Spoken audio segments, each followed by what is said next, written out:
back in the day on the Evolution show. See, the children of living things are always different from their parents, but not completely different. I mean, they're related. Somebody from public broadcasting called the office and said, no, be sure to say it's only a theory, evolution. I said, no, I'm not going to say it's only a theory. Like, that fight I really will fight. If you have this idea that the Earth is only 6,000 years old, you are denying, if you will, everything that you can touch and see. This was a conscious decision. I'm going to influence kids. I'm going to influence young people. From your perspective, all life is related? Certainly. Even yes, plants? We're related to plants? It's one of the fundamental discoveries in all of life science. So we're related to plants? Yes. So we're related to a banana? Yes. Okay. I just want. What makes you think we're not related to bananas?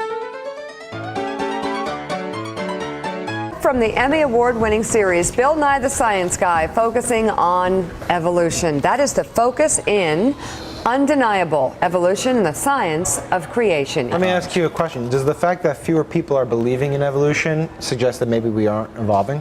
Oh. See, that's why Sam I think the pendulum will swing. 40%, 45% of the American people believe literally in Adam and Eve.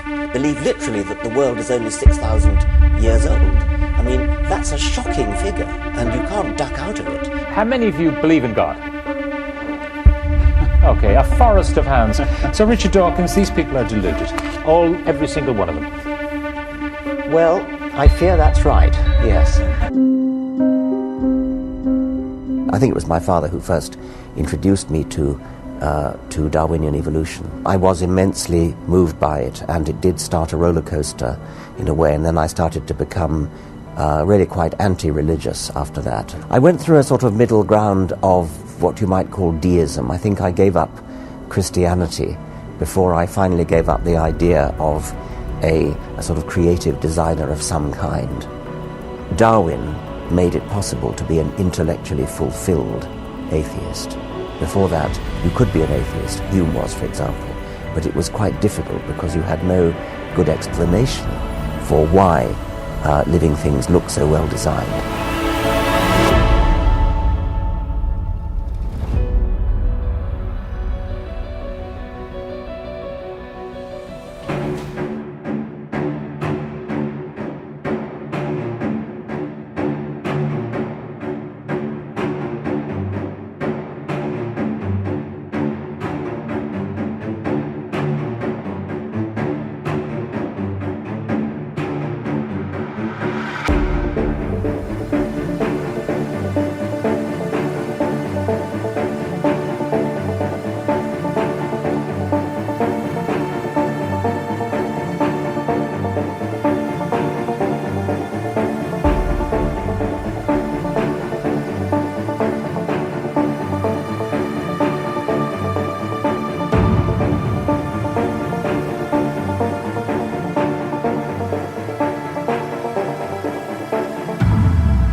Okay, so here's a question, or maybe more of an argument for you, Kent.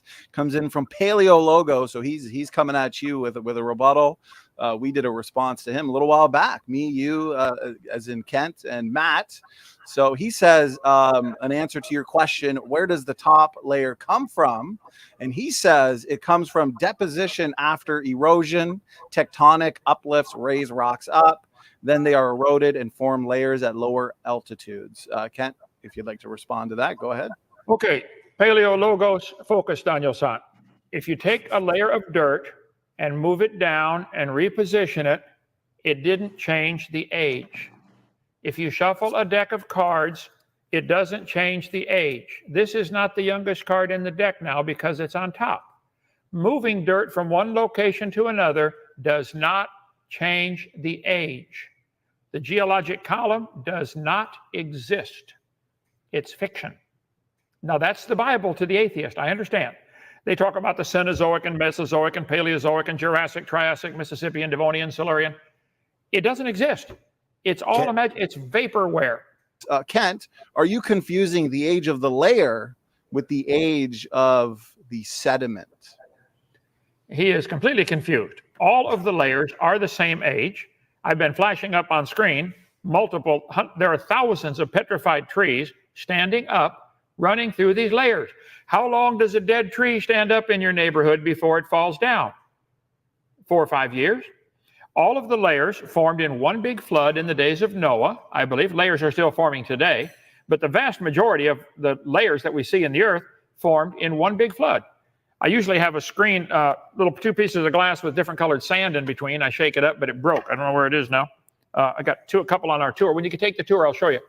Layers can form very quickly. It is not science to say the top layer is younger because it's on top. Google experiments in stratification. Back 30 years ago, a French scientist went to the laboratory in Colorado, the Navy laboratory, where they had a giant flume.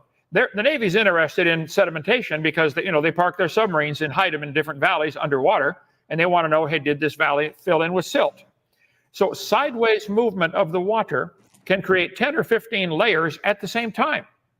Experiments in stratification by some guy with a French name about that big. And so I think the Earth spinning and the moon creating the tides, the tidal resistance that it causes the water to go up and down and in and out of the tidal bump. That's going to cause sedimentation, stratification, especially during Noah's flood, when you have an uninterrupted tide, which becomes what they call harmonic tide.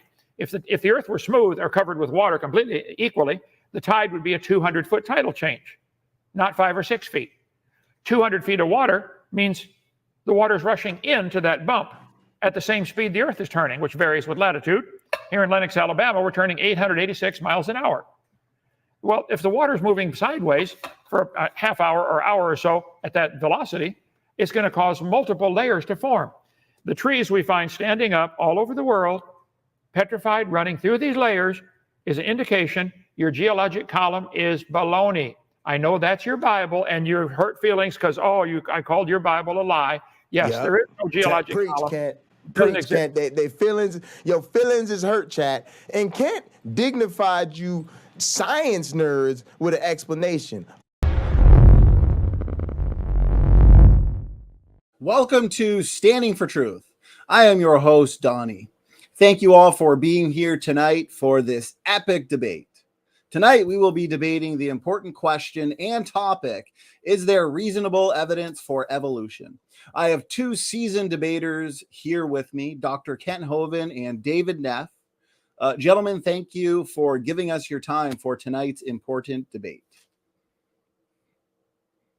Thank you, Standing for Truth. Thank you so much for hosting. And Mr. Kent, it's a pleasure to see you again. My privilege. And David? Yes. Awesome. Can you hear me? Oh, yeah. I said, we're going to get you converted. Just hang in there. Good luck with that. This is going to be a good debate. And as usual, let's break the ice and kind of get to know the debaters a little bit before we get into the opening statements.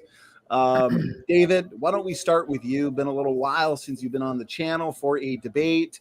Tell us a little bit about who you are and what can people expect to find over at your channel.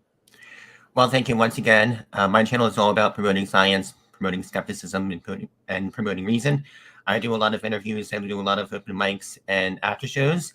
So if you like this type of stuff, feel free to come over and subscribe. I'm a student, kind of taking a break right now, but I'm slowly studying biological science. I am passionate about reason. I am passionate about viruses. I really love virology and immunology. And get vaccinated, everyone. All right, I appreciate that introduction there, David. I appreciate you giving us your time for tonight. Before I hand it over to Kent, though, we've already got a great chat. So please, as we always do, we like to get you guys involved for an audience Q&A. Please make sure you're tagging me at Standing For Truth with your questions. That way I won't miss them. So over to you, Dr. Dino. How you been? What's going on? And how's everything at Dow? Well, thank you for having me. Yes, my name's Kent Hovind. I got born and raised in Illinois. And when I was 16, I gave my heart to the Lord, got saved, started going to an independent, temperamental, fundamental, right-wing, radical, chicken-eating Baptist church, and ended up getting ordained as a Baptist minister in 1974, and been involved in Christian ministry ever since. A variety of things, pastoring a church, teaching school.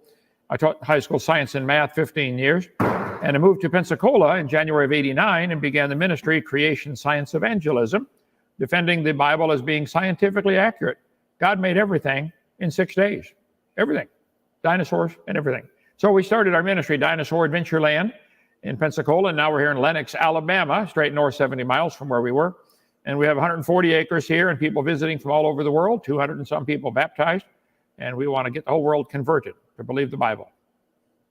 Awesome. I appreciate that, Kent. I appreciate the introductions from the both of you, David and Kent. So for the audience sake, we are going to be having a formal debate. We're going to have roughly 12-minute opening statements, 8-minute uninterrupted rebuttals. Then we're going to have a free-flowing organic discussion discussing the points brought up by the debaters in the opening statements and rebuttals. Then we will have 5-minute concluding statements. And then again, this is where we get you guys involved in audience Q&A. So again, make sure you're tagging me with your questions. Any time that the debaters don't use for the opening statements and rebuttals, we will throw into the audience Q&A.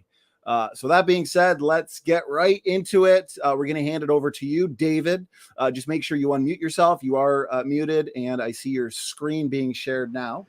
So I will get it up on screen for you. And whenever you're ready, go ahead. Well, thank you once again, Standing For Truth, and thank you, Kent Hovind. It's a pleasure to be here. It is a pleasure to be back on your channel. I want to begin with a confession. My goal here is my goal is not to win a debate. I'm not here to win a debate, and that's because I don't actually view this as a debate at all. It is entertainment, and that is because this is not a debate that is taken seriously in the scientific community. Over 99% of biologists agree that the theory of evolution is sound. My goal tonight is to explain why that is the case. My goal is to explain why evolution is so well supported. So first, let's understand what evolution is not. Evolution is not a religion. It is not a frog producing a non-frog. It is not a change in kind, whatever that means. It is not a theory on the origins of the universe, life, chemicals, cosmos, etc. It is not a theory in crisis, and it is not coming from a rock. I'm sure Ken Hovind will be repeating these same old fairy tales, lies, and straw man that he always does. I guess I take a test will pretend that this is the type of stuff that Kent Hovind is going to say in his opening. So, in science, throwing stones isn't good enough. You need a better explanation. Does Kent's model do a better job explaining extant biodiversity? Nope. Kent cannot even explain his model in a consistent way.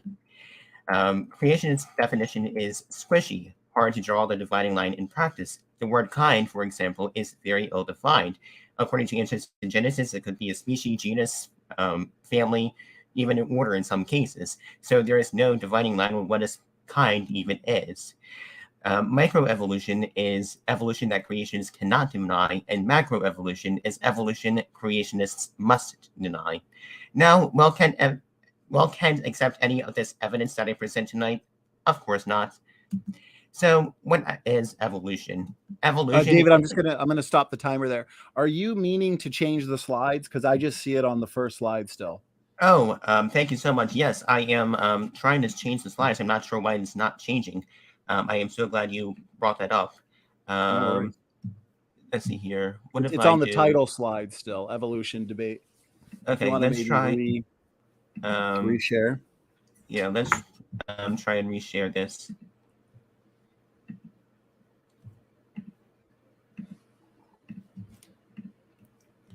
Okay. What if instead of changing the slides, I do this? Does this change here? Yes. Yeah. Okay, then I'll just do this. So yeah, evolution is not a religion. It is not a frog producing a non-frog. It is not a change in kind. It is not a theory on the origins of life, chemicals, biology, etc. Cosmos, etc. It is a theory on biodiversity. And evolution is the change in allele frequencies in the gene pool over successive generations. As a result of these changes, number one, genetic change over many generations ultimately results in the emergence of new and different species from a single ancestral species. All living terrestrial organisms are genealogically related. All existing species originated gradually by biological reproductive processes on a geological timescale. There are 4 key points to evolution. Evolution has occurred. Species are not unchanging entities, but evolve over time. The primary cause of evolution is change as natural selection. Species change over time because bearers of different traits have different probabilities of contributing offspring to the next generation. Splitting of single species into 2 or more single species has occurred. That is called speciation. The necessary conclusion from this is that all species share a common ancestor. And the final key point from Darwin is evolutionary change is gradual. Evolution occurs by the gradual transformation of populations over long periods of time, rather than by a single species changing merely instantaneously into something different. There are 4 major elements of natural selection. Competition, there are more individuals that are born that survive. Variation, individuals vary in traits directly relate to their ability to survive and reproduce.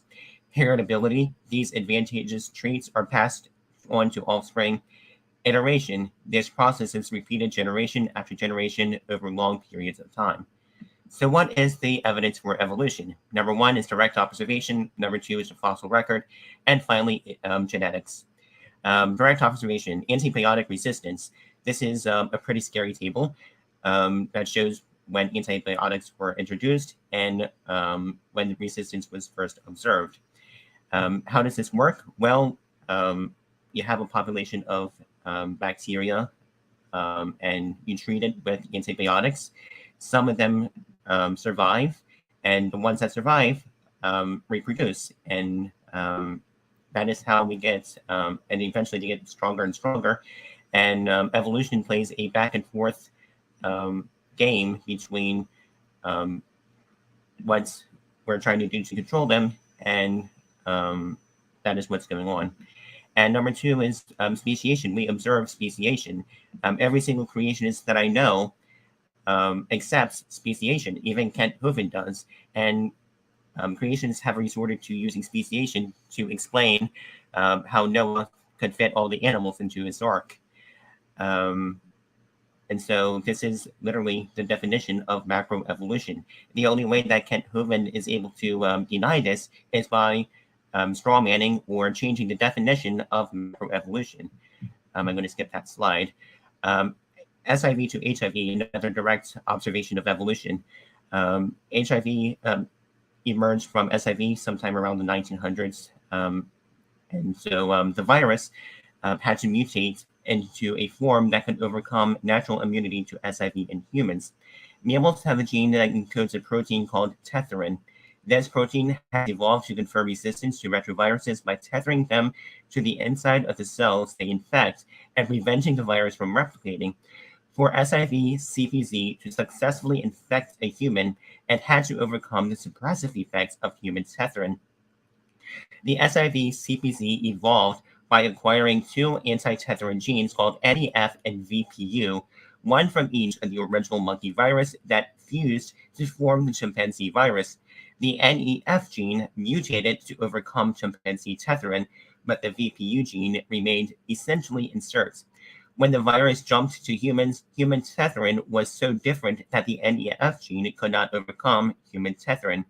Instead, the VPU gene mutated to overcome human tetherin, which allowed HIV-1 group M to infect humans. Is this imagination? No, this is all directly observed. Number 2 is the fossil record. Remains fossils are remains or traces of previously existing organisms in sedimentary rock. They record past biodiversity. They record the morphology, the time and place, and the environment in which it lived, and it can help infer evolutionary relationships. Here is a great chart that shows the evolution of horses. Now, of course, Kent Hovind would say that this is the horse kind. So would he accept this as showing the evolution of the horse kind or not? Let's see. And we also have really good transitional fossils of whales and how they evolved from land mammals. And we also have very good records of how humans evolved from other apes. And finally, genetics. Genetics is probably the strongest piece of evidence for evolution.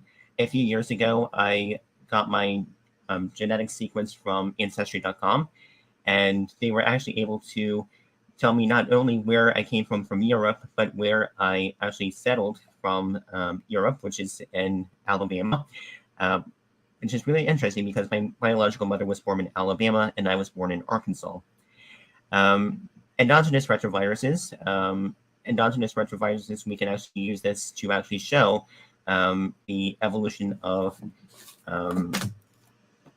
we can use this to show evolution of humans. I wanted to read a quick, a very brief excerpt from the book, Evolving: The Human Effect and Why It Matters by Dr. Daniel Fairbanks. During the early days of genomic sequencing, when scientists sequenced small segments of the human genome, they found remnants of ancient, now extinct viruses scattered throughout it. These viruses are called human endogenous retroviruses, or HERVs for short. They are remnants of retroviruses that use RNA instead of DNA as their genetic material. The retro in the word retrovirus implies that something is reversed. Transcription is a routine and essential process for its cells, through which they make RNA copies of genes from the DNA of those genes, the first step in the DNA to RNA to protein transfer of information. However, when a retrovirus infects a cell, transcription is reversed.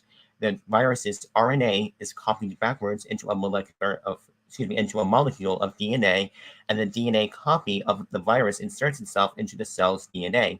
The DNA copy now embedded in the cell's genome serves as the master pattern for encoding new RNA copies of the virus. That viral infection destroys many of the cells that contain DNA copies of the virus. The body's immune system also destroys many of the infected cells by selectively attacking them. Those cells that manage to persist with viruses inside them typically die soon after the organism dies. The virus survives only by escaping the cells that it has infected and going on to infect other cells, often in other individuals. However, millions of years ago, in our distant ancestry, certain retroviruses managed to infect the germline cell, which cells in the reproductive organs that eventually develop into egg or sperm. If a DNA copy of a virus happens to be integrated into the DNA of the germline cell and an egg or sperm arises from that cell, that egg or sperm carries the virus embedded as part of its DNA. If that egg or sperm cell then participates in fertilization, the resulting individual inherits a DNA copy of that virus in every cell of its body and will pass the virus to its offspring, who then pass it on to their offspring, and so on, generation after generation. And the key point here is that we have thousands of ERVs in common with chimpanzees and other great apes, and the exact same location, which we can actually use to create a phylogenetic tree to show how we descended from them. So in conclusion, as expected, according to Kent, nothing we discussed is going to be evidence for evolution. That's okay. Kent accepts microevolution, and if all of this stuff is just microevolution, what can't macroevolution do? You can debate the meaning of words, but you cannot debate what you see with your own two eyes. Thank you very much, and I look forward to the open discussion. All right, that was 12 minutes. I appreciate the opening statement there. David Neff, we are now going to hand it over to Kent.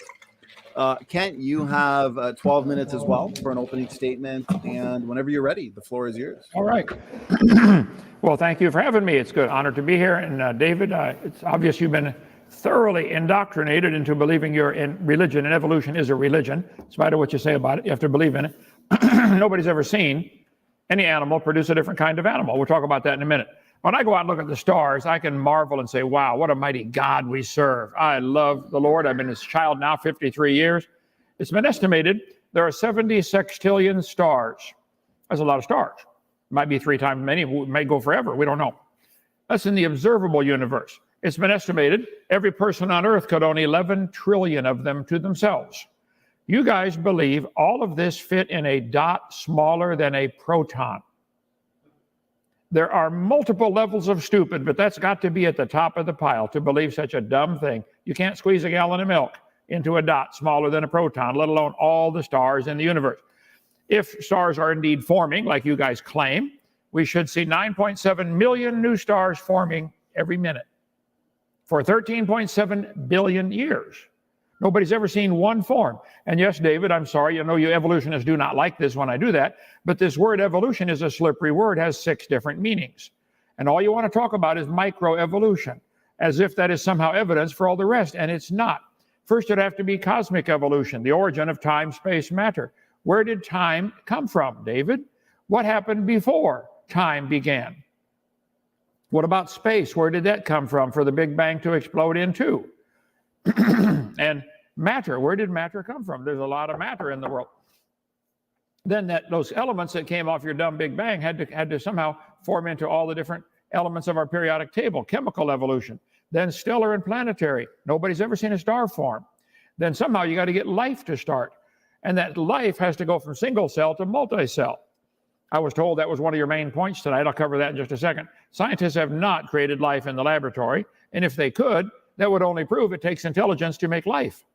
It would not prove it could happen by itself in chance. Let's see, by chance. The simplest creatures on the planet, according to National Pornographic, they say 525 genes. Well, each gene is more complicated than an encyclopedia.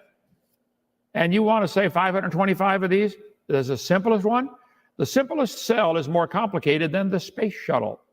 Most complex machine ever built by man that I know of. That's a single cell. New theory of organic evolution. Somehow life has to get started from non-living material in your religion. Organic evolution, the internet's full of this stuff. Nobody knows how a mixture of lifeless chemicals spontaneously organize themselves into the first living cell. Nobody knows.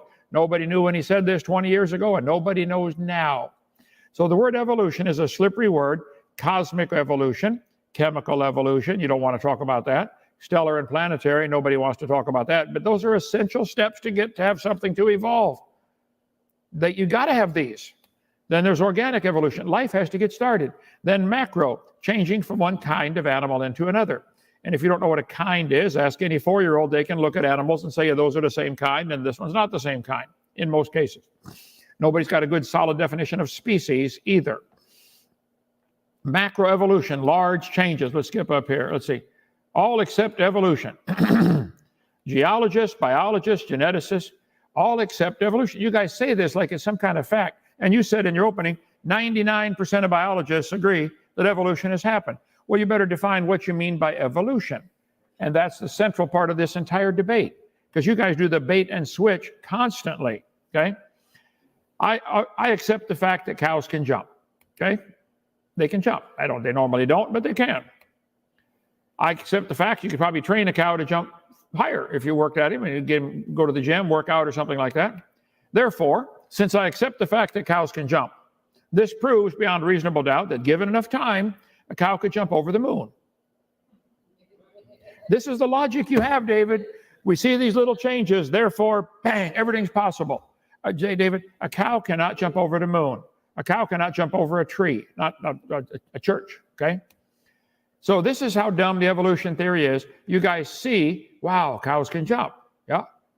Then you accept the fairy tale that they jumped over the moon. I know you won't get this. Maybe some of your audience will, okay? There are 4 processes for evolution.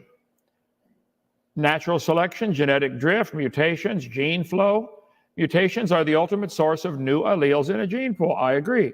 All known mutations are harmful or fatal or neutral. Show me a good one. If you had a good mutation, you'd have to have one of the opposite sex for it to marry, and then that would have to take over the whole population. So if you had a cow with longer horns and this is going to be beneficial, well, now you got to get the whole population of other ones that don't have the long horns to die off.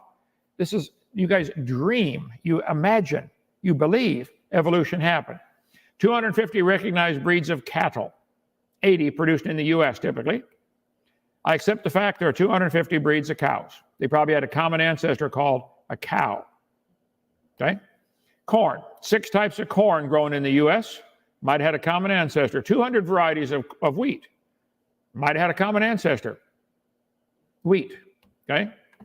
4,000 varieties of potatoes, they might have had a common ancestor called a potato. 300 and some species of dogs, they might have had a common ancestor called a dog. Dog, wolf, coyote probably had a common ancestor. This is what we all agree on. So 99% of all biologists would agree that all the dogs in the world had a common ancestor called a dog. But I'll tell you, David, a 4-year-old can tell you the answer to this question. Which one is not like the others? Dog, wolf, coyote, banana. Banana. It's obvious. The Bible says 20 times in the first 7 chapters that they will bring forth after their kind.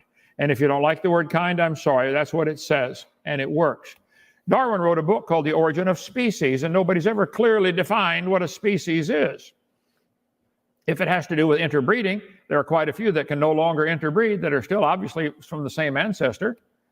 Microevolution, this is science. Variations happen within the kind.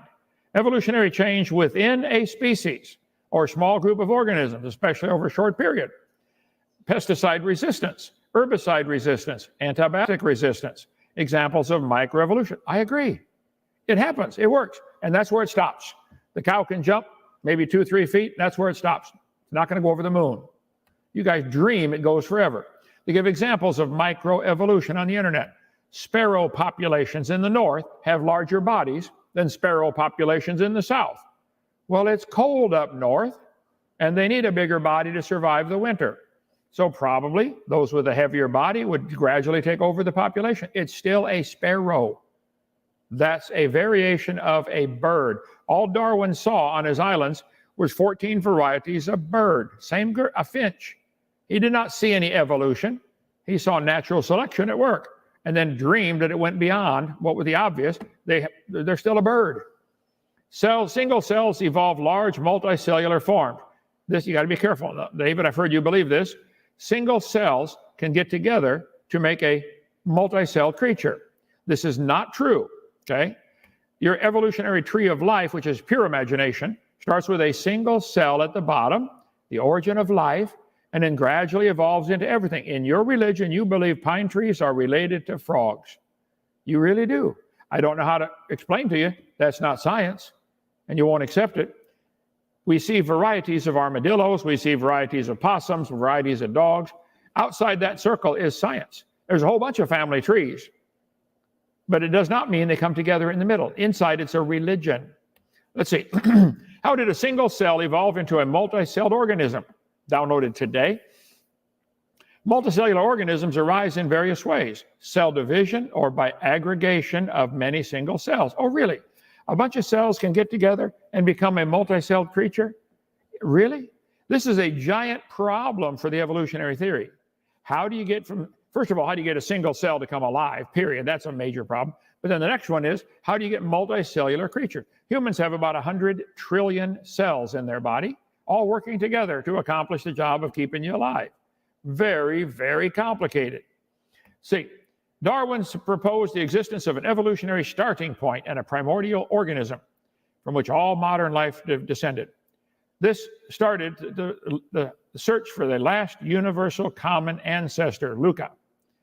Most likely a single-celled organism between 3 and 4 billion years ago. You'd be sure to add time. That'll cure it, okay? All species evolved from single cell, study finds. National Geographic, 10 years ago. Really.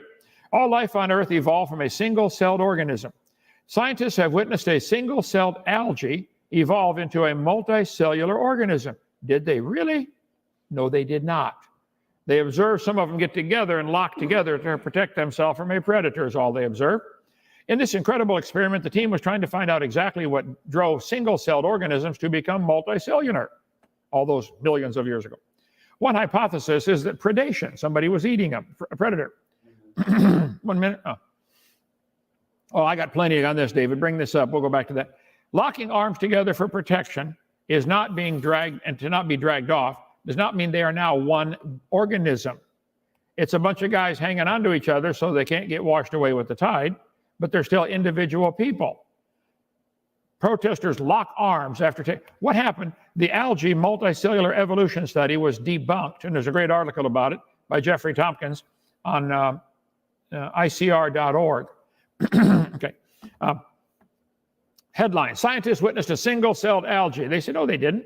One of the major hurdles was how life first transitioned from unicellular to multicellular, and they give a long article here. The predators were going after these little single-celled creatures, so they locked together. They never functioned together as a single organism. Okay, let's see. Scientists who reject God will latch onto virtually any natural phenomena and put some strange twist on it to support their paradigm. You can read the article for yourself on icr.org. So I think you're dreaming. There is no evidence at all, ever, in the history of the world, that any animal has ever produced a different kind of animal. This is something you believe. You can believe it very strongly. But it's not science. I don't mind you guys believing anything you want to believe. You can believe the cow jumped over the moon. I do mind that you want everybody to teach your religion and pay to teach your religion in our public schools. Those of you who believe in evolution should go start a private school, charge tuition, make kids learn whatever you want them to learn. The Muslims have their school, the Catholics have their school, the evolutionists can have their school. But it should not be involved in public education. It's not science. It's a religion, David. Go ahead. All right. I appreciate that opening statement, Dr. Hovind. We're going to hand it over to David. David, you have an 8-minute rebuttal, and I'll start the timer on your first word. All right. So give me 1 second. All right. Can you share my screen real quick? I'm going to jump between a couple different screens. So Kent Hovind brought up the 5-year-old test. I guess I can do a 5-year-old test of myself. One of these things is not like the other. One of these things doesn't belong. Can you guess which thing is not like the other? By the time I finish this song, I'm sure a 5-year-old would agree that the banana is different from the other 3. Does that mean that a human, a chimpanzee, and a bonobo are the same kind? I'm sure Kent Hovind would disagree with that. Kent, you've been preaching the same stuff since before I was born. You've been corrected on this stuff from pretty much every single person you've ever debated. So I generally want to know what learning disability you have, Mr. Kent. And evolution does not permit one kind of animal evolving into a fundamentally different kind of animal. I'm gonna stop sharing that, and then I'm gonna share something else. Let's see here. Share screen. Chrome tab. Okay. I want to share this, and I kind of wanted to illustrate this the best I can. Unfortunately, my drawing is not very good, so bear with me now. So we, of course, both agree on speciation. So let's say we have a species here, and this is going to speciate, radiate into 2 distinct species. And then this one over here is going to radiate into 2 more species. And then so forth over here. So forth over here. Excuse me. And then over here, we have the same thing. Going forth, so on, and so on. And then, of course, the result being this species over here is still related to the species over here by a common ancestor. The point of the matter is, at no point in this evolutionary history, at no point in this speciation, does one fundamentally different kind of animal become a different kind of animal.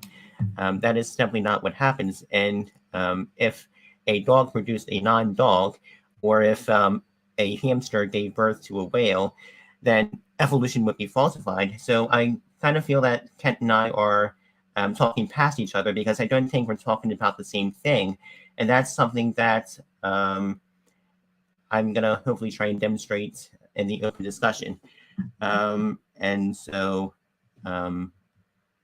once again, evolution has nothing to do with the origins of life, nothing to do with the origins of the universe or chemicals or anything like that. These are all distinct fields of science. It might come as a surprise to Kent Hovind, but the Big Bang Theory could be false and evolution can still be true, because they are completely different theories that have nothing to do with one another at all. So with that, I hope to try and demonstrate why that's the case in the open discussion. So with that, I'll hand the mic over to Kent Hovind. All right, I appreciate that rebuttal. With about 4 minutes to spare, so as we usually do, we're going to throw that into the audience Q&A, as we usually get a ton of questions, and we already are getting a ton of questions, as we've got over 200 people in the chat right now. So let's hand it over to Dr. Kent Hovind. You've got 8 minutes for your uninterrupted rebuttal, and whenever you're ready, go ahead. All right. Well, thank you, sir. The Bible says God created the creatures to bring forth after their kind. You mentioned one of the evidences for evolution was the horse evolution. All that has ever been observed, and science deals with what we can observe, study, test, and demonstrate, not what you can imagine, SpongeBob style.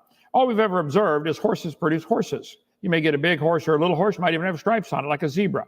Probably the zebra, the burro, had a common ancestor. I wouldn't argue with that. One of the world's smallest horses here. They got small ones, they got big ones. They'll never get a horse as small as a mosquito, though. There's limits. The horse kind, there's the Zorse, the Zonkey, the Zioni. You can crossbreed all these. They're probably the same kind of animal. I agree. Horses probably had a common ancestor called something similar to a horse. That's never been, there's no evidence for horse evolution. I'm sorry somebody taught you that, and I'm real sorry you fell for it, but I'm here to help you. I'll get you unbrainwashed if you pay attention, David. Okay. You mentioned about whales being evidence for evolution. You throw that out into a typical student. Oh, wow, there's evidence, and they write it down. No, there isn't, not from whales. Whales, for example, have small bones located in the muscles of their body walls that are vestigial bones of hips and hind limbs, this book says. Really. They show the pelvis and the femur on a whale. No, the whale does not have a pelvis or a femur, and it's not evidence for evolution. I debated Jeannie Scott for the National Center for Science Miseducation. They teach the whale is evidence for evolution at Berkeley University. They show the evidence right here. Look at this. The cow from bossy to blowhole. This is from one of their publications. So the cow turned into a whale. Is this how whales evolved? They show the pelvis and leg bone. All the biology books I'm aware of, high school and up, teach that the whale has a vestigial pelvis.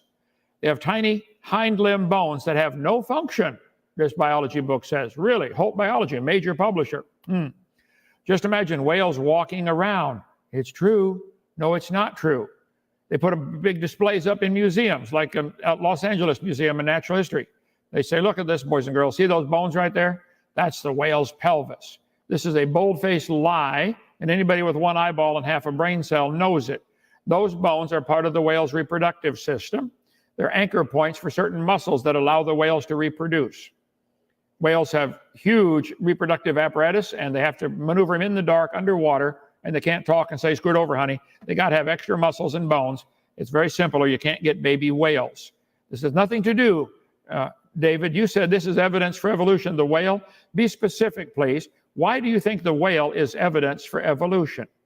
The whale is evidence of incredible design.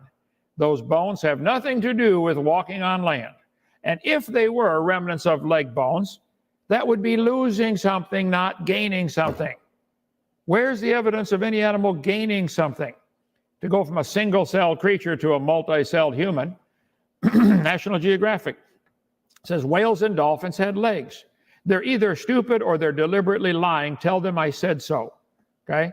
And if you think that's a vestigial pelvis on a whale, you are either stupid or deliberately lying. Where is the evidence of a whale showing evidence for evolution? The whale's pelvis, located far from the vertebra, has no apparent function. No, that's one of the bones right there. No apparent function. That guy should not be writing a biology book, that's for sure. He should ask his mama. That's what we got, one of the bones here in our museum. They have a nerve supply, a blood supply. They're part of the whale's penis can be up to 15 feet long. They got to maneuver the thing in the dark, underwater, without talking. So this is a bold-faced lie to say that the whale is evidence for evolution. They have very different anatomy, male and female anatomy, and they have to have these special bones and muscles. So I'm sorry if you believe that's evolution. You mention it and threw it out, and somebody's going to say, oh, wow, he had evidence. No, he didn't. There's no evidence from whales. There's no evidence from humans coming from apes. You can believe that if you want. And the picture you gave with me and a monkey and I think the other was orangutan, I forget, and whatever the third, which one's different? They're all different. All four of them are different. What do you mean which one is different? They're all four different. The picture I gave showed three that could easily have a common ancestor. None of what you showed had a common ancestor. So when you get into studying anatomy of creatures, you ought to just marvel and say, wow, what a mighty God we serve. Everything is designed. And it looks like you're reading some kind of script, which I'm sure you were. Instead of coming up with original arguments, you're just reading what everybody else told you to say. Paraphrasing, let's see, that is not a vestigial pelvis. I'm sorry. The horse did not evolve. There's no evidence from genetics. The genetic code of every creature is mind-boggling in its complexity.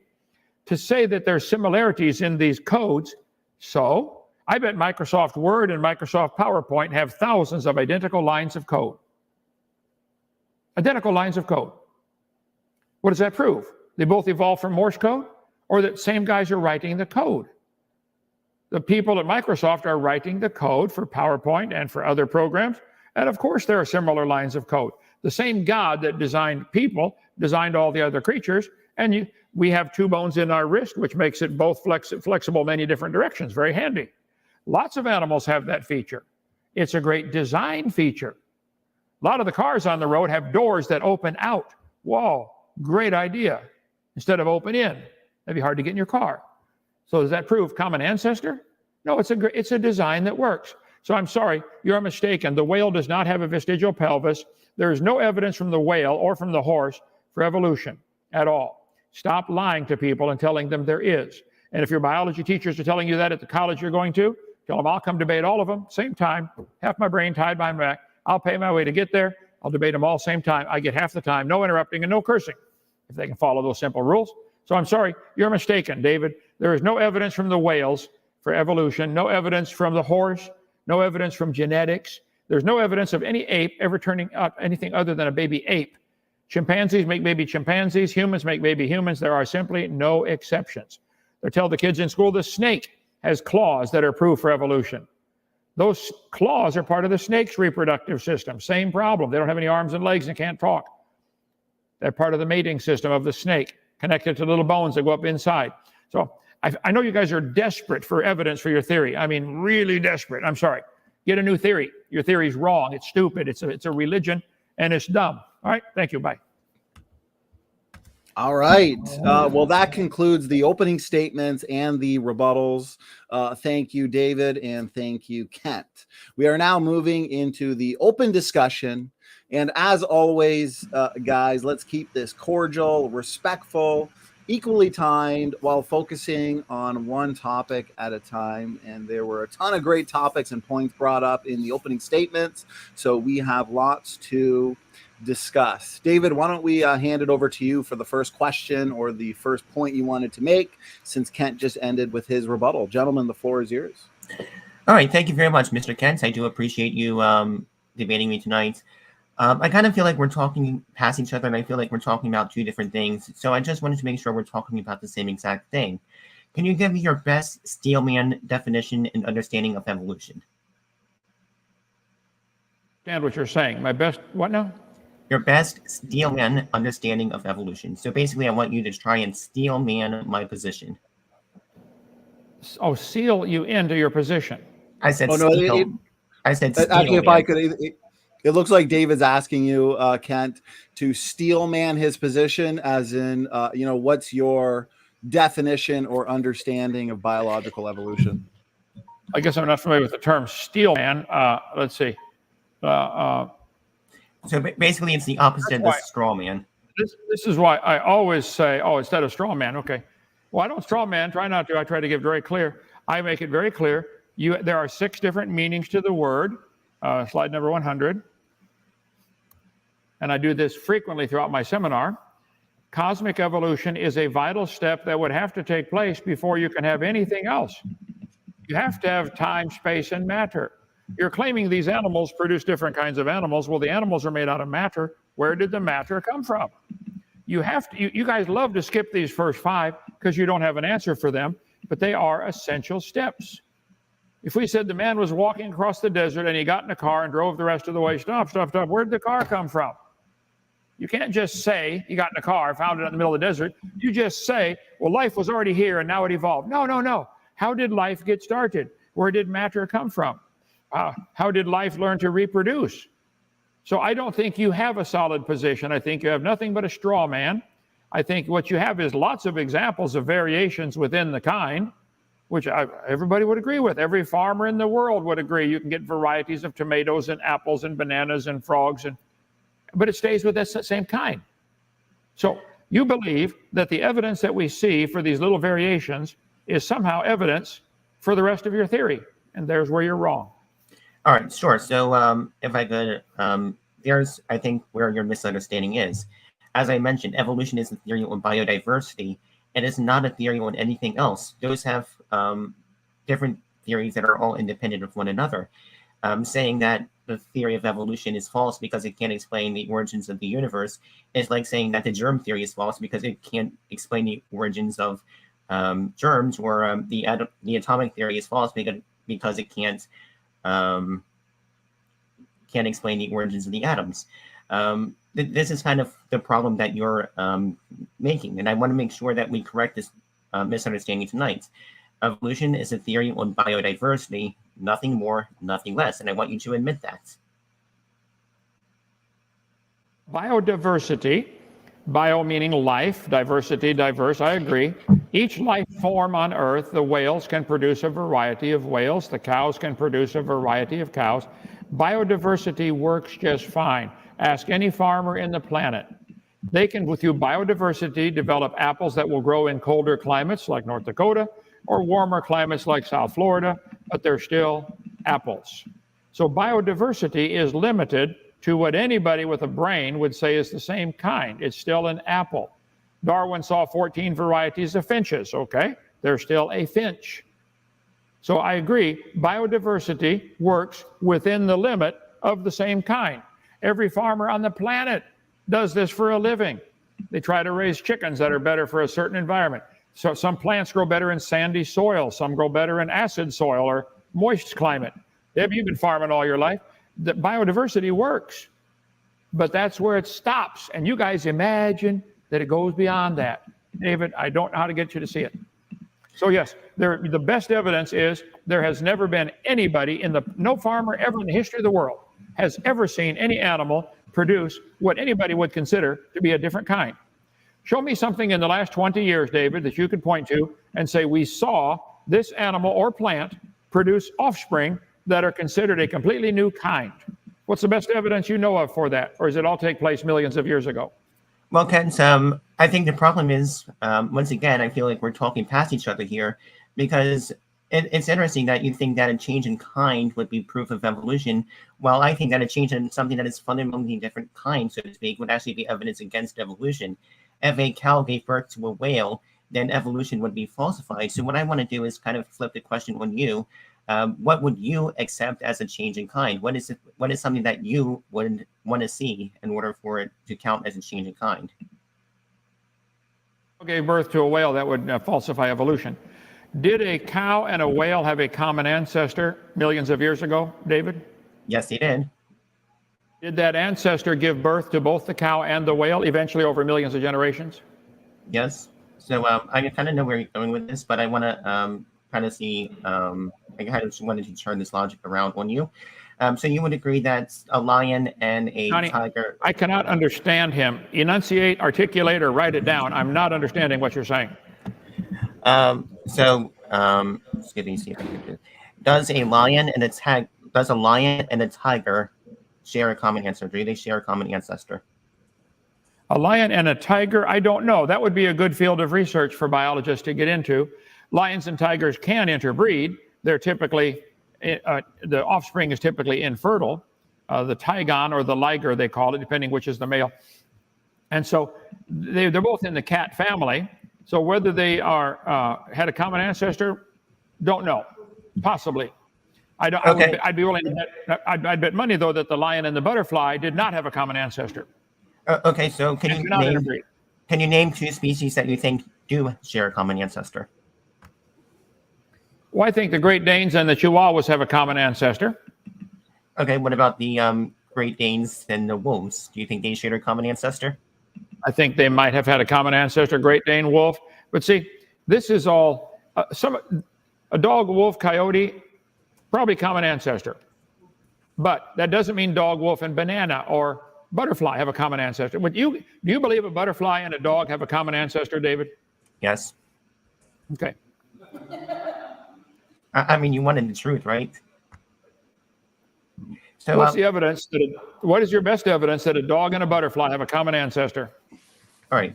Well, what evidence would you want to accept? Let me ask you a question real quick, and you'll see where. Let me ask you just a couple questions, and you'll see where this is going, and then I'll get back to that.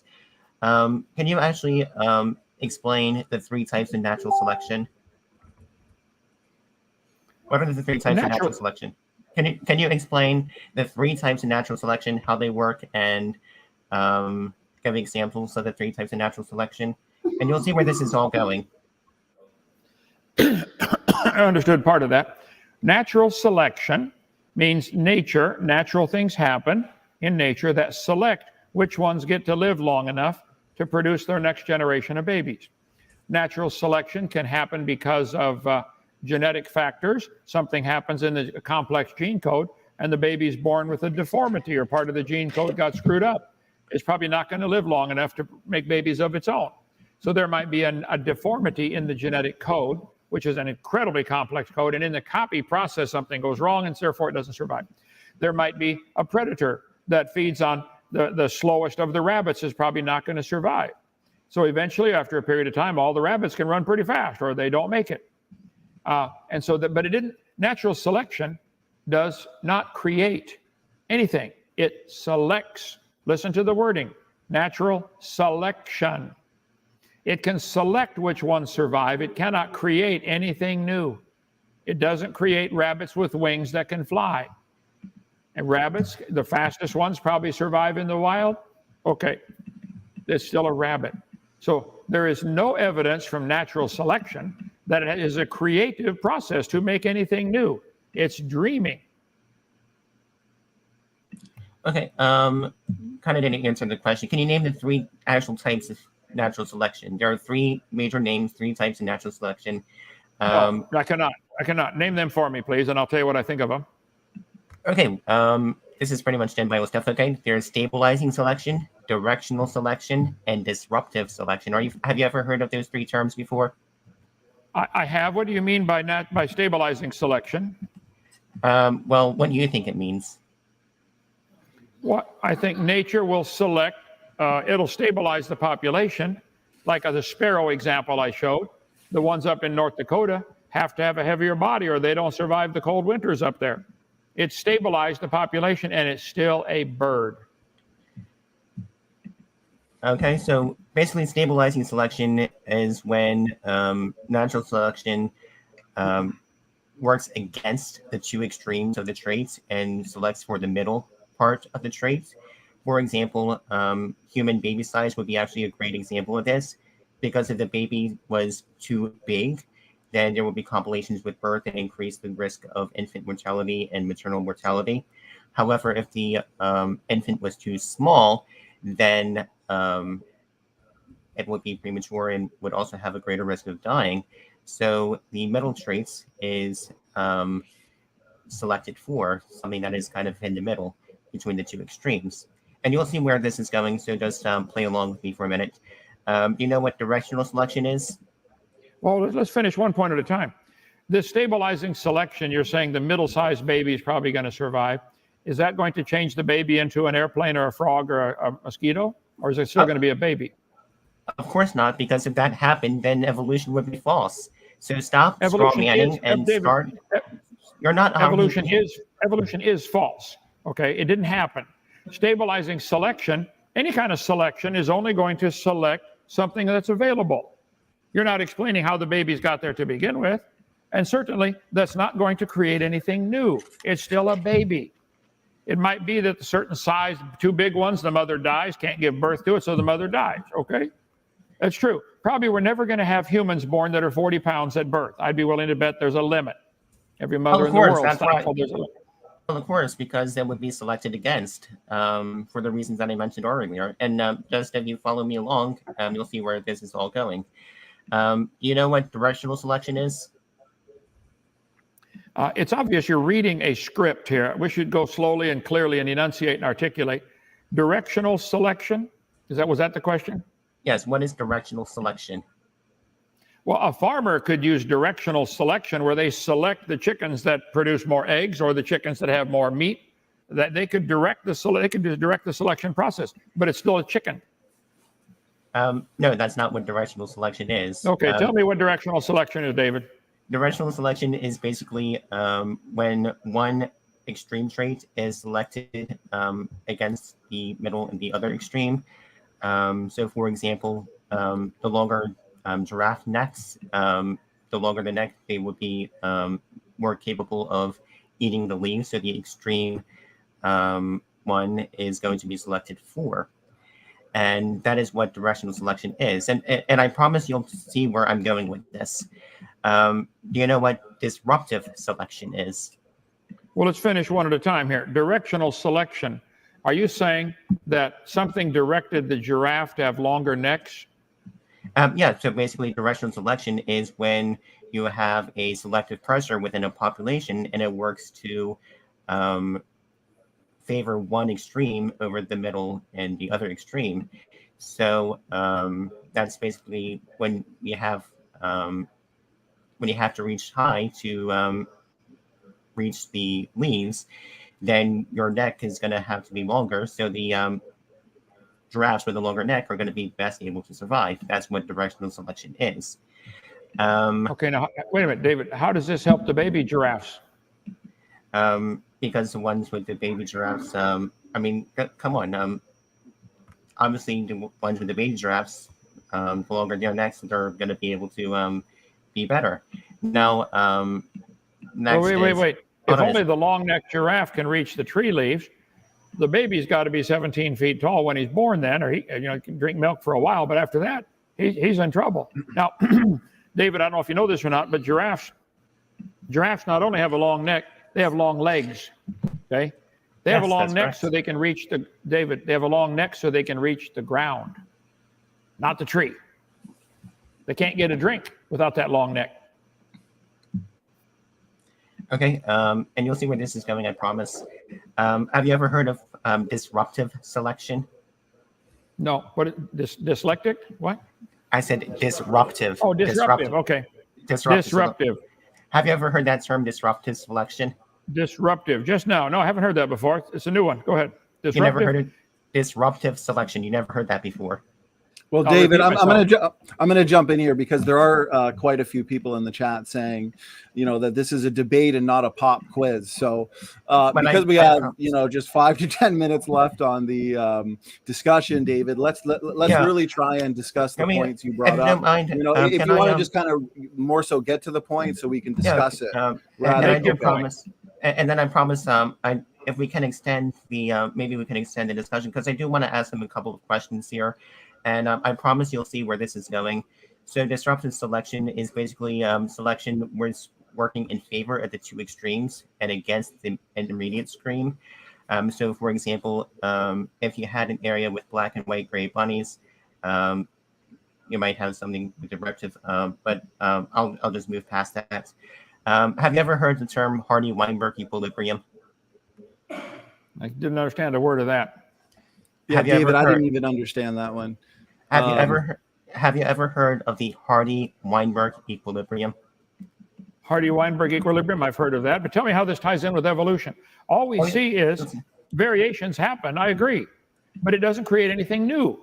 The disruptive selection, the directive selection, the stabilizing selection, it's not creating anything, David. It's selecting. How on earth is that going to change a banana into a whale? Or why do you think a banana and a whale have a common ancestor? You think those processes you mentioned are going to cause that? Of course not, because if a banana gave birth to a whale, then evolution will be falsified. Do you not understand that? Can you at least understand that if a banana gave birth to a whale, then evolution is false? Come on, man. David, you've been preaching this stuff since before I was born. David, I showed you a chart. I'll show you again. You guys believe a banana and a whale have a common ancestor, don't you, David? Yes or no? Does a whale and a banana have a common ancestor if we go back millions, billions, trillions of years? Yes. Okay, that's dumb. Okay, I mean, it's not as dumb as, say, humans coming from dirt that was proved into existence by God. I mean, oh, now hold it. I think a God can take the dirt and make a human. I think man can take the metal out of the ground and make a car. That's pretty cool. I don't think the dirt can make a man by itself. I don't think the iron ore can make a car by itself. You guys want to leave the God out of the equation badly, and I think I know why. But for a God to take dirt and make a man, that's reasonable. I don't understand how, but it's much more reasonable than saying the dirt made the man by itself, which is what you believe. And you believe the dirt came from a dot of nothing exploding. Hello? Is anybody home up there? Yes. God can create out of nothing. God can take dirt and make man. God can make a snake talk if he wants to. God can make an idiot talk. Go to your local university. It happens all day long. All right. But no, David, thank you for answering my question. For the record, you officially believe a whale and a banana have a common ancestor, don't you? Yes. Now, okay. Once again, I just want to try and correct your misunderstanding of evolution. Once again, evolution has nothing to do with the Big Bang. They're completely unrelated. The Big Bang theory can be false, and the theory of evolution can be true. Come on, man, you should know that by now. And okay. Once again, no, wait, one topic at a time. All right, evolution. You say evolution could be true and the Big Bang could be false. What is evolving? You don't have a complete theory. If I said the guy's walking across the desert and he found a car and drove home, you're missing a big part of the story. How'd the car get there? How did the dirt get there to evolve? How did life get started? I give the 6 different stages of evolution. You guys hate it, I know, because it pokes you right smack in the eye and shows the stupidity of your religion. What evolved? How did the banana and the whale's common ancestor, whatever that looked like, where did it come from? All right, so lots of stuff here. Once again, evolution has nothing to do with the origins of life. This is completely unrelated. There are many great Christian scientists who believe that God exists and that he created life and that evolution is the process by which he created biodiversity. Evolution is not a religion. Evolution has nothing to do with the origins of the cosmos, nothing to do with chemical evolution, nothing to do with any of that. And I really wish you would stop preaching that, because you've been corrected on this by literally every single person you've ever debated. You have to know by now that those two things are unrelated to each other. David, before you go to one topic at a time, I have a giant collection of public school science textbooks. I taught 15 years science, biology, earth science, and physical science. I'll debate you on those if you'd like. You're a biology major. There is no evidence at all of any animal ever producing a different kind of animal. But whatever that ancestor between the banana and the whale was, and here's the chart, they show it right on the chart. You trace them down, banana and dinosaur and whale have a common ancestor. Somewhere along the line, somebody produced a baby that was not the same as itself. And yet it never happens today. We never see cows produce non-cows, but you believe something, whatever that looked like, produced a banana and a whale. Somebody had a baby that wasn't like itself, David. How can you not see it? So, Kent, once again, you have no understanding whatsoever of evolution. This is not what evolution says. This is not what anyone says at all. And you weren't a high school teacher for 15 years. You were preaching from accelerated Christian education and giving high schoolers workbooks. That's not teaching high school science. So you're simply okay, Donnie, moderate here. One topic at a time. None of this slap and run. Okay? I taught high school science in Christian schools for 15 years. For 1 year, 2 years, I taught out of the accelerated Christian education. Other times, we used all kinds of different biology textbooks.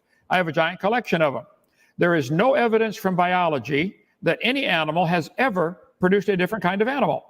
This chart right here from, I don't have the name of the book, I think it's Hope Biology, shows that something came alive, origin of life at the bottom in the middle, and it somehow produced an octopus, a squid, a sponge, a shark. We go up the chart, and it produced a human and a bear. Do you believe all living things on Earth today came from a common ancestor? David, yes or no? Yes. Yes. Okay. Where is the evidence of any animal producing something other than what every 4-year-old would consider the same kind? Because I think you would agree a banana and a whale are not the same kind of life form, but you said they have a common ancestor. What did that ancestor look like, and how did it change to both of those different kinds? Well, once again, Kent, I will gladly explain. It's kind of like how, if I can pull up my the images here. 1 second, because I think this would be good for you to understand. And you'll see where this is going. Give it 1 second. Are you trying to put slides up, David? Because, you know, with only a couple minutes here, I'd prefer you just to kind of make an argument real quick. Sure. So basically, it works somewhere in the way that the evolution of language works, and that's a little bit over time, just as if I could share this real quick. Are you comparing? So yeah, I'm basically comparing the evolution of language with the evolution of life on Earth, and you can kind of see this with this charts right here, and how the West Germanic languages eventually became English, and so forth, and Old Dutch, all coming from common ancestors.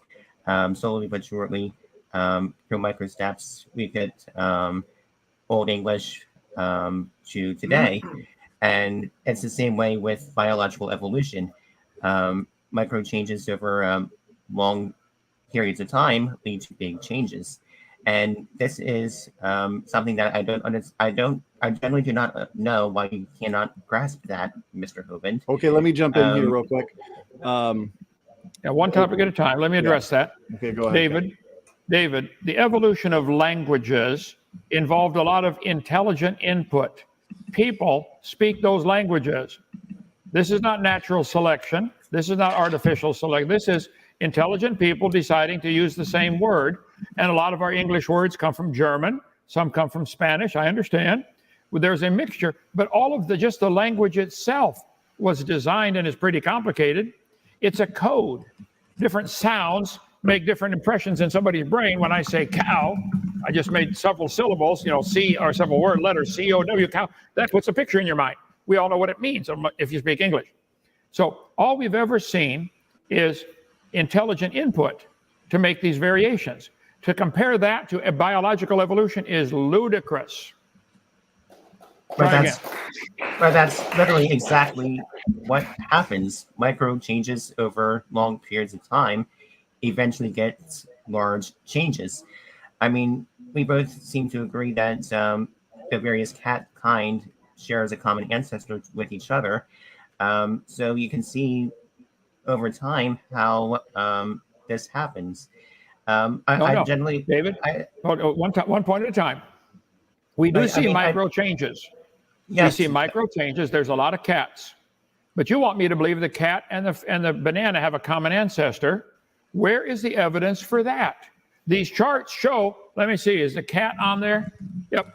Cat and banana have a common ancestor. What did this ancestor look like, and where is the evidence of it happening today? It can only happen in your religion long ago and far away. Where's the science is what we can see, David. Where's any animal producing a different kind of animal? So we have observed speciation quite often. We see this all the time. And this is basically what you would accept as one kind changing into another kind. Speciation is literally that, when one species becomes a new species. Kent, you agree that speciation happens, and you'll see where this is going. Can you tell me what allopatric speciation is? Well, here we go with the quiz again. Speciation certainly happens, okay? I agree. We now have varieties of dogs, varieties of cats. I'm still sticking you to the question, though. Where is the evidence of anything happening that anybody would consider a different kind? There's all kinds of different. There's no solid definition of species either, by the way. Well, we see SIV becoming HIV. That's a completely new type of virus. That's literally a new kind coming into a new kind, right? SIV becoming HIV. Is it still a virus? And evolution wouldn't allow it to be anything other than a virus. I mean, if it bingo, you got it. Hey, no. You got it. It won't allow it to become anything but a virus. Yes, that's called the law of monophily. That's called the law of monophily. And you know this by now. You've been corrected on this by literally every person who ever debated you. This is literally called I've been corrected, David. I wasn't wrong. I wasn't corrected. Cows produce cows, dogs produce dogs. I agree. Yes. You believe dogs and cows have a common ancestor, don't you, David? Yeah, dogs producing a non-dog would violate evolution. Dogs producing non-dogs would literally violate the law of monophily. You know this, Kent. You're lying. David, look at my chart here. We have, at the bottom of this chart, used in the public school textbooks, a single-celled creature. Let's call it an amoeba, okay? Did that amoeba somehow turn into a mushroom on this chart? No, It did. Where's the evidence of an amoeba producing anything besides an amoeba? Your chart shows the amoeba turned into a pine tree, a shark, a mushroom, let's see, all kinds of stuff. So did this amoeba turn into a dinosaur? According to the chart, there's dinosaurs on there. Where's the evidence of an amoeba ever producing anything other than an amoeba? I mean, can you do it in the laboratory? Get the amoeba to turn into anything besides amoeba in a laboratory. You can use all the selection you want, directional selection, disruptive selection, stabilizing selection. Use all the ones you want. Turn the amoeba into anything non-amoeba. Can you do that? Can any scientist do that? Ken, if that were to actually happen, then evolution is false. I'm trying to explain this. Come on, man. Bingo. You know this by now. Evolution Come on, man. It doesn't Come on, happen, man. That's literally what evolution false. predicts. Come on, man. You've literally. Well, David. Actually, David, to answer Kent's question, he's asking for an example of like single cell to multi-celled evolution. Do you have a response to that before we wrap it up here on the discussion? I just want to make sure, we're dealing with the arguments here and not. To clarify my question, has anybody ever seen it happen now, or do you have to imagine it happened long ago? Yes, where's the evidence of a single-celled creature becoming multicellular today? Where's the evidence? There's a lot of single-celled creatures out there. Go ahead, David. Regarding speciation, we've seen speciation all the time. We've observed new species form. That's literally what you're asking for.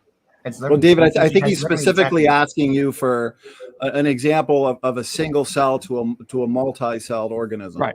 Start there. Right. So we have done numerous experiments on that, and one of my personal favorite experiments is from 2012.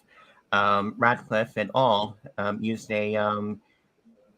Used unicellular yeast and subjected it to pressure that would involve multicellularity. And it's actually interesting what they actually found. Reading just quickly from the abstract, multicellularity was one of the most significant innovations in the history of life, but the initial evidence remains poorly understood, and that is true. Using experimental evolution, we showed that the key steps in this transition could have occurred rather quickly. We subject unicellular yeast to an environment in which we. And David, if I could just jump in there, just because you're slightly hard to hear, you're kind of mumbling there. And I'm understanding about 10% of this. You're mumbling, David. Speak clearly, stop reading, think and talk. Where is the evidence of a single-celled creature becoming multicellular, not locking arms together for defense against a predator? That's not a multicellular creature yet. So we have seen this. We have seen this in the lab. This is literally what we've seen with yeast, and this is literally what has been observed before. So obviously, we still there's a lot of stuff to learn about the origins from the jump from multicellularity to unicellularity. There's a lot that needs to be learned, but we can recreate some of this in the lab and see, okay, what steps might have been involved to create this. And David, if I could, is this the example that Kent was showing slides and images of in his opening statement? Is that the example that you're putting forth? No, I'm using it. No, he was using the. I think I'm using a different example. This is from yeast. Experimental evolution of multicellular complexity in yeast. This is from Radcliffe. They made a couple different papers, one in 2012 and another in 2014. And you can actually look at the images and you can see the development of multicellularity. Obviously, there's a lot we need. There's a lot that we need to learn about evolution. There's a lot that we need that we don't understand. These are David, knowledge. Wait a minute now, David. David, one topic at a time. You say there's a lot we have to learn. Okay. Yes, that's true. I agree. And that's what science is all about. I love it. Study, test, demonstrate. Let's learn. You are determined, though, to avoid the obvious that maybe things were designed to bring forth after their kind. You're determined to make them have a common ancestor. The fact that single-celled creatures have always and only produced single-celled creature babies, that's obvious. We can see that. So to say we have a lot to learn, I agree. Until you learn it, until you can prove it, don't teach it as science in the public schools. Keep it home. That's your religion. You believe it. Keep studying. I hope you find an answer one day. But until you do, it's not science, and it shouldn't be taught in public schools at taxpayer expense. Keep it home. When you get proof, bring me the proof, then I'll help you pay for it to teach it. Okay, well, let me jump in, gentlemen. Can I respond to that real quick? Yeah. Okay, go ahead, and then we'll wind it down. What proof do you want? Show me, give me an example. Anything that you would actually want. Give me something that you would expect to see. Anything. Well, let's take that step from single cell to multi-cell. Okay? There are no two-celled creatures that I'm aware of, or three-celled or four-celled. You go from single cell to like 550 or whatever the minimum number is for a multicellular creature. Where's the evidence of this happening? Nobody's ever seen a single-celled creature become two-celled or three-celled. But in your religion, a single-celled creature became a dinosaur. So there's I'm putting the link in the private chat of the papers that I'm citing regarding the multicellular yeast. It is a couple papers from 2015 and 2014 where we actually have done these experiments and show exactly now, obviously, once again, still some things that we don't understand, but the principles of common ancestry is pretty well understood. Speciation, of course, is an absolute fact. If I could share my screen real quick.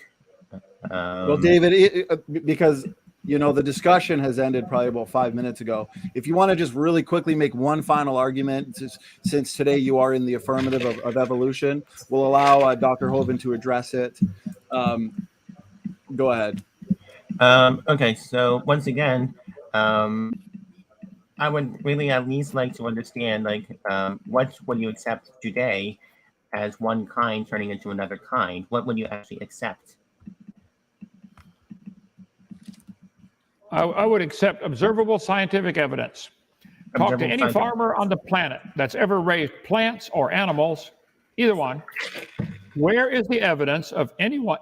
Show me what's the best evidence you know of let's take a chicken producing a non-chicken. What's the best evidence you know of? I think you can show me big chickens and little chickens and those that give a lot of eggs and those that give a lot of beef, a lot of meat. But where's the evidence of a non-chicken? I'd like to see that. Well, where's the daddy that produced? Where's the non-chicken daddy? Once again, Mr. Hovind, you're completely missing the point that I've been trying to make earlier, which is the law of monophyly. If a chicken gave birth to a non-chicken, then evolution would be falsified. I don't understand, the things that you would want to see that would confirm evolution is the stuff that I would want to see that would disconfirm evolution. And this is why I feel like we're talking past each other. Okay, let's see, slide number 108. Does the law of monophyly apply to amoeba? Because this one shows amoeba turning into sharks. This chart shows amoeba turning into, let's see, humans. What happened to the law of monophyly, David? So once again, that's a pretty bad chart there. What we see is clades within clades within clades. We do not see a whale producing a dolphin, which would violate that principle. Wait. We see an amoeba producing a whale right here over many generations. That is obviously a very bad representation, a very bad graph. So I do not let whoever made that did a pretty bad job of it. This is straight from the textbook. How about this one? Let's see. This one shows horses and birds having a common ancestor. Do you believe horses and birds have a common ancestor, David? Yes. Okay, what happened to the law of monophyly? The law of monophyly still went through. I mean, let me see if I can actually explain. Well, hold it. Something that was non-horse and non-bird produced a baby somewhere along the line that was evolving toward one or the other. My point is, this is never observed. It is a religious belief. I believe you have one of the dumbest religions in the world, but you're welcome to believe it. I just resent paying for it in the public schools. Anybody else resent paying for it in the public schools? Stop. Go start a private school and teach evolution. We don't care. But it's not science. You think a horse and a bird have a common ancestor. You can believe that if you want. But it's not science. There's no evidence that monophyly is true. Whatever that ancestor was could only produce whatever it was. It couldn't turn into a horse. But you think over millions of generations, it can change from an amoeba to a horse. That violates the law of monophyly. That violates all common sense. It violates all biology we've ever seen. It's a belief system. You've been told this many times, David. Why don't you get it? Okay, David, let's do this because I do want to make sure that looks like David just dropped out. I'm not sure if it was his connection or what. This has definitely been a memorable debate. Okay, David. So actually, what I was going to say before you dropped out, let's do this because it's been a great discussion. We do have some audience questions. There might be something you want to respond to there, David. Let's do it in your closing statement, though. So you get the first round here for concluding statements. You get up to 5 minutes. So anything you want to address, any points you feel like you might not have, been able to make, we'll do it right now. Then we'll hand it to Kent to do the same thing. So is this Q&A time, Donnie? Yeah, we're just going to do some real quick concluding statements from the both of you. Okay. Kent and David. We'll start with David. So go ahead. If you can share my screen while I go through it. Well, thank you once again, Mr. Kent. Thank you, Standing, for being a gracious host. Well, once again, we've heard pretty much Kent Hovind's repeated stuff that he's been preaching since before I was born. Evolution, once again, is not a religion. It has nothing to do with the origins of the universe, nothing like that.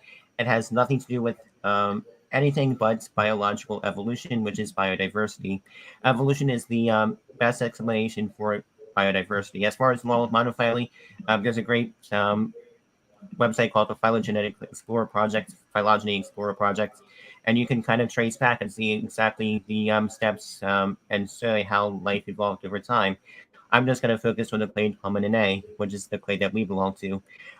This clade eventually branched off into two distinct lineages, the gorilla and then Homo and Pan. Then we have the Homo and Pan over here, splitting again into more groups and diversifying, and we can see exactly what happens over here. These are small incremental changes over time that leads to a branching diverse pattern, and this is what we see. Once again, there's no such thing as one kind of animal changing into something that is a fundamentally different kind of animal. And throughout these micro steps and micro evolutions and these small changes over time, they branch off into different lineages, and these different lineages branch off and become diverse and distinct within their own group.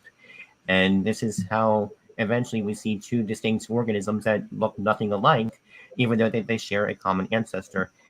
You can go to the Phylogeny Explorer project and trace the evolution of pretty much any species you want, and it'll tell you what we see is the clade within the clade within the clade, and that is something that I don't think Mr. Kent Hovind seems to understand, or if he even wills it to understand. I find it very interesting that while I was talking to Kent Hovind about various types of natural selection,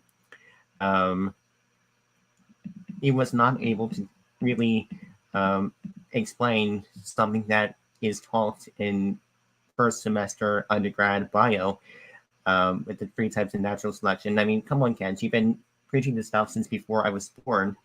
I mean, you have to know by now that evolution does not say one kind coming into another kind.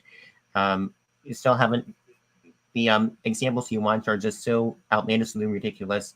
You know that evolution would not permit a whale giving birth to a pine tree, but you say these things to make evolution look ridiculous. This is a straw man, this is a lie, and I think you know this by now, and you should stop lying to your gullible audience. I mean, I'm sorry, there's no nice way of putting it. You're simply deliberately misinforming your audience. You're willfully saying things that simply do not happen, and it's literally you're simply preaching your same old stuff. You accuse me of reading from the script.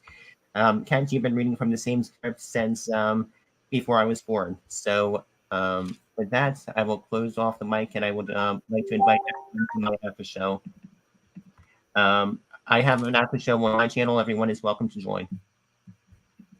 All right, just on time. That was your 5-minute concluding statement. We're going to hand it over to Kent.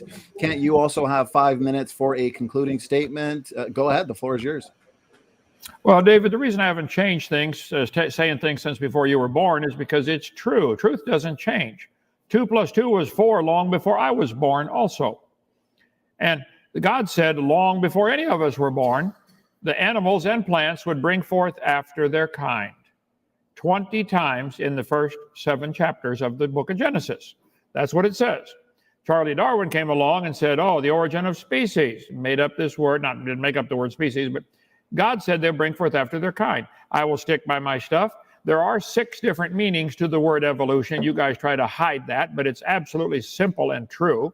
Only number 6 is really science. The first 5 are religious. You believe in them. You may believe in them very strongly, and I think you do, and I think I know why. But microevolution is a lousy term. We shouldn't call it that. We should call it variation within the kind. I give you examples of microevolution by natural selection, like the sparrows. Okay, I agree. There's a variety of sparrows. Let's see. But you said in your closing just now, evolution does not say that one kind of animal turns into another kind. David, you are either confused or deliberately lying. This chart shows an amoeba turning into a dinosaur and a human. Yes, you do believe somewhere along the line, the law of monophyly was broken about 45 trillion times to change an amoeba to a dinosaur. You do believe things change into something else. You believe a dinosaur and a frog have a common ancestor with a mosquito. This is what you believe, and I don't mind that you believe that. That's fine. But my point is, has always been the same. That's not science. There are probably 20 different varieties of kangaroos. They might have had a common ancestor. But these guys, somebody drew lines on paper here showing the horse and the bird and the rabbit all going back to a single common ancestor. You drew lines on paper just a minute ago, David, to show this is not evolution, showing that Homo turned into the different types of apes and humans. You just drew lines on paper. That's not science. Monkeys are having babies today. Let's see a non-monkey come out of this union. Humans are having babies today. Where's the example anywhere of a non-human being born to humans? Where's the example of an amoeba producing a non-amoeba? I stand by my ground. The Bible is absolutely correct about the creation. God made all the plants and all the animals to bring forth after their kind, just like he said.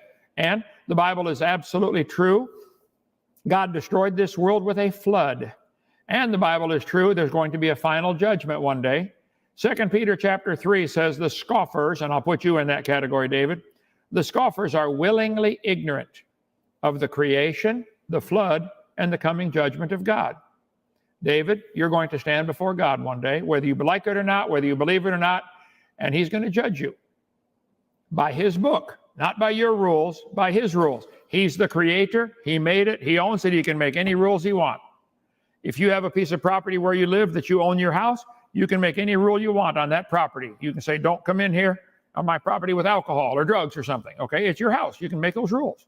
California can make rules. Don't come into our state unless you do this. God can make rules. You can't come into my heaven unless you have all your sins forgiven. The only way to do that is through the blood of Jesus Christ. I did that 53 years ago. I said, Lord, I'm a sinner. I'd like you to forgive me and save me. My sins are gone. Praise God. I'm going to heaven, and it's not because I'm good. It's because of what Jesus did for me. God said they'll bring forth after their kind. That's all that's ever happened. God said he's going to judge the world again. It's coming, David. I'd like to see you come to heaven. I really would. But you got to get your sins forgiven. You're in trouble. The way you're going, you're in real serious trouble. And so, anyway, call me 855-BIG-DINO, extension 3. I take calls all day long and half the night. I'll be glad to talk with you. If you want to say, Brother Hovind, don't call me brother yet. If you say, Kent Hovind, I don't want this public. Okay, I'll keep it private. I have atheists call me all the time, and I keep it private until they say, you can go public now. Tell them. Okay. But David, you're willingly ignorant. 2 Peter 3. Read that passage and write your name in the margin. You're ignorant of the creation. You're ignorant of the flood, and you're ignorant of the coming judgment of God. It's going to hit you like a freight train. Okay, that's it. Thank you. All right, just on time. And that concludes the 5-minute concluding statements. Guys, fantastic debate. Time has flown by. The audience has had a great time. We've got almost 300 people in the chat still with a ton of questions and support, lots of support. So, gentlemen, Dr. Dino and David, thanks for keeping it fun. Let's get through a few of these questions before we call it a night. As we always do on this channel, whoever the question is for gets the last word, and that way we can move along smoothly. There are 2 after shows. So one on David's channel. David, you can link it if you'd like to. And then another one on Logical, Plausible, Probables channel. So the after shows will kick off as soon as this debate is over. Okay, let's go all the way back to the beginning here with the first question that came in. This one came in from Redefine Living. And gentlemen, what I'll do is put them in the chat and show them on screen to help you guys. So this one is on screen. David, looks like it is for you. From Redefine Living. He says, question for David. Can you show that endogenous retroviruses, ERVs, originated outside of a host? Well, viruses by definition would originate outside of the host. And then insert itself in. Viruses have to insert itself into a cell in order to reproduce. So by definition, a virus would have to originate outside the host. And I'm standing. Can you put a link to my after show in the chat? Absolutely. Yeah. Oh, yeah, I see it here. Yeah. So I'll put a link to your after show, and then John in the chat, you can link your after show as well, to be fair. So I appreciate the response there, David. And Kent, anything you wanted to add to that? Well, an endogenous retrovirus or any kind of complex organism, nobody can show how it originated inside or outside of a host. No, can't be done. Okay. And David, quick final word before we get on to the next question. Let's move on to the next question. Okay, so next question comes in from, and I'll put it up on screen, from Jobbing. Question for, he says Andrew, but I believe that's you there, David. So he says, how does the virus SIV changing to HIV prove macroevolution? Aren't both of those still a kind of virus? Yeah, both of them are still a kind of virus, but it's a brand new type of virus. That is literally the definition of macroevolution. And I just don't understand why creationists do not understand this. If a virus became a human, then evolution would be falsified. For the life of me, I don't understand why creationists don't understand monophyly. Okay, thank you for the answer there, David. We'll hand it over to you, Kent, if you had anything you wanted to add. Well, he's honest. He doesn't understand. That's for sure. He doesn't understand how it can. It didn't happen. Okay. What this question is correct. Changing from a virus to a virus is still a virus. That's not going to become anything. That's not evidence for evolution. In their mind, it is though. Wow, look at this brand new kind of virus. It's still a virus, guys. It might be resistant to certain things that we do to try to kill it, but it's still a virus. I bet if you went around and swatted all the bugs and the bugs with a harder shell survived, pretty soon you'd have a population of hard shell bugs because they can survive. Get a bigger hammer, none of them will survive. All right, I appreciate that response, Dr. Hovind. David, question was for you. Get the final word. Let's move on. Okay, I appreciate it. Next question here comes from Jackson Rowe. So Kent and Jackson just finished a debate trilogy, as a matter of fact. So Rowe is asking you, Kent, how do you explain all of the whale transitional fossils? Well, Jackson, there are no transitional fossils. There are fossils. You may choose to put them in some kind of order. I could put the rocks in my driveway in some kind of order. That doesn't prove anything. When you find a fossil, all you know is it died. You cannot prove it had any children at all. You certainly could not prove it had different children. No animal today is capable of producing offspring other than its same kind. And yet you wish to believe that that bone in the dirt can do something that no animal today can do. So my stand is there is no such thing as a fossil record. There is no such thing as a geologic column.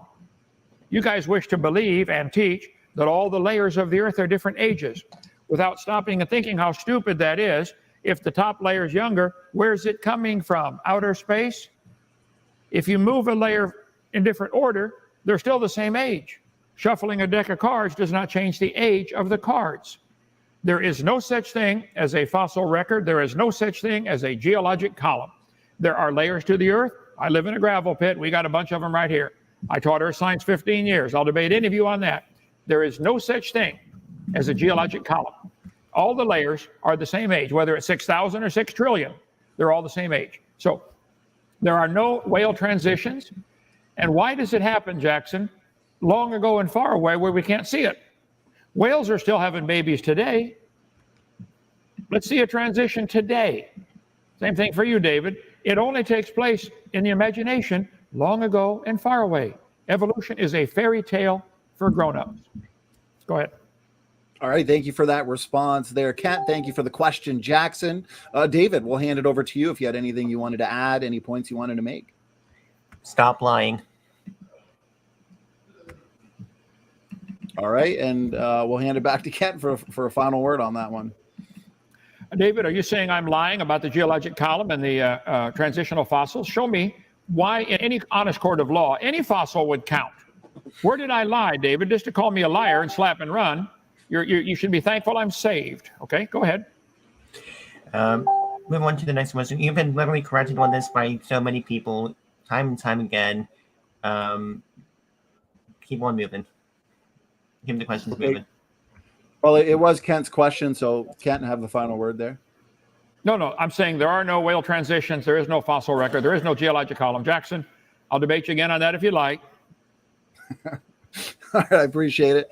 All right, next question comes in from God TV Radio Live Podcast Radio by Brett Keene. Question for David. Got it up on screen. He says, ask David where pain receptors came from and why, please. Also, why do we have males and females? Why did this happen? So where pain receptors come from, I don't know right off the top of my head. I'll have to do some research on that. Though pain receptors are very important in organisms, and not having the ability to feel pain would be very detrimental to the organism, because pain tells us that something's wrong with our body. If you don't know that there's something wrong, then that'll be bad. So as far as male and females, that'll be a subject for a video coming up. All right, over to you, Dr. Hovind. Anything you wanted to add? Well, it's a very excellent question. If you have a complex organism that is not capable of feeling the pain, it's probably going to die. So which came first, the complexity of the organism or the ability to feel the pain and respond to it? You got more than just, something's poking me, oh wow, I feel pain. Something's poking me, you have a reflex. There's an extremely complex, very amazingly designed system of feeling pain and responding to it and healing system. That's another whole level in there. So just to evolve an animal is one step that they can't explain. But then this animal is capable of feeling pain and responding to it and healing if it gets injured. Way beyond complex. I don't know how they can't get it. David, you've had to explain to you how many times you don't get it. I know, but go ahead. All right, David, over to you. Question was for you. Get the last word. So this is the irreducible complexity argument. Unfortunately, irreducible complexity has been falsified. We have observed irreducible complex traits evolve, such as what I've presented with HIV. Complexity can evolve, even stuff that would be qualified as irreducible complex. Next question. Oh, I didn't get to respond to part of that one. Donnie? Sure. Am I if on? you guys wanted Okay. to continue that one a bit. Well, no, as far as the male and female, I think it was designed that way. I think did a great job, wonderful job. I enjoy it. Thank you. All right. I appreciate the responses, guys. And let me see here, looking through the questions here. And next one that I'll put up on screen for you gentlemen here comes in from George Bond. George, I appreciate the question.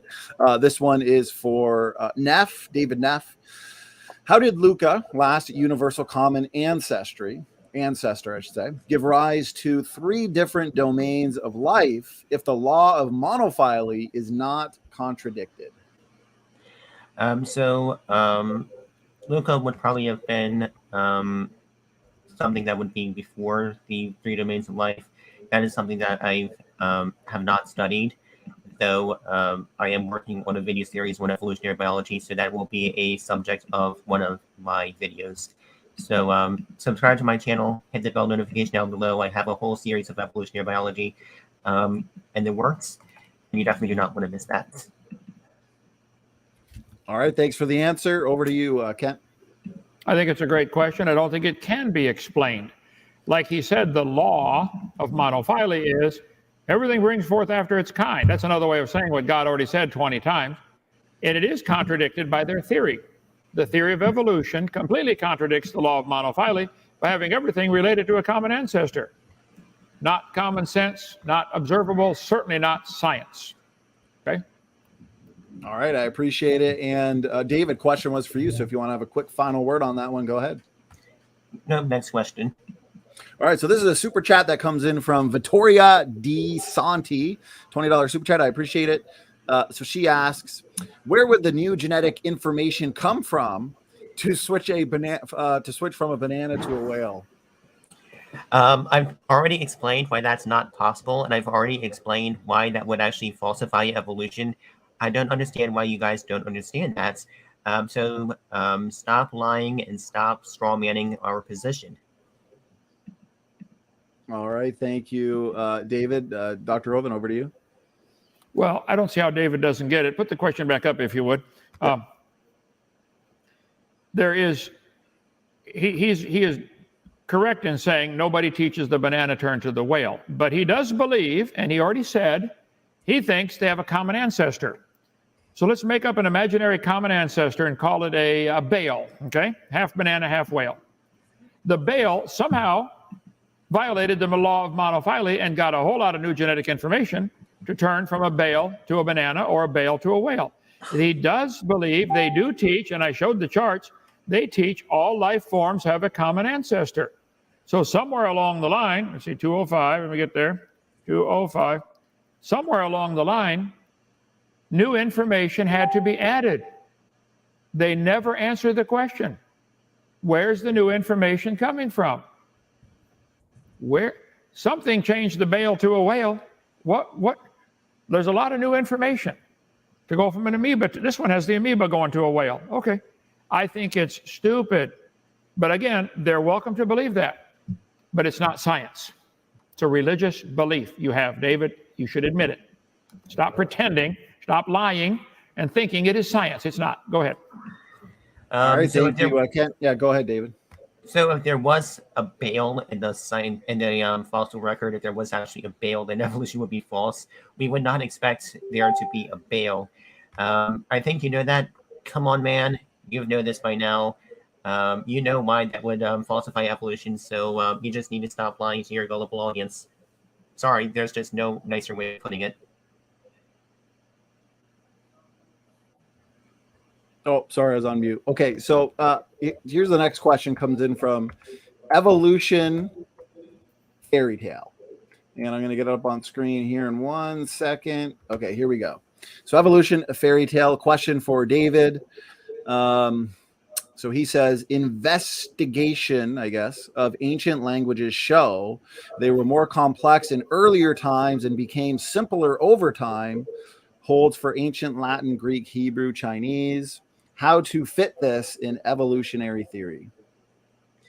I don't understand the question. I don't understand how those two connect with each other. Simplicity would be a sign of intelligence. So I just don't understand how that relates to evolution. So I really don't understand the question. All right, I appreciate that. Kent, anything you wanted to add to that? Well, yes, I think the question is legitimate. Ancient languages were much more complex, much more variety of words to say things. In the days of Shakespeare, just 300 or 400 years ago, the average person on the street had a working vocabulary of 20,000 words. They knew the meaning of 20,000 words. Try to read some of Shakespeare's stuff, okay? You'll see the vocabulary was incredible. That was just 400 years ago. Today, the average person on the street has a working vocabulary of 4,000 or 5,000 words. We have been dumbed down. I think we saw an example of it tonight. So the languages have been decreasing, not increasing. There is no example of anything getting more complex without intelligent input going into it. None. All the cars that are made, if you don't keep fixing them, they're going to break down. All the computers are going to fall apart and break down. Your house is going to fall if you don't keep fixing it. So this is an example of what God said would happen. Everything would tend toward decay, which is what's happening. It's all going to fall apart. So yes, good question. Ancient languages were more complex. Today, the average kid on the street only has a couple words they know, like duh, and I don't know. Okay, go ahead. Next question. All right, sure, you want to go right to the next one? No problem. So this one comes in from Logan Missiak. It's a $5 super chat, so I got to make sure I ask it. Question is for you, David. So he asks, where did life come from? If you don't believe the Big Bang, what is your religion on the origin of life? Go ahead. So I actually do accept the Big Bang Theory as the theory of the development of the universe. Once again, that's completely irrelevant to evolutionary biology.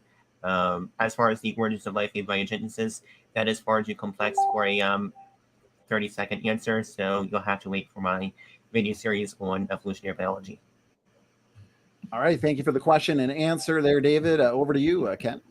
This goes back to what I've been saying for 20 years. There are 6 different meanings and levels to the evolution theory. They want to start with number 6 because they're embarrassed by the first 5. They're not science. They do have to have life come from non-living material somewhere along the line. And they do have to have that life learn how to reproduce itself, another complex step, imaginary step that they take. And they do have to have animals producing something other than their kind. Macroevolution is a religious belief. It's never observed. So, yes, great question. Life had to be created by a really smart creator. I know him personally. He's my dad. Love him.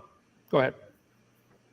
Next question. The response. Okay, so next question comes in from, let me see here. Chat's moving crazy fast here. It's a lively chat tonight. And okay, I've got it up on screen in 3, 2, 1. Aaron Moss, $10 super chat. SFT, he says, question for David. How did animals evolve the ability to fly? That's too complex of a question for a 30-second answer, so that's going to be part of my evolutionary biology series. So hit the subscribe button and the bell notification on my channel so you can follow along with that series. All right, over to you, Kent. They did not evolve the ability to fly. They were created.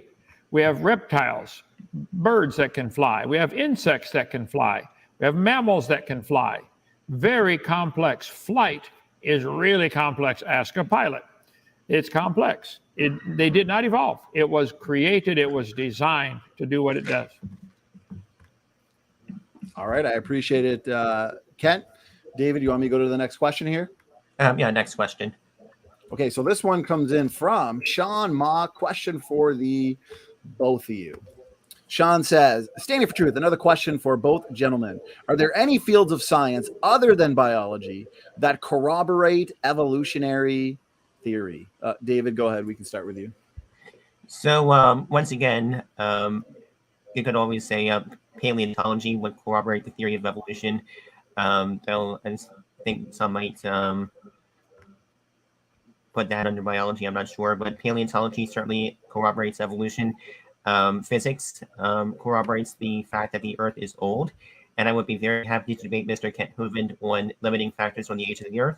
So I hope he would accept my debate proposal on those limiting factors, because I think that would be really fun.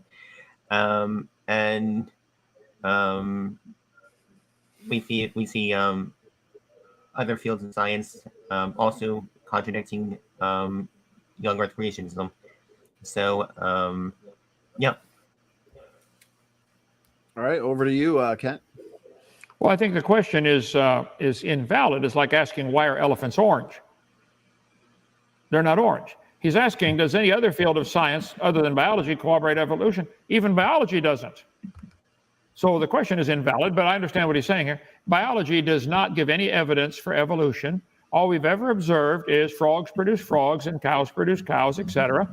That's real, honest biology, what we can observe. Now, if you wish to imagine long ago and far away, that's not science anymore. Or if you wish to find a fossil and say, well, this changed to something else, why could that fossil do it and the ones today can't do it? That's not science. So there are no other fields of science, physical science, earth science, nothing gives any support to this stupid evolution theory that we all came from an amoeba, which came from a dot of nothing exploding. There's nothing, no branch of science anywhere. There's not a shred of scientific evidence to support the evolution theory. It's a religious belief, a dumb one. All right, I appreciate the responses.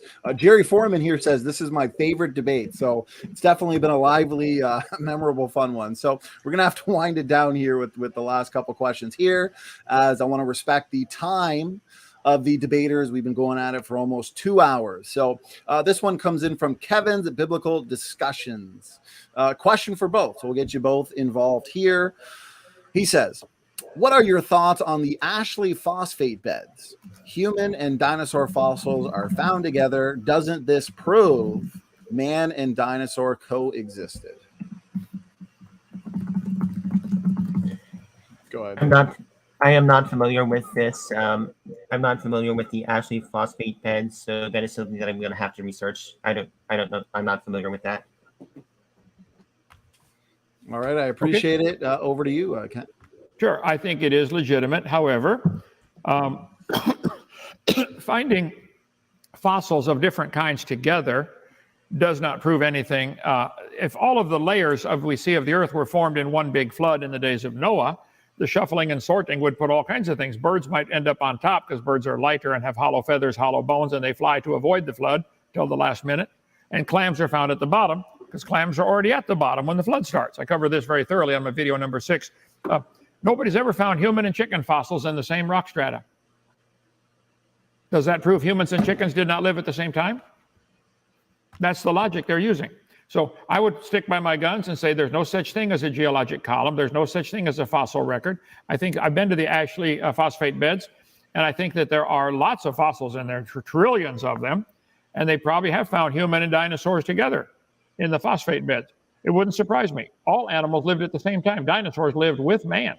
They called them different names in different cultures, typically dragons or something like that. But man killed off most of them. The Bible says before the flood came, people lived to be 900. There's a lot of historical evidence about the golden age where man used to live to be 1,000. Why so many legends about the golden age? It was true. They did live to be old. And reptiles that never stopped growing would grow to be dinosaurs. They were just normal creatures with Adam and Eve, not millions of years ago. Go ahead. All right, I appreciate the response, and I think we'll wind it down with this last question. We do have about 1,000 questions, so we got to end it somewhere, or else we can go for the next 10 hours. So here we go. Alpha Beta. Question for David. I appreciate you, David, being a good sport tonight. Most questions were for you. So the question is, the transition from non-life to the simplest possible life is an example of macroevolution, is what they're saying here, and irreducible complexity. Where is the evidence? And if you disagree with that question, of course, feel free to point out why. Once again, long answer for the too long of an answer for a 30-second response. So wait for my series on evolution.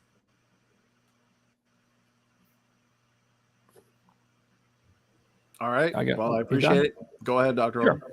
There is no evidence at all of any animal producing a different kind of animal or of life coming from non-living material. It had to be designed, had to be a really smart creator. There's no evidence a car can make itself out of an iron ore mine. There is evidence that man can take the iron ore and turn it into a car. There is evidence for that. All right, I appreciate it. And David, question was for you. So if you want to have the final word there. Nope. Thank you, Standing, and thank you, Mr. Hovind. Mr. Hovind, I would really like to debate you again. I hope you would agree to debate me on a different topic. Maybe we can talk about limiting factors on the age of the Earth. I also am interested in doing a debate on messianic prophecies and a whole bunch of other stuff. So I hope you would agree to debate me again. Are you really want to do that, David? You better go back and watch tonight's first. But my answer is yes, anytime. Bring it on. Yeah, I would love to debate. I would love to. I'll debate anyone on almost any topic. Whoa. All right. Well, David, Kent, thank you both for an epic debate. Tons of fun in the chat. We've had a great audience, very lively. As I pointed out, we've got about 10 hours worth of questions, and we got to wrap it up somewhere. So Logical, Plausible, Probable puts a super chat on screen here, $2. He says, after show is going down right after the debate. There's also an after show over on David Neff's channel. So we got an after show on an evolutionist channel and a creationist channel. So there you go. Should be fun. So why don't we, as we always do, end the show with some quick final words, final thoughts from the debaters. Again, thank you so much, Kent and David, for giving us your time for tonight. David, over to you. Final thoughts, final words. Once again, thank you, Mr. Hovind. Thank you, Standing. And once again, we saw that Kent Hovind did his usual stuff. And I hope that we can do another debate. And if you pay me, I would be very happy to come down to the Dinosaur Adventureland. I mean, I know you and Steve, I know you pay Steve quite a bit of money, so I'm sure you guys can easily afford to pay me a couple tens of thousands of dollars to come on down. So let me get this straight. We take in quite a bit of money. Yes, indeed. And okay. I know you, and I know I would guys, let's can I say something? Get into personal stuff. Can I say something? Can I say something real quick? I think the university where you go takes in quite a bit of money from taxpayers, don't they? We're all forced to teach that stupid religion of evolution. Everybody has to pay real estate tax to pay for your university up there. They take in quite a bit of money. This is all volunteers, all donations here. Nothing's forced on anybody. So my closing words would be, in the beginning, God created the heaven and the earth, and he's going to come judge it again one day, and he's pretty mad at you, David. Might want to get right with him, okay? Well, I suppose I'll take my chances. All right, I appreciate the final words. We are going to wrap it up here. Thank you so much for everybody in the chat for joining us. Solid chat and solid debate. So Kent, David, thanks again, and we'll see you guys at the after show. Thanks for tuning in. Standing for Truth is out.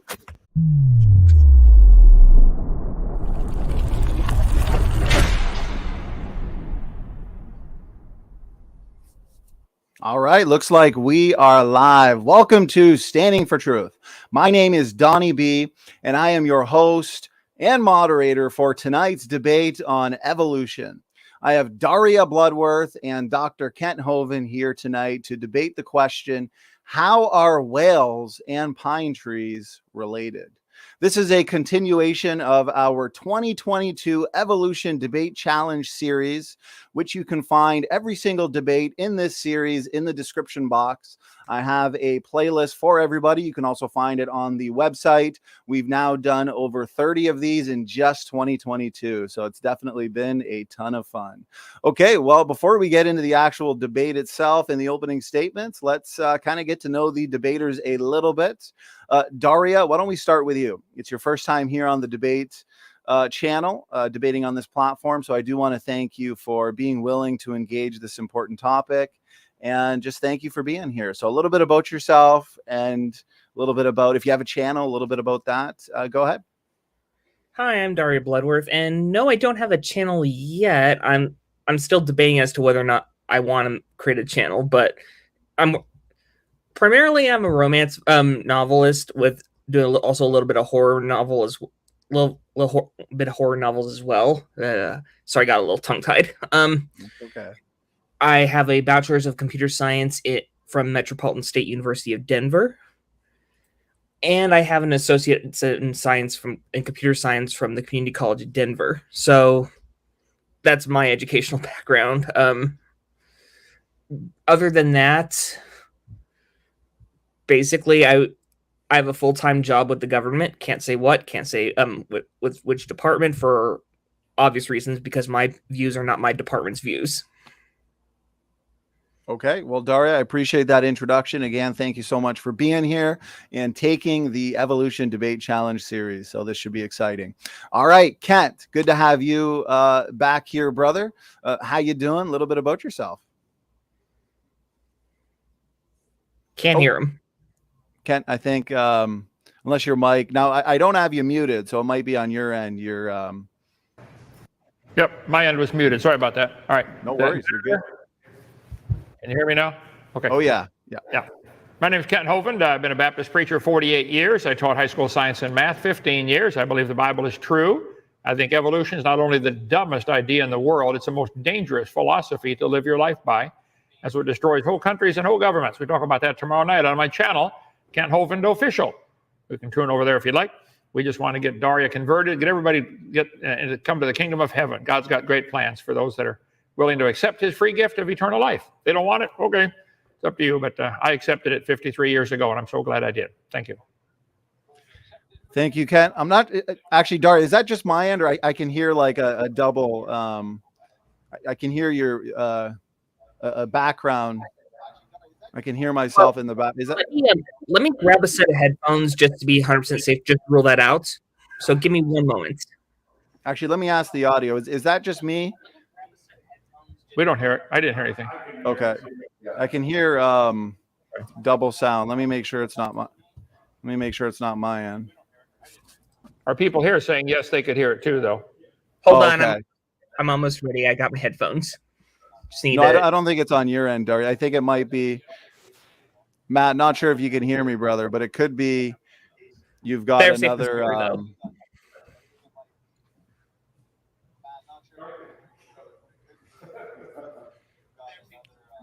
Better safe than sorry, and I've already got the headphones connected and all that good stuff. Sounds good over there. Sound better?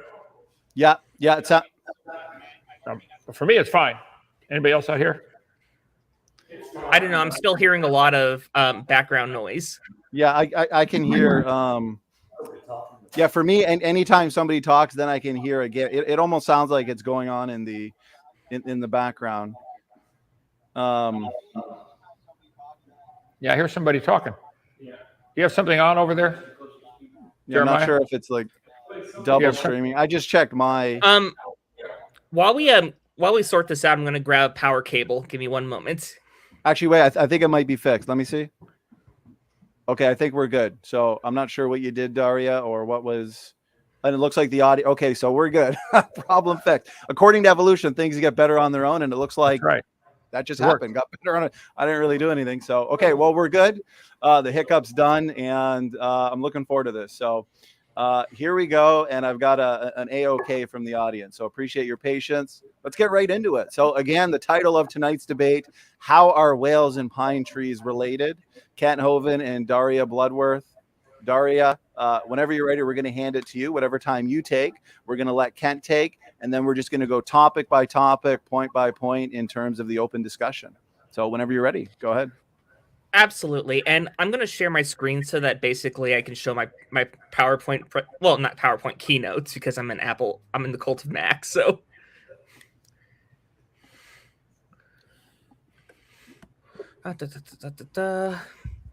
no worries. If you need help sharing screen, let me know as well. No, I think I got it. All right. Can everyone see it okay? Just make sure when you click. So you probably click share, but you want to make sure that you there's like a second share button. So when you see, Daria, where it says entire screen, make sure to click the box. So then the bottom share highlights blue, and then you can click it. Yeah, sorry. This is my first time using Stream Deck. My apologies. StreamYard. After you use it one time, you've mastered it. It's very accessible. So. Oh, excellent. And as you're doing that, Daria, I'll remind the audience, as I'm sure they already know, we're going to have an audience Q&A. So please make sure you're tagging me. We've already got a couple hundred people in the live chat. So just so I don't miss it, please tag me at Standing for Truth. Okay, I think I got it. There we go, Daria. So whenever you're ready, your screen is shared. Excellent. So I'm gonna spoil this for a little while. I'm going to spoil the ending for a bit of my introduction, but the point is there isn't much that joins pine trees and whales together. But the point of this topic is to point out the fact that they are in fact related, and I want to talk about how they are related and how, as we move down the tree of the phylogeny, we will be able to see how they are related. So this is why I picked this topic, how whales and pine trees are related, and why Kent Hovind's dismissal of the taxonomy as lines on paper is nonsense. So, this is me. Unlike Kent, I went to the Metropolitan State University of Denver, got myself a Bachelor's of Science in Computer Science. Oh, Daria, let me just pause it there, because all I see on my end is our pictures from the StreamYard. Did you click your PowerPoint at all? I did. Crap. Oh, sorry. Now, when you originally clicked the share screen, did you click entire screen or did you click just like one screen? I clicked entire screen. I can see your mouse. I can see your mouse moving. So as long as you take your mouse to wherever your PowerPoint slides are, so we can see them. I can see your mouse moving, so we can definitely see your screen. Can you see my keynote presentation? No, I don't see your presentation. Maybe if you want to exit it, as in stop share and then reshare. Just refresh it. And then just, if it's a PowerPoint presentation, yeah, once you share, make sure to click entire screen. You'll see a mini box of your screen. Click that. How about now? I can see it, but I can just see our StreamYard. I can see your mouse moving. So make sure to click. No, I did. So I guess, unfortunately, PowerPoint is not going to work today. So I'm not going to waste the time with more tech support. Basically, the problems with debating Kent are that he loves to move to multiple topics. He brings up a lot of irrelevant, factually bereft nonsense. He'll then whine about not getting equal time when he, in every debate, dominates the conversation with his nonsense. And therefore, we need to choose one topic. And that topic for this debate is how whales and pine trees are related. So, how are they related? The answer, as Aaron Raw told Kent, is that they're both eukaryotes. That is literally how they're related. That is all that they have in common. But that doesn't mean that they're not related. They are. It's a demonstrably true fact. It answers the question Kent asked about how whales and pine trees are related. It's about the only thing that whales and pine trees have in common. It's the only thing connecting the two. It's how they're related. And my hope by bringing this point up is the first objective is to see if Kent can accept the fact that whales and pine trees have this one trait in common, that they're both eukaryotes. Can he stay on topic, or will he drift off to other topic points like life coming from a rock or other such nonsense? And the second objective is to see when we drill down closer into the phylogeny, we see more and more similarities. Like we're going to see more and more similarities between a pine tree and a flower, or a pine tree and a conifer, or other conifers. While it's true that the only thing that connects whales and pine trees is that they're both eukaryotes, that's the consequence of choosing two species so far apart in the phylogeny. And my naive hope for what I hope to get out of this conversation is hopefully Kent will see the error of his ways. Kent will see that it's not just lines on paper that connect species, and that we can move on to another topic. But what I think will actually happen is Kent will deny the evidence. Kent will bring up a bunch of irrelevant nonsense. Kent will probably attack my physical appearance. Kent will probably go straight into some variant of his long debunked narrative that he's used since before he went to prison. And Kent will claim victory, even though he obviously couldn't address the argument. So that is what I predict is going to happen. And that's everything. Okay, thank you, Daria, for that opening statement. We can hand it over to Kent, and then I guess what we'll do is kind of just pick, one line of evidence that supports common descent, and run with it. To make sure we're discussing each topic. So Kent, we'll hand it over to you. That looks like it's about 5 minutes, so we'll give you equal time. Yeah, it sounded like several ad hominems right there at the beginning. She had to throw in prison and a couple other things, and that's okay. I can handle it. Daria.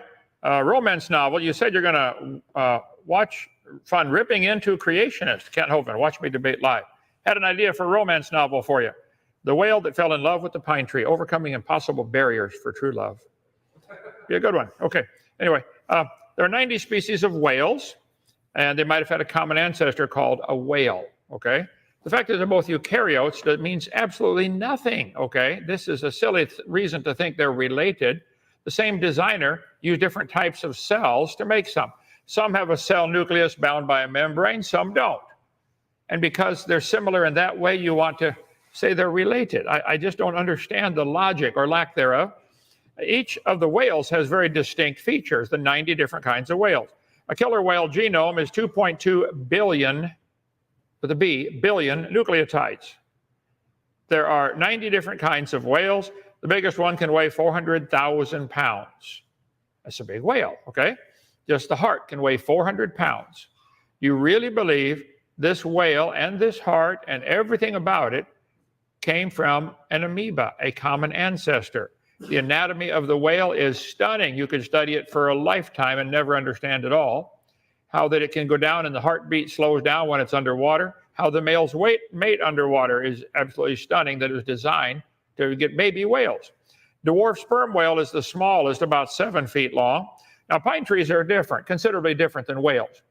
Not that they just live on land and breathe in CO2 and give off oxygen, where whales do the opposite, breathe in oxygen, give off CO2. 126 species of pine trees. There's some pretty big ones. We got some big ones on our property here. World's biggest pine cone, nearly 23 inches long. By the way, I'd like to get some of those for our science center.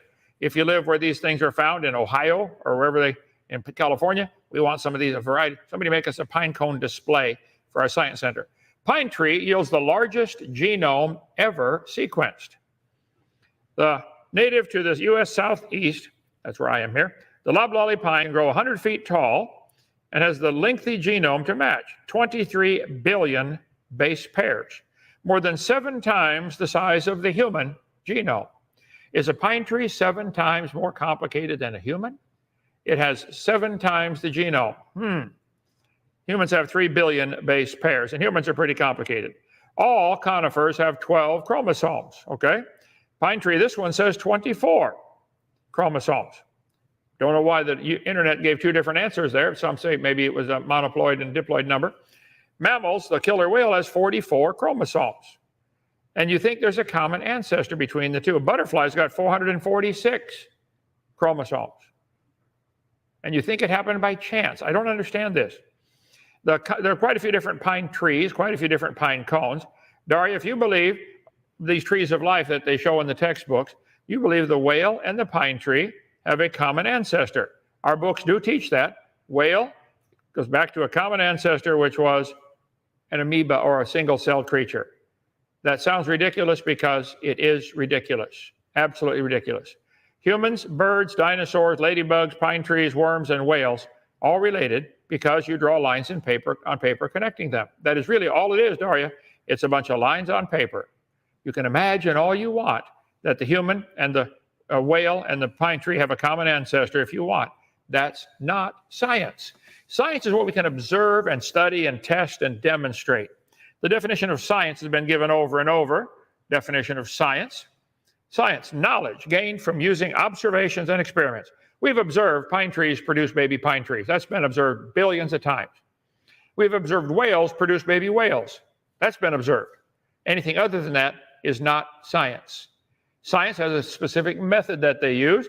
You start with make an observation, develop an idea, think up experiments, predict what will happen, and then observe what actually happens. And oh, hang on. And then modify your ideas, set the phone off. This happens to me all the time. Sorry about that. There. Forgot to shut the ringer off. That's where my daughter's wedding was played 50 times on America's Funniest Home Videos. Watch Kent Hovind's daughter's wedding if you get a chance. So cows produce cows. We can observe that. Whales produce whales. Pine trees produce pine trees. There are no exceptions. None. If you wish to believe long ago and far away it was different, that's fine. The fact that they're both eukaryotes means nothing. Hey, they're both attracted by gravity too. Does that mean something? I bet whales and automobiles are attracted by gravity also. I bet they are. I bet that proves they're related. This logic just blows my mind. So I think the relation between all the cows and all the whales and all the pine trees is probably genetic. I think if we keep breeding them and see it happen over and over again, we'll see whales always produce whales and pine trees produce pine trees. That's all we're going to see. Babies will always be cows when you start with cows. They're always cows, and they seem to always work. So there's no need to modify the prediction. I predict if you take seeds out of a pine cone and put them in the ground, they will grow a pine tree. That's my prediction. And so far it's worked. They're always, same with the baby apes. This method works over and over. No need to change it. It works. I think all we've ever seen is evolution doesn't happen. Does not happen. You can believe it if you want. They can draw lines on paper and claim a common ancestor because they're both eukaryotes.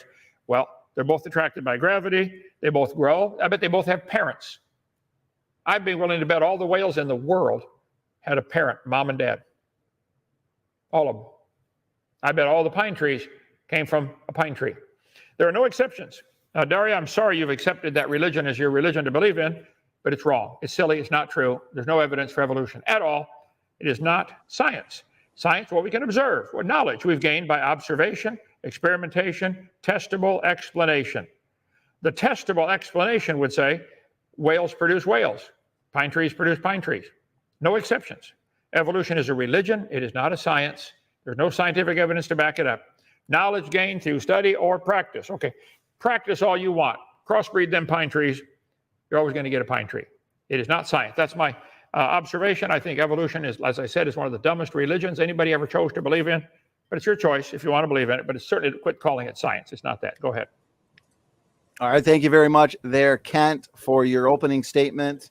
And Daria as well. That's 5 minutes. Okay, let's kind of move towards a more free-flowing, organic discussion where we are discussing, each line of evidence, each topic, one at a time.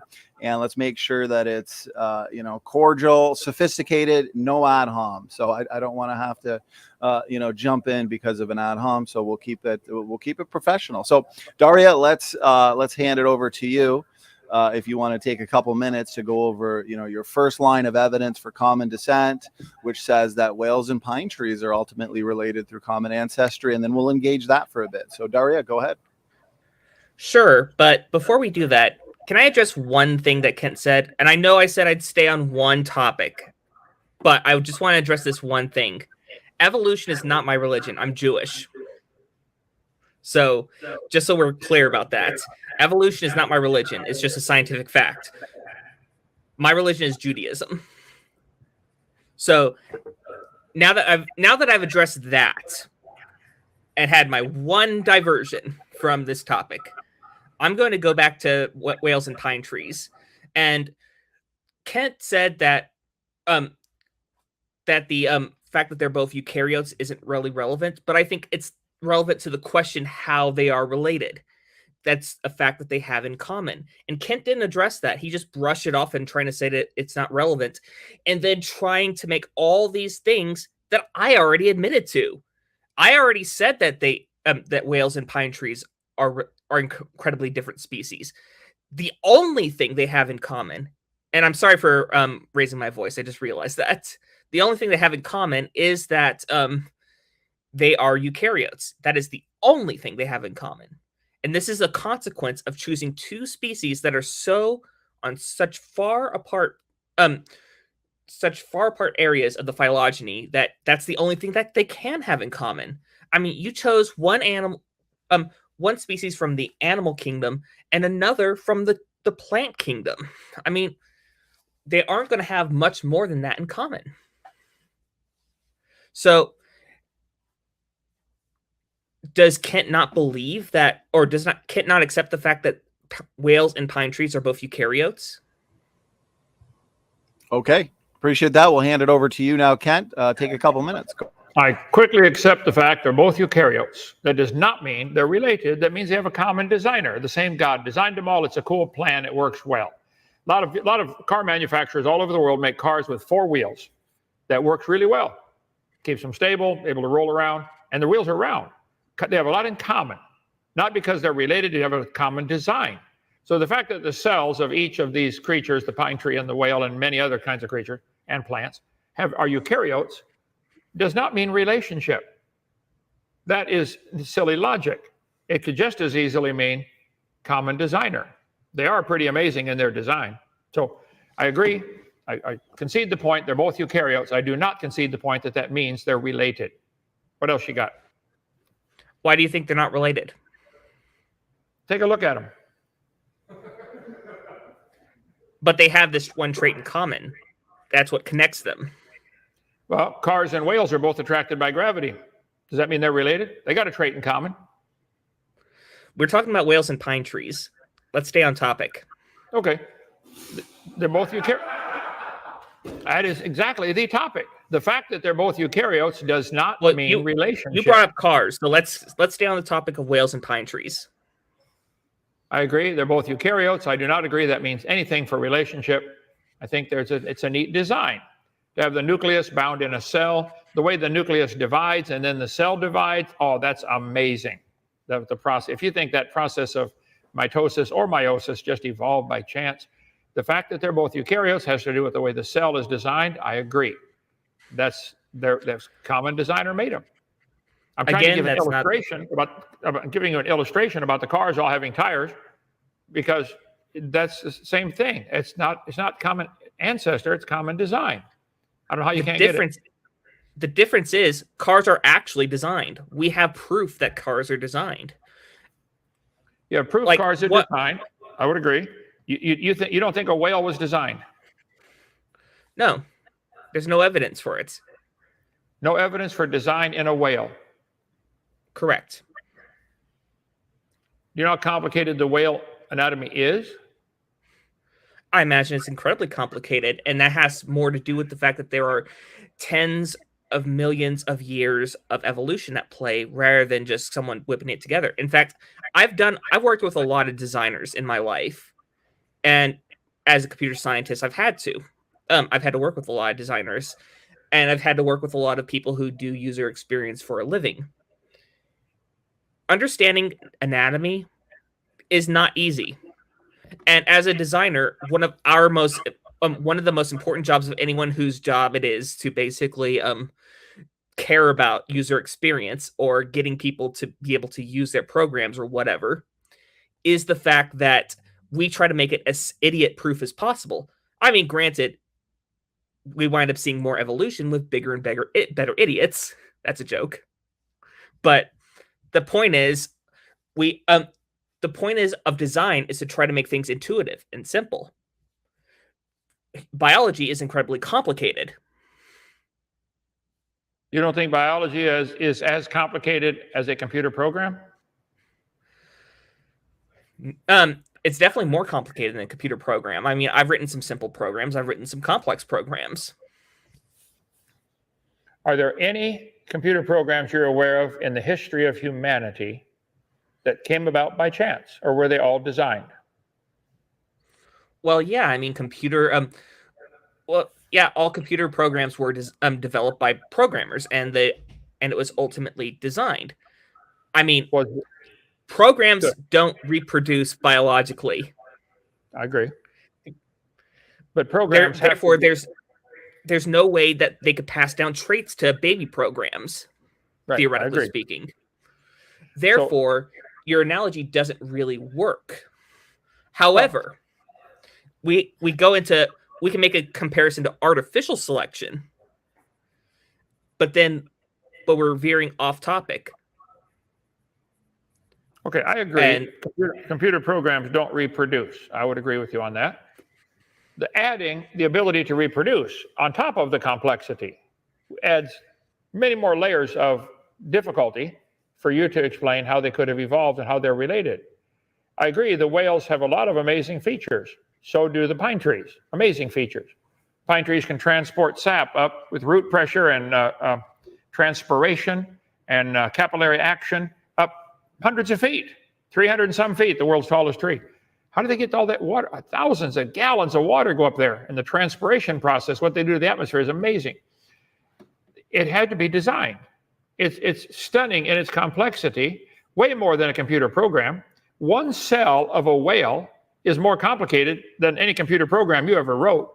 And the DNA code in that cell is way more complicated than the computer program to run your whole government. Well, you're Canadian. I'm sorry, that's not a good analogy. So the computer program is really complex, and I just said, if you want to add reproduction, if you could design a computer program that could also reproduce, whoa, that would be more complicated, wouldn't it?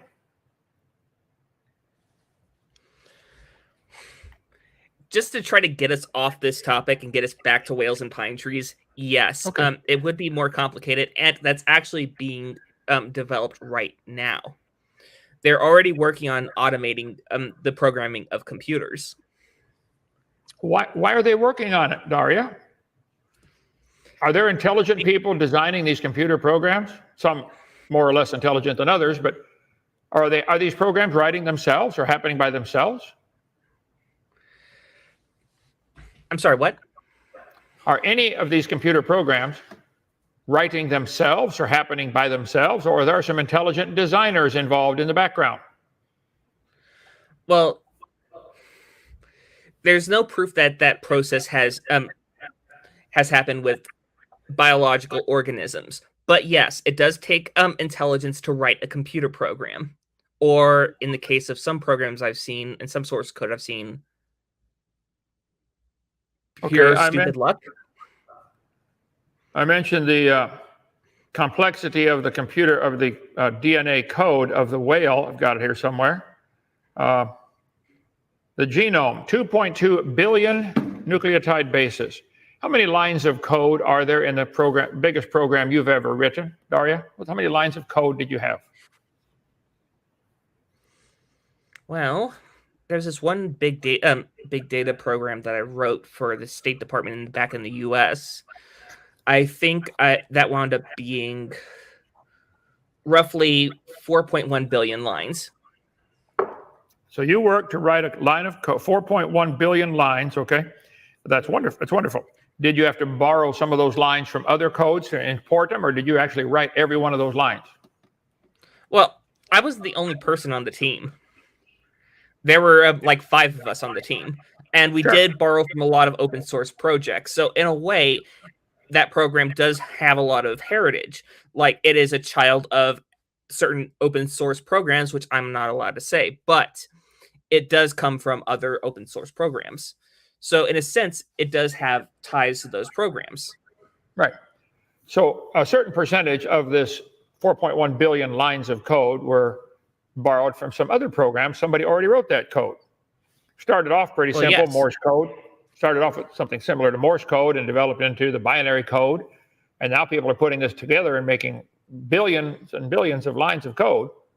and borrowing from each other. No one person could live long enough to actually write 4.1 billion lines of code.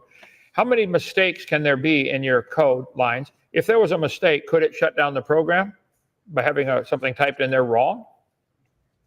Depends on the type of mistake. I mean, yeah, it could, but this is why we always go back and look at it again and again and again to make sure that we get it right and to make sure we catch any mistakes. And sometimes we don't get them all. So we have to test it and look through it again. I mean, it's just a matter of refactoring and going through. However, I fail to see how this is relevant to the topic of whales and how whales and pine trees are related. Well, we're talking about whales. The killer whale genome is 2.2 billion base code, nucleotides in the base code. That's a complicated code. And to think that it wrote itself with no intelligent designer behind it.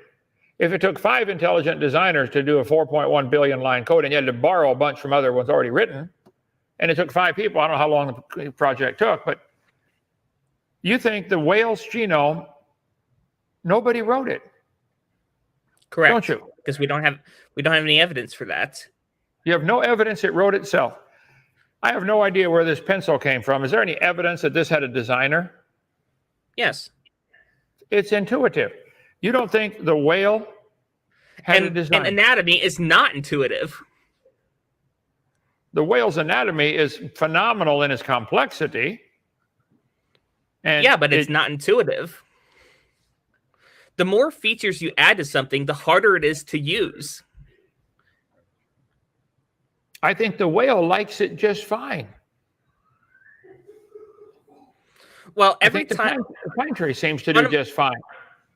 On a majority of streams that I've seen from you since you set up your new dinosaur Adventureland in Alabama, you've made the quip that if evolution were true, that basically computers would work better. I've heard you make that quip many, many times.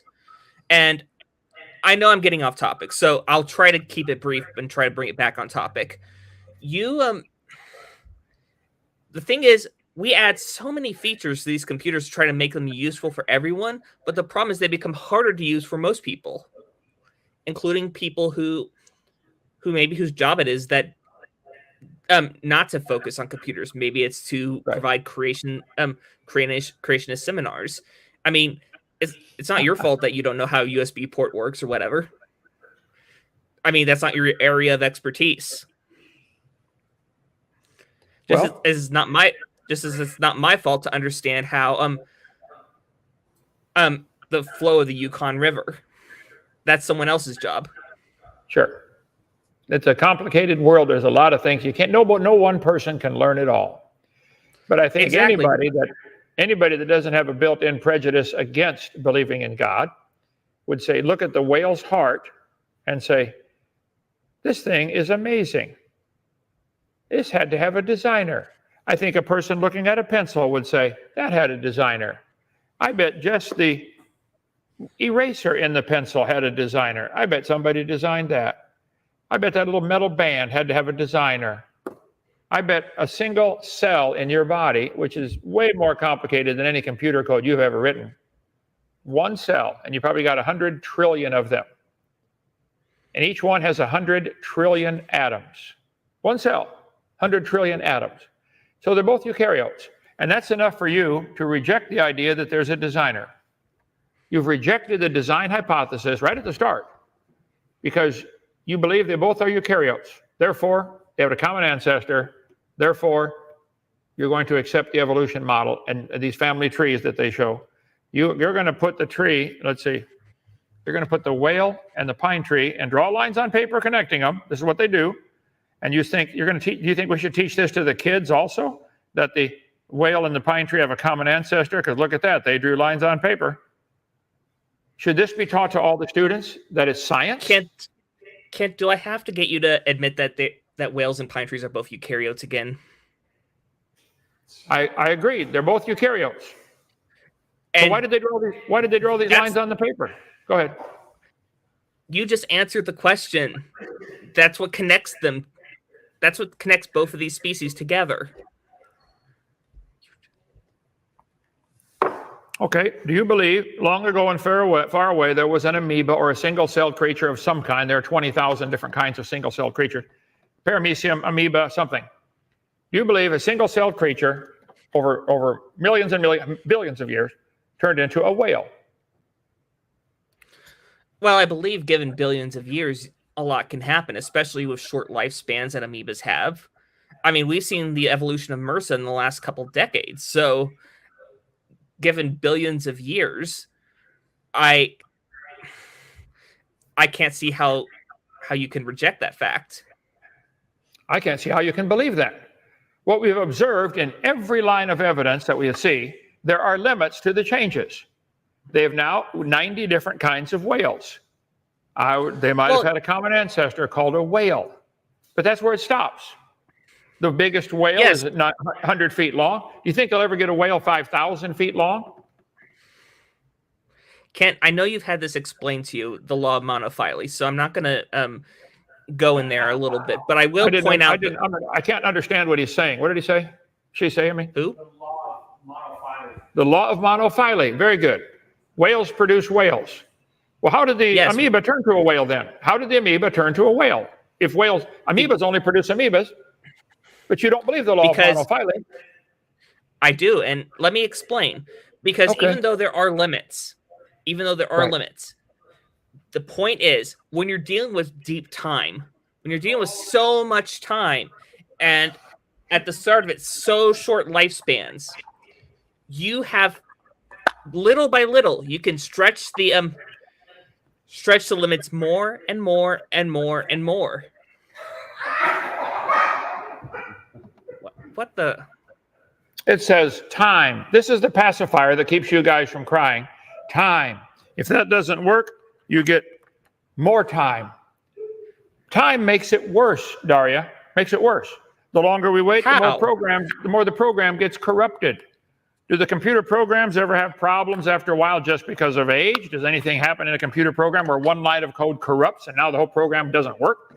Do computer programs ever freeze up the computer? Oh, wow, it stopped. Yeah, all the time. All the time. Purely because of age? No. Okay, you think the original amoeba had a line of code, had a DNA code capable of transforming itself into the DNA code of 2.2 billion base pairs for a whale? Where's all this new information coming from? The original one? No.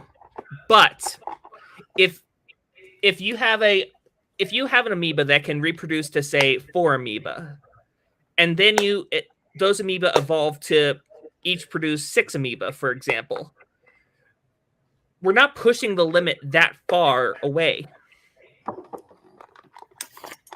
Well, my point would be, this isn't observed. Put a bunch of amoeba in the laboratory. They have a very short generation time, 8 hours. Some of them in 8 hours, they grow up, get married, and have babies in 8 hours. So you can have 3 generations per day. Has anybody ever been able to make an amoeba turn into something other than an amoeba? I'll answer for you. The answer is no. So adding time isn't going to help because the whale has a lot longer generation time. I didn't look up how long. The answer is yes, and I can explain how. Oh, please do. I want to hear this. You can make up a story or you can show me science. Can you actually show me a science experiment where any laboratory in the world has produced a non-amoeba from an amoeba? Or is this just a story you're going to tell? Well, it is what would you say is not a story? The truth. Well, you write novels. This is going to be another novel, isn't it? The amoeba that turned into a whale. Let's hear it.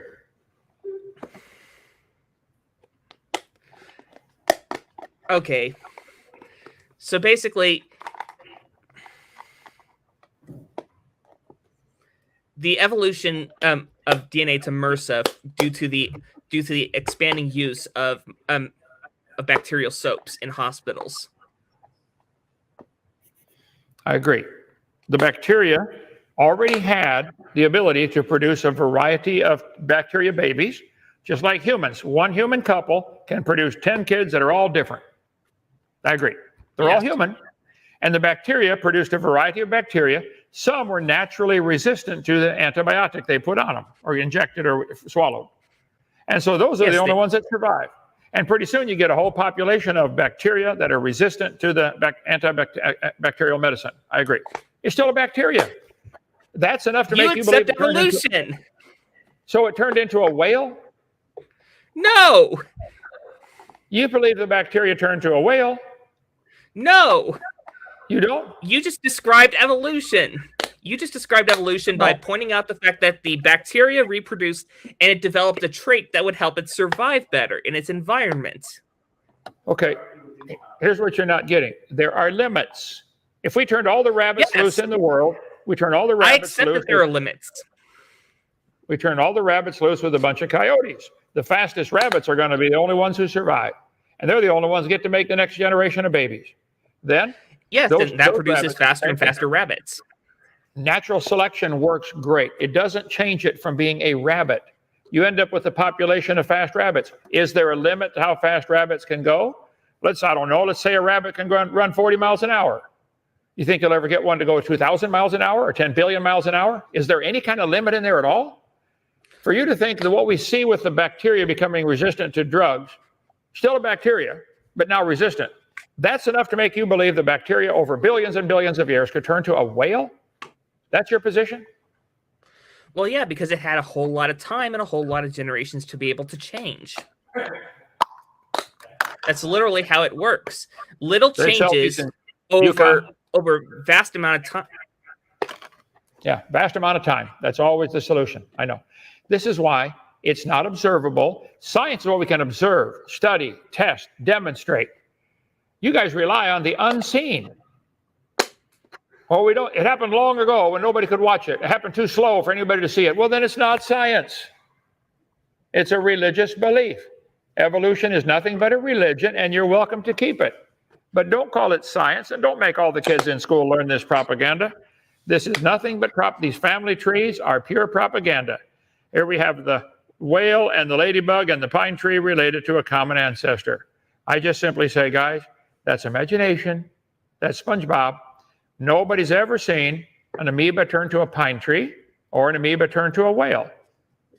But the purpose of this debate is for you to provide evidence for why you think the pine tree and the whale are related.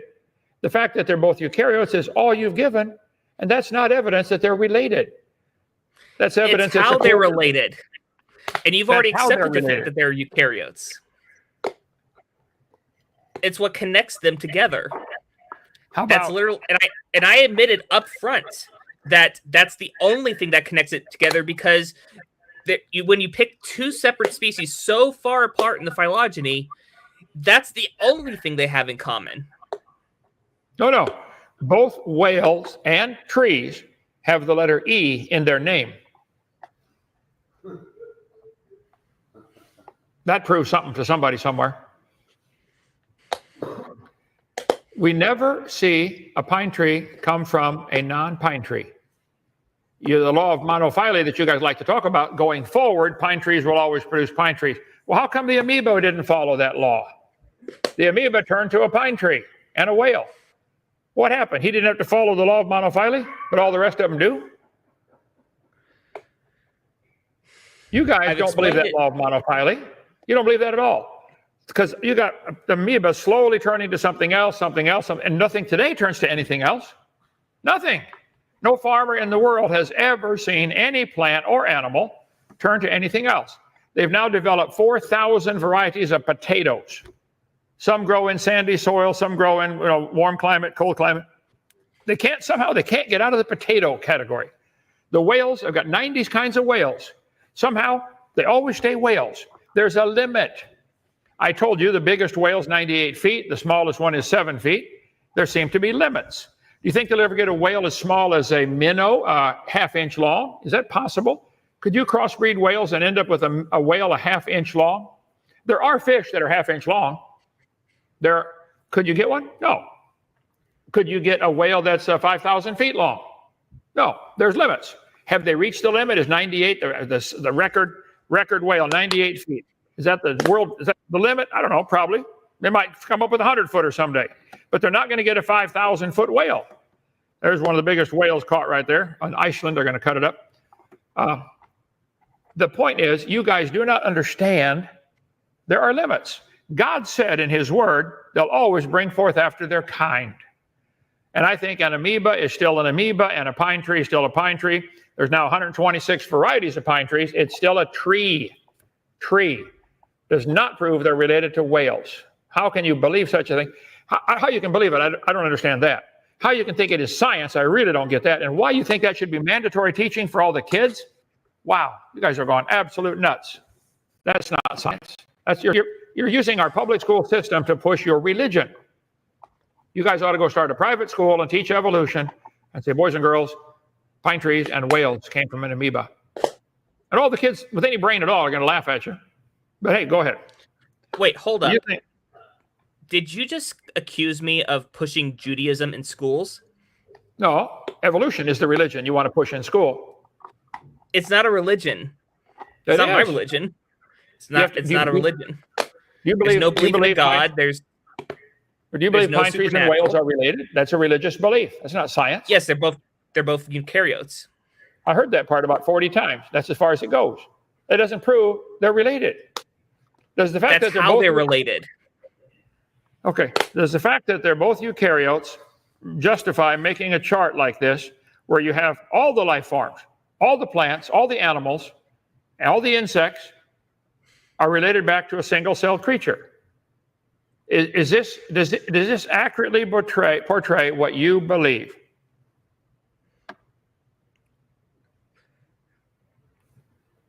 The fact that I accept, yes. No, you believe. Quit using the word accept. You don't believe. You've never seen any of this happen. We've never seen a whale produce a non-whale. We've never seen a pine tree produce a non-pine tree. You can say you accept it. No, you don't. You believe it. Why can't you admit this is your religion? This isn't science. You want me to give you the definition of science again? Science, it's not my religion. Judaism is my religion. Quit trying to erase my religion. I don't care about your Jewish religion. I care about your evolution religion.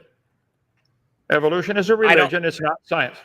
Science I don't is have any other religion. Well, right here.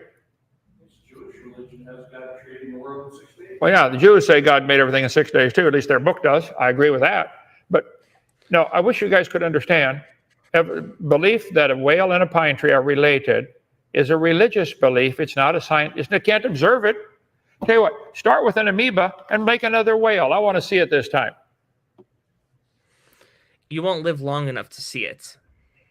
Therefore, nobody's ever seen it. So we have to believe it by faith. But the thing is, we have proof that it happened. Yeah, proof it happened. Yes, I don't have to have lived in the 1800s to see Abraham Lincoln get shot. Correct. I don't have to have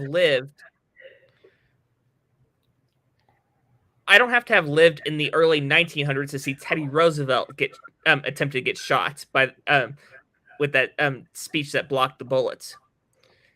I don't have to have lived in those periods, but what I do have is evidence. Well, hold it. For those two examples you gave, we have people who were there who recorded the event. We have eyewitness testimony. That is one line of evidence. That's good. That's really high quality. There's different values to evidence, levels of evidence. In a court of law, you have no evidence, a scintilla of evidence, reasonable suspicion, probable cause, preponderance, clear and convincing, reasonable doubt. All of those will get the person a not guilty verdict. That's why they say, is he guilty beyond a reasonable doubt? It is not true beyond a reasonable doubt that whales came from an amoeba. We have eyewitness testimony. We have testimony of Abe Lincoln, testimony of Teddy Roosevelt, eyewitness testimony. They're all dead, but we have their written testimony at the time, multiple witnesses. That's better than what you have for amoeba turning to a whale. You don't have anybody saw it. Nobody wrote it down. You just believe it. Pretty sure we don't have testimony from when Abe Lincoln got shot. B, we're not talking about a court of law. We're talking about science. You can get away with a whole lot of stuff in court of law that you can't get away with in science. Science has rigor. Science is what we can observe. Let's see. Let me try it one more time here. Science, definition of science. Knowledge gained using observations. Where's the observation of a whale coming from any non-whale? Where's the observation of any whale ever producing a non-whale? Experiments. Can you do an experiment to make a whale again from an amoeba? You want to put a chart out there for the kids to study and learn and pretend it's science. You want them to all believe that chart. And it's nonsense. Science, well, we can observe, study, test, and demonstrate. Evolution doesn't qualify for a science. Evolution only qualifies for a religion. The word science means knowledge. What do we know? We know whales produce whales. That we know. We know pine trees make pine cones that have seeds that produce more pine trees. That we know. That's been observed billions of times, okay? You should see how many trees they grow here in Alabama, just as a crop. They grow them as a crop. And they count on them always coming up as a pine tree. Knowledge, religions help to understand and explain the world. Religion is not considered as science. I agree. Evolution's a religion, it's not a science. We don't observe any of what you're talking about.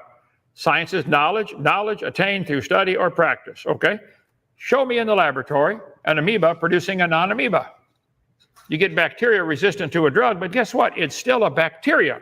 They seem to be stuck in the bacteria clade, can't get out. Maybe that's because they can't always bring forth after their kind, like this book says, 20 times in the first 7 chapters. Maybe that's because that's just the way it is. That's all we've observed. Science, a system of acquiring knowledge. We know whales produce whales. There are no exceptions. We do not know whales and pine trees are related because they're both attracted by gravity, or they both have an E in their name, or they both are eukaryotes. That's not science. I wish you could see this, Daria. I don't understand how you can't. I think what's tripping you up, Kent, is the fact that you're using... I'm not tripped up. I'm fine. First of all, Donnie, I have a question for you. Do we get to make closing arguments? Yes. Yeah, definitely. Before the audience Q&A. I guess a question I would like to kind of throw into the mix before we get into concluding statements, Daria. Other than, whales and pine trees, from the evolutionary perspective, what's connecting them, the fact that they're both eukaryotes. If someone was on the fence and they were to ask you, what's another scientific line of evidence for why you believe whales and pine trees are related through common ancestry, what would be a real strong line of evidence that you would point them to? Well, Well, considering that we're talking about two species so far apart, and I did concede this at the beginning of this conversation, and I did try to make this pretty clear throughout. Since we're talking about two different lines of evidence, two different species that are so far apart, they're so divergently different that they can't get back to the point, or it would take a monumental amount of effort to get back to the point where whales and pine trees would be sort of similar, to the point where they would be able to reproduce naturally. But the problem is, and the thing that Kent doesn't get, and the reason why I was saying Kent was tripped up for a little bit, is that I think he's using the generic nomenclature for related as in direct familial relationship to related as in they have something in common. So basically, in the sense that am I related to Kent? No, not in the common nomenclature. I don't think that Kent is that far into my family tree. But are Kent and I related in certain aspects? Yes. We're both human. We're both white. We both wear glasses. We have things that draw us together. We have things that connect us. If you wanted to create some sort of unique taxonomy, those would be how that we could be categorized. Okay, in that sense, we are related. Okay, let's take that. In the sense, I'm sorry, I thought you were done. No, I think I lost my train of thought. Okay, apologies. Let's take that, and I heard taxonomy in there specifically too, and let Kent address it. Go ahead, Kent. Well, I think we could all agree that we are both human. Probably if we went back far enough, we had a common ancestor. I bet his name was Adam. I'd bet money on that. So I think we probably have 46 chromosomes. Sure, we're both human. Pine trees have 12. Whales have 44. You wish to believe there's a common ancestor, that's fine, but there's no evidence for this. There's no evidence of any whale ever coming from anything other than whales. Going forward, the law of monophyly you guys love to talk about is true. Why isn't it true going backwards? Somewhere along the line, a non-whale produced a whale. A bacteria is certainly a non-whale. In your charts that you guys make up, these family trees, you have them all connected. I object to that. That's not science. There's no evidence of any of these changes that they draw lines on paper about. You can believe that if you want. You are a primate. No, I'm not. You might think you are, but they put pine trees and birds and hamsters and everything related to a common ancestor. I object to this. This isn't science. It's a religious belief that you guys have. Amoebas produce amoebas only, no exceptions. But you somehow want to turn that amoeba into a whale that weighs 400,000 pounds. I think that's mind-boggling to me that anybody as intelligent as able to breathe and walk could believe such a thing. It's a fairy tale. Evolution is a fairy tale for grown-ups. That's all it is. It's a religious belief. If that makes you sleep good at night because you believe, I'm related to a pine tree, okay. Wait till one falls on your house and you're getting mad at your relatives. Yeah. Okay, Q&A time, Donnie? Or whatever you got? I was going to jump in here. Daria, unless there's another line of evidence you wanted to put forth, we can jump into some 5-minute concluding.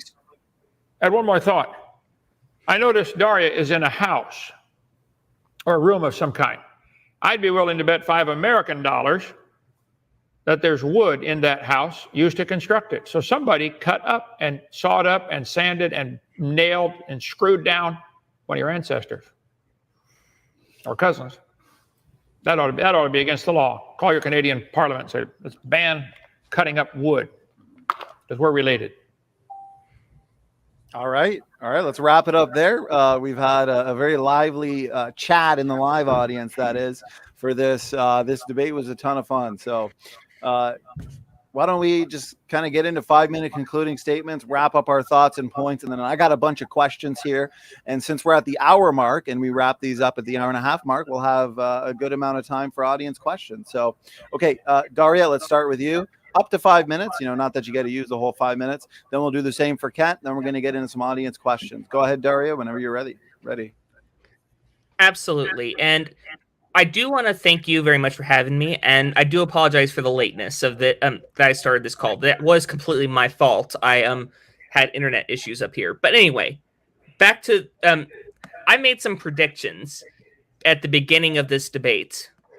I predicted that Kent will deny the evidence, and we saw vigorously that he did. He could not accept the fact that at first that whales and pine trees are both eukaryotes. And then when I held his feet to the floor on this one, he had to admit that fact, but he only did it to try to claim, but that doesn't prove that they're related. Ignoring the fact that that's how they're connected in the first place.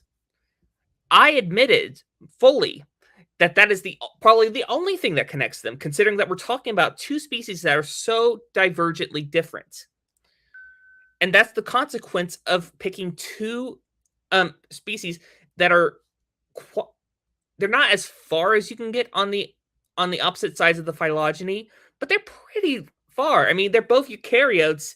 You could have gone farther and just gone with single cell bacteria if you wanted to go further. So I also predicted Kent will bring up a bunch of irrelevant nonsense. He did. He brought up a lot of things about the whales and the pine trees being different that I accepted at the beginning of this conversation. I accepted the fact that the only thing connecting whales and pine trees is that they're both eukaryotes. That's it. To bring up the fact that whales produce sexually, and well, it's an example. Provide the fact that whales produce sexually, whereas trees produce via seeds. It's true, but it's also not relevant. To bring up the fact that computer programmers write programs is true, but also not relevant, because we're talking about an artificial intelligence, something that we can prove. Well, not artificial intelligence, artificial selection, in that we design programs and refactor them to be better and to work better. It's true, but it's also not relevant. Thankfully, Kent didn't insult my appearance. He did do that weird thing with the pacifier. I mean, if that's his kink, I'm not going to kink shame him, but whatever. And then he would, I predicted he would go straight into some variant of his long debunked narrative that he's used since before he went to prison. And honestly, he kind of did that. I mean, he did tailor it a little bit to the relevant conversation, so I'm kind of glad for that. But a lot of it was the same kind of thing that if you've been listening to Kent Hovind for 20 years or so, you've heard this kind of stuff before. And finally, Kent will claim victory even though he obviously couldn't address the argument. I predicted that as one of my fifth and final proofs, and I think I nailed that right on the head. And I think after I end this closing argument, he's going to claim victory and on some sort of nonsense. But the point is, I got Kent to admit that whales and pine trees are both eukaryotes. But the thing that he couldn't admit, the thing that he couldn't accept, is that they're both related. And that's how they're related. And with that, other than that, I guess that was an interesting title for a romance novel. Okay, there's 5 minutes. Daria, thank you so much. And this has definitely been a fun one. I got to say, we got almost 400 people in the chat. So I think we need to do more debates with this title. Definitely, gets people excited. So Kent, over to you now. You got 5 minutes. Then we're going to get into some of these audience questions. Go ahead, Kent, whenever you're ready. Daria is focused on one similarity between the whale and the pine tree. They're both eukaryotes. I don't understand how anybody could think that proves a relationship biologically. That's a way that man has decided to classify things. Man has decided to classify cells with a nucleus that's bound up with a nuclear membrane as eukaryote. I don't think the whale cares how we classify it. I don't think the pine tree even knows that we're classifying it or cares. They don't care. That's a silly analogy to say they're both related because they're both eukaryotes. I bet I could look at all the books in the library and find all of them contain the letter E at least once. That proves they all wrote themselves. No, that's the language with which you write English. It contains the letter E. The whale has lungs. Pine trees don't have that. Whale has pancreas. Pine trees don't have that. Whale has intestines. Pine trees don't have that. Whales have nostrils. Pine trees don't do that. Whales have bones. Pine trees don't have that. Whales can move around freely. Pine trees can't do that. There are millions and millions and millions of differences between the pine tree and the whale. But you want to believe, capital B, believe in your religion, evolution, that they're related. I wish you could evolutionists to finally admit, Kent's right on this one thing, if nothing else, we believe in evolution. You keep wanting to say we accept it. No, you don't. You can only accept the truth. And the reason my arguments don't change, Daria, I tell the truth. When I was teaching math, 2 + 2 was 4. When I was in kindergarten, they taught me 2 + 2 is 4. Guess what? It hasn't changed. It's still 4. You don't need to change truth. The truth is, they bring forth after their kind. That's all anybody's ever seen. That's the truth. God said it 20 times, and 10 times in the first chapter. First chapter. I believe they bring forth after their kind. Now, Daria, I'll predict, if I got to know you better, there's a reason you don't want to believe the creation story, because you don't want this book to be telling you what to do in your lifestyle, whatever that is. I don't know you at all. But I'd be willing to bet if I got to know you better, I'd say, oh, did you know the Bible says that's wrong and you're doing it? Well, there's still the Bible out there. That's your answer. But you're going to be judged by this book one day, and I'm trying to warn you, okay? I got nothing to gain from this financially or any other way. You're going to be judged by that book, whether you like it or not. Jesus Christ is the creator of the universe. He died for you on the cross. He'll save you if you let him. If you don't want him to, okay, go pay for your own sins. But I'm a sinner too, believe me. I deserve judgment, but I've been forgiven. So I think the whale, I can look at the whale and say, wow, God, you're an amazing designer. I can study the pine tree and say, wow, what a genius design, the pine tree. I forget what percentage of the pressure is from the roots provide pressure to pump the water up. How does the root pump water? Then the capillary action draws it up. Then the leaves, transpiration is the rest of it. The three work together to get the water to the top. Well, how did it evolve all three at the same time? How did the roots know to create a negative pressure to suck water in? They are just designed from the roots to the leaves on stunning design. I can give God the glory for the pine tree. I can say, wow, God, you're so smart. I wish you could too. Anyway, truth doesn't change. You don't need to change it. When you're right, you're right. And yes, you are right. I claim victory. Go ahead. All right. Thank you, Kent, for your 5-minute concluding statement. Daria and Kent, thank you for the debate. An hour discussion has flown by. So let's get into some of these audience questions. And before I do, I will remind everybody that the Evolution Debate Challenge series continues. Dr. Dino and Luca on the 5th. Beneficial mutations. So that should be fun. And we've got a few more for the month of August and a few more requests that have come in. So we're going to be scheduling Kent's 300th debate soon. And that should be fun. All right, let's get right into these questions. Daria, since it's your first time here on the channel, how we typically run the audience Q&A is whoever the question is for, we'll make sure they get the last word. So say the question's for you, you can answer. Kent can add his thoughts if he'd like to, and then we'd give you the last word. So, all right, we're going to go right back to the beginning. And, okay, let's see. So here's a question that comes in from Taylor K. Question is for Daria. If abiogenesis, I'll just read it word for word. If abiogenesis, genesis all the way to man was caused by unguided accidental processes, then how can you trust your own thoughts? That's a very good question. And honestly, it's tough to trust one's own thoughts because, and it's always important that they have a healthy amount of skepticism about what you're thinking, because you wind up, if you don't wind up challenging your own thoughts, you can wind up believing in some really crazy nonsense, like, say, creationism. But basically, just double check. The way I believe that I can trust my own thoughts is through testing my thoughts and testing what they are and testing what and testing how well they stack up to reality. Like, for example, evolution being so well supported by science and being like one of the cornerstones of biology. Without it, biology wouldn't even make any sense. So essentially, that is something that I can accept. Just like I can accept that if I walk across the street, I run a risk of being mowed over by a motorist. I mean, thankfully not here. I mean, there are so few people here that basically people stop whenever they see a pedestrian in the road. I mean, it's a little bit weird. Trying to still get used to that. But either way, you can sanity test your own beliefs and see how they work in the real world. But definitely, if you start believing things that you stop testing and start just accepting on faith, like Kent does,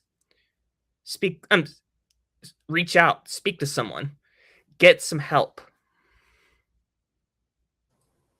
Okay, thank you, Daria. We'll hand it over to you, Kent. Go ahead. Well, as he said, or she said, I'm not sure which it is, a very excellent question. It's good to have healthy skepticism. It's good to challenge your own thoughts. I think you should challenge your thoughts on the pine tree and the whale, Daria. I don't think you've challenged that. I think you've accepted it because somebody else said it's true. Therefore, they drew a line on paper. Got to be true. If your brain formed by chance over billions of years of mistakes, mutations, billions of years of accidents and mutations formed your brain, is what you believe. How do we know you don't have some chemicals in there backwards or something? It's a good question. I think you need to meditate on that. Why are you trusting your thoughts that you are related to a pine tree? Why are you believing such a thing? Are you willing to question that? Or you like it because it gives you a free lifestyle from God's rules, but are you willing to just stop and question? Why on earth do you believe a pine tree and a whale are related because they're eukaryotes? That's a man-made division. We decided to call him a eukaryote. The whale didn't call himself that. Pine tree didn't call himself that. We decided that.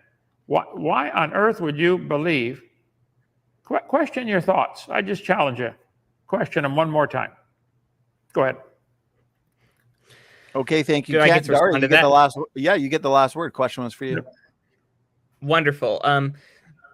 Well, I guess in the sense that, I guess if I start doing things such as committing tax fraud and basically going to prison for 10 years, I will Daria, assess that my thoughts are broken. Well, I'm going to jump in real quick. We were doing so good, keeping it professional, sophisticated, and fun. Let's not try and sneak in the ad homs, because I think it's disrespectful to me, and then also, Kent. Just so, please don't do that. All right. Well, I'm sorry if I offended you, Donnie, but the point is, we can see how well our thoughts work based on the consequences of those thoughts and those beliefs. I mean, it's not necessarily a great way to measure measure how well your beliefs work based on the consequences, but it's one metric you could use. Another is evidence, and sure, it's a belief that I have a belief in evolution, just like I have a belief in gravity. But that doesn't mean that I don't accept gravity or I don't accept evolution, because the overwhelming amount of evidence. Just like if I believe that if I break the law here in Canada, I'm going to get deported back to the US. Okay, let's move on to the next question. So this one comes in from Ken Rock. Ken Rock and Kent have had a couple debates, and I believe they're having another one in a month or so. So Ken has a question for you, Kent. He says, question for Kent. You keep asking, are whales related to pine trees? But do you have proof that they're not related? THEY''RE, if you're going to use a contraction for they are. Not there. That's a different kind of there. That's a position. Okay. Never mind. I would say whales and pine trees cannot reproduce with each other. Whales and pine trees have billions of differences. I bet if you get every 5-year-old in the world and line them up and ask them, is this pine tree and whale, are they different? Oh, yeah, they're different. So how do I prove something's not related? I don't think you would accept any proof I offered at all for anything, okay? But all we've observed with science means knowledge. What do we know? We know pine trees make baby pine trees. That we know. You wish to believe otherwise, that's fine. But if you just left science and went to religion. So I don't think the duty is on me to prove any such thing. I'm not asking for my religion to be taught in schools. I'm asking for the schools to stop teaching dumb stuff like pine trees and whales are related. That's dumb. All right. Thank you, Kent. And Daria, over to you. Well, this is the one area in this debate where I have to give it to Kent. He is technically right. He doesn't have the burden of proof to prove that whales are not related to pine trees, because I'm the one who brought up that they are. So the burden of proof is on me, but I did bring the proof. And he never addressed it. So. Okay. And Kent, we'll give you the last word. Go ahead. I think I addressed it just fine. All you have is they're both eukaryotes. That's a man-made division. We decided to put whales in the mammal category and pine trees in the plant category. That's a man-made division. Why aren't they in the same division there? Why aren't pine trees and whales in the same division? Why aren't pine trees classified as mammals? Huh? It's all man-made artificial divisions. Crazy. Go ahead. Okay. Thank you, Kent, for that final word. And all right, so here's the next question that comes in. Vans 182 Workshop, thank you for the question, super chat, and support. So Vans asks, for Daria, can you explain how the irreducible complexity argument fits your model? How did eyes, blood, lungs, the brain, skin, and bones form? How did things slowly evolve and stay alive? Well, I would argue that irreducible complexity is a nonsensical argument, so that has no evidence whatsoever, so I'm not even going to touch it. So I'm going to say it doesn't fit my model, just like phrenology doesn't fit my model. They're both debunked. They're both completely out there and unscientific, and I'm just not going to deal with it. Okay, thank you, Daria. And Kent, the floor is yours if you had anything you wanted to add. Well, the irreducible complexity argument is fabulous. How many things have to be right on a car to make it run? Many thousands of things. How many things can go wrong to make it stop running? Any one of thousands of things. Not having the key, not having gas. How many things have to be right to get a computer program to run? Thousands of things. How many things can jam it up and make it stop running? Any one of thousands of things can stop it. So complexity that is irreducible, you can't reduce it you can't make it any simpler, is a great argument. Evolution cannot explain it. Not just he doesn't want to, it can't be explained. Go ahead. Thank you, Kent. Daria, if you wanted a final word, question was for you. Well, first of all, it's she, not he. And second of all, Kent is seeing this from the present time backwards instead of starting where it started, backwards to present time. He's trying to put it at trying to compare the program as it exists now to a program and saying if we take away this function or whatever, then it breaks. Well, yeah, because it's been through constant iterations. This doesn't mean that there's irreducible complexity. What it means is that it's evolved to a certain point in which it requires these features. If we wanted to make them vestigial, if we wanted to use artificial selection to, say, make lungs optional, we would require generations upon generations to try to make a breed of, say, rats that didn't require lungs or whatever. It would take a lot of work and a lot of generations to make that happen. And but honestly, while it could be done, theoretically, as it exists in the species, it isn't possible right now. Just by purely natural means. All right, thank you to the both of you for the answers to that question. So this one comes in from SWE. Thank you for the question, and she's got a question for you, Kent. So I've got it up on screen, and she's asking, how do you explain from a creationist view that in cetacean embryos, for example, whales and dolphins, hind limb buds still appear fleetingly and grow to a small size before they are removed? Great question. I don't have an answer for that one. I think that there are part of the development process. How do you explain the fact that as you're building a car, there are welding marks all over it that later have to be sanded off and disappear because they got to weld the frame together? I don't know. Maybe there is somebody else who's a whale expert could answer that one, but it doesn't prove evolution. It is part of the design process. You have to design it piece by piece. When you build a house, you got to start with the floor. Does that prove something? Yeah, because if the roof is hanging in the air, it's going to fall on you. You got to have floor and then walls. Yeah, it's a part of the growth and design process, which I think is stunning and amazing. All right, appreciate it, Kent. And Daria, we'll hand it over to you if you had a response. Go ahead. How would I answer this from a creationist view? That's a good question. Well, I guess I could say that when God was wrestling with Jacob in the desert, he got hit over the head a bit too hard by Jacob and left the limb buds in. I guess that's how I would explain it if I were a creationist, but I'm not. So, okay, Kent, did you want a final word on that one? No, that's fine. Go ahead. All right, let's move to the next question here. And let's see. Okay, so here's a question from, we've got a ton here, so I'm trying to get the most on-topic question. Okay, let's see this one. Tales of a Redneck has a question for Daria. If eukaryotes are in everything living, are they in non-living? If not, how can all living come from Earth and be related to it over millions of years?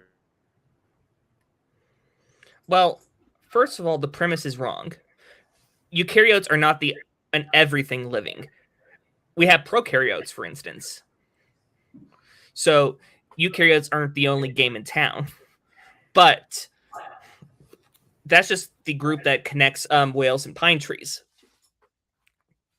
But as for eukaryotic cells and non-living organisms like humans and like after we die, and I guess ultimately,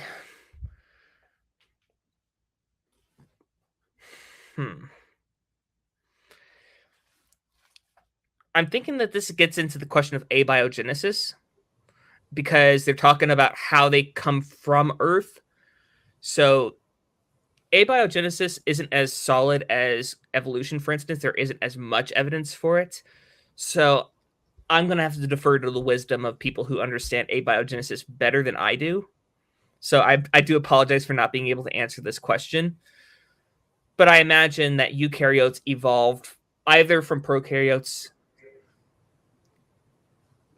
to be eukaryotes. And as for how they came about, I can't really say. Okay, thank you, Daria. Kent, if there's anything you wanted to add, go ahead, brother. That's why I very frequently go through the 6 different levels or stages of evolution, which they very much do not want to talk about the first 4. Nobody knows how a mixture of lifeless chemicals became a living cell. They may believe this very strongly, and obviously they need to or want to, but how do you get from non-life to life? The whole primordial soup thing is ridiculous. It's not science. Do it again in the laboratory. We got plenty of expensive laboratory equipment now. Has anybody ever, in any laboratory in the world in the last 100 years, been able to take non-living chemicals and produce a living cell? The answer is no. But they think it happened by chance. We can't make it happen. If a bunch of scientists could make it happen, that would only prove it takes intelligence to make life, just like it takes intelligence to write computer codes. It takes intelligence to write the DNA code of every creature. And I think his name is God. I think he did a great job. Go ahead. All right, appreciate it, Kent. Daria, quick final word. Well, first of all, we don't address your 6 levels of evolution nonsense because the last 2 are the same thing, a microevolution and macroevolution. And the other 4 are completely different scientific disciplines. I mean, abiogenesis, okay, it's in biology, but as for stellar and planetary evolution, or star and planet formation, which is what it's actually called, that's more the domain of astronomy and maybe physics. As for chemical evolution, or not entirely sure what the specific discipline on that is, so I'll defer to Kent on that one for that being called chemical evolution, because I don't know what it actually is called right now. But I'm pretty sure it'll come to me as soon as I leave this debate, and then I'll slap my head and say, oh, darn it, why didn't I think of this? But anyway, I imagine it's a discipline of chemistry. And as for cosmic evolution, or the Big Bang, that is a discipline of astrophysics. That's a domain of astrophysics. We don't talk about all 6 things together because they're in completely disparate disciplines. There are people who focus on all these things, but not like there are people who focus on abiogenesis. There are people who focus on astrophysics, but there's not one person who focuses on 6 different, or 5 different actually, disciplines of research. Because when you get a PhD, a real PhD, you actually have to specialize. You narrow your search, you narrow your research, you kind of pigeonhole yourself. Like if I wanted to go back and get my master's in computer science. And Daria, I just want to make sure you're wrapping up your thought, just so we can get to some more questions. All right, sorry about that. I'll try to be brief. I would have to study something a little bit more specific, like artificial intelligence. And then if I want to get my PhD, I'd have to study something more specific. I'd be pigeonholing myself. So there's no one person who's an expert in all 5 of these disciplines. Okay. Well, we got the next question here. This one comes in from Mark Reed. He's got a question for you, Kent. Mark, thanks for the super chat and the question. And he says, Kent, are you a member of the animal kingdom? If not, what is the properties that separates you from the rest of the animals? Well, the whole division of life forms into different categories is completely man-made division. We have decided here to separate our screwdrivers from our pliers. I don't think the pliers and the screwdrivers care where we put them. We have decided to classify things. Man likes to do that. Man likes to classify animals into categories: kingdom, phylum, class, order, family, genus, species. Carolus Linnaeus made up this classification system. Works pretty well. Been modified 10 billion times since then, but sometimes they change from, oh, that should go over in this category. Well, is that really a hammer or is that really a hammer or screwdriver? I don't know, put it between them. So we're always removing things around and rearranging. So yes, if you want to say animals, and if you want to divide all life forms into plants, animals, then I would be in the animal kingdom. Now, would that mean I'm in the same species as hamsters? No. So how far down the chain do you want to go? Kingdom, phylum, class, order, family, genus, species. I think man is distinctly different from all of the animals in some very obvious ways. Plants seem to have a body and they're alive, but they don't seem to be aware that they're alive. Animals have something different than plants. Let's call it a spirit. Animals are alive and they are aware that they're alive. There's something different between a plant and an animal. So anybody would know that. Man has a body, a consciousness of life, and a consciousness of God until they quench that spirit and don't want that consciousness of God, Romans chapter 1 style. So I think, man, I'm in the animal kingdom if you want to just divide it by plants and animals, yes. Am I just an animal? Oh, no. Way beyond that. All humans are way beyond any animal. Totally different category. Still in the animal kingdom because we made up that kingdom division. Go ahead. Thank you, Kent, for your response. Daria, if there's anything you'd like to add, go ahead. Well, I think Ken is proving my point a little bit that when he points out that humans are different from hamsters, yes, I agree. I mean, but there's a certain level of similarities that we share with hamsters, not just with whales and pine trees, but we're a little bit closer to hamsters than we are to pine trees, for instance. We're both warm-blooded, we're both mammals. So there's that. We both reproduce sexually. There's that. So it's a matter of, I'm going to say that humans and the great apes still have differences. We're not the same as every other ape, but we still are apes. So, but the thing is, what do we have in common? What connects us? Okay, thank you. Daria, Kent, you get the last word, brother. Question was for you. I am definitely not an ape. You may be, I'm not. Go ahead. All right, thank you. Okay, let's make sure we get through these super chats and we are going to wrap it up. Hour and a half has flown by. So here we go. Boomer21, thank you so much for the question and support. So he says, at Standing For Truth, question for Daria.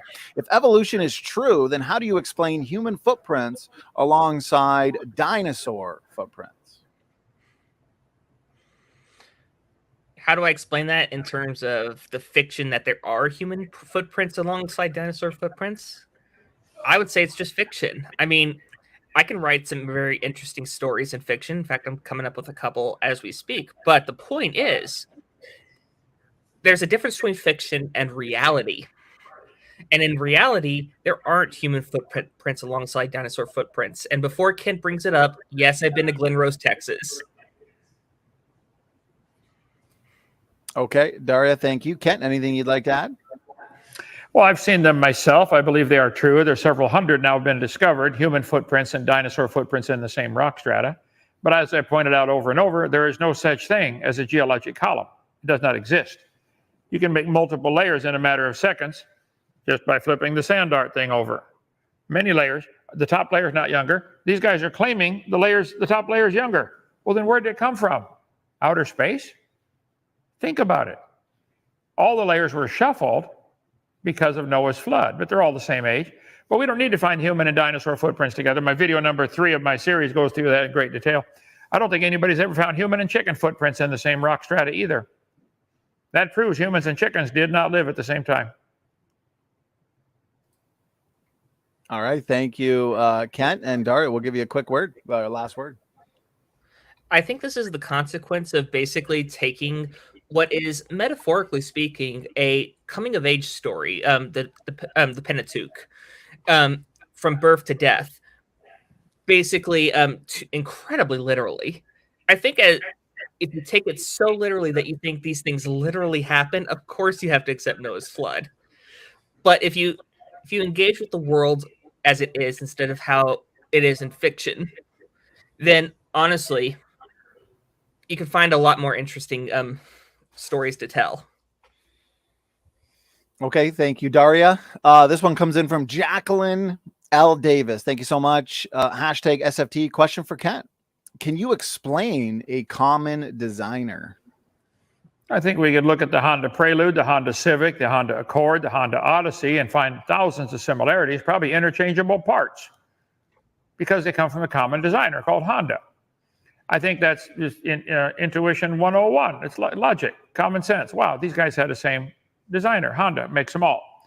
I think if we look at the similarities between humans, well, we got a thumb and fingers and carpals, metacarpals, radius, ulna, humerus, scapula. Yeah, so does the ape. Doesn't prove a common ancestor. It could prove the same guy designed them. It's a design that works really well.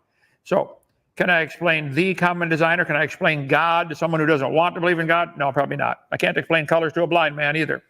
So I think that's where we're at tonight. We have a blind man who refuses to see color. So can I explain a common? I think it's obvious.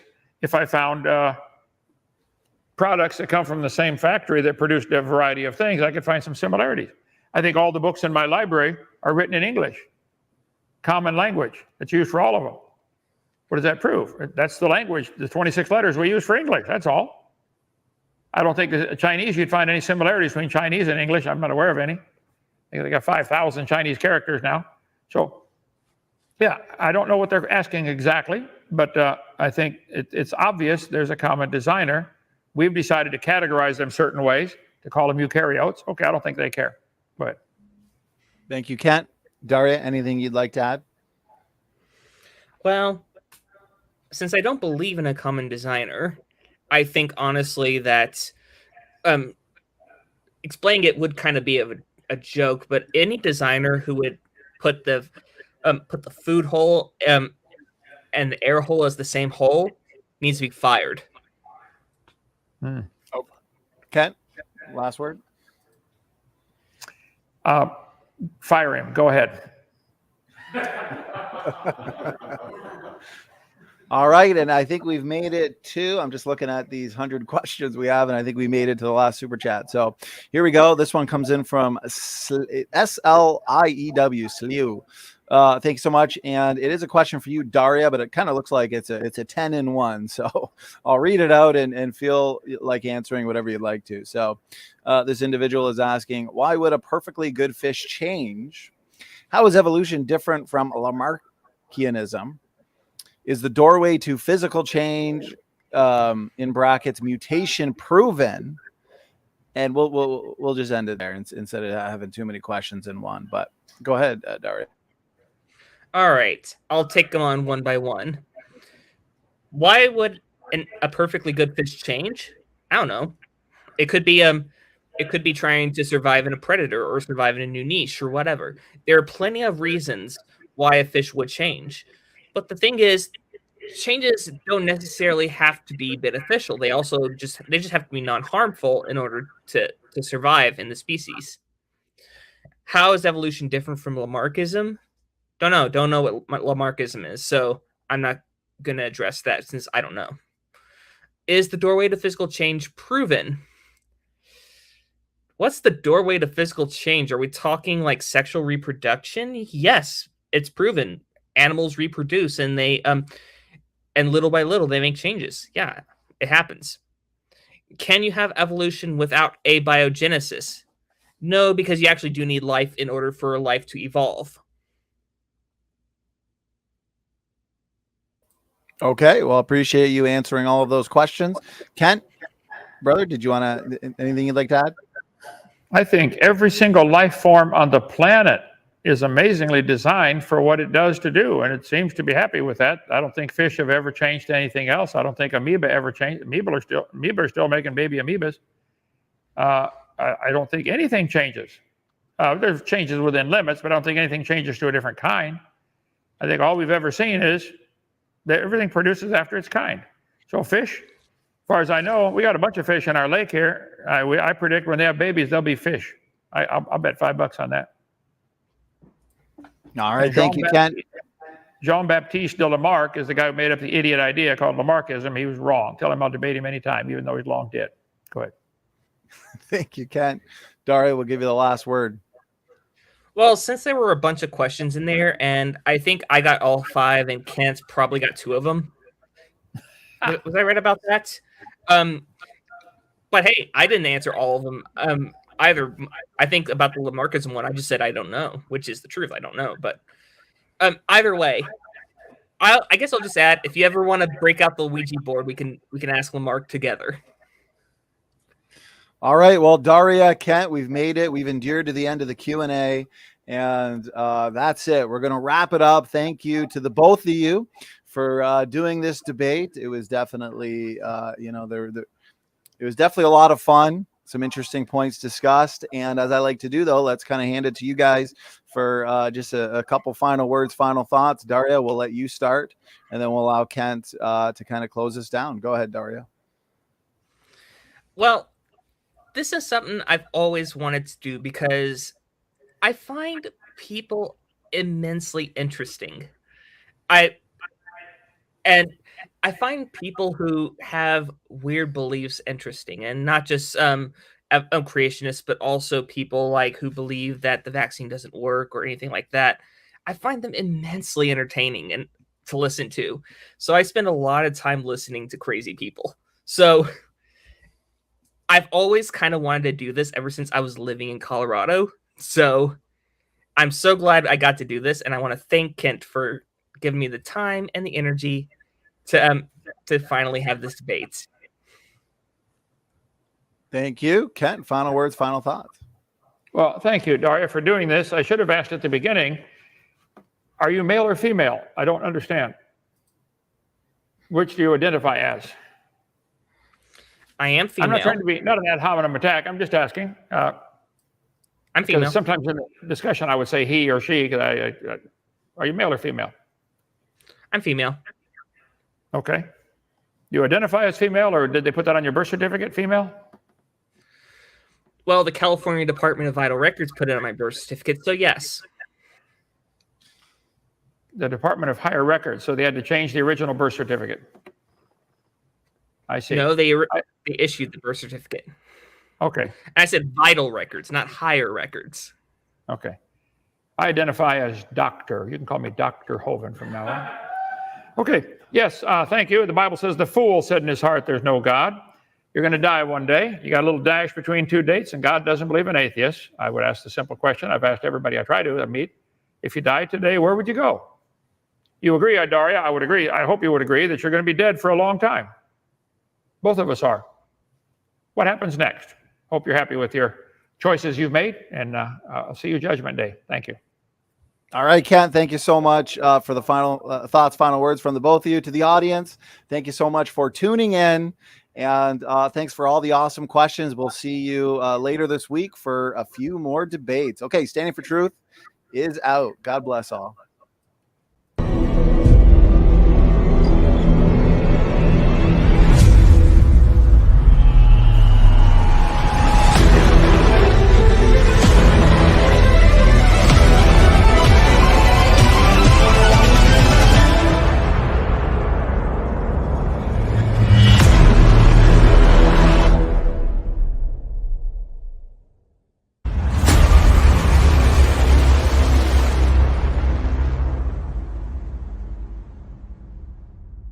Okay, we're live, and I want to welcome everybody to Standing for Truth.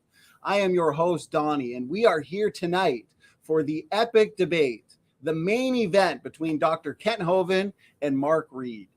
Tonight, we are debating the topic Noah's Ark and Noah's Flood, fact or fiction. Mark and Kent, thank you so much for giving us your time for this epic debate. That being said, let's get right into it. Mark, we're going to hand you the floor. You have up to 12 minutes. Whatever you don't use, we'll put into the discussion portion. Thank you so much. I really appreciate it. No, I want to thank Kent for being here and Standing for Truth for moderating, and of course the audience for being here, listening in, and hearing what I have to say and hearing the sort of arguments back and forth. Now, today we're talking about the Ark, which is one of the sort of more baffling stories for me. It's one of the more kooky stories in the Bible. My position is that I think that it is a legend, a myth, and it fulfills all the criteria of a myth. So a lot of it should be sort of realized, and a lot of Christians do realize that a lot of it is hyperbole and sort of metaphor, that it's a symbolic story of a culture, not really a actual historic account of events. And I have a number of questions of how it could work if it was to be a historic account of events. And I'll go through some of those, and hopefully Kent can clear up how this would work, as there seems to be, a lot of holes in the boat, if you'll forgive the rather terrible pun. So firstly, the construction of the Ark and how it would actually fare in a cataclysmic ocean. It was made by a very prestigious shipwrights in Maine. It was made by Noah, and I do apologize, I skipped ahead there. And it was 137 meters long, 23 meters wide, and 14 meters high. Of course, in a different system back then.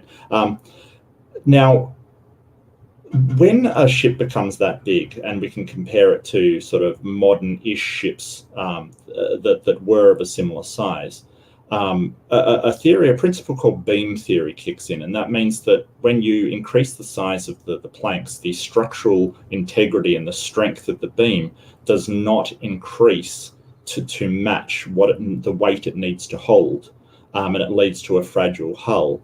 There was problems with other ships of this size, and what the planks would do on a ship that big was they couldn't maintain their integrity, and they would twist and warp in the water.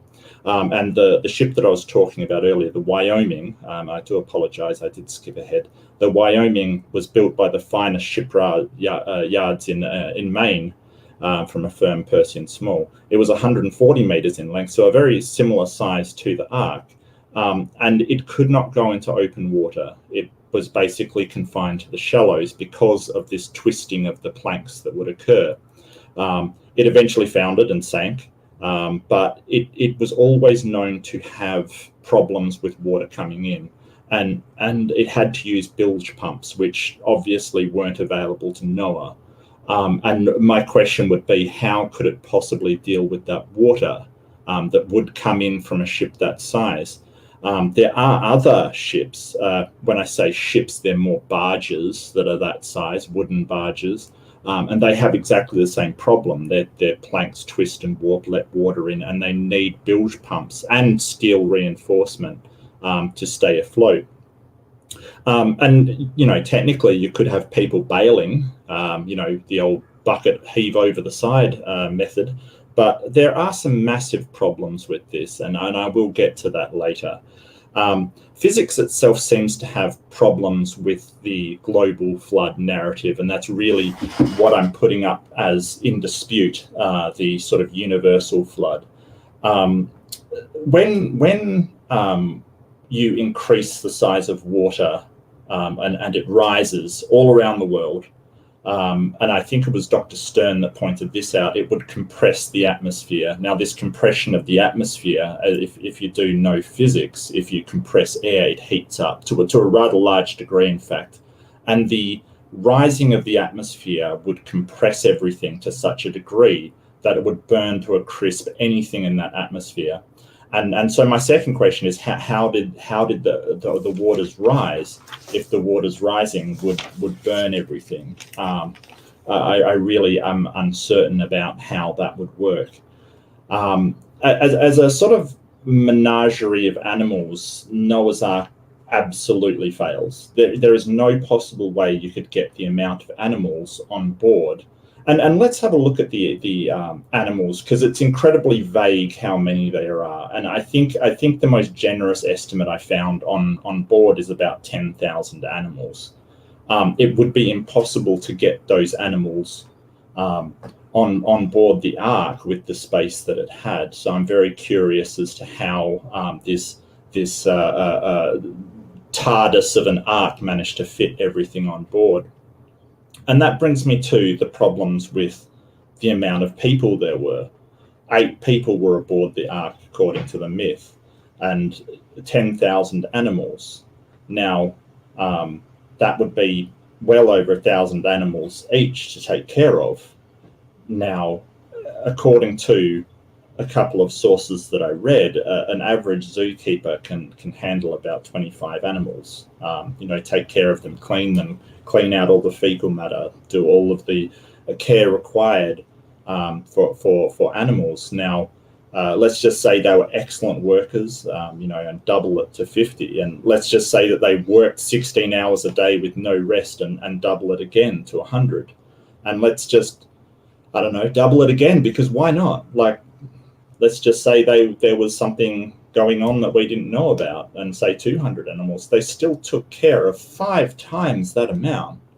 There is no human on this planet that can take care solo over 1,000 animals. If you really think about it, that is beyond the capacity of any human. And we see this a lot in myths like the Flood, sort of humans with supernatural abilities to do things. And this is one of the reasons why it's widely considered a myth.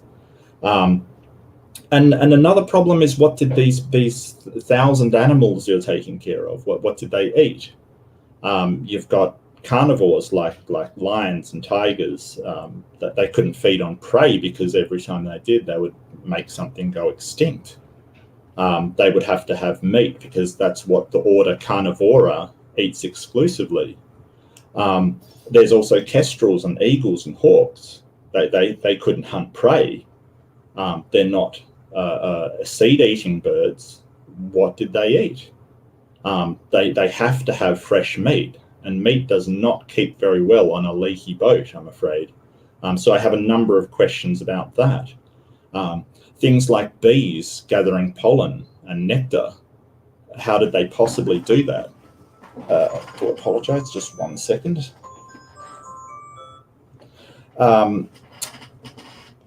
Things like dragonflies, which hunt other insects. How did they do that if they exterminate a species every time they caught something?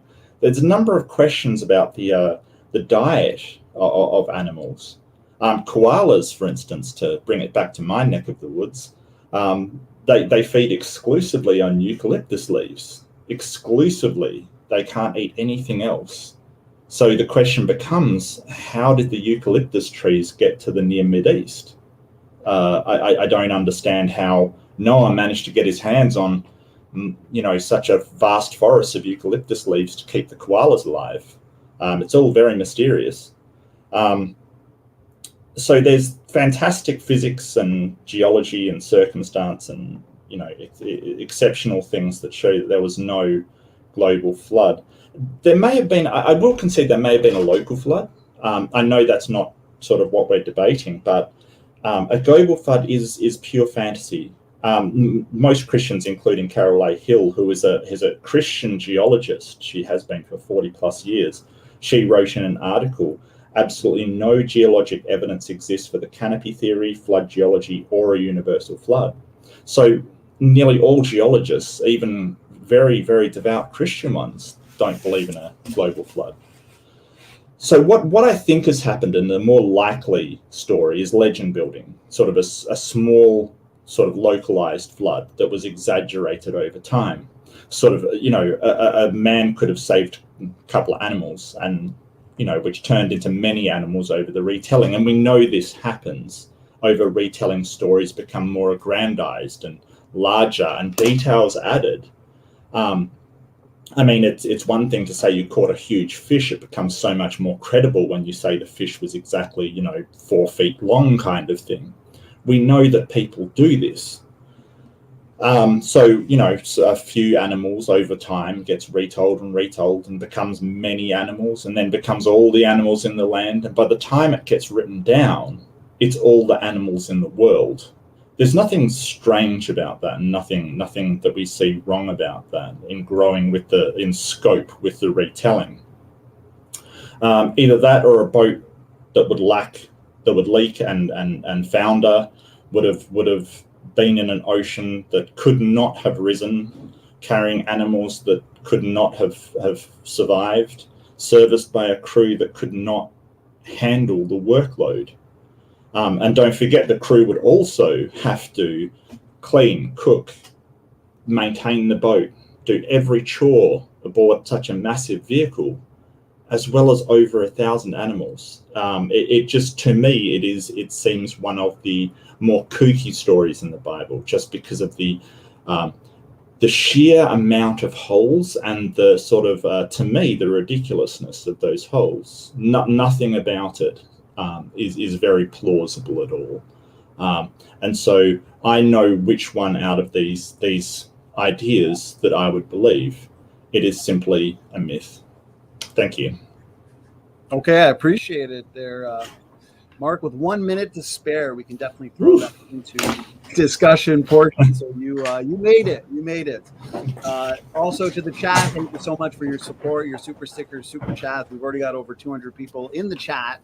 So please, when you do tag me with your question, just make sure you're tagging me at Standing for Truth. So that being said, we're going to hand it over to you, Kent. Kent, you have 12 minutes as well, whenever you're ready. Well, thank you. And Mark, I appreciate this. Now, I have a simple question. If I can, and plug all these holes you have about the ark, would you then get converted, or would you simply start looking for more holes? My experience has been most people I debate, they don't really want an answer. They want to reject the Bible for some whatever reason. Okay, so if you're really honestly seeking for truth, then I think all of your questions can easily be answered scientifically, biblically, no question, either way. Or both. And but just for warning up front, I suspect, like many atheists I've debated, you don't really want an answer, and it wouldn't matter what I told you. But let me answer a few of these. The Bible says the earth was corrupt and filled with violence, and God looked down and everything was corrupt. And God said to Noah, I want you to build a boat, because the earth is filled with violence, and I want you to make it with gopher wood. So the story of Noah's Ark has been found in cultures all over the world. If you look at the time frame, according to the Bible, I've got a chart here made straight from the dates in the Bible. The first half of the chart from the creation up until the flood is the dates that are found before in Genesis chapter 5. They're all given right there, Genesis 5. It tells how old they are when their kids were born and how long they lived after that. Before the flood came, according to the Bible, people were living to be 900 years old. This is the time of dinosaurs, because reptiles never stopped growing. Many giant fossils are found of all kinds of animals. Biggest beaver today is about 2.5 feet. They find fossil beavers 8 feet long.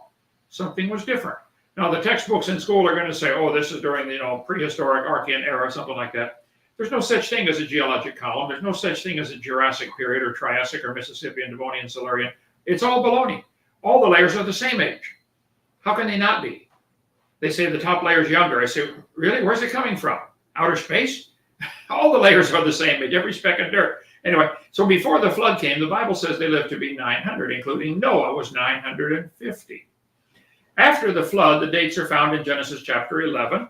So after the flood, we see Noah had a son named Shem, and Shem lived to be 600 years old. The dark line going up and down is the flood. After the flood, we have Shem having a son named Arphaxad. And I'm sure Arphaxad, born after the flood, would soon get big enough, and he'd look around and say, hey, Dad, are we the only people in the world? And Dad would say, yes, son, let me tell you about the flood. And that story would be told. Shem himself, who lived through the flood, lived long enough to tell the story to Abraham, Isaac, and Jacob. So I think the actual eyewitness account of Noah, who lived 400 and some years, or 350 years after the flood, they would tell this story. There have been 270 flood stories, according to this book by Dwayne Gish.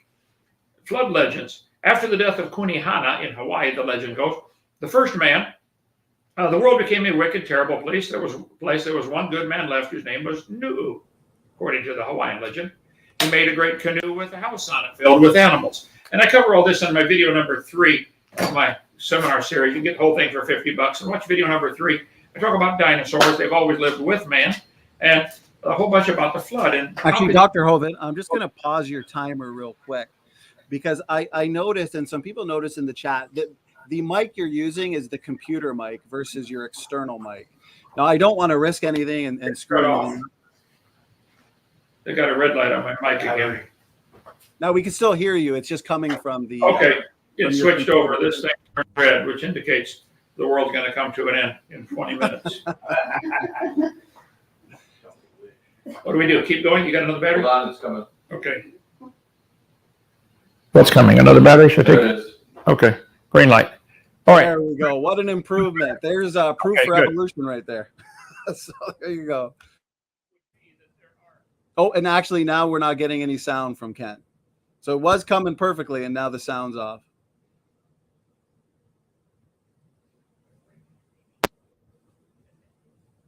It looks like it's red again on the external mic.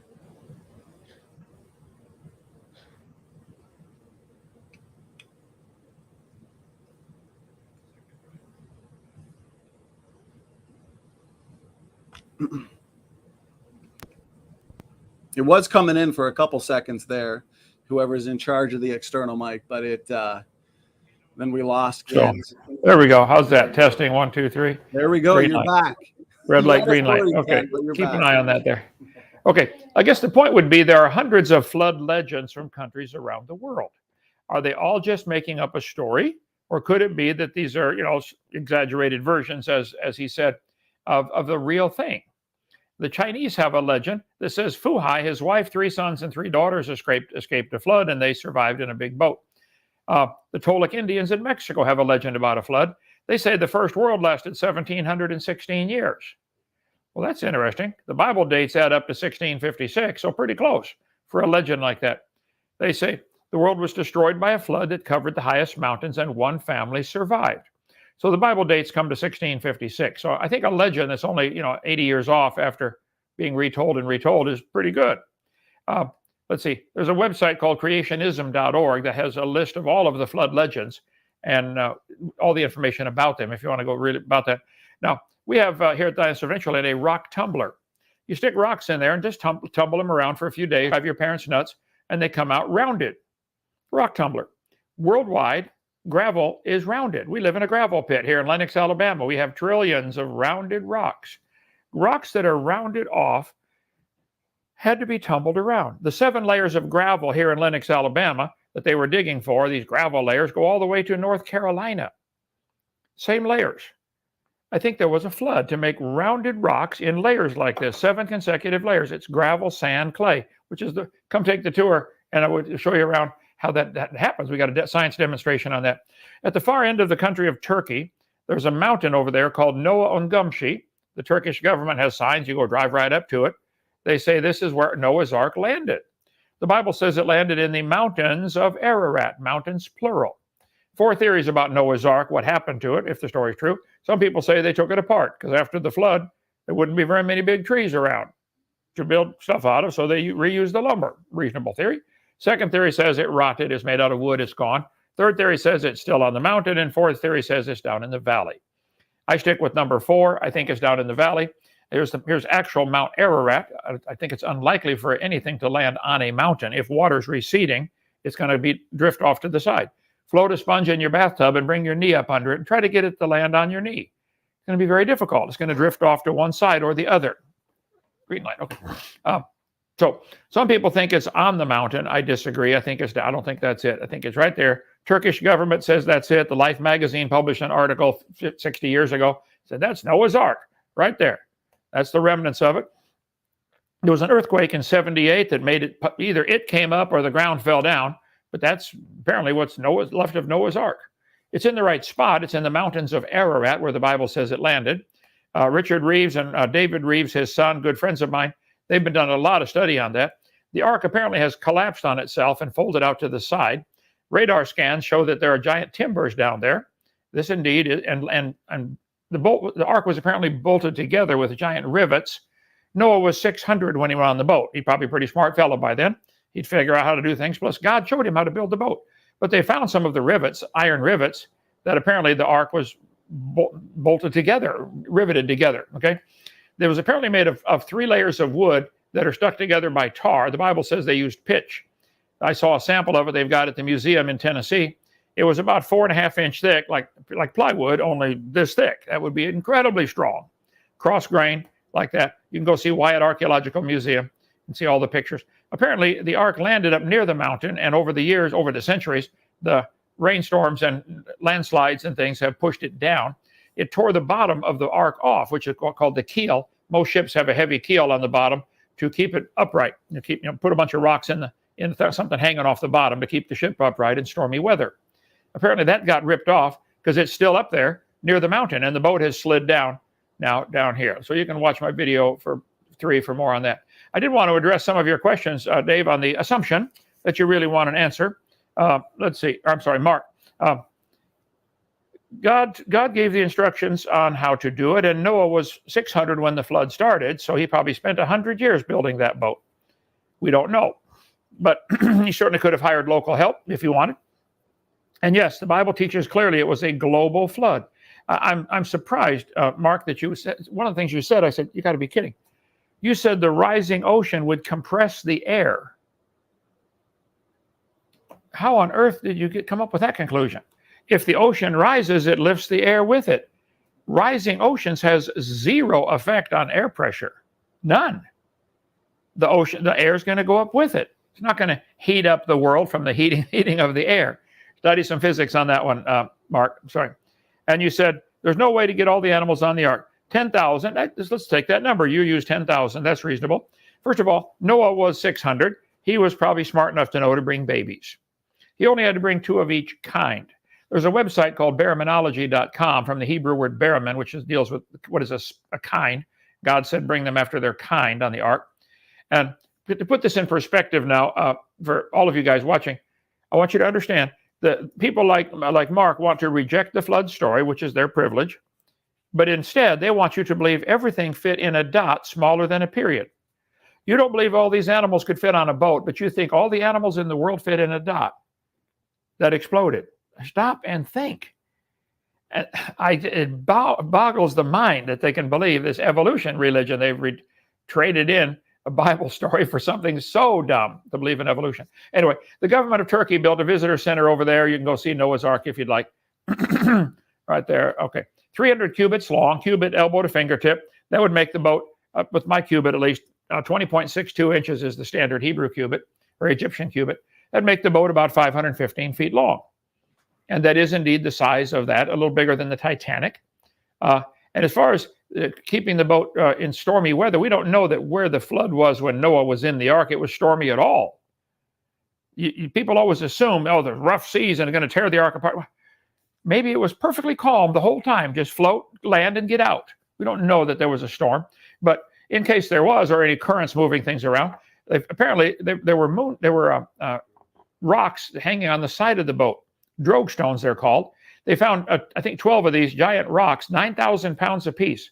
They have a hole in the top. They call them anchor stones. There's carvings on them. Apparently, when Noah got off, or somebody carved on there, 8 crosses for 8 people on Noah's Ark. These holes have curves in them, indicating they were to hold a rope without a sharp edge to cut the rope. At the Sea of Galilee, they find boats had anchor stones or drogue stones. If it gets windy or stormy, drop the rocks overboard. And it would keep the boat stabilized like a sea anchor, something to anchor to the water, if you can use that analogy. So the ark landed, the ropes were taken off the anchor stones, and then the ark has slid down over the centuries, and now it's several miles away from these things. So apparently these were the rope holes for the anchor stones, called a drogue stone. If it does really get windy, they will create drag and turn the boat so you're always perpendicular to the waves.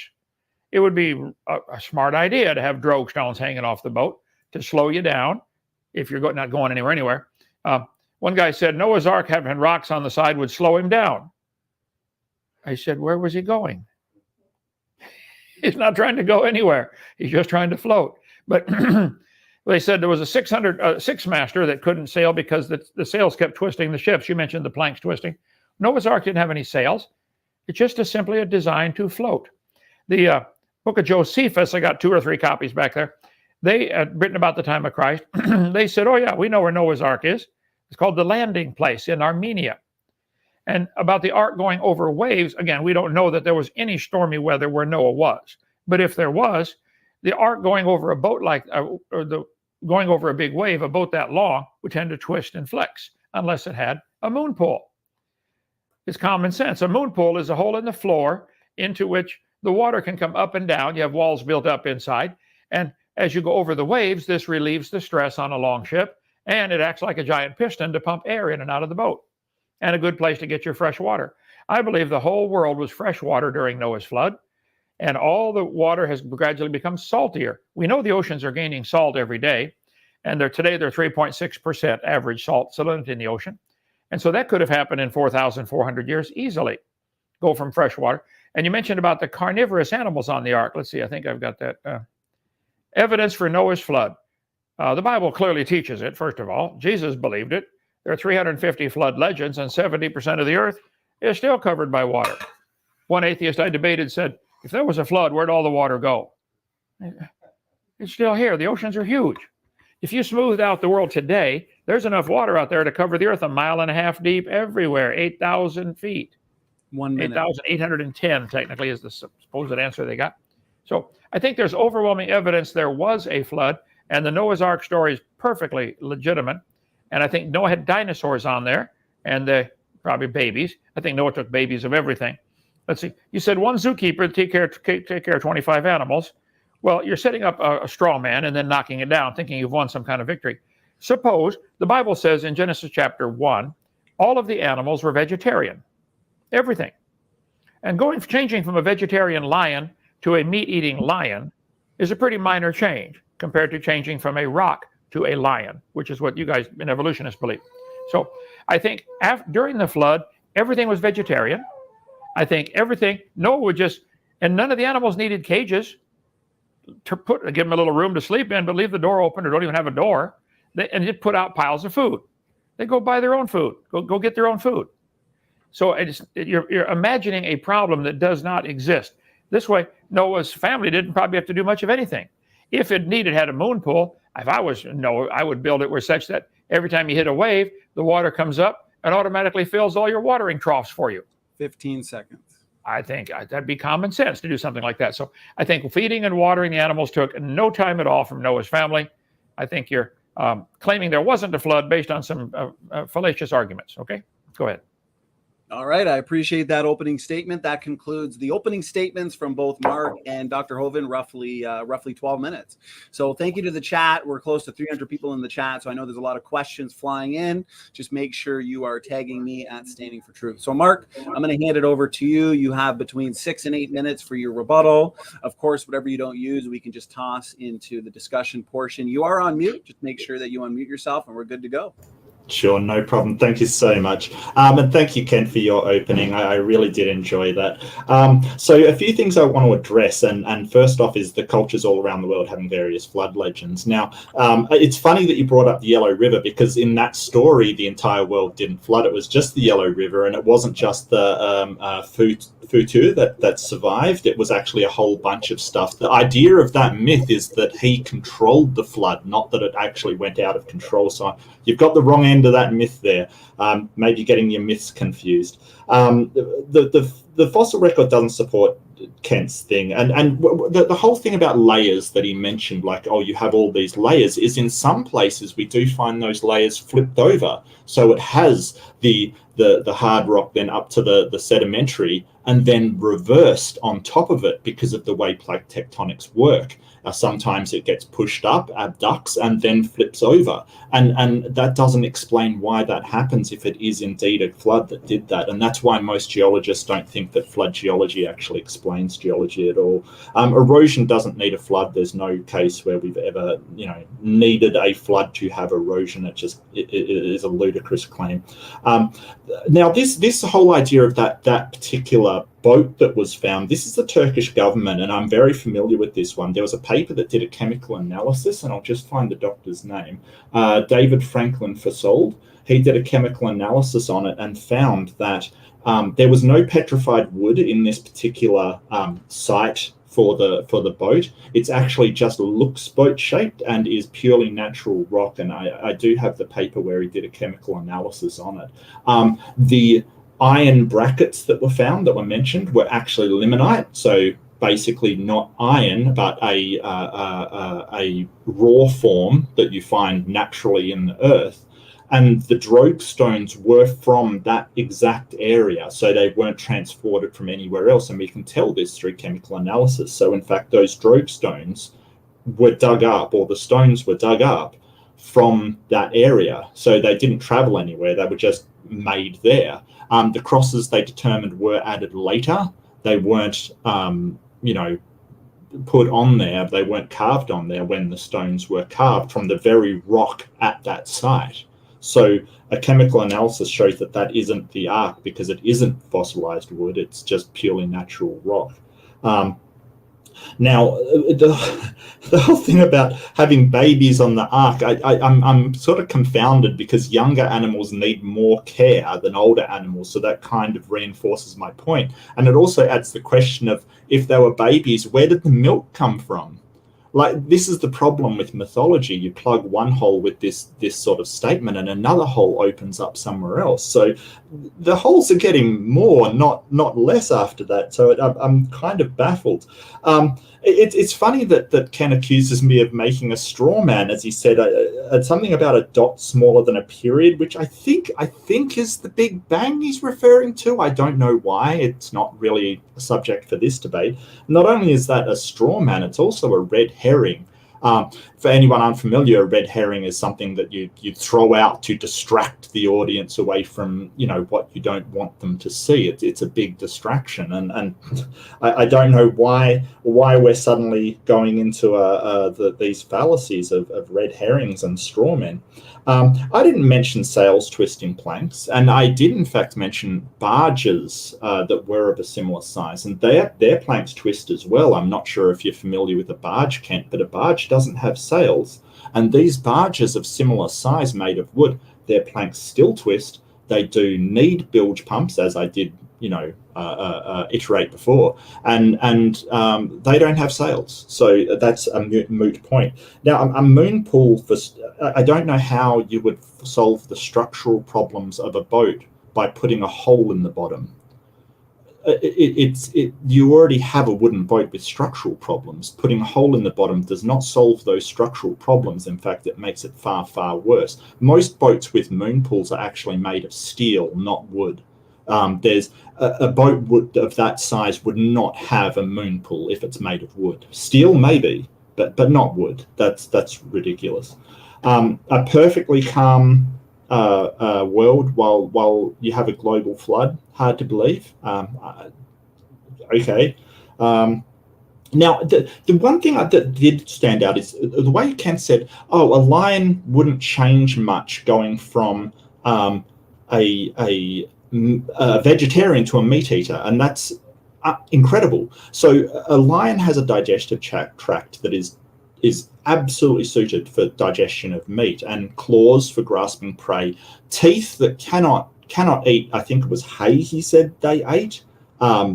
You would need a total rework of that creature in order to change it to a vegetarian creature. And I mean, what we're talking about here is not just a change in species or genus or family, but a change in order, from order, something like that eats hay, like Bovidae, like cows, or Equinae, which is horses, to order Carnivora.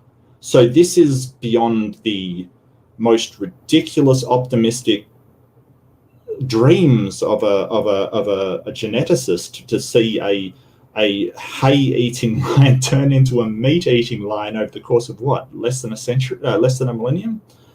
No, that is so ridiculous. I don't even know where to start.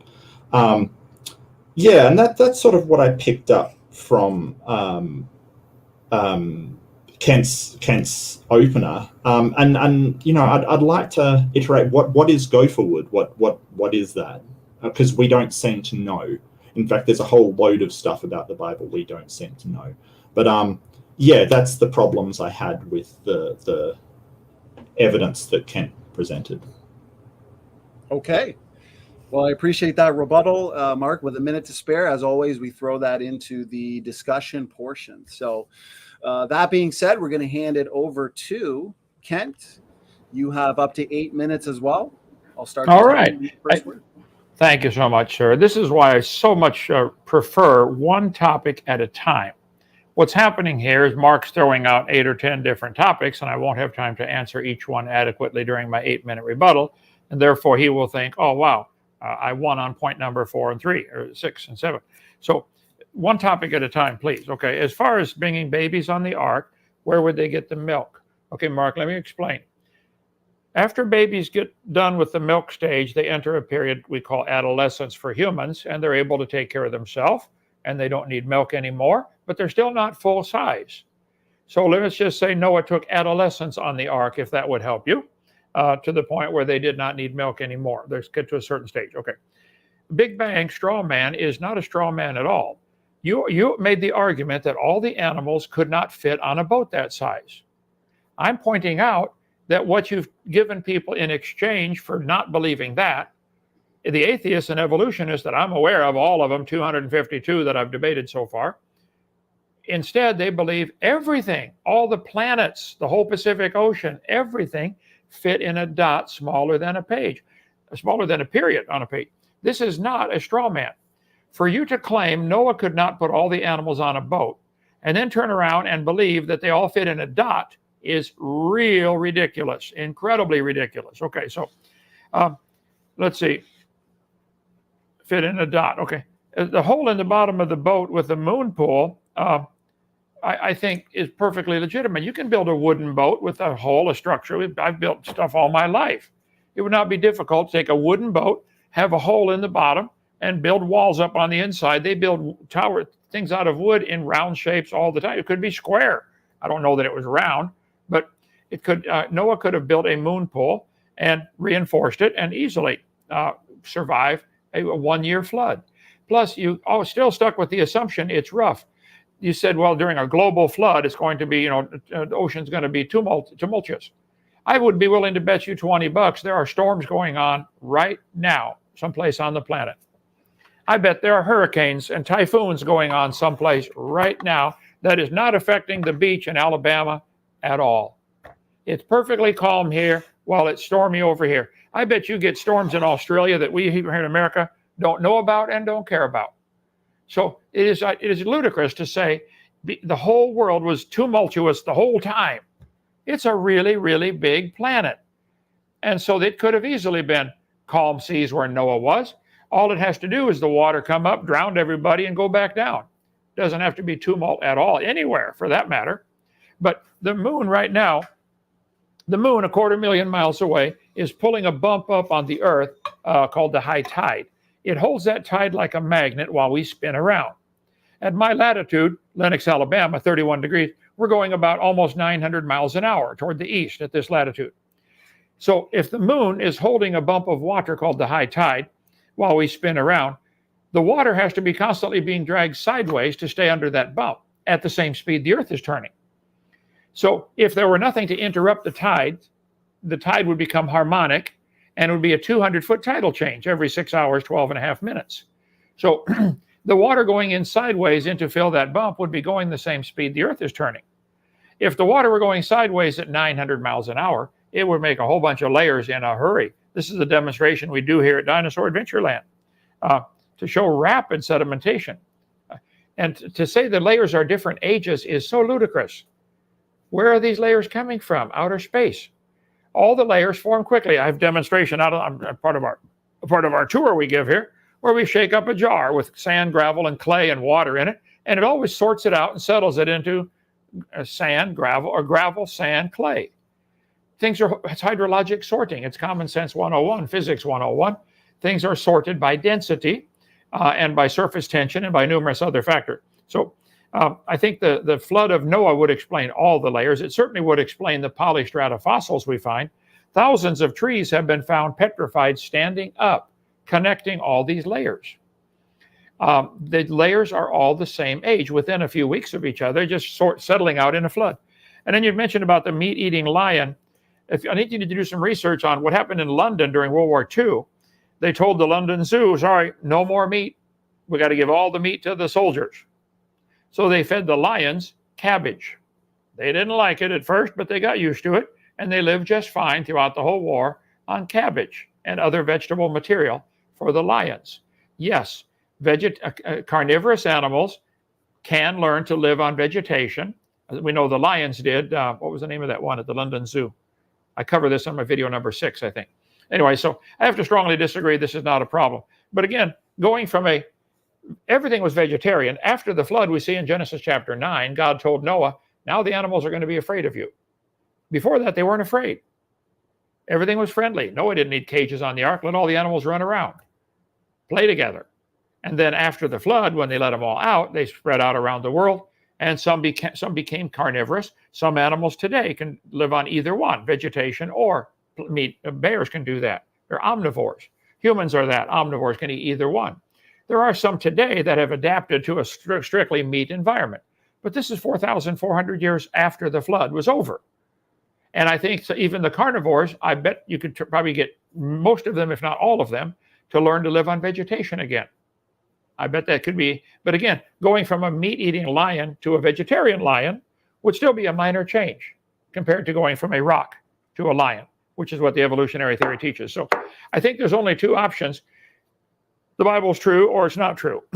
I've chosen to believe that the book is true. And so far, all the evidence I've seen from science says, man, that's true. The Earth cannot be billions of years old for all kinds of scientific reasons. The Earth is spinning, but it's slowing down in its spin. The moon's getting further away. The oceans are getting saltier. The human population is rising. I cover on my video number 1 about 30 or 40 different ways to show it can't be billions of years old. And the Bible says at the end of time, the scoffers would be willingly ignorant of the creation and the flood. The last days there shall be scoffers walking after their own lust. Let's see. For this they willingly are ignorant of, that by the word of God the heavens were of old. There were 3 heavens, and the earth was standing out of the water. The scoffers are ignorant of the creation. They're ignorant of the flood. Let's see, right here. Let's see what the original creation was like. It was very different. I cover this, and they're ignorant of that flood. That I think is what the problem is here. Mark, you don't want to admit there was a global flood. Of course, that would mean God has the authority to judge his creation. And he did, and he will again one day. You're going to be there. I'm going to say, God, I tried to tell him. I don't know what else I can do. But, okay, go ahead. All right. I appreciate that. Thanks for your rebuttal. Kent, that concludes the opening statements and rebuttals. Epic debate so far, gentlemen. Great chat, great questions coming in as well. Now we're moving into the open discussion portion of the debate. As always on this channel, we like to keep the discussion professional, equally timed, with the debaters discussing one topic at a time. We could always take turns asking each other questions. Lots of points brought up in the openings and rebuttal. So since Kent just ended with his rebuttal, Mark, why don't we hand it over to you? You can start us off in this discussion. Maybe you had a question you wanted to ask or a couple points you wanted to address. So gentlemen, the floor is yours. Fantastic. Thank you so much, Standing for Truth. I appreciate it. Ken, I'm sorry that you're having trouble keeping up. You said that 8 to 10 topics. I have the same problem, so I think things are fair, and this is just the way a debate works. So I do apologise if I am running quickly. We can certainly go back and address any topic that you do want to address. That's not a problem. I note that you didn't sort of address my problem of the red herring of what I believe. Like, what I believe doesn't make the Ark story any truer or falser. So I think that's just sort of a red herring thrown out there. And I'd love to get your thoughts on it.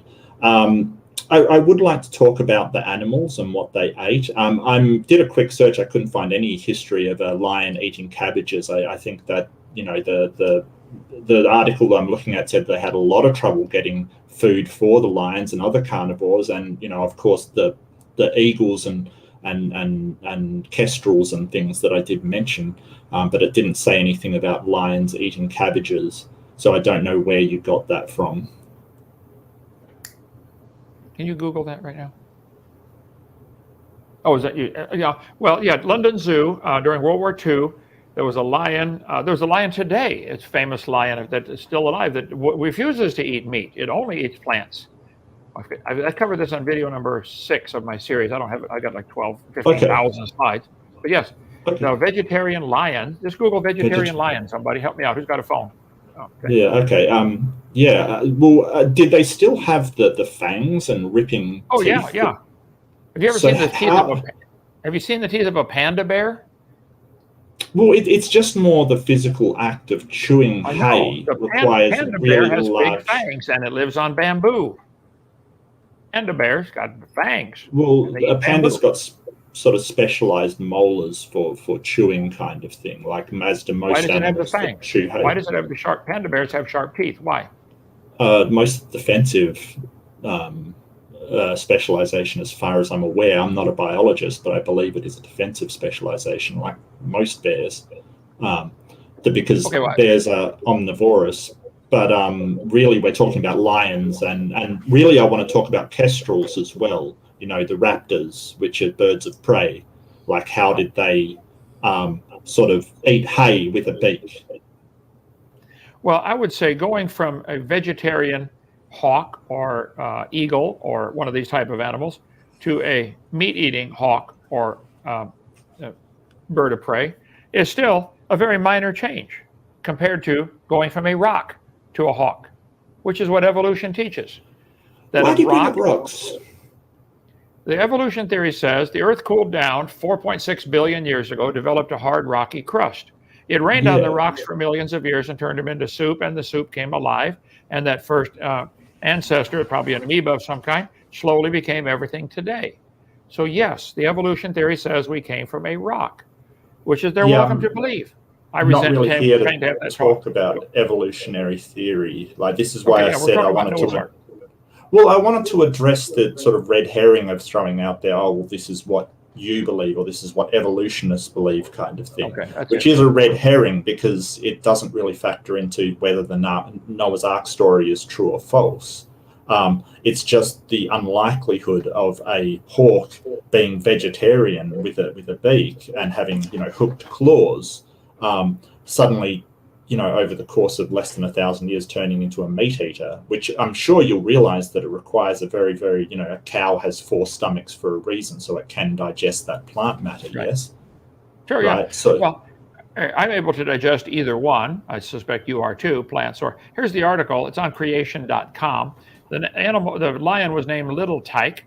A female African lion born and raised in America lived her entire lifetime, 9 years, without ever eating meat. Her owners, George and Margaret Westbow, were alarmed by scientists' report that carnivores cannot live without meat. They went to great lengths to try to coax their unusual pet to develop a taste for it. They advertised a cash reward for anyone who could devise a meat-containing formula that the lioness would like. Anyway, this lioness went for 9 years, never ate meat ever. That is, of course, an obvious exception to the rule. The point would be that it can be done. But you're missing the much bigger point. Whether you have a meat-eating lion or plant-eating lion, this is a minor, it's still a lion. This is a minor change compared to what you'd like other people to believe instead. Go ahead. That lion also got 1/2 gallon of milk, 2 eggs for the protein, because it could not get the protein in any other way. So where did they get the milk and eggs from? Well, I think on Noah's Ark, the chickens would still be laying eggs. They don't seem to care what, our chickens lay eggs all the time. Some chickens lay an egg every day. Many birds lay eggs, sometimes very frequently. We have 30 different varieties of chickens here. I think on Noah's Ark, they would certainly have eggs without a problem. And then they would have milk. Maybe animals were producing milk. I think during the year-long, the time they're in the Ark, they would be mating and having babies even. So I think, again, you're making a minor point into the topic is the flood story and Noah's Ark fact or fiction? I think it is reasonable. So far, you've given no scientific reason why it cannot be true. Well, there's holes in this story, is what I'm pointing out. I mean, another hole has just opened up because you've said, eggs and milk, but you've also claimed that they were adolescent, so not adult, so they wouldn't be producing eggs and milk. So here we go again. Okay, we go again. A few of them were babies, a few were adolescent, a few were full grown. So now they've changed. Neither do you. Come on. Well, it sounds like you're sort of trying to fit the age of these animals to the story and not going, well, here's the evidence we have of the age. I'm trying to say the story says they lived on the boat for a year. 350 other cultures say, yes, there was a global flood and Noah saved on the boat with animals on the boat.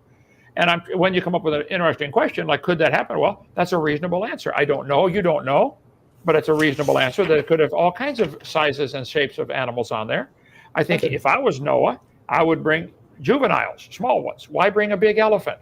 You bring babies or young ones, at least, for several reasons. They're smaller, they eat less, they poop less. After the flood's over, they're going to live longer to produce more babies, and that's why you're bringing them. So it would make sense to bring juveniles or young of every kind you can. But if you needed to bring some for milk production or for the egg production, no problem. We have egg production here. What do we get? 30 eggs a day here at Dinosaur Adventureland off of our stupid chickens. Well, I mean, that would require an incredible amount of chickens. I'm not sure how feasible that would be, as well as, the milk-producing creatures, an incredible amount of them to feed all of the, animals of carnivora there. Aside from sort of the ridiculousness of a hay-eating eagle. Another question I had was about the koalas, because I love koalas. Everybody loves koalas, native to my home. So how did they get the eucalyptus leaves they had to eat? Well, I think you have a couple of false assumptions in your head to start this question. You're assuming that the world today that we see, where eucalyptus only grows in a few places, is the way it used to be before the flood. Secondly, you're assuming that the koalas, which are now very specialized in eating eucalyptus, have always been that way. You guys like to believe in evolution, that animals can adapt to their environment. I think the koalas have adapted to a eucalyptus diet, and they seem to like it, and they seem to thrive on it, and maybe their digestive system even requires it now. But that's an adaptation to the environment. That's not evolution. It's still a koala. So you're assuming today's koalas in 2021 is what Noah took on the ark, and they had to have the certain eucalyptus tree, and you're assuming that eucalyptus tree only grows in Australia, and it didn't grow anywhere else anywhere before the flood came. I think they found eucalyptus fossils in other places around the world. If the pre-flood world was what the Bible says, mostly land, God says he formed it to be inhabited. Today, only 3% of the world is habitable. Most of it's underwater still. 70% of it is still underwater. A whole bunch of it's under ice caps or deserts or treeless tundra. So if only 3% of the world is habitable today, I think it'd be ludicrous to take today's environment and try to project that onto what Noah had to tolerate and what Noah had to grow up with. He probably grew up in a world that was 80 or 90% land and trees and plants, and probably everything was growing everywhere. Today, certain plants won't grow in certain regions. They're in a blade of grass at the North Pole. It's ice. Okay, probably wasn't that way before the flood. So you're projecting today's environment onto Noah's situation and the pre-flood world, and I think that's where your mistake comes in. No, I'm actually not. Eucalypts have only been discovered in 2 places, and I just double-checked it in Australia, and there has been ancient eucalypts discovered in South America, which, I'm sure you'll admit is quite a far fetch from the near Mid-East. If there was eucalypts all around the world, as you've sort of claimed here, it's strange that we don't find any evidence of fossilized eucalyptus, and containing eucalyptus oil, they'll be readily identifiable as members of that genus. So it's very, very strange that these eucalyptus are growing all around the world, everywhere, just filling the world, but they only are found sort of in Australia and South America. You've muted, Ken. Ken, you're muted. As fossils. Oh, no, muted. Oh. You're good now, Am I? Ken. You're good. Okay. You're good now. They've only been found, to your knowledge, in those 2 places, and I don't think all fossils have been discovered, and I don't think who would care if they found a eucalyptus fossil in Lenox, Alabama. But again, you're assuming the koala bears had to have that plant. Maybe they could live on cabbage back then, and they've adapted from cabbage to eucalyptus. That'd be a minor change for a koala bear. Well, not really. I mean, this is what I said at the very beginning, Mark. You don't want that book to be true. You don't want that flood story to be true, and you will jump through all kinds of circus hoops to make it so you can justify not believing in it. Okay, that's your choice. Well, I don't think it's true. I think that you're sort of engaging in a bit of, mind reading as to what I want and what I don't think you know what I think and what I want. I don't think you're capable of mind reading, Ken. So I don't believe it because there is no evidence for it, and the evidence that I'm given seems to have all these holes and these flaws in it.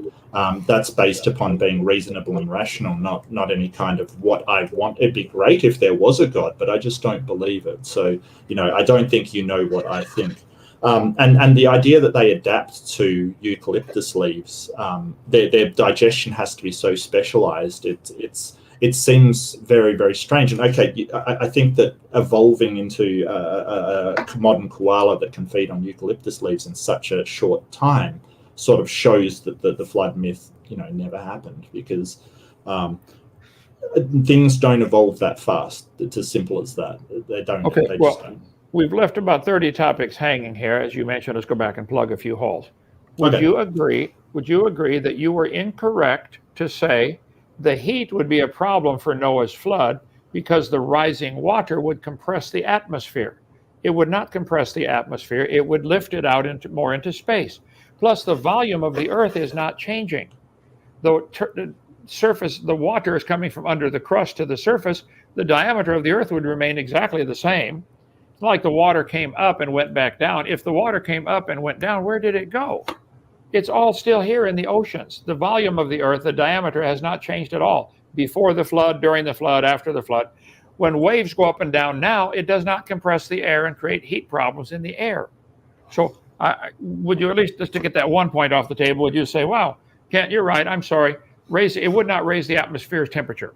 Would you agree with that? I'm going to have to go ahead and disagree with you there. If the entire world simultaneously rose up to above Everest or above the highest point on the planet, which is what you're saying, the force of gravity keeping that air down, it would, over the 40 days that the story says it happened in, I mean, correct me if I'm wrong, but it says 40 days it rained and the water levels rose, that would compress the atmosphere. And I think that's been very, very clearly demonstrated.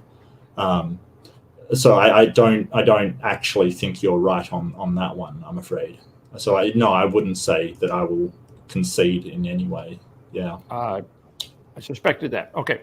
No, the water did not go over Mount Everest. The Bible says at the end of the flood, the mountains arose, the valleys sank down, the diameter of the earth remained the same. Water that used to be under the crust came to the top, the crust would sink in, the earth's under water. Certain parts of it then would lift up toward the end of the flood because the earth is certainly broken up like an eggshell. There are fault lines all over the place, and plate tectonics certainly works. But if a piece of earth the size of Texas was covered a mile deep in water, and then it tilted slowly, this area would come up and become mountain ranges, and this area would go down, and the water would run off and make an ocean over here. And you can study the globe, Mark, nearly all, maybe all, but certainly nearly all of the mountain ranges follow the coastlines. The Rocky Mountains follow the Pacific. The Andes Mountains in South America follow the South Pacific. The Appalachian Mountains follow the North Atlantic. I think the crust of the earth simply shifted and tilted, and the water ran into the new holes that are being created to become oceans. And some places lifted up. If we filled this room 3 feet deep in water, lifted up that end of the building, the water would rush down here, and now it's going to be 6 feet deep down there, and this is going to be above sea level. It doesn't change the atmosphere. I'm sorry, I don't think I can explain it to you. Yeah, it's strange that you say that plate tectonics works, because plate tectonics, and I agree, plate tectonics does work and seems to be the absolutely best explanation for the formation of the land masses, but that completely disagrees with flood geology. So I'm not sure to what degree you think that flood tectonics works, but you've basically acknowledged that plate tectonics does work, and that is antithetical to your flood geology. No. The continents, the crust of the earth is certainly broken up even today. I taught earth science for 15 years. There are fault lines all over the place, and they are still moving, some of them. Some are locked in. There are slip faults and strike faults and different kinds of fault lines. None are my fault, but the earth has lots of faults. And the earth is shifting around, there's no question. That does not prove it's been going on for millions of years. It could have started yesterday, or could have started 1,000 years ago. The earth does have plates, and they are shifting. And right after the flood, I believe the oceans were smaller because the ice caps were larger. If you enlarge the ice cap, there's plenty of evidence that there was ice all the way down to Kansas City, Missouri.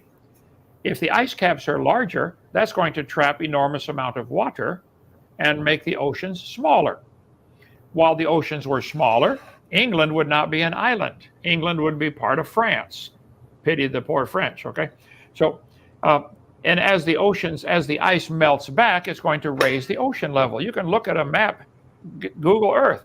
You can see the bottom of the ocean around Ireland and England. It's only 50 to 100 feet deep in the English Channel. So between Alaska and Russia, it's only like 60 feet deep.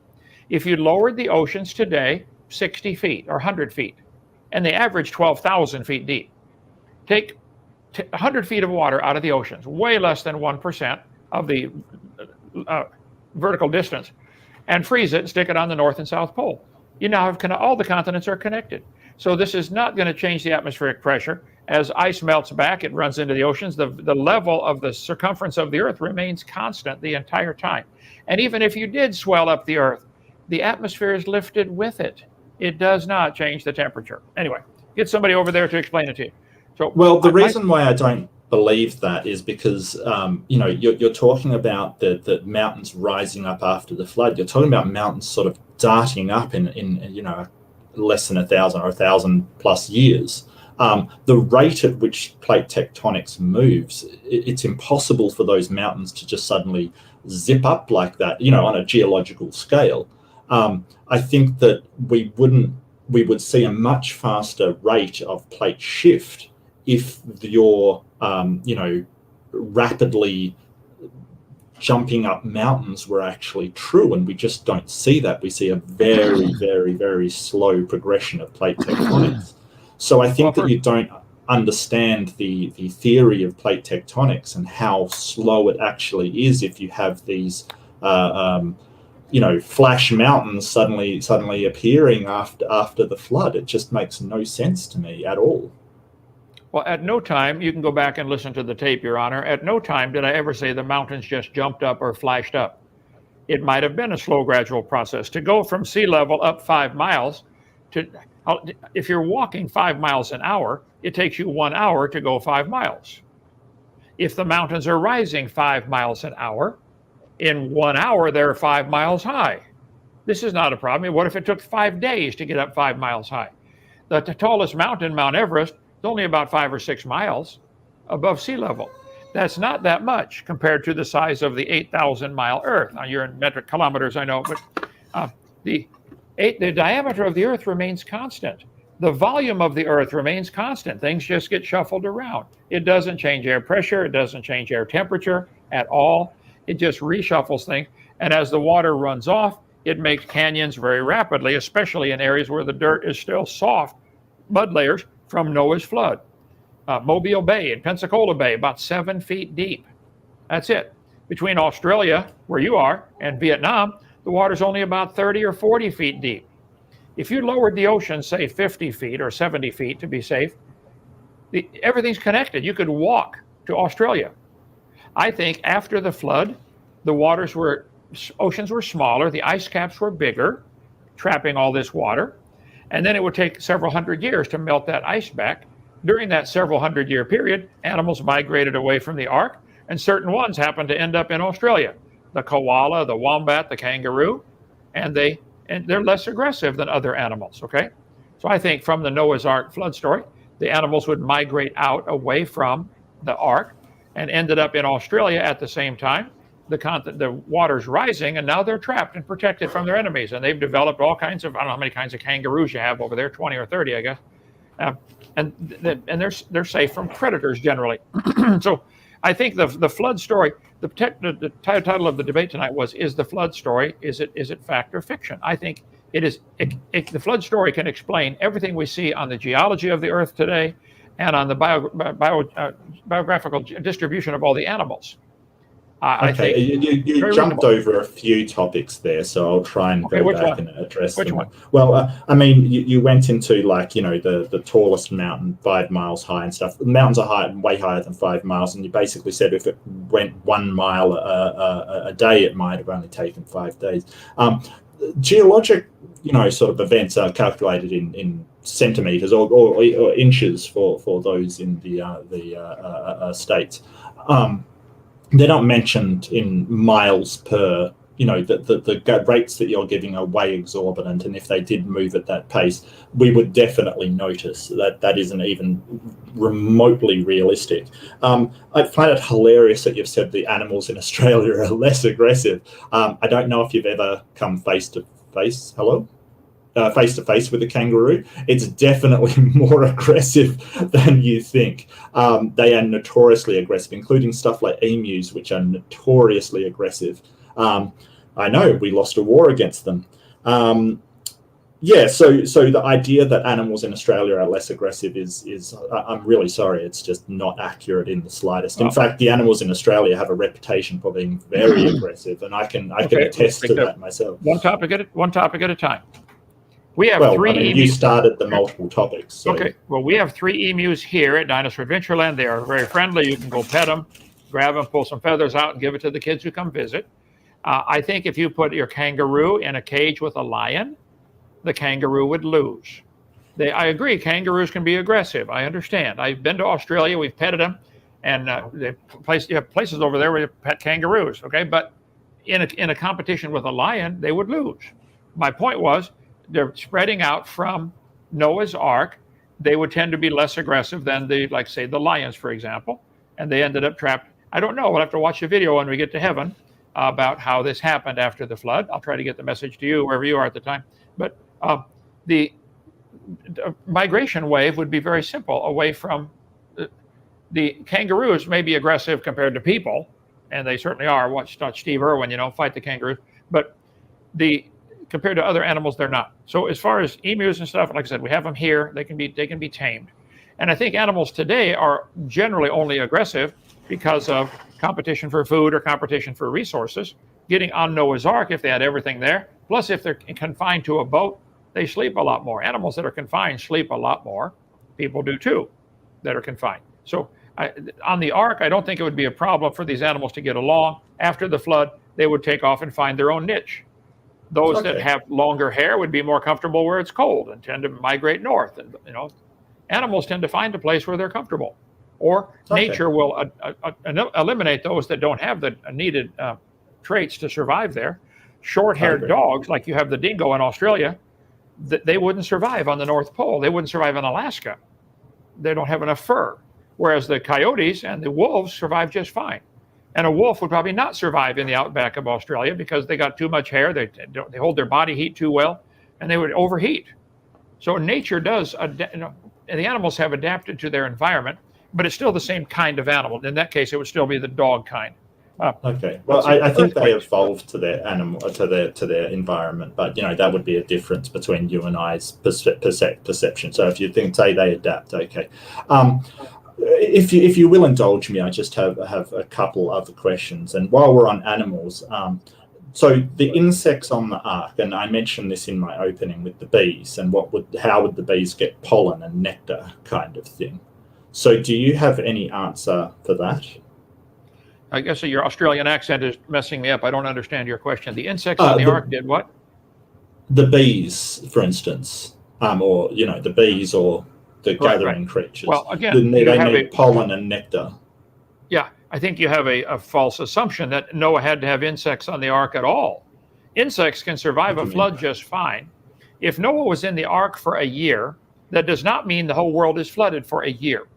Certain parts of it might have only been flooded for a couple of weeks. All it would take just to kill the people, but primarily to kill the people, but kill the animals too. So insects can survive on floating log mats. I mean, we see this in Mount St. Helens. There was a log mat that was several square miles, I believe, that's still floating today, 40 years later. There's its own little biosphere. Thousands and thousands of logs that got blown in from Mount St. Helens, they're still floating there. The wind blows the whole log mat back and forth. So this floating log mat is its own little insects survive fine. All types of insects. So I don't think there were flowers and stuff on the log mat. There were flowers on there and everything, so the bees could collect nectar and pollen. Flowers can bloom on floating log mats. Happens all the time. Ask anybody who studies oceanography. There are giant mats of vegetation floating around in the ocean today with flowers all over them. So there were no insects on the Ark? I didn't say that. I said he wasn't required to. God told Noah to bring onto the Ark all those on land which means don't bring the fish, in whose nostrils is the breath of life. Insects don't have nostrils. They breathe through spiracles in their skin. So I don't believe Noah was required to bring insects. Some insects might have been on there, but he wasn't required to bring them, and they could have survived outside the ark on floating log mats, or if the crust of the earth is flexing up and down. By the way, an earthquake can do rapid movement to the crust of the earth. Ask the folks in Japan here recently. So the crust of the earth can flex very rapidly, or it can flex very slowly, or slowly twist and move and distort continents and distort things. It's all kinds of variables in there. So my take would be he wasn't required to have insects. They can survive on a floating log mats. Or certain parts of the land might have been only underwater for a few weeks, and they would simply move to places.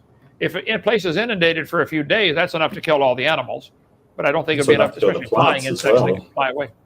What now? Well, it's enough to kill the plants as well. And I'd hear you say that flowers would be on a floating log mat, but I have trouble believing that a hive of bees would survive on a floating log mat with very, very limited resources for any amount of time. I have a lot of trouble believing that. It just seems like that's a part of you have a lot of trouble believing the whole flood story. I have a lot of trouble believing the alternative you guys offer of evolution. I have a real hard time believing we came from a rock. Well, let me jump in here real quick. Not really what to believe, for sure. And this has been a great, fantastic debate. I've got a few minutes left on the clock for the discussion. I guess since Mark just asked a couple questions there for the last couple of minutes, Kent, maybe there's a couple questions you wanted to ask Mark. Sure. As we kind of wind things down. And it's been very civil and cordial, gentlemen. Great discussion. So go ahead, Ken, if there's a question you may have wanted to ask. No, let's go into question and answer from the audience here. It's already been an hour and a half, and I'm sorry for our technical problems at the beginning, but go ahead. No worries. Time flies. I didn't even know. Wow. Time flies by. So I just wanted to make sure that you both felt you were able to ask the questions you wanted to, and that it was evenly timed. What we'll do, because we have a 5-minute concluding statement before some of these questions, just to wrap things up. Why don't we, Mark, you started. You don't got to take the whole 5 minutes, but let's at least kind of wrap up our thoughts and points. Mark, take up to 5 minutes. We'll allow Kent to do the same thing, and then we'll get to some of these questions. Yeah, okay. So from my position, I haven't really gotten answers that I think are credible from Kent. I do acknowledge he's tried, and obviously he comes from a belief system that sort of, to my mind, must believe that this is true. So what we have here is sort of vegetarian eagles and vegetarian lions and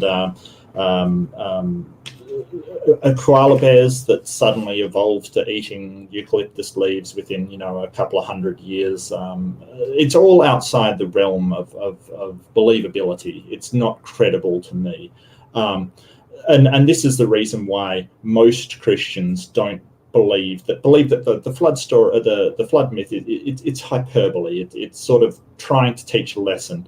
And in their defense to the Christians, there is still room for a God in that story, that it is hyperbole and sort of a story to teach you something. Otherwise, the sort of, I'm trying to be charitable, the very far-fetched things that you would have to believe sort of mount up and up and up. That you've got a wooden boat with a hole in the bottom is your best way of surviving, or these vegetarian carnivores, that the lion suddenly went from a hay-eating 4-chambered stomach of some sort and evolved quickly into order carnivora within a few thousand years. As I said, the most optimistic evolutionary biologist wouldn't believe that because of the rapidity of it. It just is so far-fetched and ridiculous that I don't think I can possibly entertain that all of this happened over such short a time frame. And but at least Kent and I do agree that plate tectonics does work. I think that I would agree with the geologists that sort of say plate tectonics does take millions of years, and less against these plates whizzing around in geologically speaking, whizzing around in a couple of 100 years. I think that seems to be very unbelievable. What's still more believable to me is that it was perhaps a local flood with a smaller amount of things, you know, that was exaggerated over the retelling of a story. By the time it was written down, like all good stories and tall tales do, it has been aggrandized into what we currently see as the flood myth. Thank you. Okay, I appreciate that concluding statement, Mark. Hour and a half really has flown by. We've had a great chat, over 300 people. Lots of great questions for a Q&A. So we're going to hand it over to Kent. You also have up to 5 minutes for a concluding statement. Go ahead. All right. I do very strongly believe the Bible is literally true. God created everything in 6 days. I don't think there's any way for the symbiotic relationships we see in nature to slowly evolve. I mean, certain animals require certain plants, a koala, etc. And I think everything was designed at the beginning. And I think the Bible said there would be scoffers who would scoff at the creation and they would scoff at the flood. They're willingly ignorant of the creation and of the flood. 2 Peter 3 talks about that. So I think if the topic of the debate was, let's see, did I get the name of it right? Noah's Ark and the flood, is it fact or fiction?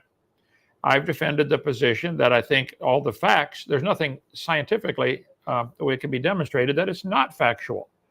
And why would God tell Noah to build a boat? And why would all these countries have a legend about a flood? Now, it may be that the particular Chinese legend that he mentioned was about a local flood. Well, that doesn't mean all the rest of them are. There are local floods all the time. And I don't think it's logical for God to tell Noah to build a boat to get away from a local flood, especially a boat 500 feet long. He could tell him, Noah, move. I mean, how far could you move in 100 years? So, and to fill it with animals and all this kind of stuff. So I think that the Bible said the scoffers would be ignorant of the creation and the flood and the coming judgment of God. And that's my biggest concern for people like Mark. Are you prepared? You're going to die one day. I hope you live a long time. But when you die, then what happens? You know, if I'm right and you're wrong, this is Pascal's wager, you're in serious trouble. If you're right and the story's not true and the Bible's not true, I haven't lost anything. I've lived a wonderful life. I've enjoyed life. Just living for God, trying to live for what this book says. So I think I win either way. I think you got a big chance of it being a surprise, your judgment day. Anyway, we do a lot of videos and stuff on this topic. You get my stuff on creation and the flood from drdino.com, DRDINO. Okay, go ahead. All right, I appreciate that concluding statement, Dr. Hovind. Fantastic debate, guys. Been a ton of fun. Great discussion, very cordial, professional, and tons of great questions and topics discussed. So this was a lot of fun. That being said, I want to give a disclaimer to the audience. I'm going to put 20 minutes on the timer, or else we will be here all night and probably all day tomorrow. We've got a ton of questions. So I want to apologize ahead of time. If I don't get to your super chat, I want to thank you for the super chat, for the support. If I don't get to the question, I want to apologize ahead of time. So we will get to as many as we can. Now, as we do here, gentlemen, Kent, Mark, whoever the question is for, they get the response, of course. They get to answer it. Then we'll give, let's say the question's for Mark. We'll allow Kent to have a response. Whoever the question was for always gets the last word, though, and that'll allow us to move smoothly along. So here we go. We'll start with this super chat that came in. I appreciate it. From One God Is Now Here One. I appreciate the support. So this one's for you, Mark. So he asks, how did the whale fossils found buried in the upper Andes Mountains get there? And how was the scientific method used to determine this? Well, I'm not a geologist, but I believe it was due to the shifting of plate tectonics, that basically that section of mountains at one point was underwater and the plates do move around. So it wasn't always mountains. At one point it was under the ocean. And I believe that the scientific method they do to tell this is chemical analysis and analysis of other areas kind of thing. But as I said, I'm not a geologist, but I believe that's how they, have developed the theory of plate tectonics. Okay, I appreciate that answer, Mark, to a good question. I think thanks for the super chat, Kent. If you had a response, go ahead. Yes, sir. The fact that we have fossils at all is indication of rapid burial in a flood. How many animals died today around the world? Billions. How many are going to turn to fossils? None. Fossils simply don't form, certainly in any quantity today. Yet we find fossils by the trillions. There are fossil beds in Wyoming and Canada and places like that where there are unbelievable numbers of fossils, all tangled up, obviously buried in water, drowned. I mean, I don't think anybody argues with that. The Tyrrell Museum up there in Canada has a huge area, over nearly a square mile, over 1 square mile of just all fossil bones that all packed together from a flood. For a whale to drown, think about it. Whales live in the water. For a whale to drown, there would have to be a rapid temperature change in the water, or problems like the rapid movement of the water, tidal waves and kind of things like that. But if the flood story is correct, the fountains of the deep broke open, according to the Bible. The water under the crust came to the surface. Hot water from in the earth would have come up and would have killed things in the oceans too. There are billions of fish fossils found, and then all the fossils would be sorted based upon numerous factors, based upon their habitat, where they live. Birds are generally found at the top because birds are the last ones to drown in a flood. They fly around till they run out of gas. They're based upon their intelligence, sorted based upon their mobility or their body density. Clams are generally found at the bottom because clams are heavier shells and they already live at the bottom. Here's a petrified clam in the closed position. We have thousands of them here. Billions have been found around the world. To get a petrified closed clam, it had to be buried alive. The flood is, I think, the only explanation for how you get millions and millions of petrified closed clams. Water coming up, rushing in from the side, make a layer of mud 50 feet thick in 10 seconds during Noah's flood. So fossils are great evidence for the flood story. Okay, well, thanks for that response, Kent. Mark, the question was yours, so to be fair, go ahead. You can have the last word. Yeah, so the idea that fossils don't form, obviously they do. I think that Ken is sort of doing a bit of hyperbole there. But yes, they are rarely formed. Like, we know that from the biomass that has existed in the world throughout the millennia, it's very, very rare for fossils to form. However, they don't just form in water. There's famously the tar pits in, I believe, California, that do have a number of very, very famous fossils in them. And that's not water. That was due to them falling into tar. So it's not only water that causes fossils, but the environment has to be exactly right for fossils to form. And we've got billions of fish fossils where there's a ton of fish. So the chances of having more fish is more likely because there are more fish to begin with. Fossils are also found out of order from Kent's diagram. You do find clam fossils up towards the top and out of order of what his thing says. So yeah, it's not just that fossils only form in water. They can form under a number of conditions. Fossils are rare to find. That is definitely true.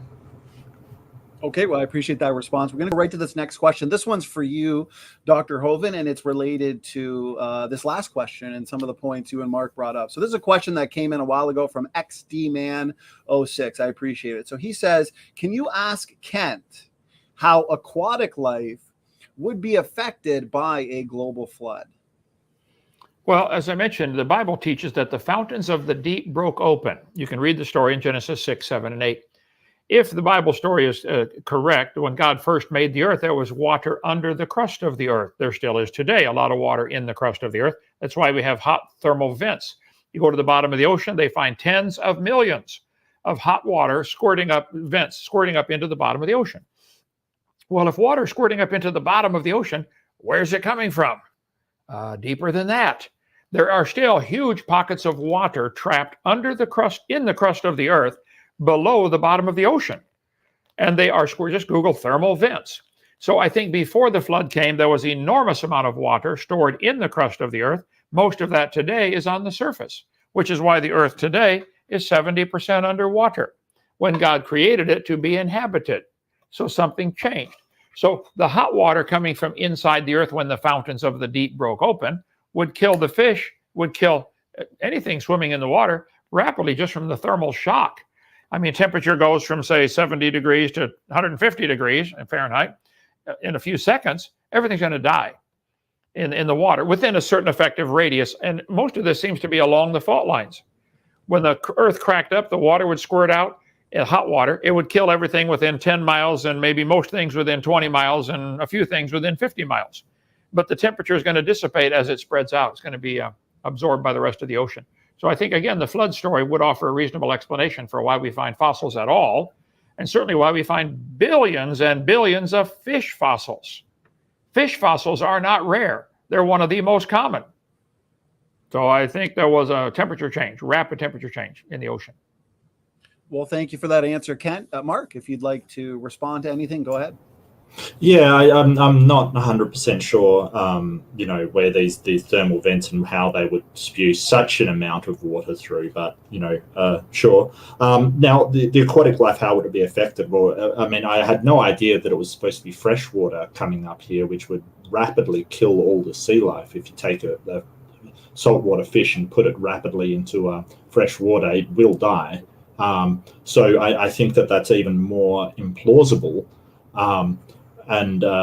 This whole idea of thermal shock, it seems very, very strange that at one point, Kent's saying, well, it wouldn't affect the atmosphere thermally, and perhaps that's not what he's referring to. And suddenly it has thermal shock from thermal vents creating fish fossils. I think that if water did come, fresh water did come into the salt water, you'd have a myriad of problems. I mean, all the fish would die, not just a great deal, or many of them that have fish fossils. Everything would die, as well as the problems with turning off the currents throughout the ocean. To me that seems less credible that it is fresh water than it is salt water.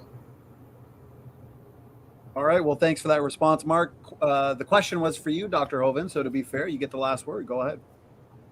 Well, again, he's got some false assumptions. He's assuming the ocean was salt water. I think everything was fresh water, some of it hot, some of it cold.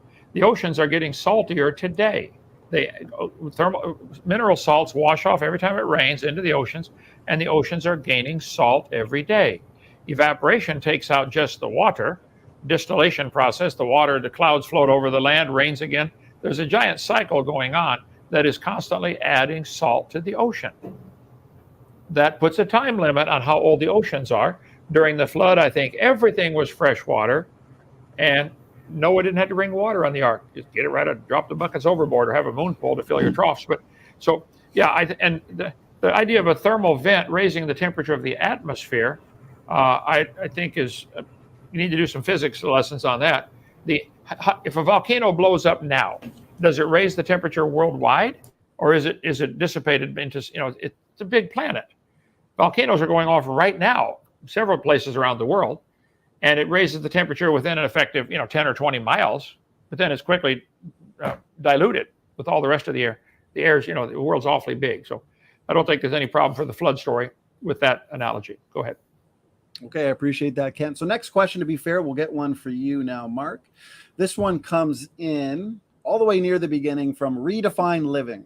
So he says, question for both. So we'll get you both involved here. How would you explain a polystrate fossil from your model? Did you want to go first, Kent, or do you want me to? Go ahead. Okay, so I believe with polystrate, and again, I'll iterate again, I'm not a geologist, but a polystrate fossil is one that basically goes through multiple layers kind of thing. And this is usually when, if I'm not mistaken, a tree basically dies, and then the different rock is built up on top of it. So it can go through multiple layers.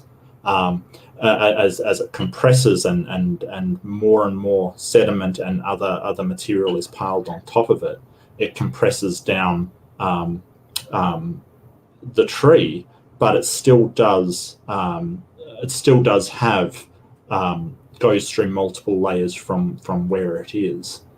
There's nothing unusual in geology as far as I'm aware of that occurring. Okay, I appreciate that response, Mark. And Kent, go ahead.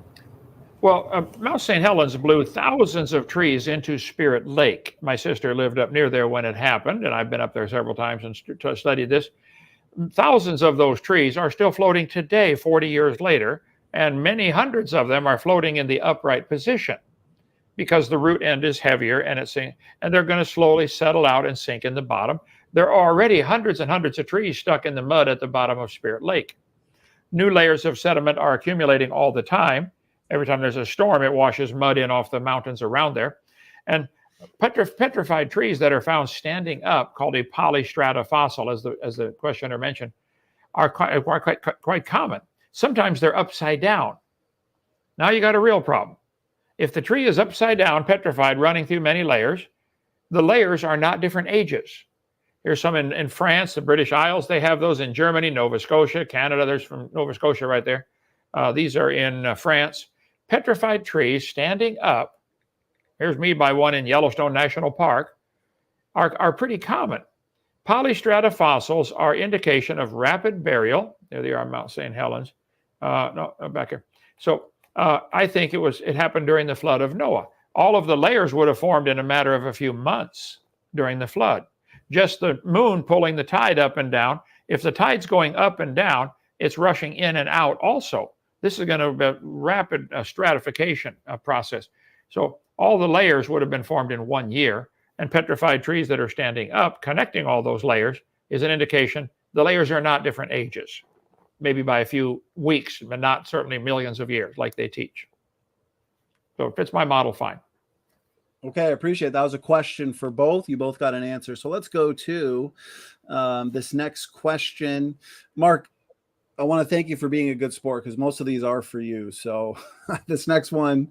Yeah, no worries. No worries. I appreciate it. You're in the lion's den. You're doing a good job. So this one comes in from, let me see here. Creation Creatures. So he asked, this one came in a few times actually. I've got a few different questions here on the Grand Canyon. So this is kind of going to get through many in one. So he asks, Mark, how did the Grand Canyon get carved up if there wasn't a global flood? River. There you go. The nice river. One. Yeah, it just goes through roads and it cuts down through the rock. Enough time and that river will cut a canyon in the landscape. And before I hand it to Kent for a response, before I forget, because the chat's flying, we've got 2 after shows. So there's one on Logical Plausible Probables channel. Thank you for the super chat. He says he's coming out of retirement. His after show kicks off 5 minutes after this debate. And also Amy Newman also has an after show. If Amy wants to put the link or anything in the chat, I can put that up on screen as well. So we got 2 epic after shows after this epic debate. So that being said, Kent, go ahead if you wanted a response as well to the Grand Canyon question. Yeah, Grand Canyon was not formed by the Colorado River. That's ludicrous. The top of the canyon is 7,000 or 8,000 feet above sea level. The river enters the canyon at less than 3,000 feet, 2,800 to be exact. If you plugged up Grand Canyon today, a great big lake would fill up going back to Colorado and to New Mexico or to Arizona. So, I mean, New Mexico. I think this in Bruton, Alabama, south of me 20 miles, this farmer's lake got too full. And anytime any lake gets too full, it finds the lowest point, cuts a notch, and drains all the water out. Tom Sauk Reservoir got overfilled back in 2005. It carved out a notch one side of the dam, drained the whole thing in 10 minutes. Just Google Tom Sauk Reservoir. This happens all the time. Canyon formation is not mysterious. They know how it happened. But to say Grand Canyon formed by that river is simply not possible. The bottom of that little river did not make that canyon. I'll show you the schematic of it here. I've got pictures on my video number 6. I guess it's not a different presentation. So the top of the canyon is 7,000 foot elevation. The river enters the canyon at less than 3,000 feet. Exits the canyon at 1,800 feet. River flowed downhill. All rivers flow downhill. Grand Canyon is a washed out dam, a really big one, probably formed in less than a week, not millions of years. That little river at the bottom of the canyon did not make that canyon. It flows through the crack. And sometimes the river dries up, but it didn't make that canyon. Mount St. Helens, same thing. Giant canyon formed there. Today, there's a little creek running through the bottom of that giant canyon. The canyon formed in hours. The creek's been flowing through it for 40 years. It has nothing to do with the canyon. Okay, go ahead. Okay, thank you, Kent, for that answer. Mark, the question was originally for you. To be fair, if you want, you can have the last word. Yeah, sure. So, Kent sort of disagrees with current geological thought, and his the idea that the river, it wasn't the river by itself. How did it form was the river. It cuts a channel, but it's also a number of forces acting upon it, like erosion and wind, and just a whole bunch of forces over an incredible amount of time. So I don't know where this sort of belief that the river cannot carve a channel comes from. The river carving a channel absolutely fits with current geological models. So I have no idea where Kent's getting this from. It's baffling to me. Geologic consensus would definitely agree with me on this. So feel free to Google it. I'm sure the internet can provide more information than I can. Okay, well, I want to at least get through these super chats. So I got another super chat from here. Thanks again to Mark and Kent for the responses there on that question. So this one comes in from One God Is Now Here, $10 super chat. I appreciate it. So he says, I think this is more so directed at you, Mark, so we'll have you respond first. He says, testable prediction. Small local floods do not leave behind graveyards full of thousands of drowned animals. Well, if he's talking about the fossil record, it's kind of hard to tell why animals have died. I mean, you had the whale example earlier, and I would have loved to get to this, so I'll mention it now. Do we know that the whale drowned? No, we don't. We have no idea that the whale drowned or any of these other fossils drowned. You're just basically assuming that they did drown because you believe that a flood did happen. They may have died from natural causes. They may have died from some cataclysmic event. They may have died from predation and left a fossil as the bones were left. It's the conditions that make the fossil, not how they died. So that sort of is based upon a faulty assumption just straight off the bat. Okay, I appreciate that response, Mark. And Kent, if you had a response, go ahead. I'm sorry, I was distracted. Ask the question one more time. Sure, yeah. The question was, here it is. Testable predictions. Small local floods do not leave behind graveyards full of thousands of drowned animals. Correct. Most animals can sense a flood coming and flee from it. I think you'll find, as I mentioned earlier, fossilization in general is a very rare process. And there are trillions of fossils in the ground. It's not like fossils are hard to find. It's like they're hard to interpret for the evolution story because these fossils simply don't form in any significant numbers today, especially giant tangled up messes of fossils all tangled together. This was a global flood that destroyed the world. I finally found my slides on Grand Canyon, if that matters. I got about 50,000 slides here, Grand Canyon. Anyway, here's the schematic. I at least want to show you this so your visitors. The top of the canyon is 6,900 to 8,500 feet high. The river enters the canyon at 2,800 foot elevation and flows downhill. The top is higher than where the river only goes through the bottom. That river did not make that canyon. The river flows through the canyon. If you plugged up Grand Canyon today, there would be a giant lake behind it that will go back to Colorado, back to New Mexico. There's what it would look like. Monument Valley there. Oh, there you go. So Grand Lake would form if you plugged the canyon today. You plug it up, take a lot of dirt, but you would form Grand Lake again. It got too full, went over the top, and probably washed out Grand Canyon in a matter of a few days, a week maybe, not millions of years. But so, yeah, fossils are not forming in any significant number today. I think the flood's the only explanation for the giant fossil graveyards. Okay, I appreciate that response. And Mark, the question was originally directed at you. To be fair, go ahead. Yeah, that kind of went a tiny bit sideways. So the fossils sort of, saying the fossils are antithetical to evolution. Fossils are integral to evolutionary theory. They're used in many ways to show you, the transition of form. So I don't know where Kent is getting that from.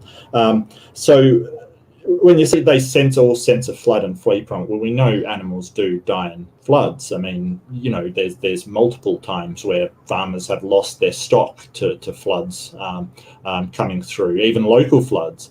And again, I want to reiterate that you're saying, oh, well, on that scale of that we see, millions of fossils. Well, yeah, but you've got no evidence that they actually died from a flood. That's the whole point. And I think maybe Kent missed that. Now, with his slides and stuff, he even acknowledges that the Grand Canyon, as his slide says, is a washed out dam, i.e. that water cut that path down. The only difference between what we're claiming is that I claim that it happened over millions and millions of years, and Kent claims that it happened in a brief time. Which the Grand Canyon is on that scale. I don't think that's realistic in the slightest. Okay, Thank you. I appreciate that. That was your question, Mark. So to be fair, we're going to give you the last word. So we're coming up at the 2-hour mark, so we're going to wind it down with this last question here. Again, this one's for you, Mark. Actually, I've got one last question for you, one last for Kent, and then we're going to call it a night, to be fair. So this one is from Anthony 1701. So I appreciate it, Anthony. Question for Mark. You said there is no evidence for the flood. By evidence, do you mean you and others have to agree with what is given as evidence for the flood for it to be good evidence?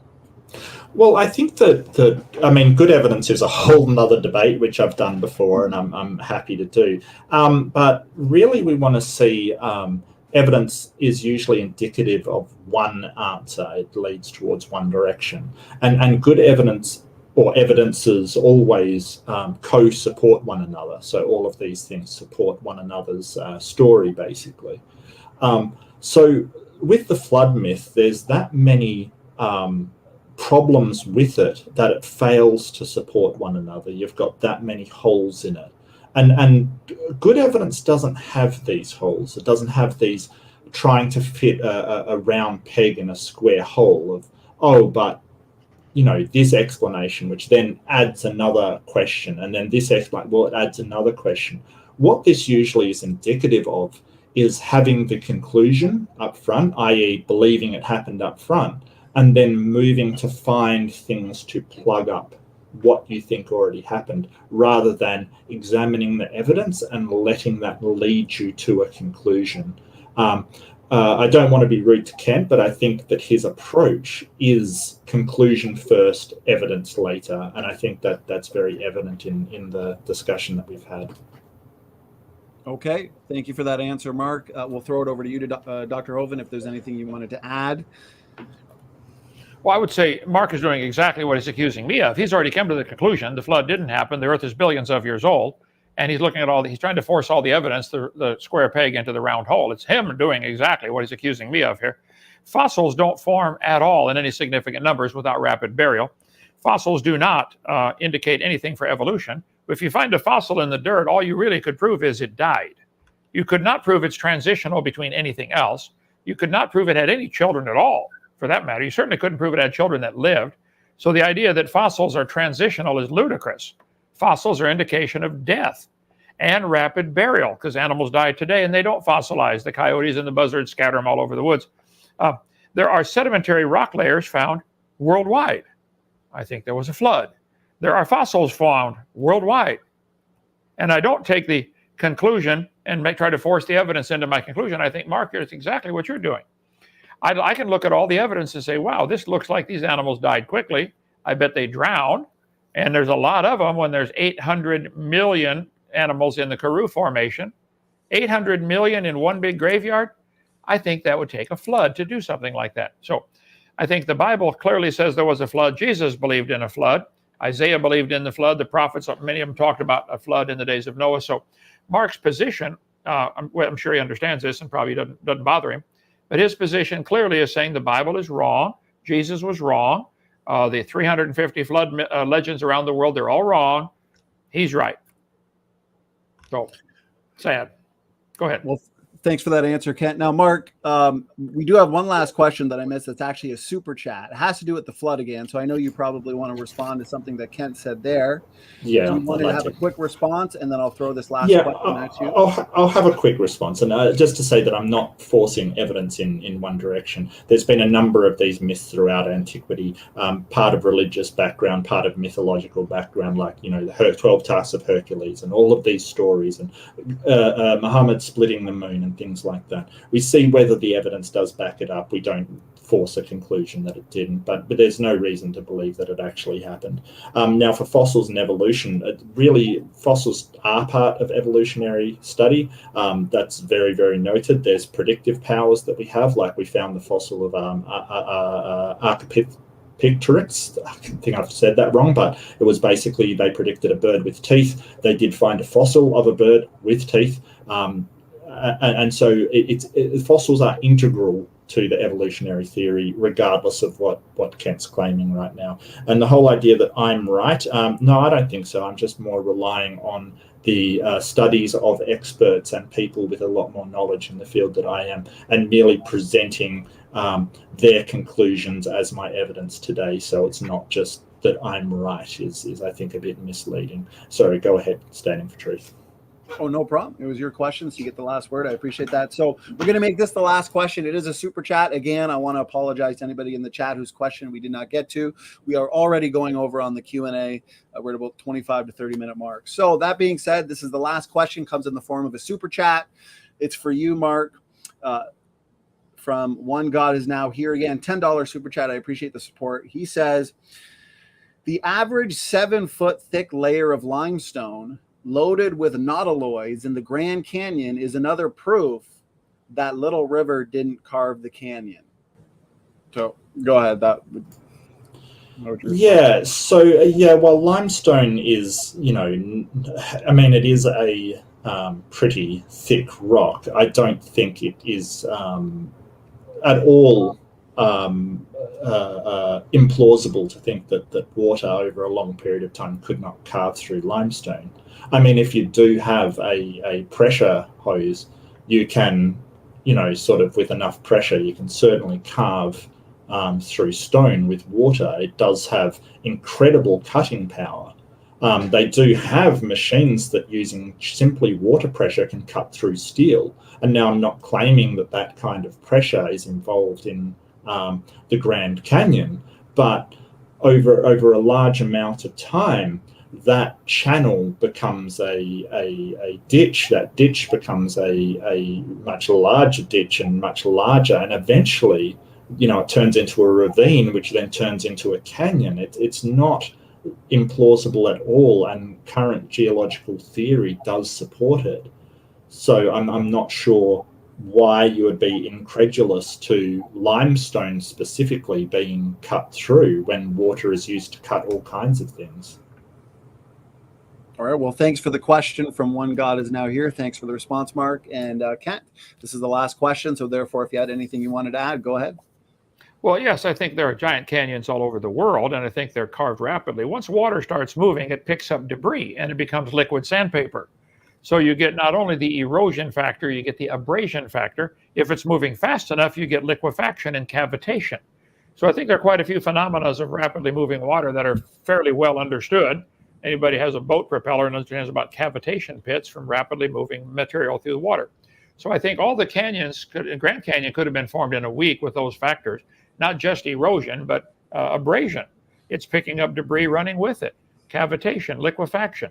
So I think the Bible says the scoffers are ignorant of the flood, and the Grand Canyon is an example of all the canyons. Most of the canyons in the world probably formed pretty rapidly as the flood water was running off into its current basins. Okay? All right. I appreciate that, Kent. Mark, a quick final word, and then we're going to start wrapping it up. Go ahead, Mark. Yeah, so it's interesting. Ken and I basically do agree that water could have made it through this rock layers. So we do agree. We just disagree on the nature and the speed at which it happened. I think that it's completely implausible to think that the 7-foot thick limestone could be carved through in a week, regardless of how much water or how much sediment is in it. It just is completely implausible. However, it's nice to know we do agree that water can carve through rock. But really, my claim is that it would have taken millions of years, which is a lot more plausible for 7-foot thick limestone than a week. All right. Well, thank you. That wraps up the Q&A. Tons of fun. This was a great debate. We've had a great chat, and you guys really made for an epic must-watch debate on Noah's Ark and Noah's flood. So before we shut it down, I want to just hand it to you guys. I want to say thank you again. We went 2 hours. So I want to thank you for giving us your time. Great endurance from the both of you. Any final words, final thoughts before we shut it down? We can start with you, Dr. Hovind. I'm sorry, start with me? Yeah. Okay. Any final words? Well, I believe the Bible's true. I believe God made everything in 6 days. That's the only way creation is going to work. I believe there was a flood that destroyed everything. I believe the flood story is true. I believe Jesus came, died on the cross, and rose from the dead. And if you don't have him as your savior, you're going to hell. That's what the Bible says. I don't want that for anybody, but that's what's going to happen. So I'd like to see everybody trust Jesus Christ as their savior and get born again and become an independent, temperamental, fundamental, right-wing, radical Baptist when it's over. Okay? Thank you. And thanks for giving us your time, Kent. Mark, any final words? Thank you as well for giving us your time for tonight. Thank you so much, Dan, for provide a blast. Thank you so much, Kent. Pleasure to meet you and talk to you. And I really do want to thank the audience for listening in and giving me their time and sort of hearing me out. I don't believe in the Bible. I don't believe in God. I do believe in morality. I do believe in secular humanism. There's a lot of things I do believe, even though I don't believe in the Bible. I'm not convinced by any threats. I'm not convinced by any sort of promises of punishment or anything like it. What I'll be convinced by is fact and evidence and good reasoning. And I really do hope I do see some of that at some point that would convince me. But until then, I would have to say that I see no reason to believe in the claims presented to me. But thank you so much for having me on. I've really enjoyed it. Amy's after show is always wonderful. They're very theist friendly. So, do come along if you do have the time or inclination. All right. Well, thank you for those final words, Mark. Thanks as well. Ken, epic debate. Reminder to the audience, we're going to be back here again tomorrow night, 8 o'clock, Matt Powell versus Dr. Kenny Rhodes, Old Earth Creation versus Young Earth Creation. So the fun continues. That being said, thanks again to the audience. Thanks, Mark. Thanks, Kent. And Standing for Truth is out.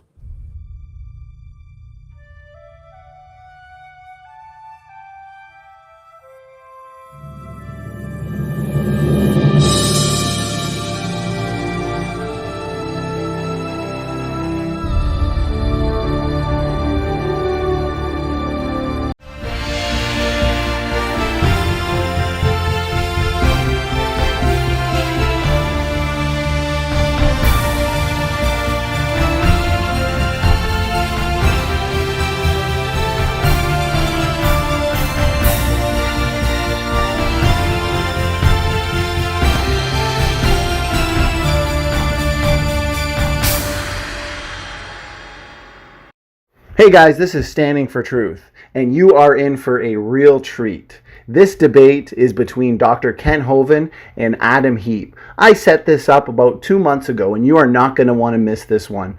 It's engaging. It is one of the best debates on the global flood and Noah's Ark that you'll ever see. Guys, enjoy.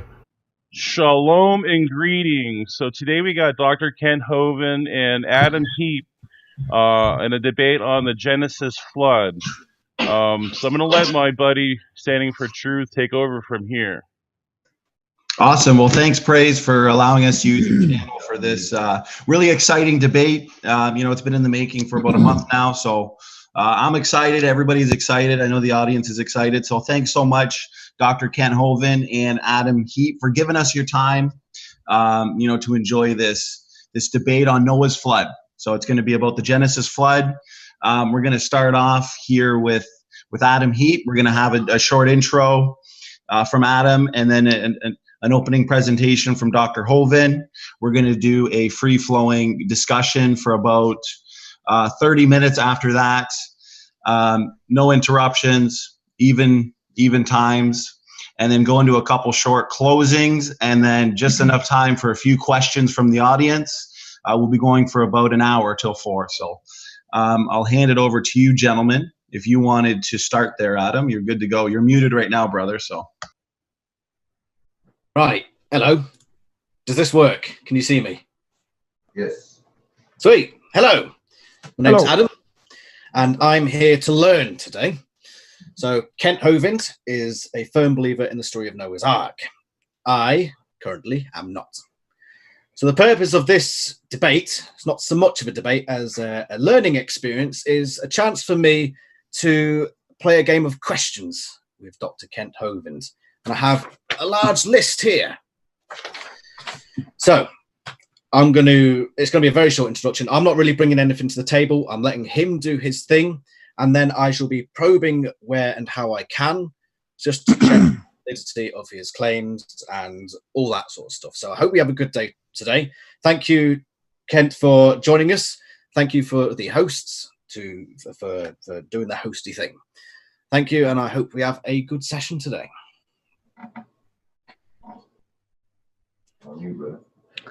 That was it. Okay. Well, thank you so much for doing this. Adam, you have an accent here. Can you tell me where you're from? I am from Great Britain. Great. They still call it that. Is it still great? Is it? Oh, it's smashing. It should be called cracking Britain.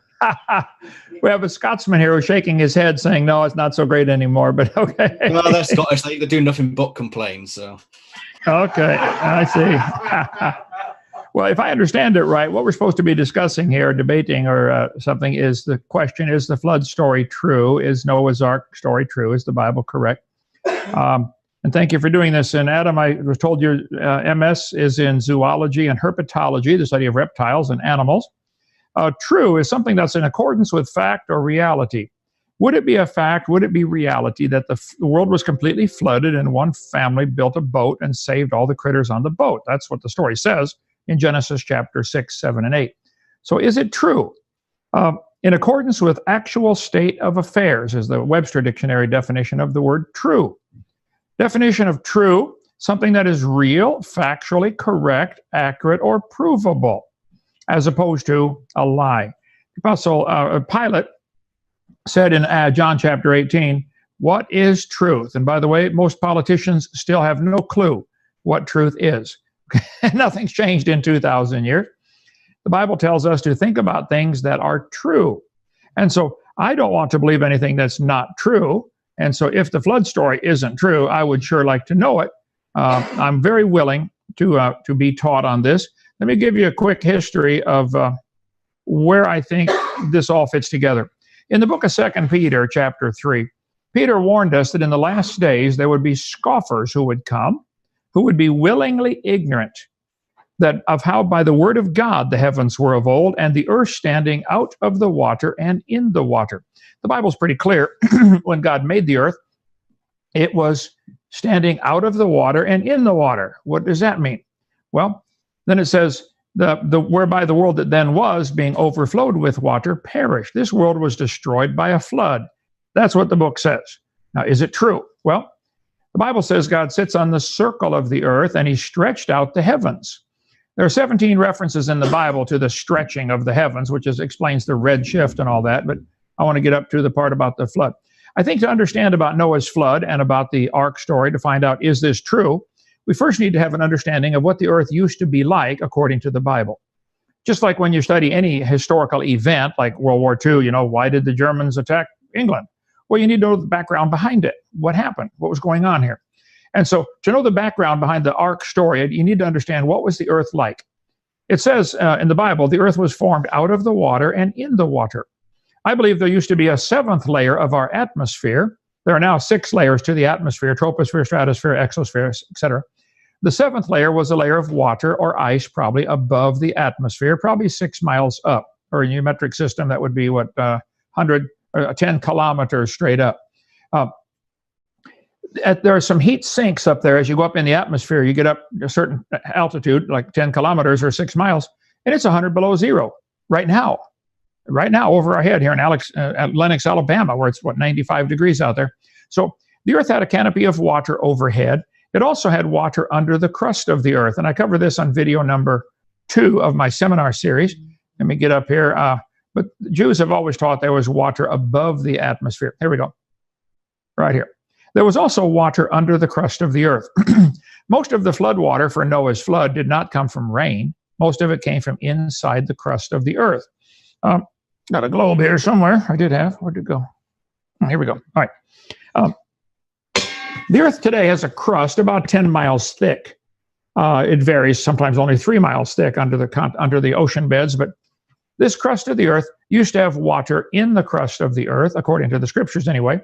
The Bible says in Psalm 24, the earth is the Lord's. He founded it upon the seas. That means the foundation was upon the seas.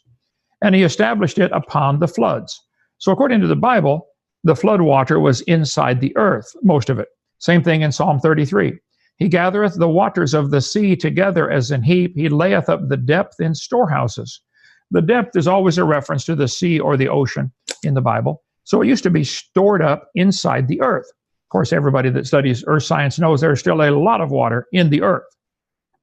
Huge amounts of water still in the crust of the earth, subterranean water pockets. Okay, Psalm 136, he stretched out the earth above the waters.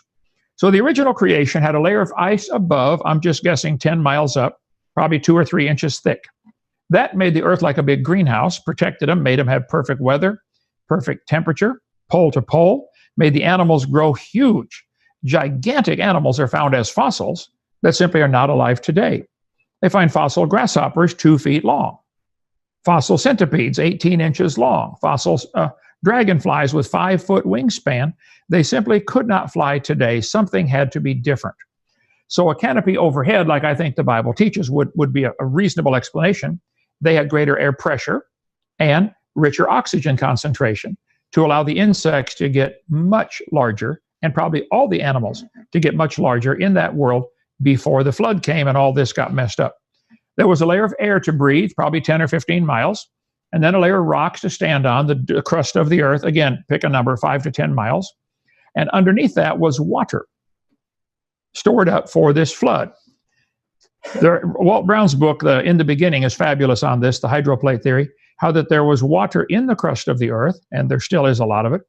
The Bible says, in the 600th year of Noah's life, the same day were the fountains of the great deep broken up. Most of the flood water actually came from inside. It only rained for 40 days, but the water kept coming up for 150 days. So it's not all coming from rain. It's not possible to rain enough to cover all the mountains. I understand that. I don't think the mountains were there. I think the Bible teaches pretty clearly in Psalm 104, at the end of the flood, the mountains arose, the valleys sank down, and the water rushed off to fill in the holes. So it's interesting that all the mountain ranges today follow the coastlines. The Appalachian Mountains here in America follow the North Atlantic. The Rocky Mountains follow the Pacific. I think the mountain ranges formed during the last few months of the flood, when the mountains arose and the valleys sank down and the water rushed off. The plates of the earth is broken up into plates. I don't think anybody argues about that. Those plates would be shifting and moving with the weight of all this water on top, while the joints where they meet, the fault lines, was still weak, freshly broken, and they could still move. So the fountains of the deep broke open, and then the windows of heaven were opened, and it rained for 40 days. But the water underneath is really where the flood came from. It came shooting out to the surface along the cracks. The earth cracked up like an eggshell, and we have fault lines, San Andreas Fault, the Hayward Fault, the New Madrid Fault.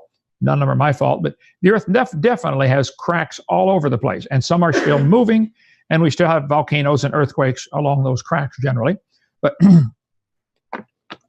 the water rushing out during the flood, rushing out of these cracks, would be under incredible pressure, 10 miles of rock. It would go shooting up like a rocket. Actually, a cubic foot of rock is about 160 pounds. That's what, 65, 70 kilograms. This would put 30 tons per square inch of pressure, 30 tons per square inch on the water underneath. It would go squirting out like a, what's the name of that water pressure thing they cut steel with? Water jet. Water jet. They make a water jet that'll cut through solid steel. 30 tons per square inch would shoot rocks up into orbit. I think we are still hitting debris from the stuff that was launched off the earth 4,600 years ago during Noah's flood, 4,400 years ago. The other night we're out watching the shooting stars, and zip, zip, they go across the sky. we're still hitting the debris that that launched off of here. Is it's scattered in space, and we're traveling around the sun, and once in a while we smack into it like bugs on a windshield. So some of the rocks would launch up from the flood and come back and land on the earth right away. Those would be erased by the flood. You would never see evidence of those.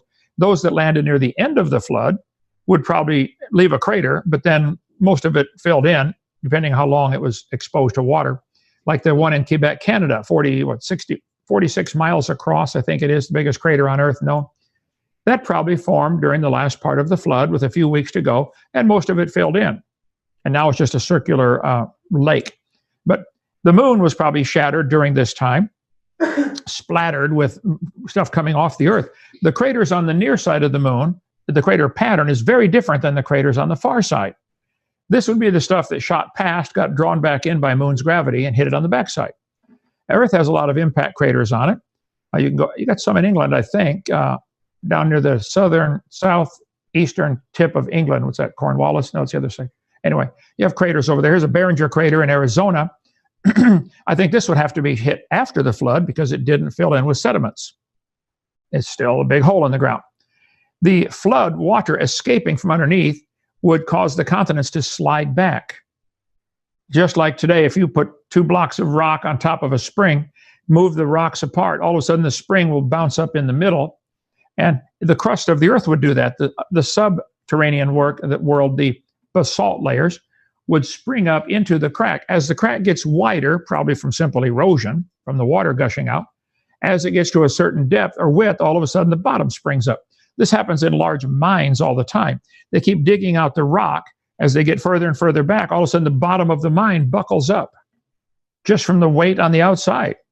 It might be a quarter mile away, but it makes the center of the mine buckle up. You can study all that. So I think Walt Brown is exactly right.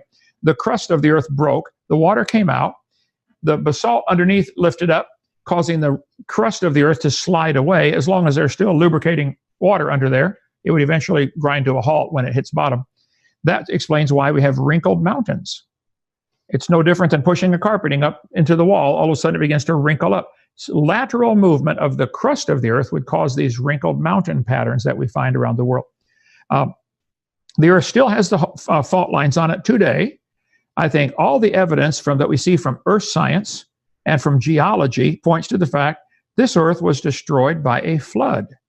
They find fossils on top of Mount Everest, tallest mountain in the world. Petrified clams in the closed position. I think I got one here. Yep.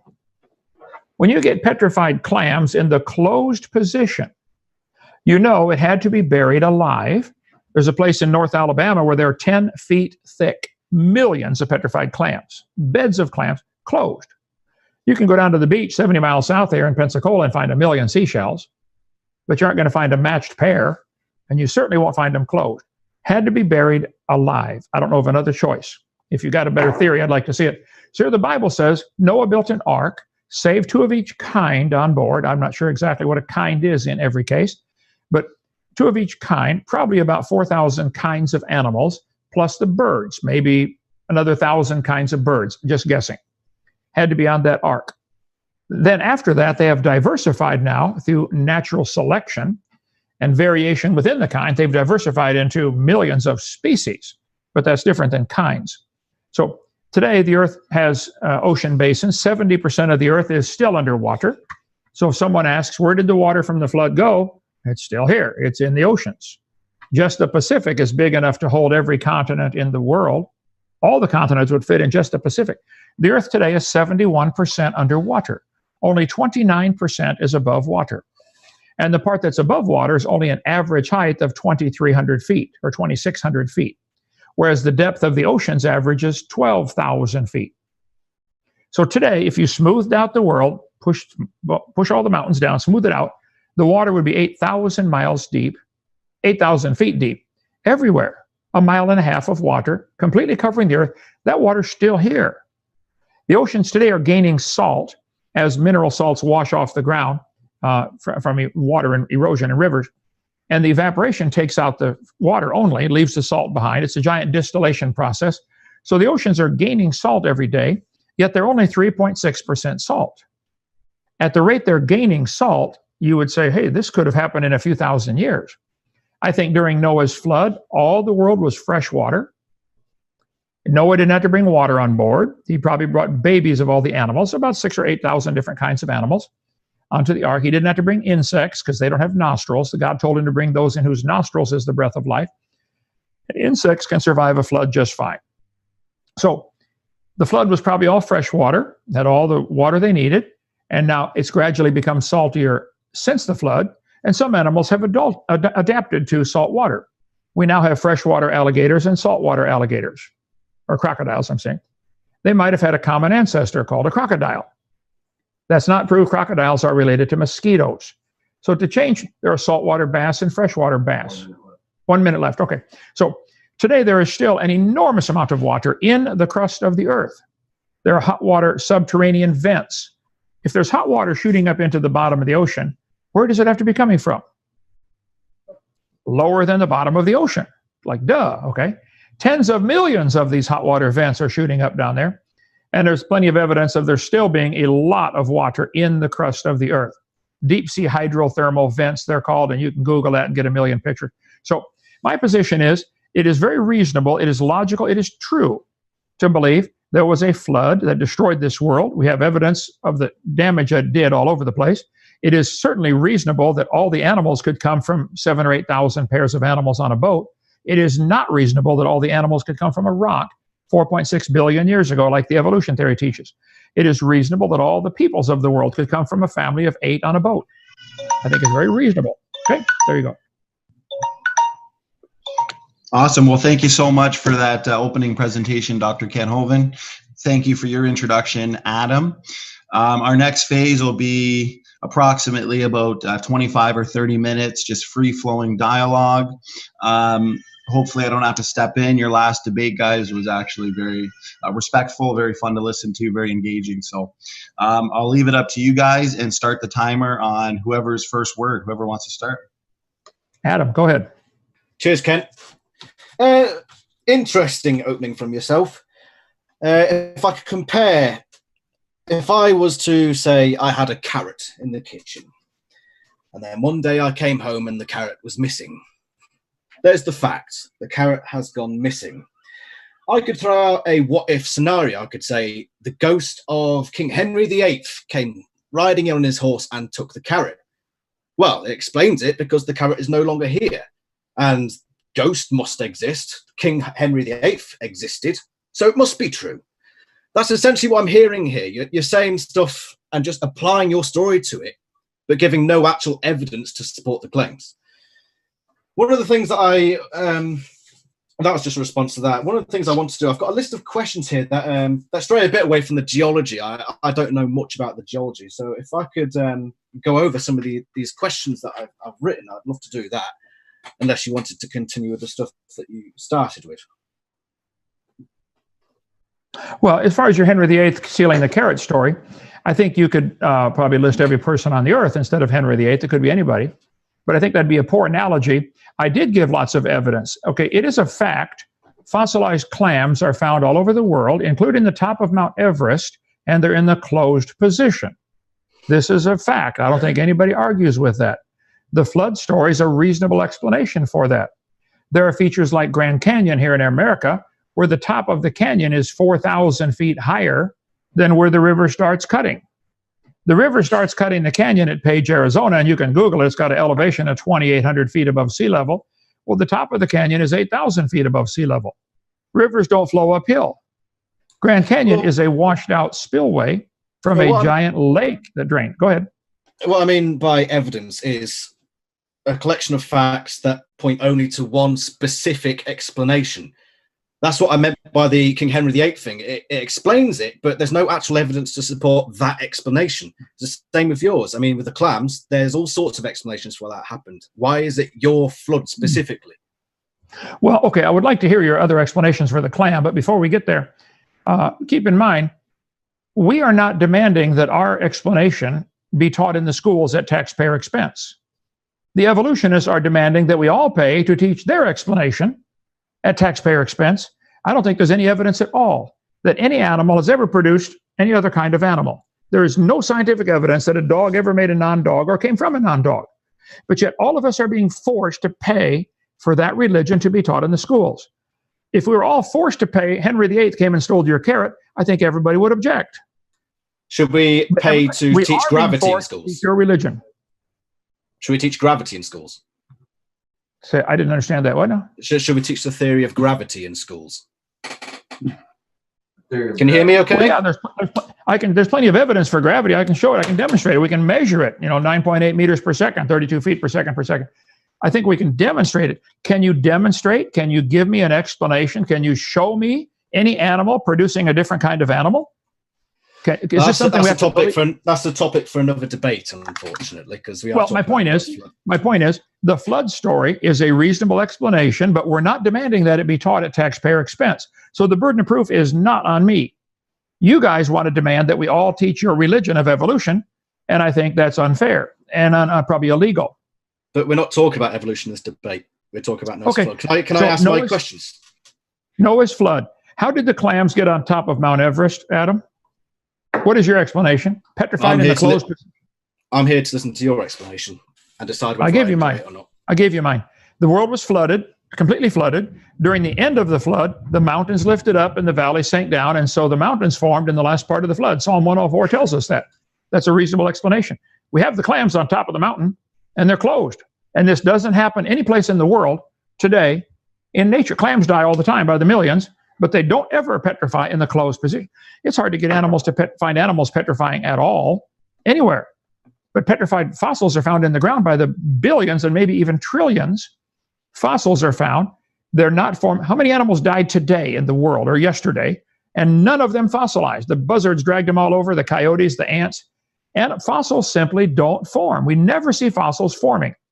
And yet we find them in the ground by the billions. What's your explanation for fossils at all? My explanation for fossils is that it's a process of I don't usually do fossilization, so that's not my field. But there have been billions of years for this stuff to happen, and it probably still is happening today. You're sure there have been billions of years for it to happen? Pretty certain. Okay. Well, we don't see it happening today at all. So I don't think billions of years is going to help, okay? If I told you if you kiss a frog, it'll turn to a prince, I think we would all agree that's a fairy tale.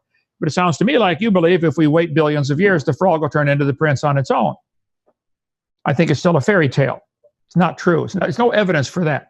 There's no evidence of any animal. Can we keep this on Noah's flood, please? Okay, sure. Noah's flood, the story says, God told Noah, two of each kind are going to come to you, save them on the boat. Afterwards, they got off the ark and spread out, probably from the country of today, Turkey. They could have easily gone everywhere in the world while the crust of the earth was more exposed, just by lowering the oceans a few hundred feet. It connects everything.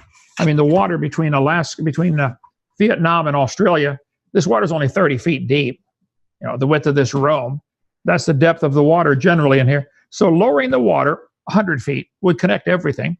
So animals could easily get off the ark in Turkey and over 100 years walk anywhere. So I think Noah's flood is a really reasonable explanation for why we have billions of fossils, for why we have layers and strata to the earth. During the flood, the moon would be pulling the water up, the high tide, and in order to keep that bump full as the earth turns, the water has to rush sideways to keep the bump full at the same speed the earth is turning. Well, here in Lenox, Alabama, 31 degrees north latitude, we're turning nearly 900 miles an hour. Water going sideways at 900 miles an hour would explain why we have gravel that is rounded off. It was in a big rock tumbler. It would explain why we have layers, stratification. Noah's flood is a very reasonable explanation for why we have stratification, for why we have petrified trees in the standing position connecting all these layers. Okay. I'll show you pictures if you like. Is it all right if we move on to my questions? I've been begging. Actually gagging to go over these questions. I thought you wanted Noah's flood. Go ahead. What's your question? Yeah. So I've got a series of questions. The first one being very simple. How big was the ark? According to the Bible, it was about 515 feet, 300 cubits. And a cubit is elbow to fingertip. Mine's 20.2 inches. The standard Egyptian cubit is 20.65 inches. Everybody's cubit would be a little different. But according to the Bible, it'd make it about 515 feet long and about 85 feet wide and about 57 or 52 feet high, I believe, in 3 stories, 3 floors to it. Would you agree that that would probably be the largest wooden ship ever built? At the time, yes, it would be the largest that we know of. Of course, according to the Bible, the people before the flood were living to be 900 years old. You could learn a lot in 900 years. Plus, God told him how to build it. There have been many ships built much bigger than that now. The Queen Mary is nearly twice it. What's that? Are they all? Is it the largest wooden ship ever built? There was a wooden ship built about that big. They had trouble sailing it because it had 6 sails, 6 masts, and the wind hit them at different speeds and twisted it, and it kept leaking. Of course, Noah's Ark didn't have any sails or masts. It wasn't designed to go anywhere. There's no place to go. It was only designed to float. So it'd be more like probably a barge of some kind, float and land. It's only two. All it had to do is float, protect its cargo, and land. It didn't have to go anywhere. No sailing, subject to stresses of sailing would not be affect Noah's Ark. Okay. How many animals were on the ark? And considering I picked up some quotes here from the Bible, Genesis 7:2, of every clean beast thou shalt take to thee by 7s, the male and his female, and of beasts that are not clean by 2, the male and his female. Considering later on as well, Noah decided to scrap that idea and just brought 2 of each. Which is the right one? Is it 7s of some and 2 of others, or is it just 2 across the board? Well, you just read it. It says that couldn't be more clear. There were 7 of the clean animals and 2 of each of the unclean. There are 2 theories about the clean. One is he took 7 pairs. The other is he took simply 7 animals, 7 clean, and then after the flood, Noah sacrificed some of them, which of course would wipe out the species if there's only 2. So the Bible there's no fuzziness about what it says. It says 7 of the clean and 2 of the unclean. Now then it goes on. Always. It goes on to say 7:8 of clean beasts and of beasts that are not clean and of fowls, etc., etc. They went in 2 by 2 onto Noah into the ark. Correct. That's what it says, and that's, I believe, what happened. You just said it was 7s of the clean. You just said it was 7s of the clean. Okay. I said there's 2 theories. Some people say it's 7 pairs. Some people say just 7. These are both in the Bible, and it's contradictory. It's not contradictory. He brought 7 of the clean. Of clean beasts, etc., etc. They went in 2 and 2. Chapter 7, verse 8. Of clean beasts, and of beasts that are not clean, and of fowls, and of everything that creepeth upon the earth, there went in 2 and 2 unto Noah into the ark. Okay, if there are 7, are there at least 2? There were 2 of each kind. There were extras of the clean. I don't think anybody reading that without any prejudice would see a contradiction there. They would say, oh, this is no problem. He brought 2 of every kind of animal and 7 of the clean. That's what it says. Okay. Let's move on then. All right. The Bible states that 2 of every sort will go onto the ark. What is a sort? That's a great question. Carolus Linnaeus decided to classify animals, which is what your MS is in, zoology and herpetology. We have our classification system that we've used in the last 400 years based on kingdom, phylum, class, order, family, genus, species. I don't think God cares about our classification system. He divided the animals up into their sort or kind. That phrase is used 20 times in the first 7 chapters. They would bring forth after their kind or bring forth after their sort. So I think in most cases, a 5-year-old could tell you if 2 animals are the same sort of animal. I think a 5-year-old would know that a dog and a wolf are the same sort or same kind of animal. And I think probably a 3-year-old would know a dog and a mosquito are not the same kind. So I think 99% of the cases, it's a no-brainer. Now, there are some difficult ones, even today in classification. If your degrees in herpetology or in zoology, you would understand. People today argue about which family or which genus a certain animal goes into. There is still a huge amount of argument about speciation. Which species is this? And giving it the proper name. And sometimes they have to bump them around and move them around to a whole new class or a whole new family or genus, maybe not an order. I don't know how far it goes. I would just guess that the Bible term kind or sort is probably somewhere along the line of family, according to our current classification system. So there's no distinction between the 2? Between kind and sort? Yeah. I don't know of any distinction because the words are used interchangeably in the flood story. especially in Genesis 6 and 7. Kind and sort appear to be the same meaning of the same word. Okay. So have you got any definition for either of them? Any definition for what now? For either of them, sort or kind. Well, that's what I just got done telling you. I think that, do you have a definition for the word species? Yeah. Well, they produce we have fertile offspring. Well, are dog and a wolf different species? Dogs are wolves. Canis domesticus. That's a nonsense question. No, it's not a nonsense. Why are they named? They have a different species name. Canis lupus, Canis domesticus, Canis coyotes. They're different species, but yet they can interbreed. Can you give me an airtight definition of species that never has an exception to it? That never has an exception to it. Well, that's quite difficult because once you get into like certain bacterias, they don't reproduce in the same way. So you can't really do it across the board because things work with different organisms. I agree. But the majority, like your terrestrials and your vertebrates and your invertebrates, it tends to be pretty obvious with some exceptions. That's exact. Adam, you're making my point for me. That's exactly correct. It generally tends to be obvious. I think it's obvious to a 4-year-old what the same kind of animal is. I bet if you give me 1,000 pictures of animals, we got a 3-year-old on the campus here. Just turned 3. I'll say, Abby, would you please sort these? Which ones would you say are the same kind? I bet she would get 95% of them. And I bet her 5-year-old brother would get probably 98% of them. So even today, and you know this is true. So you say that 3 and 4-year-olds can do it. Okay, so if it's that easy, let's have a definition. It is those that they could originally bring forth after their kind. How would you decide that? How would you research that? Today, Alaska rabbits cannot breed with Florida rabbits. They have diversified. They're still rabbit.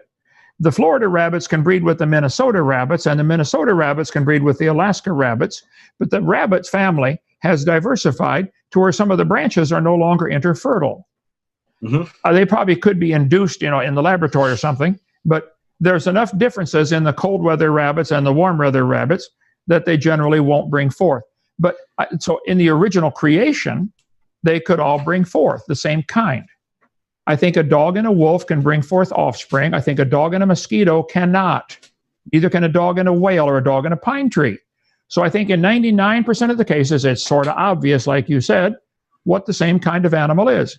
Now, why would you pick at this straw, strain out this gnat, and swallow a camel? Do you believe mosquitoes and whales are related? You have an MS in zoology. Are mosquitoes and whales related, Adam? I'm a bit...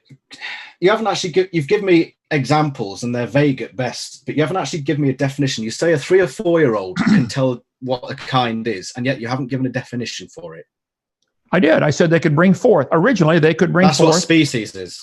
There you say originally, but that you've told me that you've given me a vague example of, we think that rabbits are all the same kind, but that's not actually evidence. So you need to have an actual definition that we can work with today to bring results. Okay. Hold it. I need to have an absolute definition. Adam, I'm not making everybody... I didn't say absolute. I didn't say absolute. I didn't say... Okay, yeah, you did say absolute. Okay, but I'm not forcing everybody to pay for my theory to be taught. You think we should... No.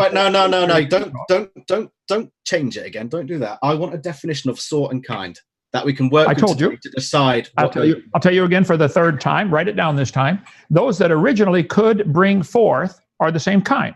Now, how do you test that? A definition has to be something that you can test as well. You can apply things to. If I was demanding for my theory to be taught in the schools, then I would have... Don't do that again. Don't do that again. Stick on the topic. Kind of sort definition. Adam, I want you to see the hypocrisy of what you are doing. You think everybody should teach evolution, don't you? It depends where it's happening. If it's a PE class, I don't think it should be taught there. Okay. Should all the kids in public school science classes be taught that evolution is true? I think they should be taught it's current science, not scientific knowledge. It's the current scientific theory, or it's current scientific fact? Well, there are facts within evolution. A culmination of facts brings about a theory. I see you're reluctant to answer You're the trying question. to move away from the fact that I'm trying to get you to give me definitions that actually work. I can see that you're trying to get me away from it and try to turn it back on me. But we're not talking evolution. This is Noah's flood. We're not talking about evolution. Okay. I'm showing the hypocrisy. I'm not asking everybody demanding everybody pay for mine to be taught, but I'll give you a definition. The Bible says they will bring forth, i.e., have babies, after their kind. Do you know of any exceptions where any animal has ever brought forth something that was not the same kind of animal? Well, how can I do that if you haven't given me a definition of kind? How can I give you an example of something that's changed kind if you haven't defined kind? I'll give it to you again. If they can bring forth. Let's look at all the babies in the world today of anything, plants or animals. Are they the same kind as their parent? Do you know of any that would be considered a different kind? What's the best example you know of? You haven't defined kind, so how can I answer?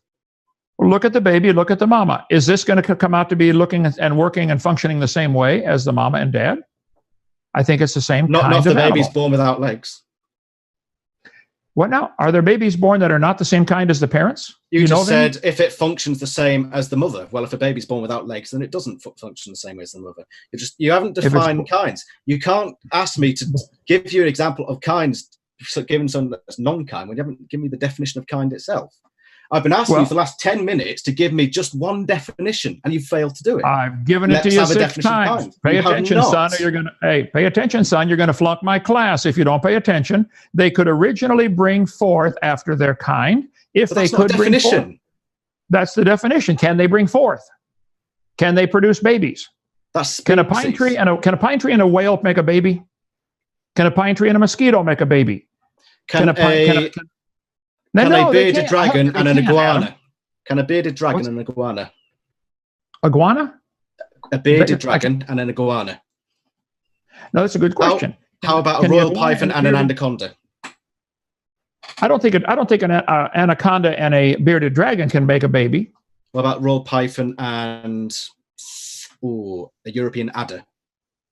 No. There are about 60 or 80 different families within the snake category. Maybe it's more, maybe it's 100, but certainly there are not millions. I think all the snakes in the world could probably be put into 100 different kinds. How do you know that? I'm just picking a number for sake of the argument here. We could look it up exactly. What gives you that number? What gives you that number? Why do you settle at 100? Well, it's reasonable to work with. It's reasonable to work with. Do you think a snake and a elephant can bring forth a baby? Why are you bringing an elephant into this? We're talking snakes. I'm trying to get you to see how stupid the evolution theory is. It's retarded. And here we are all paying for this to be taught to everybody, and it's insanely stupid. It is not true. I'm defending the flood story as being reasonable. It is reasonable to believe God made animals to bring forth after their kind. Noah brought them onto the ark after their kind, and today they're still bringing forth after their kind. That is very reasonable. I think I win the debate. That was the purpose of the debate, to defend the Bible story. Show me an example where any animal brought forth something other than its kind. So you said kind was it brings forth after its original kind. How do you find what the original is? I've told you 7 times now. Son, I think you flunk. Okay, take the class again. If they can bring forth, they are the same kind. Here's Webster's dictionary. Kind, sort, variety, class. A natural group or division. Did you say, could the animals be naturally divided into division into birds and reptiles? They could be naturally divided. Could they be divided with fish? Can fish be divided away from birds? Can they be naturally divided? Can I give you an example of a? Have you ever heard of Morganucodon? Which is a. I can't understand you. Example of what now? Morganucodon. It is a. I didn't hear you. It's a reptile. Morganucodon. It might be Morganusodon. I'm sorry, I did not hear what he said. The computer gone? The name doesn't really matter. It is a reptile that has fur. It's got the gait of a lizard, and it's got the jaw that's halfway between lizard or reptile and mammal jaw. Is that you have a mammal? A reptile with fur? Wait a minute, Adam, slow down now. You're a zoologist here. What is the name of the reptile with fur, please? Morganucodon. How do you spell that? Morgan. You know, like the name Morgan. Okay. U-C. U-C? Odon. So yeah, O-D-O-N. Morganucodon is a reptile with fur, you're telling me. I've never heard of this. I will look it up. Now, if there are some strange ones like the duck-billed platypus that we don't know where to put them, would you put the duck-billed platypus in the same kind or in the same species as anything else? Is there anything similar to a duck-billed platypus? Or does it have put it in the same species as anything else? Well, no, because it's a species unto itself. It's a species unto itself. Very good. So we can classify animals. How do we classify animals at all? If evolution is true, there should be a blended variety from the amoeba to the whale with everything in between. Why can we even classify them at all? Noah's flood story is very reasonable to answer that. They came onto the ark after their kind. They went off after their kind. They've been making babies after their kind ever since. Okay. How do you classify red and green? Good question. Take the color spectrum and classify red and green and make it distinguished. Right. Somebody has to all the scientists have to get together and agree this frequency will be called green. If it varies too far from that, we'll have to call it something else. But there's probably a blended infinite number of colors between our 7 colors we've chosen to set as the standard: red, orange, yellow, green, blue, violet. So indigo, violet. So I think we have set standards for saying this is red, a certain frequency, but there's 10 million shades of red, and they gradually fade into the other colors. I understand. Exactly. Gradual fade, now, right. Adam, we get back onto Noah's flood now, please. Do we see the same blending between elephants and snakes? Where is the animal that's 96% elephant? Where is the animal 96% elephant? If possible, I think we've strayed off topic. Could we go back to Noah's flood? I'm just going to You don't want to answer that question. You made up the color story about the red and green. I'm asking you, where is the animal that is 96% elephant? If you can answer that question, Adam. Well, I can show you a color that's 96% green. No, you can't. I could show you there's a blending between green and red. I don't think you can show me a blending between snakes and elephants. I think you're making it all up. I think it's a stupid theory. And then I'm just going to step in real quick here. So looks like you've, on your question, Adam, about kinds and related questions to that, looks like we spent a while on that. I've got some things written down from Dr. Hovind's opening presentation. We've got exactly 4 minutes for the discussion portion.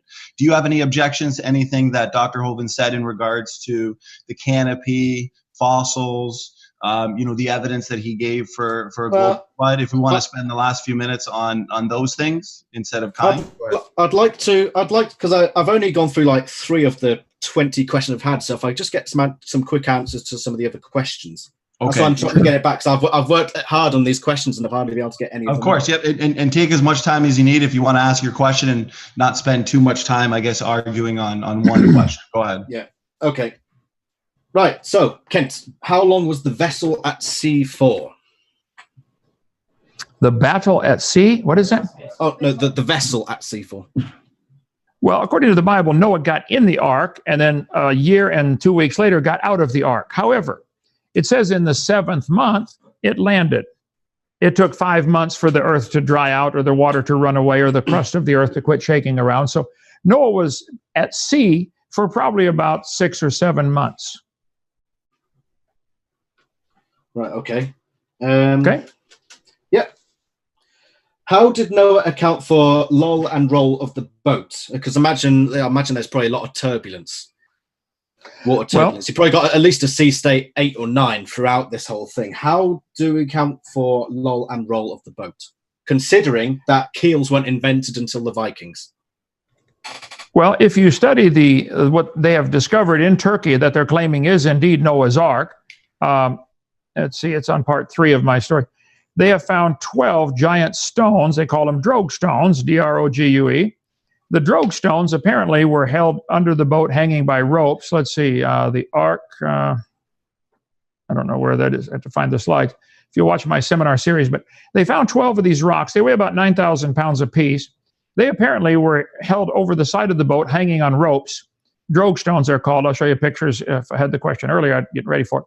But what would happen if you had rocks hanging around the boat, big rocks hanging on ropes, the wind would automatically turn you perpendicular to the waves. You don't have any roll because you're facing the waves head on. It's called a drogue stone. These have been found. They're in the museums over there in Turkey where they have the Turkish government built a visitor center where they claim Noah's Ark is, what the remnants of it. If you watch my video number, here it is right here. Video number 3, the drogue stones, slide number 148, 148, enter. This is one of the drogue stones here. The Vikings carved crosses on them when they came through there. Not the Vikings, the Crusaders. They said, man, this is from Noah's Ark. These rocks weigh about 9,000 pounds, 4,000 kilograms. The hole in the top is larger in the center than it is at the exits on both sides. Apparently, there was a rope through there with a knot in the middle, so it can't chafe the rope and go back and forth. Ships today in the Sea of Galilee, use drogue stones to hang them over the side of the boat. During stormy weather, drop the rocks down in. It stops the roll from happening because the rocks create drag, effectively a sea anchor. Here's an example of what it might look like. If it gets really windy, the boat would be automatically turned perpendicular to the waves. You hit them head on. So there is no roll at sea with a boat with drogue stones. Simple solution. I mean, people today can figure this out. Noah was 600 when he built the boat. I'm sure he figured it out, and he did it under the instructions of God. So the answer to your question is there were probably big rocks hanging all over the boat, drogue stones, they're called, and that would prevent, there was no roll. Okay. Ships today. Can I move on to my next question? Navy, ask the Navy of your country, do they try to always hit the waves nose on? Of course they do, because you don't want the roll. So Noah didn't have to have any steering mechanism at all. The wind is going to cause the waves. Waves are always perpendicular to the wind. And so by having the side of the boat itself catch the wind, it's going to turn it perpendicular. It's going to hit them head on. There will be no such thing as roll on the ark. Okay. Moving on then. What was the next question? So I've mentioned water turbulence. Obviously, what would the water turbulence be like? What would be the sea state?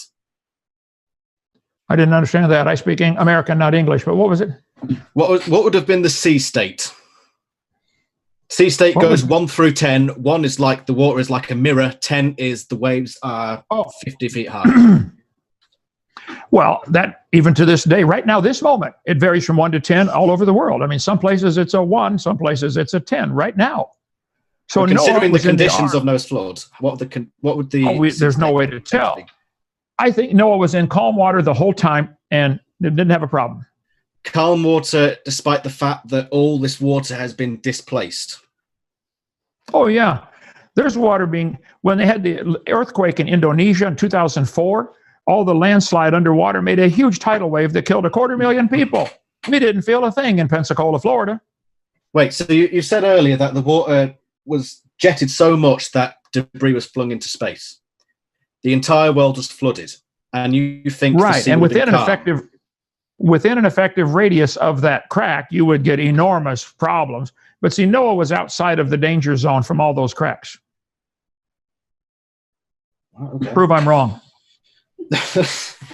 Right. Ancient Mesopotamia would use what we now call Kelex at the time of the supposed Noah's flood, which ships. You've got 20 seconds, gentlemen. So I guess this will be your last question. Yeah. Okay. Is it all right to just finish off this question then, despite the time limit? Of course. Yeah. Ask that question, and we'll allow Dr. Hovind to respond. Right, okay. So the question overall is what kind of boats would be around during that era? So obviously you've got ancient Mesopotamia, they used Kelex, which were ships supported by inflated animal skins. The Egyptians had only just started making boats that were able to enter the oceans, and they were made with bits of wood or papyrus, and they were tied together with rope, and all the holes were filled with reeds. How would you, in the times where this is the top of technology, the absolute top, how would you expect a boat to be at sea for over a year in, you say the seas were calm, but they wouldn't be, turbulent waters, with a wooden ship bigger than the biggest wooden ship ever built? How do you account for that? Well, first of all, he was at sea for 7 months. I already answered that. Secondly, he was 600 years old. He'd be smart enough to think of this kind of stuff ahead of time. Thirdly, God told him how to build the boat. Fourthly, we can't prove it was in calm water or rough water. You're assuming the worst in every scenario because you don't want to believe the Bible, do you, son? You want to reject God's clear teaching of the Word, and I understand that. That's your option. But worse yet, you guys want all of us to pay for that stupidness to be taught in schools. I don't think that's fair. But I think Noah's Ark story is told very clearly and succinctly in the Bible in 3 chapters, Genesis chapter 6, 7, and 8. Jesus claimed to believe it. Millions of people around the world have claimed to believe there was a worldwide flood. 330 flood legends now have been found from cultures around the world that had no connection with each other. there's certainly a lot of history about a worldwide flood. So to answer the specific questions of exactly how tall were the waves when Noah was, sailing 6 months and 3 days after the storm started, I don't know. Doesn't matter. But there are storms going on right now, probably hurricanes right now hitting Thailand or something. They're not affecting us over here. It's a big world. And it's very reasonable for there to be really horrible waves and storms and perfectly calm outside an effective radius of that. That's simple inverse square law. Have you ever been on on a flat bottom vessel in Sea State 4? Oh, I don't know if it was flat bottom or not. Why would you say that? Because keels weren't invented until the Vikings. Keels weren't invented. That's in our modern history. That's post-flood. Noah's Ark apparently did have a keel. They found it. Let me show you here. There weren't any keels known until the Vikings, which were... Well, that's because they're not studying Noah's Ark. They found the keel up near the mountain, Mount Ararat. This is a volcano. Mudslides and lava flows have pushed the ark down, but it tore the keel off. It was actually full of ballast stones. Noah's Ark had an effective keel because it's still there. Go over and study it in Turkey. You can go see it for yourself. There are ballast stones in it right now, and it's ripped off the bottom of the boat. The boat has slid down 17 miles from 4,000 miles of earthquakes and mud flows. So just because the Vikings finally refigured it out doesn't mean there wasn't one before that. People were 900 before the flood. I think you're stuck with the dreaming assumption that people today are smart and ancient people are stupid. That's starting with the wrong premise. Ancient people were smart. We can't build the pyramids today. We can't lift a 2,000-ton stone up in the wall of Machu Picchu. We have no way of lifting it. They knew something we don't know. And I'm just going to stop it there, gentlemen. I think that's the perfect way to end the discussion. We're going to go right into your quick closing, Adam, just a minute or two. And then Dr. Hovind, same thing. Thanks so much for the discussion. Very engaging, a lot of fun. Audience seemed to enjoy. And then we're going to go into a really quick question and answer before this hour is up. We've got 2 questions for each of the debaters, so it'll be nice and quick. We'll start with you, Adam. You've got a couple minutes. Say what you need to say, and then we'll go on to Dr. Hovind to give his final thoughts as well. Thank you very much. There are a lot of questions that I didn't get to go over. At various points, he tried to bring it onto evolution when I made it clear at the start. That's not what we were talking about. We were talking about Noah's flood. And every time he got cornered, he said, well, I'm not the one pushing for this to be taught in schools, which is a bogus defense. It's not even a defense. It's just trying to avoid any sort of answer. I could have gone over things such as what did Noah do about the insects? I mean, the Bible verse said that everything that was living was destroyed on the earth apart from that which was on Noah's boat. I didn't get to answer that question. What did everything eat on the ark? What did they drink? Where would this be stored? Because obviously on a boat, you'd need it to be central. You need everything to be central. Where's all this weight distributed? Did anything get sick on the ark? When Noah made the sacrifice of an animal after they landed, did he wipe out an entire species? If animals microevolved after the flood, like he says they do, and we've got the great diversity of life after the flood, what would life look like in 100 million years from now? What happened to plants if they went on the ark? Because if there was a flood that destroyed everything on Earth, surely we wouldn't have plants anymore. Why don't all animals show a genetic bottleneck at the time of the flood? It's something we simply don't see. Why were there civilizations such as the Egyptians completely unaffected by the flood? Why does the Chinese calendar start in 4717 and wasn't interrupted by the flood? What about dinosaurs? What about Tiktaalik and Morganukdon, which I mentioned earlier? Were they on the flood? How soon after the flood, if they were on the boat, were they killed off? Were there any animals left off of the ark? Why is the last common male human ancestor estimated to be about 340,000 years old as of latest estimates, whereas it should be in the region of 4,000 something years old if we were to believe this story? And my last question would have been, why does all modern science disagree with you? I didn't get to answer any of these questions because he kept diverting and trying to place the blame on me. But I've enjoyed this. Thank you very much. My name's Adam. I hope I've done you all a good service tonight. Thank you and goodbye. All right. Okay. Well, Adam, go ahead, Dr. Hovind. Sorry. Okay. Adam, thank you for doing this. I've been turned down for debates about 8,000 times. Most people don't want to defend their religion in front of somebody who may be able to answer them. And by the way, every question you asked here in your last closing here, I think I can answer. And let's do this again sometime. And let me get the questions ahead of time, and I'll put a slide presentation. I answer all of them in my seminar series, which is you can get from drdino.com, D-R-D-I-N-O, or you can call 855-BIG-DINO, go to extension 1 and get my whole series of tapes for $50. It's 18 hours. After you watch it, you can return it and get your money back, minus the shipping. I don't know anybody who does that. I mean, we're trying to win the war. So all these questions get now. Adam, I guess I would have a question for you. If all these questions could be answered satisfactorily with a reasonable, logical, scientific answer, would you then say, wow, the Bible's true, I'm going to accept Jesus Christ as my Savior? Or would you go around looking for 50 more questions? If you're a hypocrite, you would keep looking for 50 more questions because you wouldn't want the truth to be known. But if you're really sincere, honest, intelligent individual, you'd say, okay, wow, there is an answer. I think I'll accept what the Bible says. I think the flood teaches, Bible clearly teaches there was a flood. There's no question about that. Jesus certainly believed in it. He quoted it many times. There are 350 flood legends around the world. Something had to happen for there to be a legend like that. 70% of the earth is still covered by sedimentary rock, which is flood-borne sedimentary rock. Rounded gravel worldwide. I'm in a gravel pit here. We have billions of rocks. They're rounded off. Rock tumbler, Noah's flood. The ark has been found. They've studied it. They've measured it. They've looked at it. It's made of 3 layers of laminated wood, about 4 or 5 inches thick. There are polystrata fossils found all over the world. Petrified trees standing up, connecting all these layers. We teach all those layers would form in one flood. Get a jar of water, add sand, gravel, rocks, mud, and shake it up. It'll settle into layers in seconds in your hand. Hydrologic sorting would happen because of Noah's flood. There's enough water on the earth right now to cover the earth 1.5 miles deep. It's not a question of is there enough water. During the flood, it was probably all fresh water. It's gotten saltier since then. Noah didn't have to bring water on the ark. They could drink out of the ocean. Time's up. Oh, rats. A Chinese calendar. I'll get to all of them next time, Adam. Hang in there. But remember, if I answer them all, I want you to get converted, okay?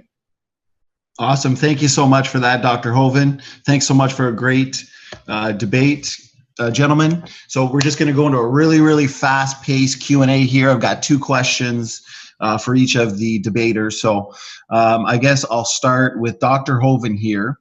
The question for you is, how does Kent explain the ordering of the fossil record? For example, no whales in Cambrian layers. Well, I would say, first place, there is no such thing as a fossil record. There are fossils, billions of them, possibly trillions. Fossils indicate rapid burial. The bones are still articulated. They didn't get dragged around by the woods, around the woods by the coyotes and the buzzards, etc. So there is no fossil record. It is us putting our interpretation on them. If there's any sorting at all, and it's not a clear sorting like they would like you to believe, I think you would generally find birds on top, because birds are the last ones to drown, and when they drown, they have hollow feathers and bones, and so they're going to float to the top. I think we generally would find clams at the bottom, because clams are already at the bottom when the flood starts, and they have solid shell, and they're heavy, and they can't run very fast. They're going to be the first ones buried. So I think if there's any sorting at all, in some areas there is sort of a sorting. It's based upon body density. It's based upon mobility or intelligence. I think if you Google what is the body density of the average reptile, you'll find it is different than the body density of the average mammal. So they're automatically going to be sorted by density. Hello, that's simple physics 101. Of course, things are sorted by density. So I think if there's any sorting at all, and it's not like they would like you to believe, the fossil record and the geologic column, if there's any semblance to it, it could easily be explained by a Noah's flood. A worldwide flood would answer all of that without a question. Okay? Thank you. I appreciate that answer, Dr. Hovind. So this question is for Adam. How does Adam explain the existence of living fossils, for example, the coelacanth and the Wollemi pine? Go ahead. Well, when something is suitable to its environment, then there's no pressure for it to change. You see this in a lot of body forms, like fish, for example. Fish have been around for many, many years. And it's as simple as that. If there's no need to change, then there's no need to change. Sometimes things will diverse a bit and then come back into the previous environment and go back to what they were before. It's when they enter new environments or new situations that they'll start to see the change. So, of course, you're going to get some creatures that spend the vast majority of history in very, very similar environments, either because those environments are large and don't change very much, or because those environments can just shift and the animals can follow. Of course, there are different examples. For example, when you get an island splitting off, or animals landing on an island, say from the mainland, that creatures adapt much quicker because they're in different environments. That's my answer to the question. Okay, thanks, Adam. I appreciate that. Next question, I'll just read this word for word for Dr. Hovind. The questioner in the audience asks, in the Bible, how can the first day and second day be literal days when the sun and moon were made on the fourth day and evening and morning were made on the first day? Well, great question. If the sun disappeared right now, blew up, left the galaxy, left the universe, we could still have a 24-hour day because it's how long Earth does Earth take to spin around one time? That is a day. A day is defined as one spin of the Earth. Whether there's a sun or not doesn't matter. Now, it just so happens that half of the day, 24-hour day, is lit up. We call that day also, daylight. Half of it is dark. But it could be one spin of the Earth in relation to anything. The Earth could be spinning in relation to the pole, some star someplace, or in relation to anything. I think God purposely made the sun later in the creation week. It's only a couple days later. It's not a big deal. He purposely made the sun later so we would know not to worship it. It's just a necessary object. Oxygen's necessary too. You got to have it, but we don't worship it. Water's necessary, but we don't worship that either.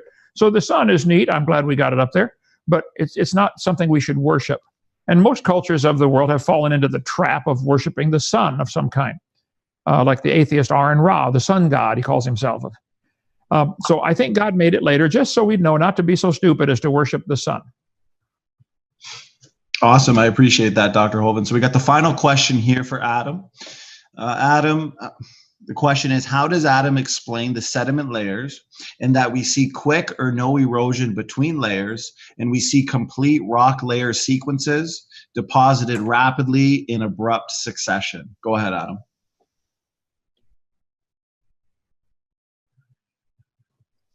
Oh, did you get that, Adam? Are you on mute? Sorry, I was on mute. I was just in the middle of saying I am not a geologist. I have no idea. I don't know how rocks work. I do not know how rocks work. So if I said anything, it would be ignorant. Born of ignorance. Okay, I can allow a quick last response can I say, from Dr. Hovind there if you'd like, and then we can... Can I say something about his previous response then if he gets something? Sure. If Dr. Hovind wants to respond to that one real quick, and then you can do a quick response to Dr. Hovind's question, and then we'll call it a day, gentlemen. Yeah, I think sediment layers are very easy to explain by a worldwide flood in the days of Noah. You can make sediment layers, we make it in a jar in a matter of seconds. I can show it, watch it happen. So that's real science. Science is things we can observe, study, and test and demonstrate. I think we could demonstrate with a scientific experiment that animals would automatically sort themselves, dead animals, based on body density, habitat mobility, etc., and that sediment layers can be formed rapidly. There's a video called Experiments in Stratification where they show sediment layers 10 or 15 at a time being deposited horizontally. The atheists are saying the layers on top are younger than the ones on the bottom. I say, you got to be kidding. If this one's younger, did it come from outer space? How can any layer possibly be younger than any other layer unless it came from outer space? All the layers are the same age. They were just reshuffled at the time of Noah's flood, but they don't want to believe in the flood. Peter hit it right on the head. They're willingly ignorant of the creation and the flood because it represents the judgment of God. So I don't think there's no such thing as a fossil record. The sediment layers all formed during Noah's flood. They're all the same age. And petrified trees in the vertical position are proof of that. And I show that some other time. Go ahead. I just want a quick word on your density decides where something lands in the layers. I looked up earlier today spiders, and you have Sicariidae, which is found in the Neogene strata, which is some of the top layers of rocks. You also get spiders Aterocopus, found in Devonian strata, which are much further down. This alone is a clear contradiction to your idea that everything is sorted by density because they're both spiders. Well, I can answer that very simply. During the flood, there would be areas that would be inundated for a while, and then if the crust of the earth flexes up and down, like it would normally, then that layer may be up and exposed and dry out, and then it goes down, and new layers are put on top. If all of the strata were formed at the same time, you would be correct. I said all of the strata were formed in the same flood.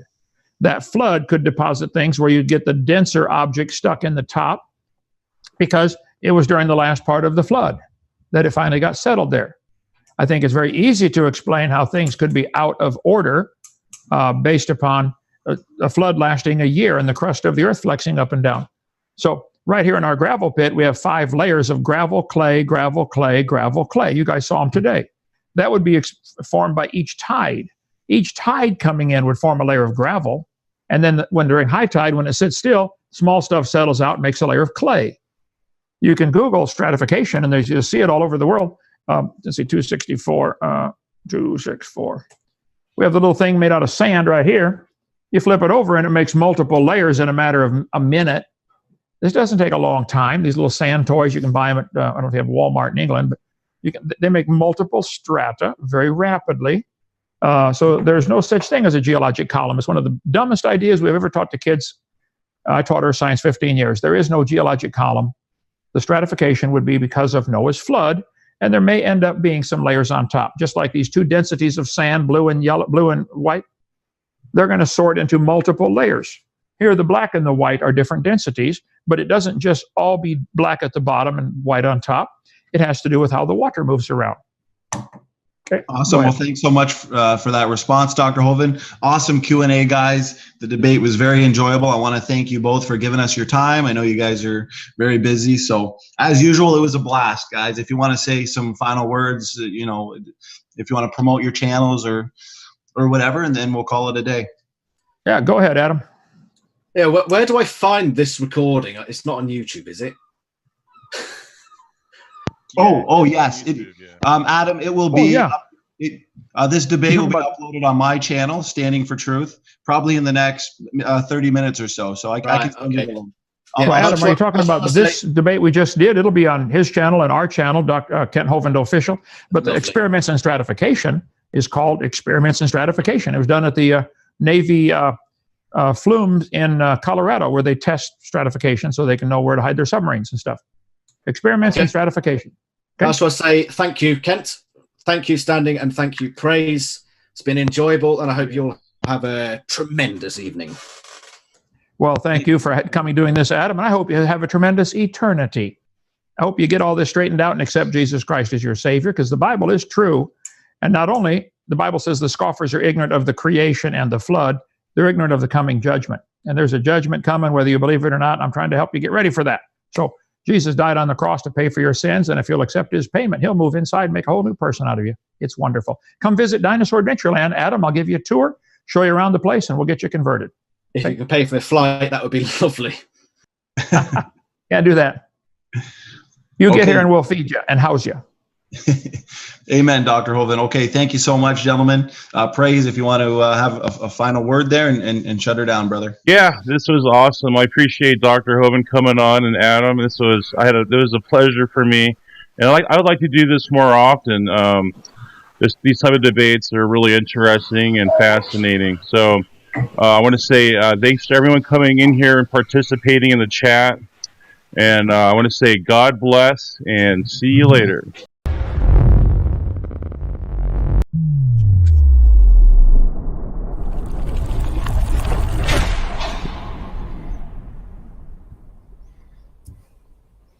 All right, looks like we are live. Welcome to Standing for Truth.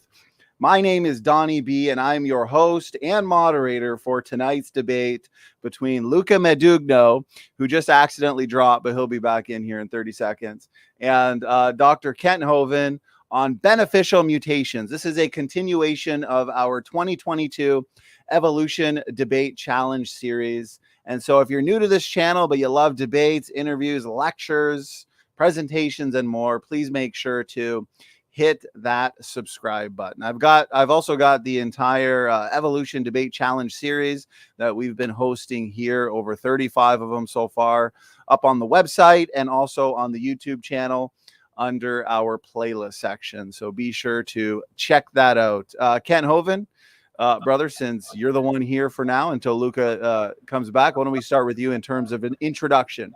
How you doing, and a little bit about yourself? Doing great. God's good. Some of his kids still drive me nuts, but doing good. I'm in Lenox, Alabama, straight north of Pensacola. Kent Hovind, been a Baptist preacher 48 years, taught high school science and math 15 years. And last night, run loading the trailer, and I walked into the cable holding the trailer up. So if you see the boo-boo on the nose, oh well, life's tough, and then you die, like my dad would say. So anyway, I believe the Bible is true. Evolution is stupid. It's worse than stupid. It's dangerous. We teach the kids they're an animal and then sit back and wonder, why are they acting like animals? Duh. I think it's absolutely criminal what we're doing in our school system, using just plain lies to teach the kids that they came from an ape or an amoeba. We'll be talking about that tonight. Anyway, so I believe the Bible is true. Our Christian ministry here is growing great. A Dinosaur Adventureland, visitors coming all the time from all over the world. Come on down. Are they let you guys out of Canada yet? Or are you still captive? I'm not sure yet. One of these days, I'm gonna have to swim across the river and make my way over to Dinosaur Adventureland, brother. Oh, come on down. Come on down. We'll harbor the refugee down here. Appreciate the intro there, Kent. And as I wait for Luca to join, I will announce we just booked Kent's 300th debate. It is going to be a big event. It's going to be the end of the month, August 29th. And it'll be Dr. Hovind versus Dr. Jay Bundy. And he's a PhD evolutionary biologist who's trained under Richard Lenski. So that's going to be an epic debate number 300. So everybody make sure to click your reminders. And there he is, Luca. Good to have you back. Hope everything's okay. My phone overheated. So yeah, now I'm using a fresh bottle of water to resolve the problem. Sorry. A fresh bottle of water for your overheated phone. Well, yes, appreciate it, Luca. Okay, let's hand it over to you for an intro in terms of who you are, Luca, and a little bit about yourself. Thanks for being here. Yes, as most of you know, I'm a chemist. I do have a degree in chemistry, and I work as a teacher in Italy. I teach Italian, history, and music and geography. As for now, I hope I will soon teach something else, because I do have expertise in other things. So that's me. It's an honor to be here and to debate with Kent, and that's all. All right. Well, thank you so much, Luca, for that introduction. Your relevant links are in the description box, and the same goes with Dr. Kent Hovind. So specifically, the topic for tonight is beneficial mutations. So do beneficial mutations exist, and are they evidence for evolution? Format-wise, it's going to be pretty informal, as in we're going to have Luca give a short presentation on an overview of his arguments for tonight. We'll give Kent equal time, and then we're going to go one by one, and we're going to discuss each point, one topic at a time. As always, there will be an audience Q&A, so please make sure you are tagging me with your questions, but try to wait for your questions until after the opening statements, because I am going to be assisting Luca. Since he's on his phone, I will be the one screen sharing his slides. So if you're sending in questions during the next few minutes, I won't be able to see them. So maybe just wait till after the opening statements. Okay, Luca, we're going to hand it over to you then for your opening presentation. And I guess you're just going to have to guide me along. And floor is yours. Go ahead, Luca. Don't worry. So beneficial mutation are really a thing? Yes, they are. In this presentation, I will talk about, in particular, 4 things. Beneficial mutation in cattle, in particular on mammary glands. Also on evolution of corn. Yes, that's the slide about cows. And evolution of viviparity in reptiles, in particular lizards. And for last but not least, the multicellular algae problem. So cattle evolution. Why I think that it's important to look at these animals, You can see there a Marmara cattle. It's a very close relative to the aurochs. In reality, it was bred to look like the aurochs, so it's quite important. If you look at the structure, it's quite different. Why I think that's a result of mutation? Well, I have a couple of reasons for that. First of all, we have historical data. We do know what was the aurochs, what were his characteristics. So we know that the older model, let's say that it's the one with the Maremma cattle. The second one with the Friesian cattle, it's the mutant, the new one. Also, we have in vivo fertilization used for the cattle. I will talk about it later. Let's go to corn. So here you can see teosinte and corn. As you can see, you all can see, they are quite a different plant. We know for sure that one is the ancestor and the other is the descendant. How we do know it? Through archaeology. We do have findings that support this hypothesis. Also, genetic evidence. We'll talk later maybe on that. And for last, we do have hybrids. I think there is a photo of the hybrids. You can see there teosinte, it's the smaller one. Corn, I think that all of you know corn. And the one in the middle, it's the hybrid. So we do know that's the same kind, let's say that. Now, lizards. I did not share anything on lizards, but the most important things it's viviparity, meaning the ability to bear live children. It's observed in reptiles quite a lot. 95 cases reported. I do have quite a lot of material on that. You can find it on my channel. So, lizard, how do we know that actually evolution? Because it's quite important. We do know it because we observe it. We have a specific example about lizards, and it's about a lizard called Lerista bogavivi, and it's an Australian lizard, and in the same species we can observe a lizard that can bear live children, and other that lay eggs in the same species. So it's quite important.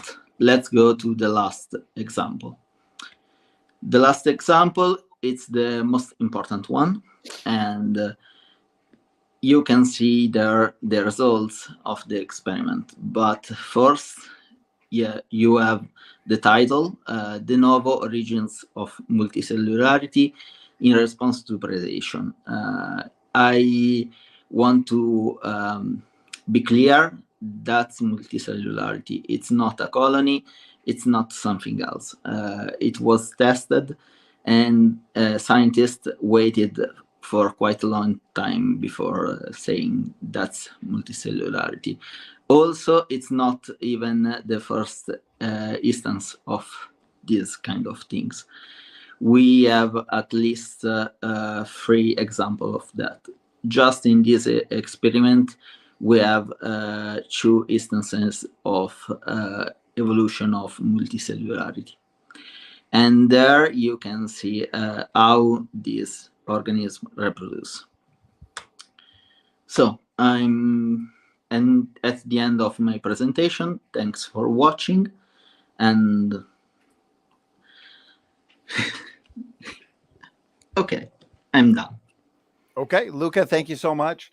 Between 6 and 7 minutes, we'll give Kent equal time, and then we'll just kind of jump into a more free-flowing discussion after that. So Kent, we'll give you between 6 and 7 minutes. Whenever you're ready, brother, go ahead.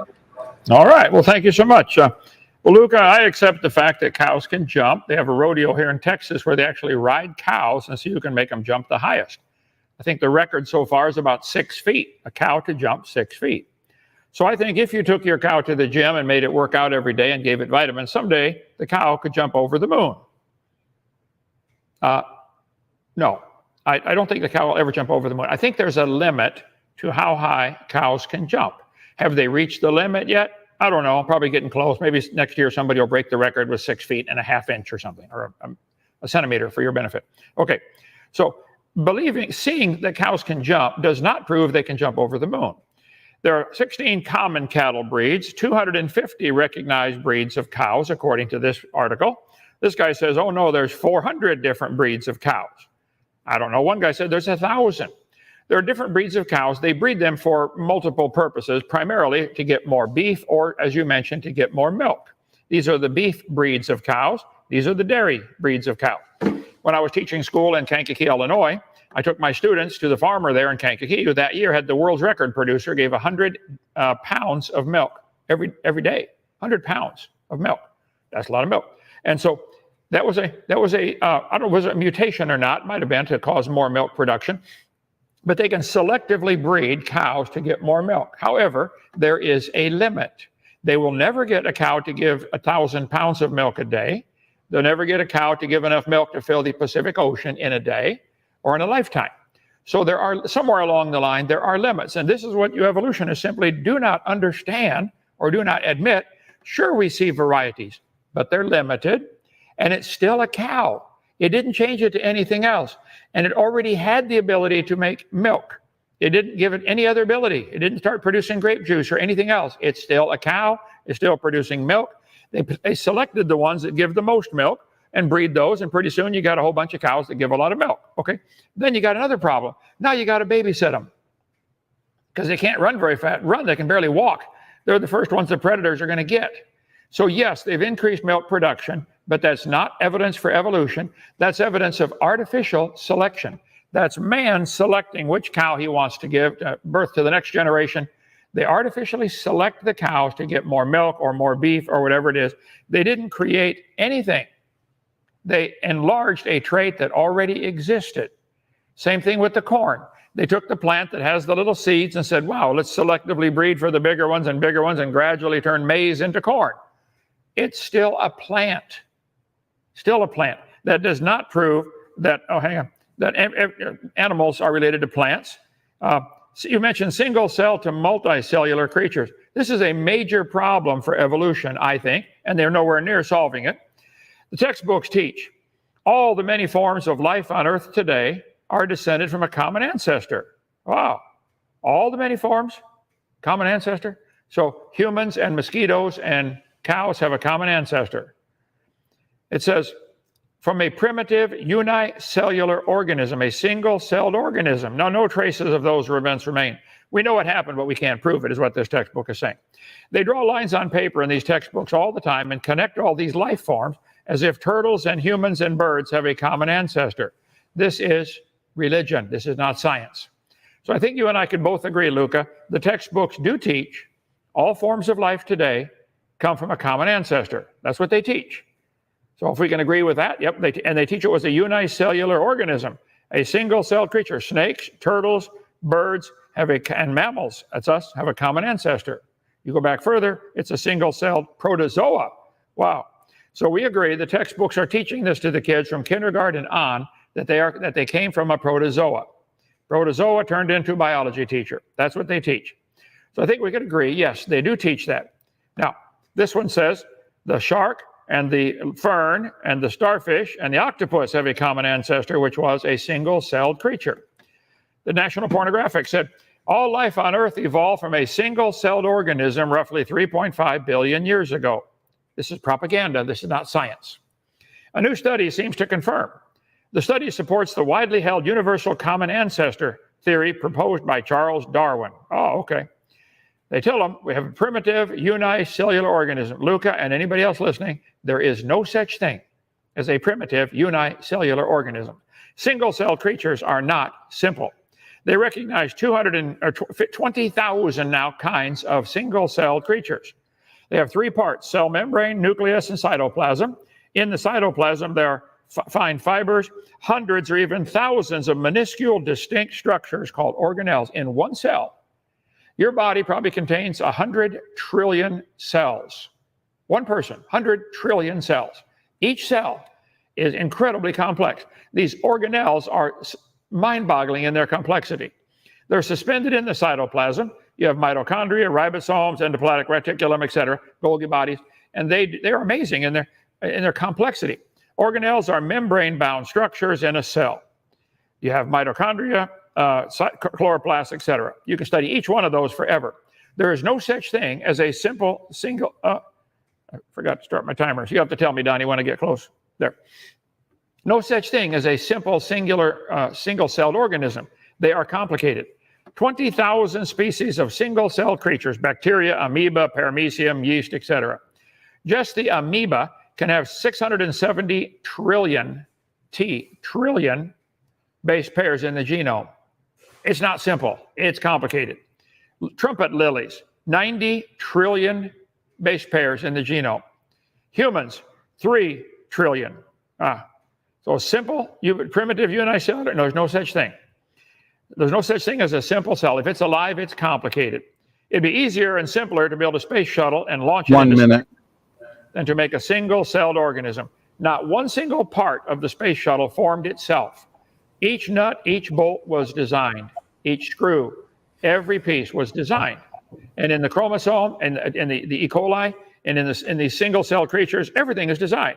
I'm going to go through a whole presentation on my PowerPoint, on my YouTube channel, about changing from single-cell to multi-cell. It didn't happen. Nobody's ever made a two-celled creature. The slides you showed tonight about the changing from single-cell from algae changing, that didn't happen. We'll talk more about that if you'd like, but there's no such thing as a simple single-cell organism. I'll cover that later on here when I get more time. So you're talking about some of these algae eaters, the trichoplax and these other ones. I'm out of time, but believe me, there is no such thing as a single-cell organism that's simple, and there's no evidence that any of them became multicellular. The smallest of the group smallest animal are these little ones right here. They have thousands of cells, each one doing distinct parts, but they draw lines on paper connecting them all as if that's because we lined them up on paper, therefore it's related. That's baloney. That's propaganda. Trichoplax made up of a few thousand cells. That's considered the smallest, simplest animal there is. Several thousand cells? That's not simple. 6 different types, 3 different layers. I'm sorry, there's no such thing. There's no evidence at all how a single-celled creature came to life to begin with, or how they became multicellular. Not science. You can believe it if you want, but that's your religion. Admit it. Go ahead. All right. Thank you, Kent, for that opening statement. Also, Luca, thank you for yours. Okay, we're now moving into more of a free-flowing back and forth discussion. Luca, since Kent just ended with his opening arguments there, why don't we hand it to you and allow you to lead the way in terms of where you want to take the discussion. If there's a first point you want to discuss, Luca, go ahead. Just make sure to unmute yourself, Luca. And actually, I could probably do that. Yeah, you're good now. Go ahead. Done. So, yes, let's start with the cattle. So, Kent, you said that no cow can jump over the moon. Yes, I agree. Evolution does not need to justify that because no animal ever have done anything like that. I think that a god would be able to do something like that. Evolution cannot. So the theory does not need to show that. My point was different, though. We do have a I've shown a structure that de facto evolved. So we have a better production of milk. We have a bigger gland, and with a bigger gland, you need much more blood, much more blood vessel to keep the tissue alive, more tissue. So you always said that it's impossible for evolution to gain something on an animal, and that's gaining. It's better at doing its job. It has novel structure. So why it's not evolution? Okay, thank you, Luca. And go ahead, Kent. What you just demonstrated was because the cows have larger udders and are able to give more milk, they are now producing more milk, have more blood supply, more milk supply, more tissue. I agree. They already had those things. They already had blood, they already had blood supply, they already had the udder, they already had milk. So selecting for the biggest amount of that doesn't mean it's creating anything new. That's not evolution. It didn't create the milk. It created larger milk glands. That's all. So what you demonstrated was an example of man artificially selecting for what he wants. He wants some cows to give more milk. Okay, go for it. They've selected for smaller dogs and gotten chihuahuas now. Waste of a lot of time and money, but they did it. And in the wild, they wouldn't survive. None of these dairy breeds that we see, and probably none of the beef breeds that we see, would survive in the wild on their own. You have to babysit them now. You got to protect them from predators because they wouldn't make it. Natural selection would never create these things. But the evolutionists believe natural selection took a single-celled creature and turned it into a cow. There is no evidence that a single-celled creature has an udder or produces milk at all, or blood vessels. There's so many things have to be added to turn a algae into a cow. Where's the evidence of this? I just simply point out what the whole evolution theory is not even a good theory. It's a religion. In order to be a theory, there has to be some supporting evidence. You start off with a hypothesis, just a guess, create a theory when you get some evidence, and then it becomes a fact when you test it over and over. Evolution is not even in the theory category. It's a religious belief. So what you demonstrated, the cow is giving more milk. I agree. It already had udder. It already had milk. It already had blood supply. I think a bodybuilder that builds big muscles ends up with more blood supply, bigger muscles. He already had muscles and blood supply. Didn't create anything. Okay, go ahead.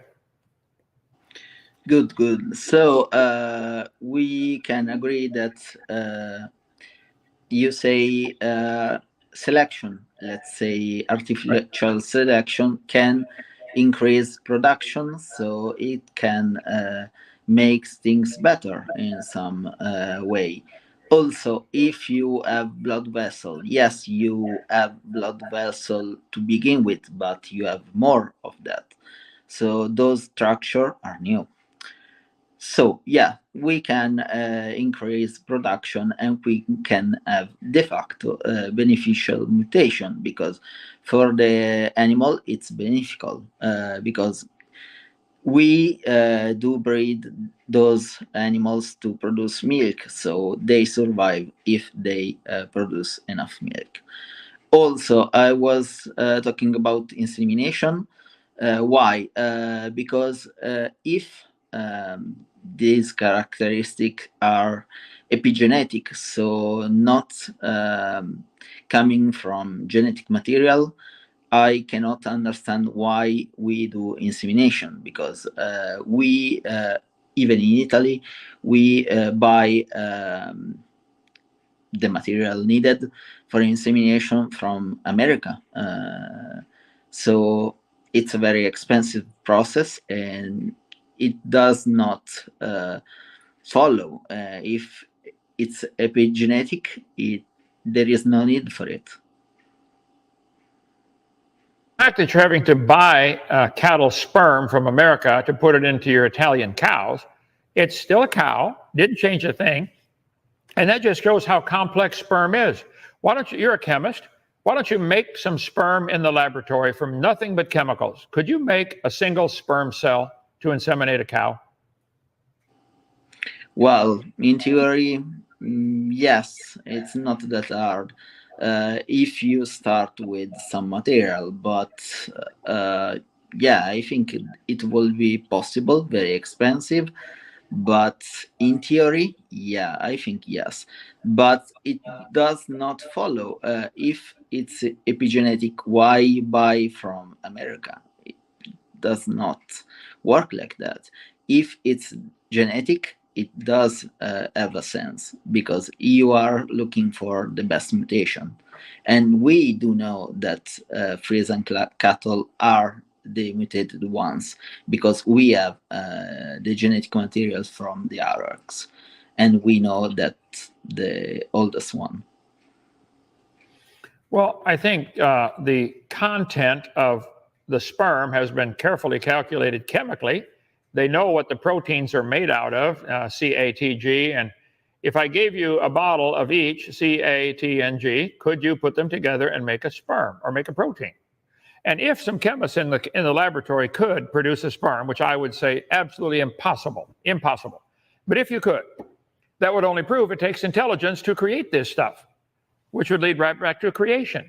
God created the cow, God created the sperm and the egg, God created the ability for the cow to give milk and to have milk glands and to have blood supply to the milk glands and to be exactly the right stuff that the calf needs.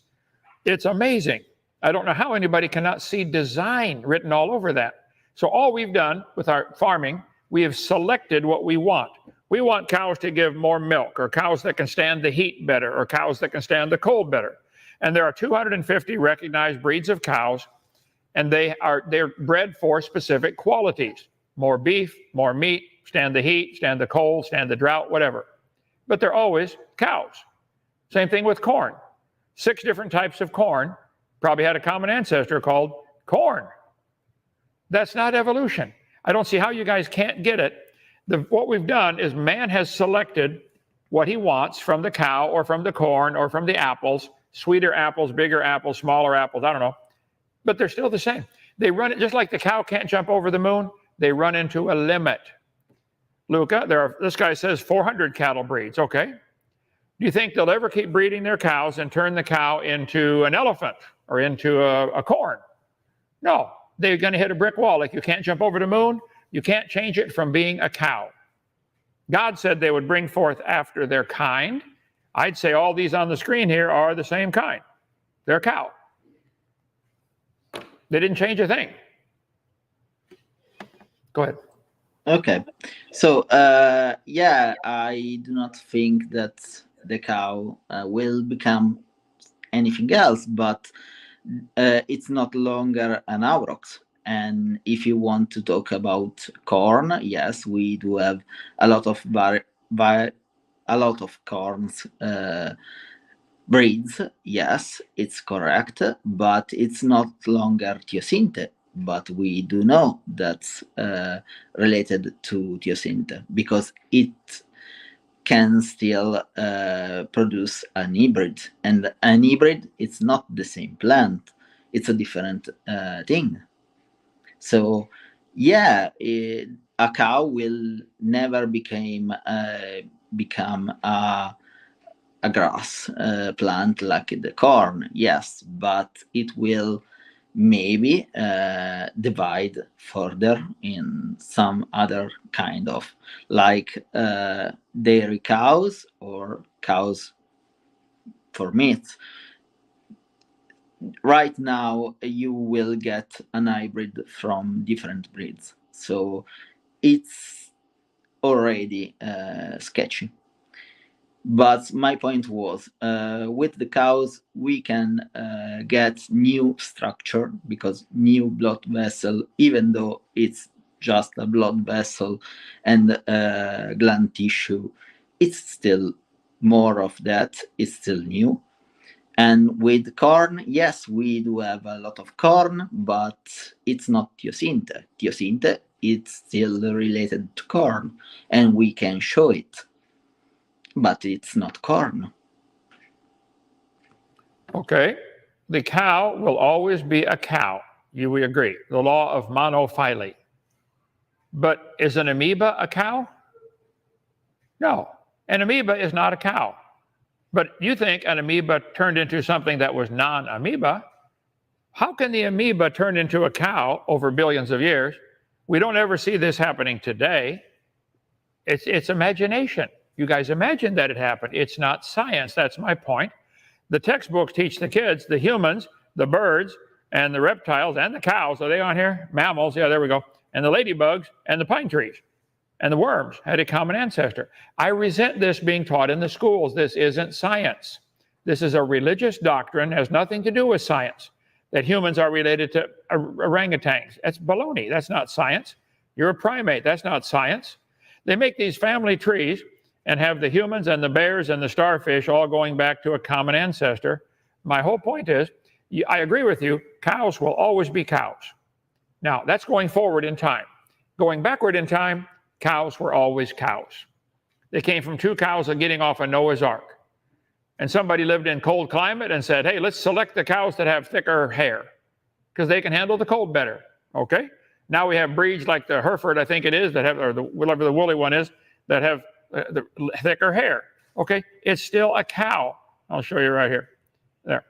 Right dead center in the middle, the Highland cattle, okay?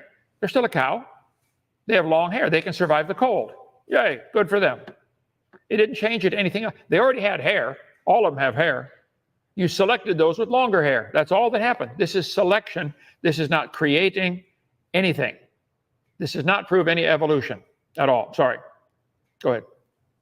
Good. So, but you avoid the point that the cattle is no longer an aurochs, and teosinte is no longer corn. Corn is no longer teosinte. That's a problem. But you were saying how we can come to that. Okay, let's start with something Jewish here, because we can agree that natural selection, artificial selection can improve something like the cow. So we are good there.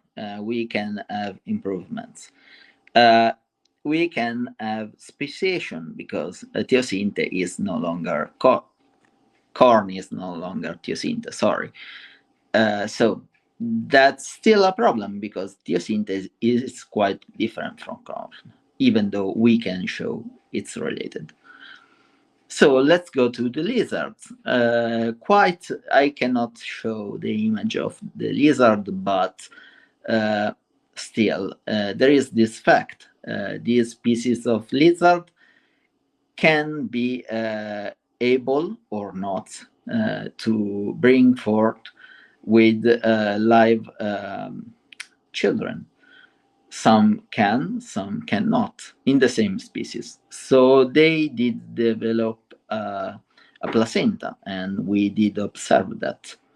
How can you explain that? A placenta is a new structure for a lizard.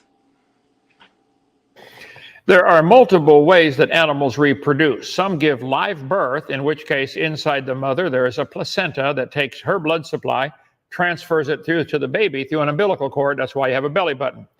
Most lizards lay eggs. Reptiles lay eggs. There are types of skinks. What you're referring to, I think, is the skink example they gave of some skinks have what appears to be a part of a placenta.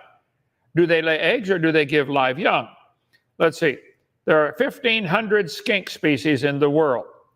So the mammal placenta is considered the pinnacle of reproductive evolution.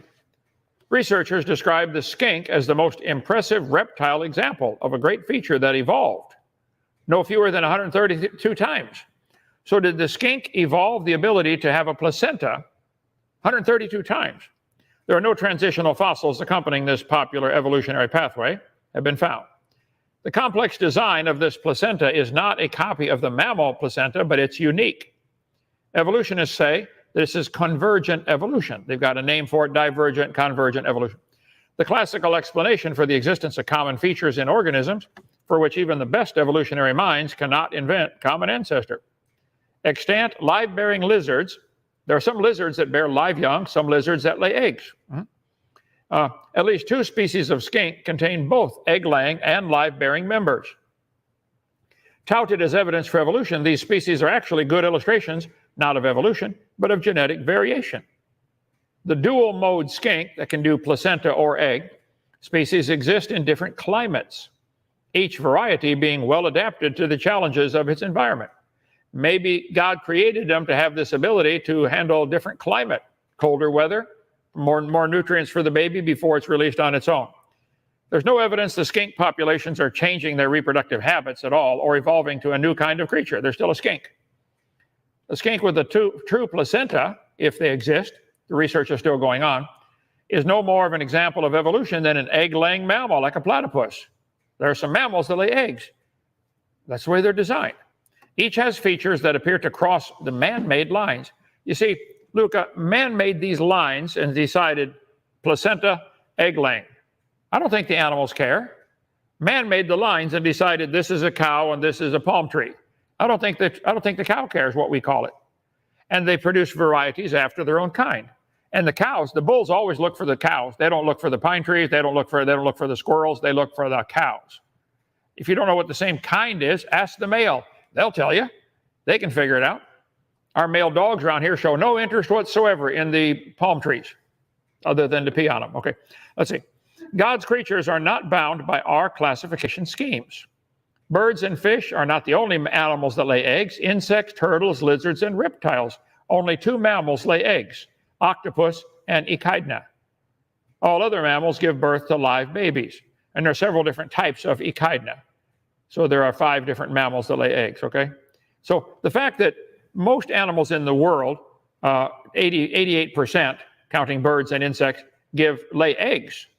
That's because the mother bird gets pregnant, produces the egg, lays the egg, and then she can still fly around while the egg develops into the baby. If she had to carry those with her like human women do, pretty soon they get pretty uncomfortable and can't make it through the steps, up the steps to the mall, which saves a lot of money.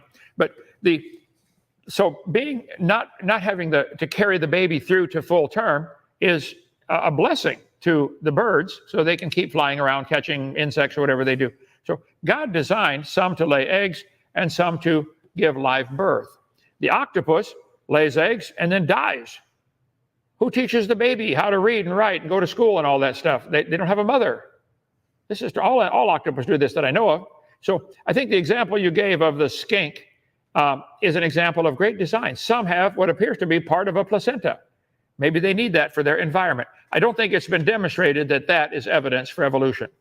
You can believe that if you like, and you may, but that's not evidence. Go ahead. Yes, there is a very good thing about this lizard in particular, and there is a reason because I've chosen this lizard. So the problem here is we are talking about the same species, and in the same species you can find lizard with a placenta, without a placenta, and some structures in between. That's a problem because we are observing evolution right now here with experiments. So that's a problem because a lizard with a placenta can be explained. Yeah, it's design. A lizard without a placenta, idem. A lizard that can be both and can be in between in the same species, that's hard to explain. We are observing evolution right now. Lizard with a placenta, lizard without, and lizard with something in between in the same species. And they are interfertile. So they are the same species. They are developing a placenta. I don't know if they're developing a placenta. It looks to me like the research that's going on in that field says they've always had this ability. That particular type of skink has always had that ability. There are some mammals, most mammals give birth to live young, but there's a few that lay eggs.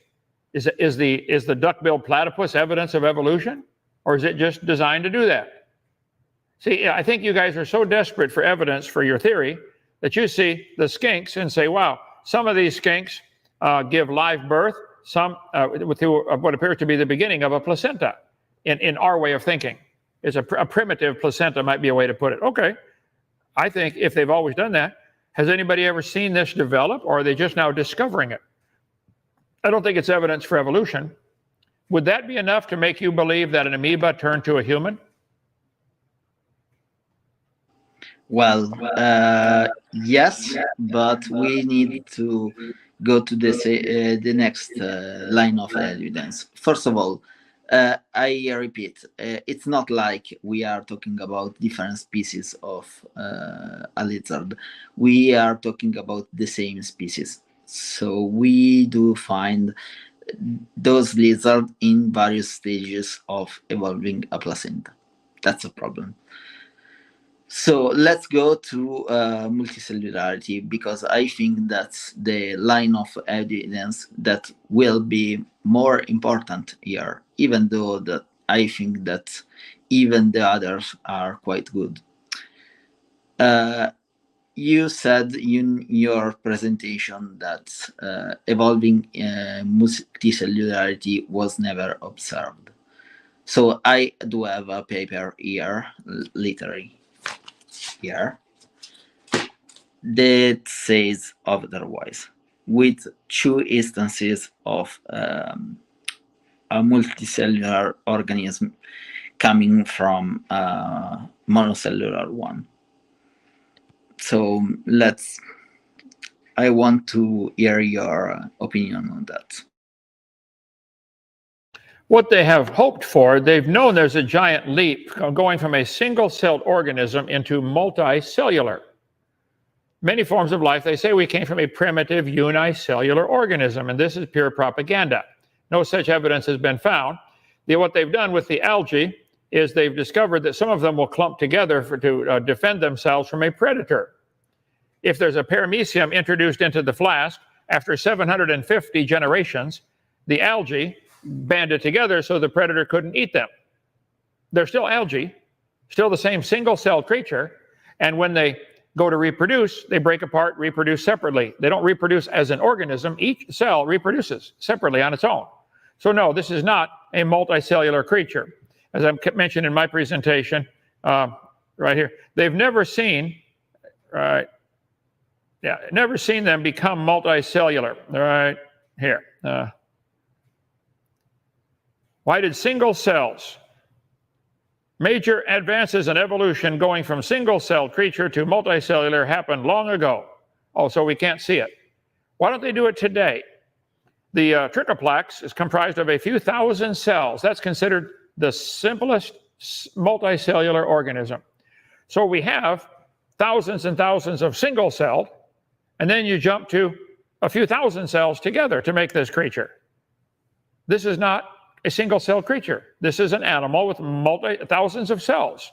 It's really tiny. It's only 1 millimeter across, little bitty flat thing. And a flat organism, 1 millimeter in diameter, lacks any organs or internal structures. They are basal form. They're simple. The simplest in structure of all animals. 3 genera have been found, and they're complete animal. There is no evidence of a 2-celled creature anywhere in the world. None in the fossils, none in the alive today. No evidence of a 3-celled creature or 4-celled. You jump from 1 to thousands. They've got 4 different types of these, and of course they draw lines on paper connecting them back to the common ancestor. Different creatures like this that are very tiny, are complete, complex, and functioning. There's no relation, there's no proof that there's relation between these. Why do we allow the teachers to draw lines on paper and teach the students that that's science? A few thousand cells, 6 different types of these creatures. It's not a colony of single cells like the algae is. The algae did get together. Some of the algae produces a glue-like substance on its skin that sticks it to the next one when they touch. Now the predator can't open his mouth big enough. Oh, so they get away. It's still 2 cells. It's just no different than a country forming an army, get a bunch of soldiers together to protect themselves. Because a group in an army can do what one soldier cannot do. That's all. They didn't create anything. I'm sorry, this is not evidence for evolution. It's always been happening this way, nothing new. And what the example you give here is not going to turn an amoeba to a human or a whale. Okay, so first of all, yes, they are multicellular.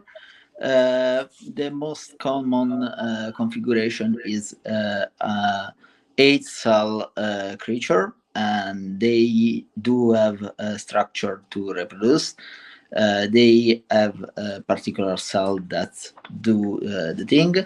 Of course, the reproduction is asexual, and also they waited 4 years before say that this kind of trait was hereditary.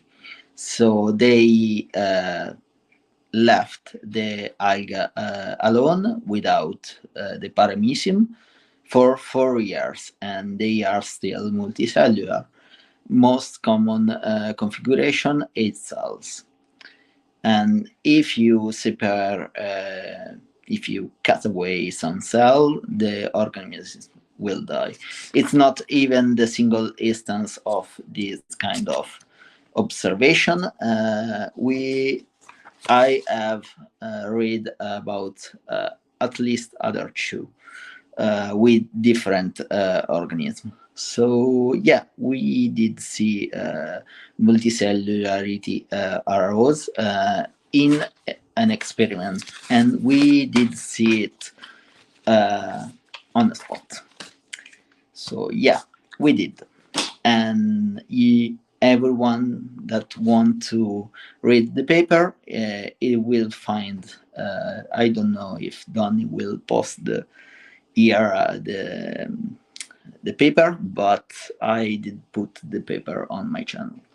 So yeah, it was observed. I cannot say anymore. I can give you the name of the organism. It's Chlamydomas reynardi in this case, but we have a couple more. If you want, I can find them. It seemed that we are sure that's a response for predation also. And what is your channel, Luca? My channel is my name, Luca Medugno. It's a very small channel, no subscriber at all, almost. So yeah, I did post a video yesterday with my sources. All right. So your evidence for evolution is you think it has been observed that a single-celled creature has become multicellular. I strongly disagree. And you think cows giving more milk is evidence for evolution. Are those the best 2 evidences you have? Well, no, because it's a misrepresentation. First of all, it's not the quantity of milk, it's the structure needed to produce milk. In this case, more gland tissue and more blood vessel. Those are new. The cows has more blood vessel. Corn to teosinte are 2 different plants de facto. And also I did some research, the mutation, we do know what kind of mutation led to the change, and they are not mutation that lose part of the genome. They were caused by some transposon mutated ones, of course. So we do know that we have an increase of genetic material in this case. So do you think this algae that has gotten together, or a clump of cells together to flee from the paramecium predator, is that clump of cells going to develop lungs, bones, brain, eyes, ears, hair, like humans? You think that process would gradually develop into a human? That's enough evidence for you to believe that? Well, it's the first step, of course. If you look in this way, you have a clear process. If you think that it's quite common, now we know that we can observe this kind of process, and we have some instances of this process observed. So if you have an animal, you will need to move, because animals need to eat, so you will develop a structure that help you to do that. First of all, this digestive tract, sorry. So it's not even that complex to imagine. It's just a channel through your body, and then you will need something to move. Of course, more you are small, more simple the structure are. But when you go to more cells, you will need more. So yeah, I see that. And with plants, you obviously do not, it's not enough to have mutation. You need to have an insertion of bacteria, probably, capable to do photosynthesis, but we did observe that process too. Also, we do have plenty of evidence of that process. If you think mitochondria and the chloroplast have a different membrane, a different kind of DNA, similar to bacteria, and we did observe a process like that in a salamander. So do you think this multicellular algae cluster of cells will develop a mouth? Did it develop a mouth? You said it needs to eat. Did it develop a method of moving, or do each of the cells still move independently? Is it really more of a colony than an organism? It's not a colony, it's an organism, and it will not develop, in my humble opinion, any structure to move, because it's basically a plant. It's an algae, so it can eat atmosphere, basically. It's why plants usually do not move, and we do, because we need to eat, plants do not. That's the difference. There is a great article on creation.com. If you could read that, Luca, about exactly this experiment you're talking about. They have a very lengthy article examining it very carefully. They took several groups of single-celled cladomonas, put them into test tubes with a single-celled predator, the protozoa, Paramecia, which could consume them. After 750 generations, they discovered some of them had taken on a multicellular form. They were too big for the predators to eat. They were not fully multicellular, breaking apart into single cells before dividing, but seemed to go through a coordinated life cycle, much more like a colony or an army rather than a single unit, okay?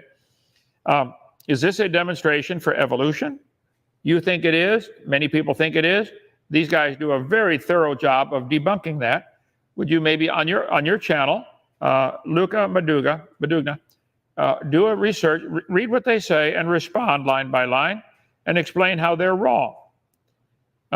Several thousand, 20% of these behave differently after the test tube experiments than at the beginning. So if scientists in the laboratory can make something become multicellular, does that prove it did happen in nature by itself without scientists in the laboratory helping it? Yes. So first of all, the experiments went on for 4 years, and in those 4 years, no paramecium was added. So no predator there. Why the organism is still multicellular also. It's not like the organism was dividing to reproduce. I do have the image of the process. It just creates single cells that start to develop, and they reach maturity to usually 8-cell dimension. They have a slightly bigger organism in there, and also a little bit of diversity, because we do have at least a couple of examples of this process happening in this single experiment. So it's not a single event. There are two only in this experiment, and it's not the only experiment. And yes, they are multicellular, and they still are after 4 years when this paper was published, and I think that they still are 6-7 years after. Okay. Did the algae develop any new genetic material? Is there new information being added? There were already some that had this glue substance that allowed them to stick together. Did they develop any new information, any new features besides clumping together? Did they develop, like I said, a mouth? Did they develop other things that plants have, a vascular system to transport the sap or the water or the oxygen or carbon dioxide? No, they did not develop a vascular system. They did not. There's no new information added. It's still an algae. Read the article on creation.com. It's excellent. Evolutionists would have us believe they're able to rapidly evolve a species exhibiting a type of multicellularity from unicellular to in a short time. This would give the impression that a major important evolutionary step has been observed, going from single cell to multicell, which is a major block for you guys. However, the picture is false. There is no evidence of a single new gene being produced, and not the slightest indication of how the genetic machinery for multicellularity could have evolved in the first place. This thing already had the ability to clump together. How did that get started? When we look at the finer details, we see the evidence supports creation, not evolution. The evidence implies these organisms used a highly complex genetic mechanism for switching from a single-celled state to a multicellular state. Maybe they've always been able to do this in the presence of predators. Maybe they were designed to do this. The mechanism didn't evolve, but already existed, simply needing to be switched on or activated. So it was created so as to permit this effect. God said all the plants, all the animals will bring forth after their kind. When God said all the animals will bring forth after their kind, do you believe God was lying? Do you believe the Bible is wrong on that point? I'm an atheist, so I do not think anything about the Bible. I do not think it's true. I just think it's a book, but I do not want to be disrespectful. It's just that I do not believe in a God. So you made some question. Yes. Actually, Luca, I'm just going to jump in here real quick. If you want to do a response here, we'll give Kent one more response. It'll be his final word for the discussion because we just hit the hour mark. Then we'll do closings and then an audience Q&A, and we'll make sure we wrap up right at the hour and a half mark. So, Luca, go ahead. We'll give you a response. Kent gets one final response for the discussion, and then we're doing closing statements. Go ahead, Luca. Yes, genetic material addition. I gave an example here with the corn. I was talking about two mutation on two transposon that caused to the thiocynta to become corn. So it's possible to get new genetic material. We do have evidence for that. Also, we have mutation with duplication and things like that can add material. Of course, in humans and organisms like us, most of the time those mutations are harmful, but not always. And of course, when they are not, they are selected. So you can have new materials. Also, you said that it's impossible to have a new gene. You do know how protein is made, the 4 level of protein structure, and how that work, because you can have new protein and new genes. Okay, as you mentioned, most mutations are harmful.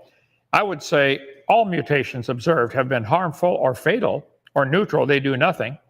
We have some of the ducks in our flock down here that have a clump of feathers growing on their head, two of them like that. The bones of the skull don't grow together right, a mutation, and so it causes the feathers to grow funny. It's still a duck, it's still a feather, it didn't add any new material, it's not helpful, Probably in the wild, it'd be harmful because it's something for the predator to grab and hold on to. So I don't think it's been demonstrated that anyone has ever seen and documented and proven a beneficial mutation. And it would take quadrillions of beneficial mutations to turn an amoeba to a human. You'd have to add arms, legs, eyes, ears, nose, brain, sense of smell, sense of balance. Quadrillions of things have to be added to change an amoeba to a human. I don't understand how anyone can believe that that process happened by chance. But that's your religion, so keep it. All right, Kent, thank you for that final response. Fantastic discussion, gentlemen. We got through all the topics: corn, cows, the reptile or skink example with the placenta, and then the single to multi-celled argument as well. So great job. We're moving into closing statements. Let's do 3 minutes each for a closing statement. Then we'll get into as many questions as we can. So Luca, we'll hand it to you. You got 3 minutes. Kent gets 3 minutes. Then we're going to do some questions. So whenever you're ready, okay. Luca, go ahead. So I did enjoy the debate. Sorry for the various problems with my tech issues, but I think that I showed something interesting during this debate.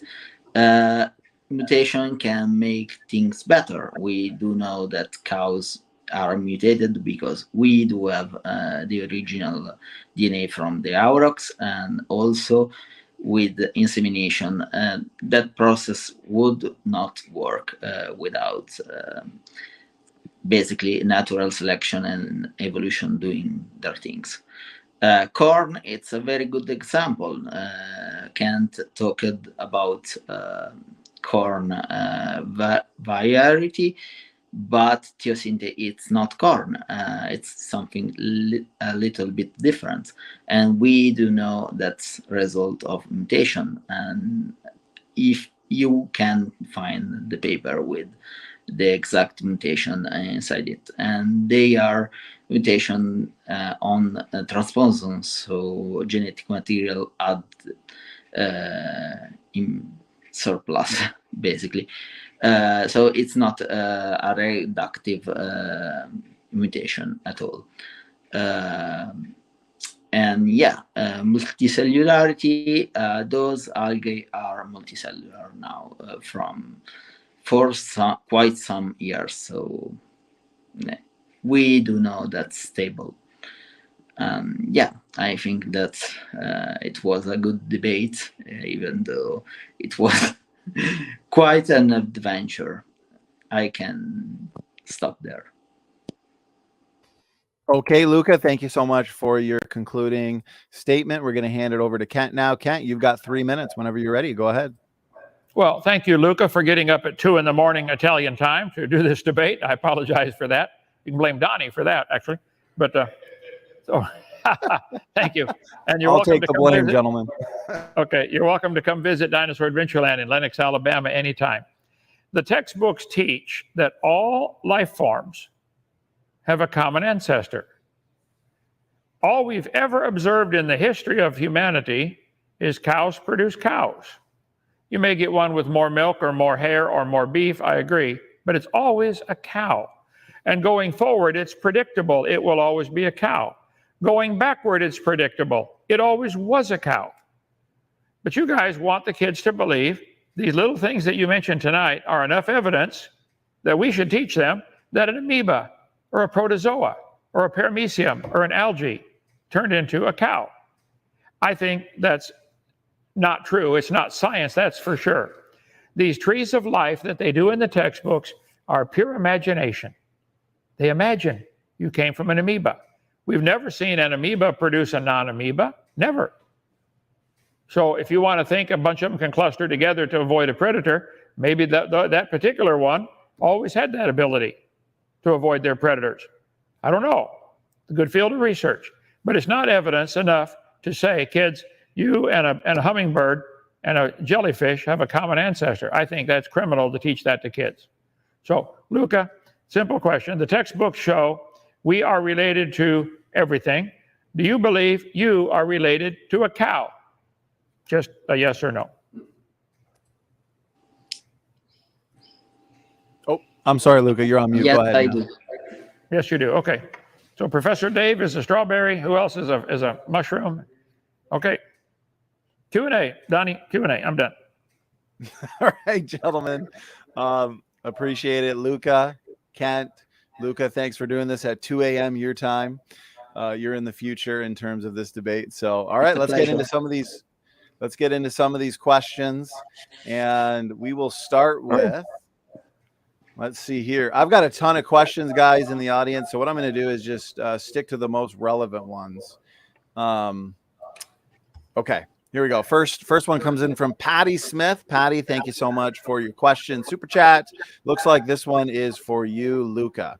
So Patty's asking, Luca, naturally changing one protein to do something different requires a minimum of 6 coordinated mutations in precise locations. Not even Dr. Richard Lenski, 30-plus year bacterium lab experiment, came close.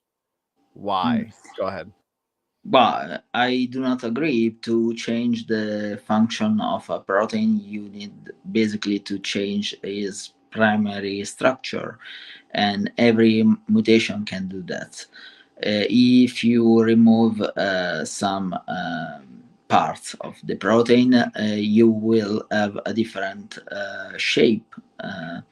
It's quite difficult to explain without slides, but you start with the primary structures, so the order of the amino acids, and then you go up with the secondary structure, alpha helica or beta sheet, and then the interaction with sulfur. I cannot remember the name of the compound. Sorry, not the compound, the chemical, the chemical bond forming with those structure, and then the interaction between subunits. Those are the 4 level to change protein. And so no, a mutation can change the function of a protein, absolutely. Okay, thank you very much, Luca, and thanks for the question, Patty. I'll hand it over to Kent if you had anything you wanted to add, brother. Well, good question, and I think he's wrong. I don't think this has been observed. It's not science. You can believe it could if you'd like. But to coordinate, just to change a bicycle to a car, how many changes would need to be made? Thousands, millions, maybe millions? So to change a protein that codes for one thing, to change it to something else, is really a complicated procedure. And it's not observable. My whole point is, it's not science. You can believe it if you want. Science is what we know. We know cows produce cows. We know that. We do not know that cows came from an amoeba. You just stepped outside of science into a religion. Luca, you claim you're an atheist, and yet you do have a religion. You believe in evolution. Your God is time. Give it billions of years. It'll work. That's your God, time. I'm done. Thank you very much, Kent. And Luca, we'll give you a quick final word since the question was for you. As I said, you just need to change the primary structure to change the protein. So I can say no more. Also, time is important, yes, but what I show to you tonight are example for the most part that I did have some experience with myself, at least for the first 2. I clonated my first plant and tinkered with GMO animal when I was 18 years old. So yes, I do have some experience with those things. Okay, thank you very much, Luca. Moving on to the next question. This one is now for you, Kent. This one comes in from SWE, $10 super chat, appreciate it. And she is asking, what does Kent think of bacterial resistance to both antibiotics like rifampicin? They do it by de-repressing sloppy polymerases. So when cells experience enough damage, they turn on a mutation. Go ahead, Kent. Interesting question. It's true, bacteria do become resistant to antibiotics. If you had 1,000 bacteria and you introduced an antibiotic that kills bacteria, let's say 5 of them have a natural resistance to that. Then those 5 are the only ones they get to grow up and get married and have babies and make the next generation of bacteria. So very soon you would develop a whole bunch of bacteria in that location where the antibiotic is. The bacteria would become resistant to the antibiotic. It didn't create anything. It selected a slice of the existing bacterial code that's already existing. Some of them already had the resistance, or else they all would have died. Roaches can become resistant to pesticides. They will never become resistant to a sledgehammer. Never. You introduce a sledgehammer, you'll kill every roach, no matter how tough the shell is. And you introduce certain things, I tell you what, introduce a flamethrower, you'll kill every bacteria. There won't be any that are resistant to a flamethrower. So the fact that some might already have a resistance to antibiotic, then they take over the population in that area. That's not evolution. That's an example of design. That's an example of selecting a certain trait to survive. That's all it is. Cows giving more milk, another example. It didn't create the milk, it didn't create the udder. Just enhanced the udder, that's all. Thank you very much there, Kent. And Luca, over to you if there's anything you wanted to add. Yes, I love bacteria and things like that because they are a very good example of evolution. They can mutate very, very fast. They do not care if some of them die, of course. And they also experience quite extreme form of evolution because they do have less protection for transposons, so you will see very good stuff there. Also, they can transmit even to us their genetic material. We do know, especially for plants, I was talking about corn, a sweet potato is another example. So yeah, bacteria are a very good example. And evolution, of course, it's not beneficial or not. If the organism can survive better, does not matter if the mutation itself is reproductive or not. Okay, thank you, Luca. Kent, the question was for you. We can give you the last word. No, nothing more to add to that. It's still a bacteria. That's not going to turn a bacteria to a human. Okay, appreciate it. Next question that comes in is from George Bond. George Bond, thank you so much for the support and question. And he asked, question for Luca. How did Luca, not referring to you, Luca, I believe last universal common ancestor, evolve into the 3 domains of life? Viruses are not considered alive, so how did they evolve since they need a host? Question mark. Go ahead, Luca. So for what I know, we do have example of non-cellular life that are not viruses. So I think there were things like virus, but not quite, that were working without an host. How they did evolve the 3 domain of life? Very good question. I did answer in part, and I do not have 2 hours to explain. But yeah, you need to have an inclusion of some sort of bacteria for mitochondria and chloroplast. Mitochondria are there for basically every form of eukaryotic life. Then you have things like the chloroplast. It's quite like the mitochondria, but with difference, of course. They can do photosynthesis. We do know how this process works. And for what I can recall, we even observe it. We do have quite a lot of evidence, even without that. Of course, mitochondria have a different form of DNA from the nucleus. The nucleus has chromatin, and the mitochondria does not, but it's quite a long story. Of course, plants do not need to move as much, so we have quite a difference there.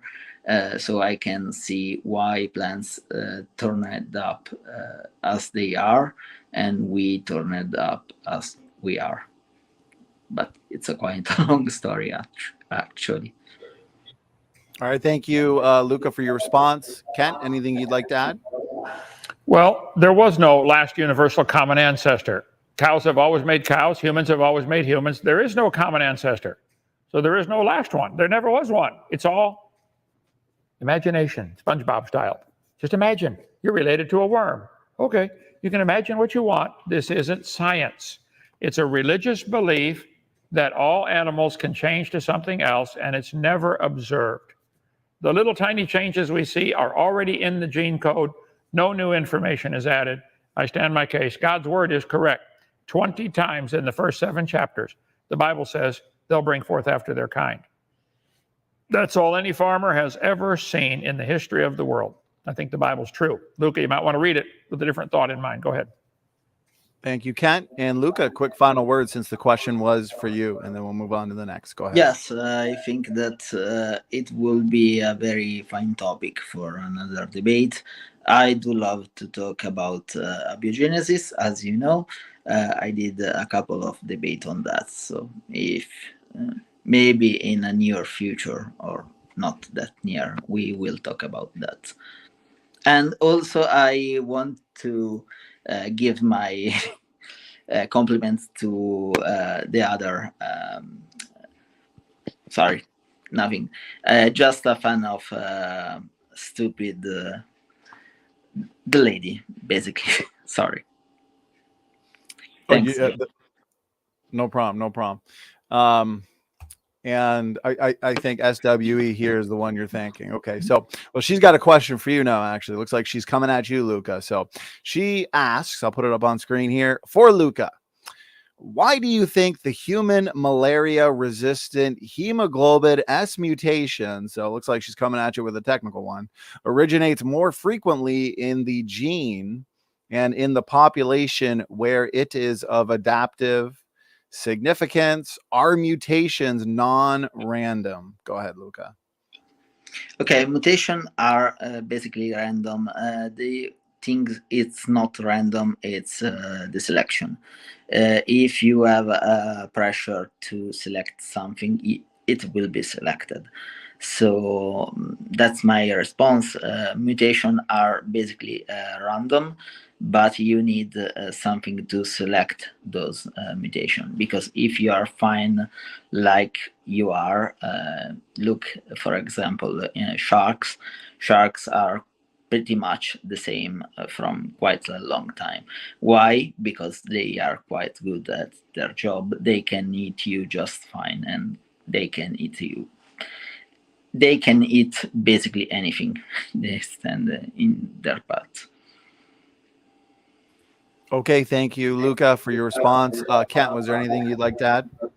Well, yeah, I agree that mutations appear to be random, and natural selection could select some of those to be beneficial. But it only would be in that area where the selection pressure is on. It's not going to create anything new. Mutations are not going to create anything to turn an amoeba to a human. Billions and billions of new features. I'm sorry, it's not going to happen.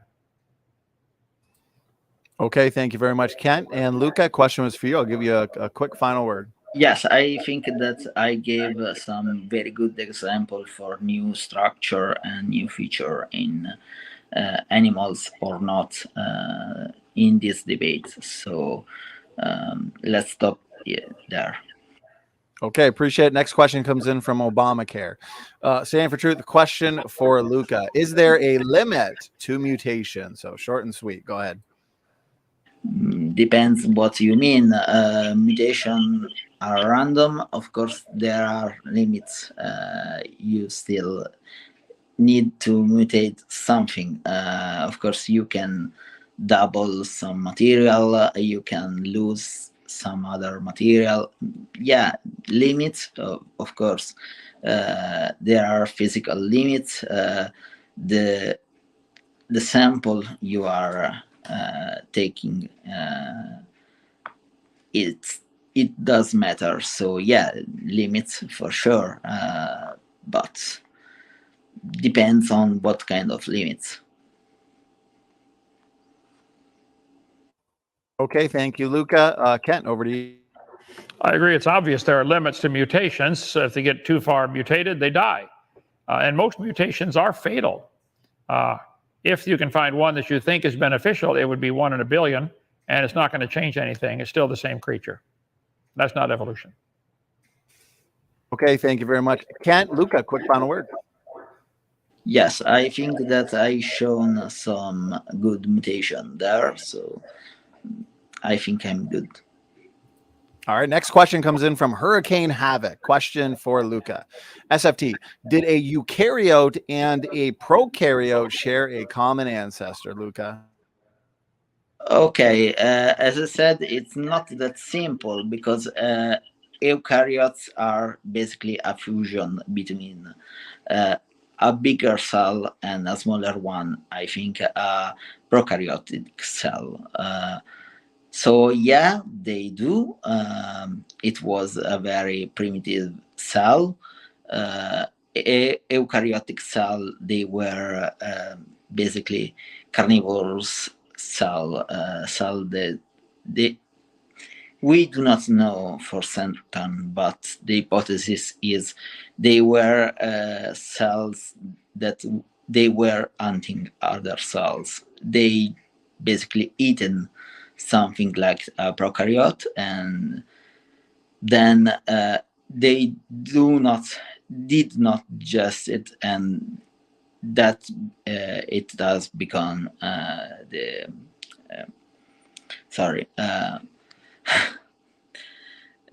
quite a little bit lost, like the chloroplast, for example. So yeah, they do. All right, thank you, Luca. Kent, over to you. Well, obviously the evolution religion would believe this, but there's no evidence. There are lots of prokaryotes and eukaryotes today, like everything alive. Let's do it again. Make one change to the other. That would be science. It's not science to say, well, we believe it happened long ago and far away. Well, we can't observe it, we can't prove it, but we want to test the kids on it. That's not common sense, and it's not science. Go ahead. Thank you, Kent. Appreciate it. Luca, quick final word. Yes, I illustrated some evidence for it. We do observe a different kind of DNA in the structures. So in the nucleus, we do have chromatin. We do not have those in chloroplast and things like that. We have something more similar to prokaryotic DNA. So that's a very good example. And also, we do have a different membrane in those chloroplasts and things like that. So yes, we do have quite a bit of evidence for that. All right, thank you, Luca. Next question comes in from Patty Smith. Patty, thank you for the support and the question. And Patty asks, Luca, you said resistance or metabolizing different food sources are the same thing, but those are gene expression switches, not a protein doing something entirely different. Go ahead, Luca, however you'd like to respond.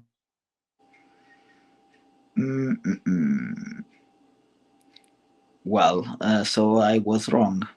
If I'm wrong, sorry about that. I was trying to explain how you can change protein because mutation can do that. If you have a metabolic reason for those things, so I was wrong. Of course, metabolism is a different thing than gene expression. Appreciate it, Luca. And Kent, was there anything you wanted to add, brother? No, that's fine. Go ahead. Okay. Looks like we've got a few minutes left on the clock, so I'll pick one or two more questions out of this list. Why don't we do, let's see, something related to the debate. Okay, here we go. Boomer21, thank you for your question. He's asking a question for Luca. Mutations are a loss of information. How can a mutation then be beneficial? So not always. We do have duplication, mutation. Those are not a loss of information in any case. But also, how can you define information? Because if you scramble the letters, you will get a different structure in the protein, but you cannot say to have lost information. You have something different. If you delete something, maybe I can see your point, but not always it's the case. So yeah, you can increase information. The problem is to define information. It's not that easy, because genes and the DNA at all does not work in such a simple way. So it's not that linear. Okay, thank you, Luca. And Kent, if there's anything you'd like to add, go ahead. Mutations are not, I would say the question maybe should be rephrased. Mutations are a scrambling of existing information. Scrambling up an English sentence, how long would it take that to produce the same sentence in Italian? It'll never happen. It's same information, same 26 letters, but scrambling them, you always lose things. You lose the meaning. To change a sentence in English to Italian by simply scrambling the letters randomly, I think is impossible. But that's what a mutation is. It's a scrambling of already existing information. I know scrambling the sentence in English will never produce a Chinese sentence. Now that I know.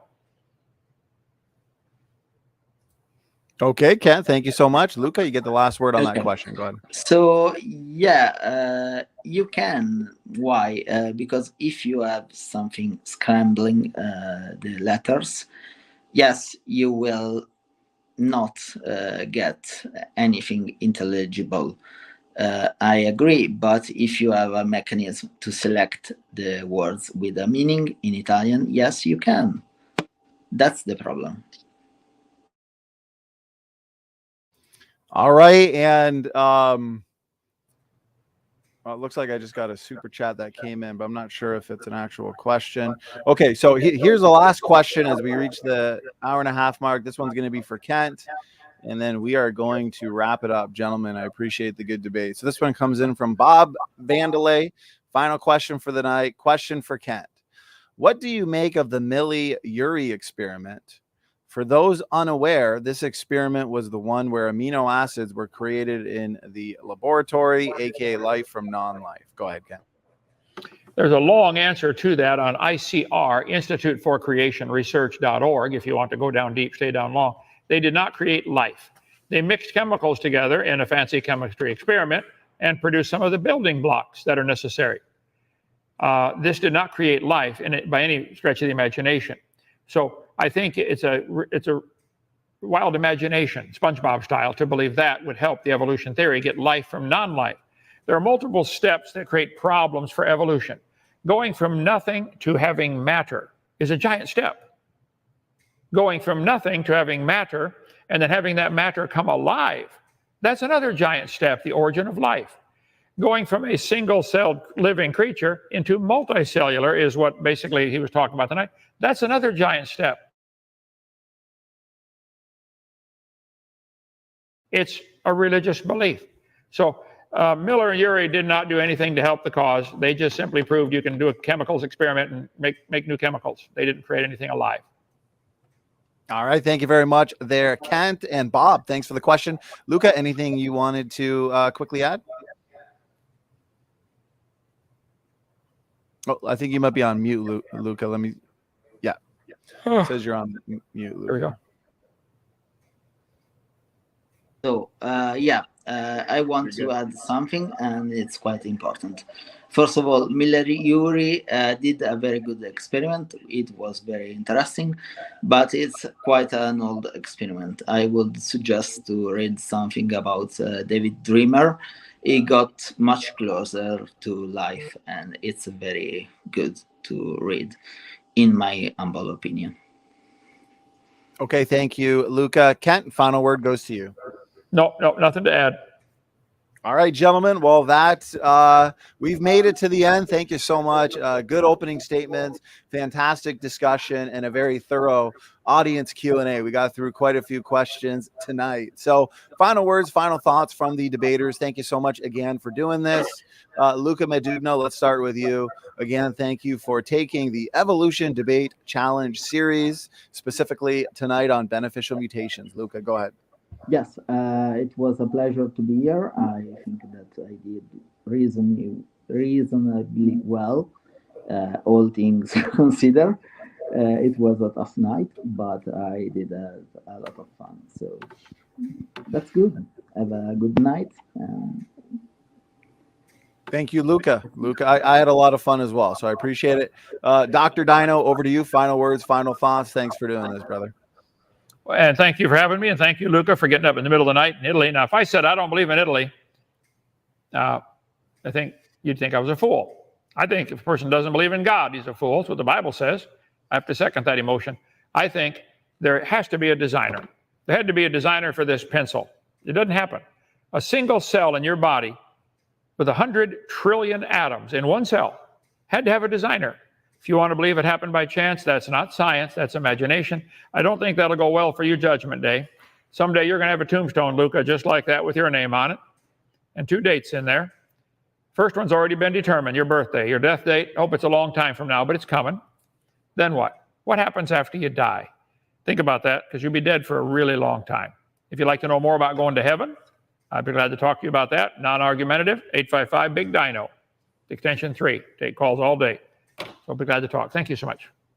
All right, gentlemen. Thank you, Dr. Dino. Thanks again, Luca. Thank you to the audience for tuning in. And I appreciate all the solid questions that people sent in. One quick reminder, in exactly half an hour from now, we will be premiering a special premiere from the movie Dismantled. So please click the link that I've got pinned, and I think everybody will enjoy. So with that being said, again, thank you so much for tuning in, and Standing for Truth is out. God bless all.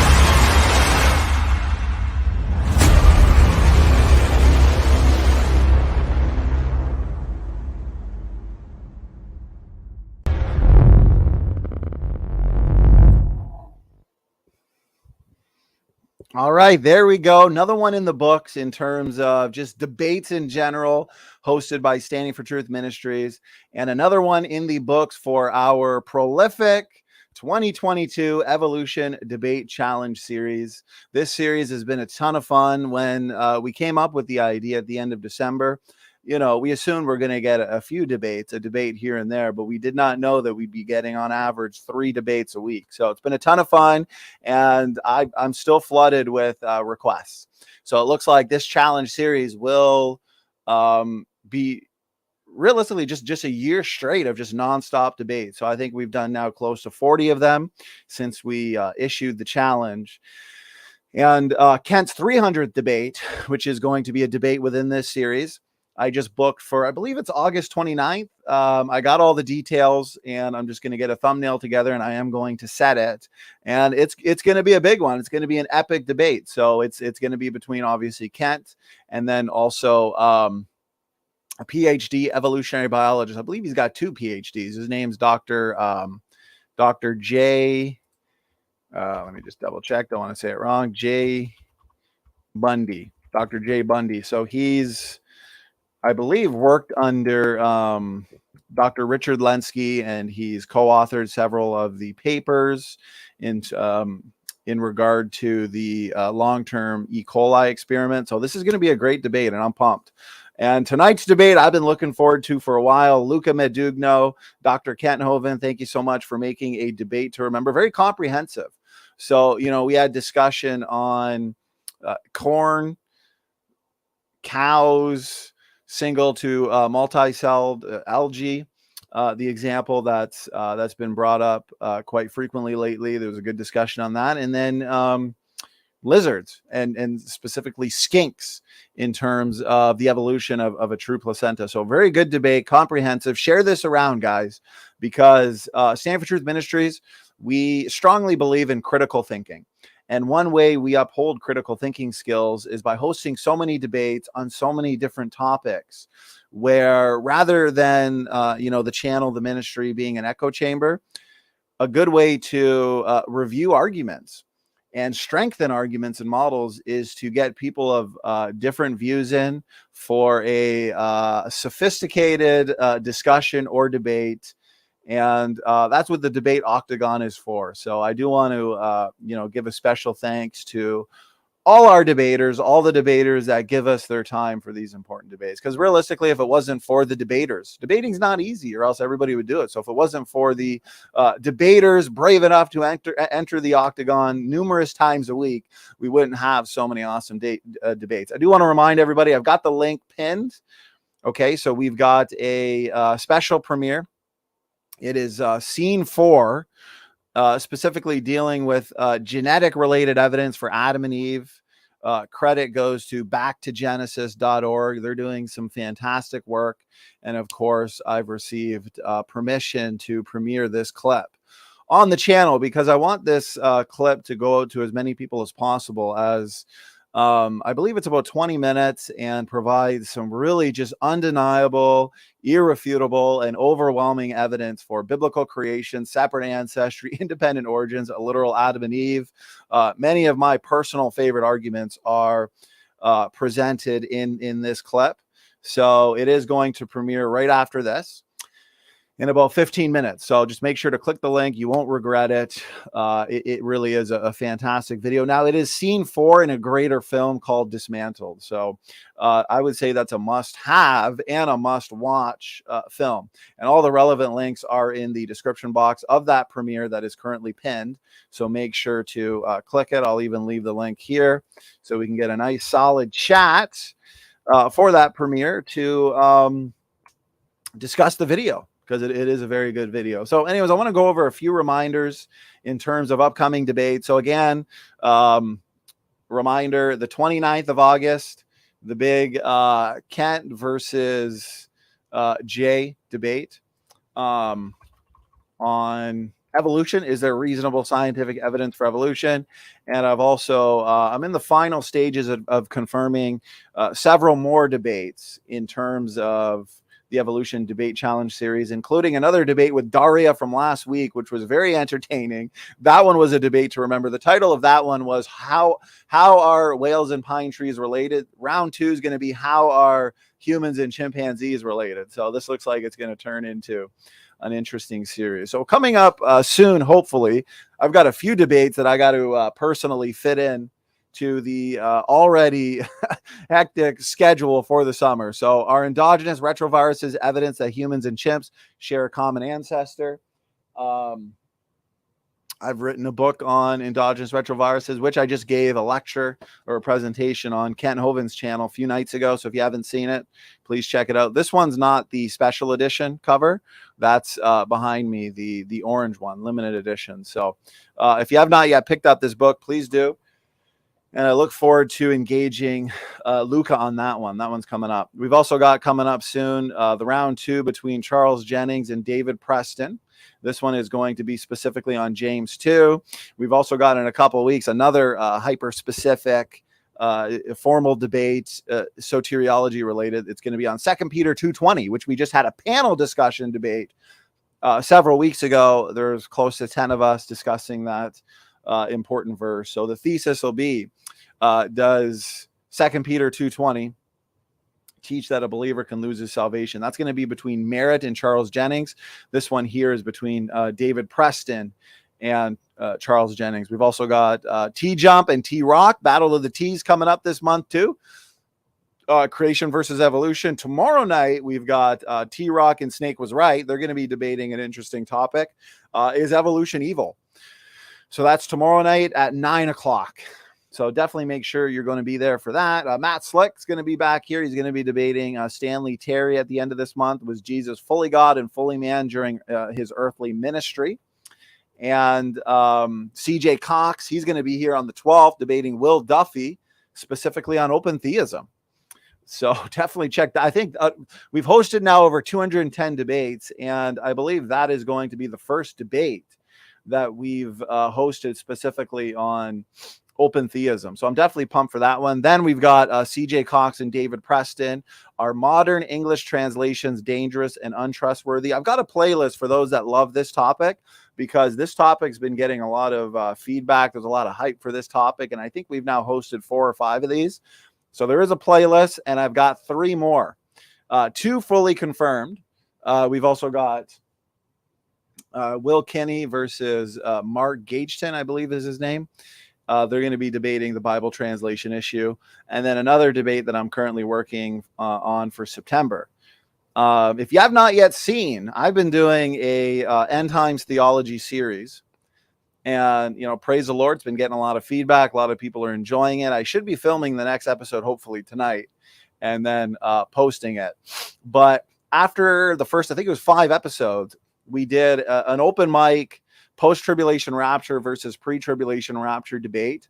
This one was fun. I think it's sitting at 5,000 views already. Dr. Kent Hovind was here, and we had a packed house for nearly 3 hours. And it was an open mic debate, lots of different people of different views. We even got a little preterism debate in there. So if you haven't yet seen that one, please do go back about a week to a week and a half to make sure to check this one out, because this one was fun. So, and that reminds me, the last thing I want to mention is first thing in September. So we're going to be having from September 5th to September 8th, we're going to be having our Defending Genesis Conference 2022. So we had the conference last year. We've had several conferences. The last conference we had was the Flood Boundaries Conference, which was incredibly comprehensive. It's a must watch. If you haven't yet seen it, please do check it out. It was a collaboration event with us, Standing For Truth Ministries, and also the Creation Research Team, which are some of my favorite creationists. John Mackay, the creation guy, Joseph Hubbard. These brothers are doing fantastic work. They're bringing it to the evolutionists. They're doing so much good research on the flood. So that was our last conference. But yes, again, from the 5th to the 8th, we're going to be having our Defending Genesis Conference 2022, Standing For Truth Ministries Defending Genesis Conference. So we've got about 8 speakers. So most of the Standing For Truth Ministries team members, like myself, Matt Naylor, Professor David McQueen, we're all going to be speaking. You're not going to want to miss Matt's presentation. It's going to be epic. He's been working on it for several weeks already, called Genesis Genetics. And it's going to be a ton of fun. I'm going to be giving a presentation as well. We've got Dr. Jerry Bergman, who's going to be here. We've got Joseph Hubbard, who's going to be here. We've got Sal Jardina. CJ Cox is going to be giving a presentation, Countering Compromise. And Professor David McQueen, of course. So again, we're going to be having about 8 speakers in 4 days. So it'll be about two shows a day. And it'll wrap up on the 8th. And then the 9th is going to be a debate on evolution. It'll be the rematch between Kent and David Emery. So that'll be a really, really busy but awesome week. Okay, so anyways, that's kind of all that comes to mind in terms of reminders and updates. Thank you, everybody, for still being here during this section of the show. Again, share this debate around. Luca Medugno and Kent Hovind really made for an epic, comprehensive, technical debate tonight. I love the topics that were discussed, and it was a very good back and forth between Luca and Kent. This was definitely an awesome debate. These types of debates are important. They're sophisticated. It's 2022.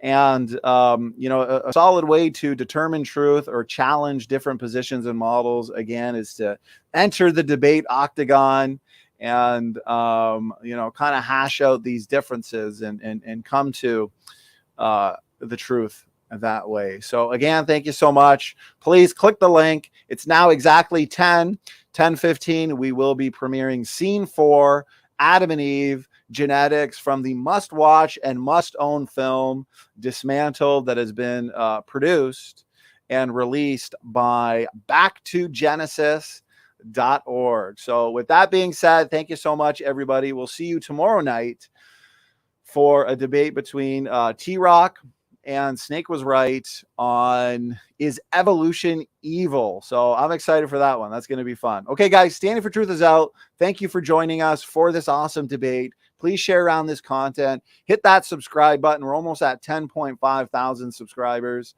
And also make sure to subscribe to our secondary channel, Young Earth Creation, where we do re-upload a lot of our videos here. And I think we're sitting at about 21,000 subscribers there. So again, God bless. Standing for Truth is out.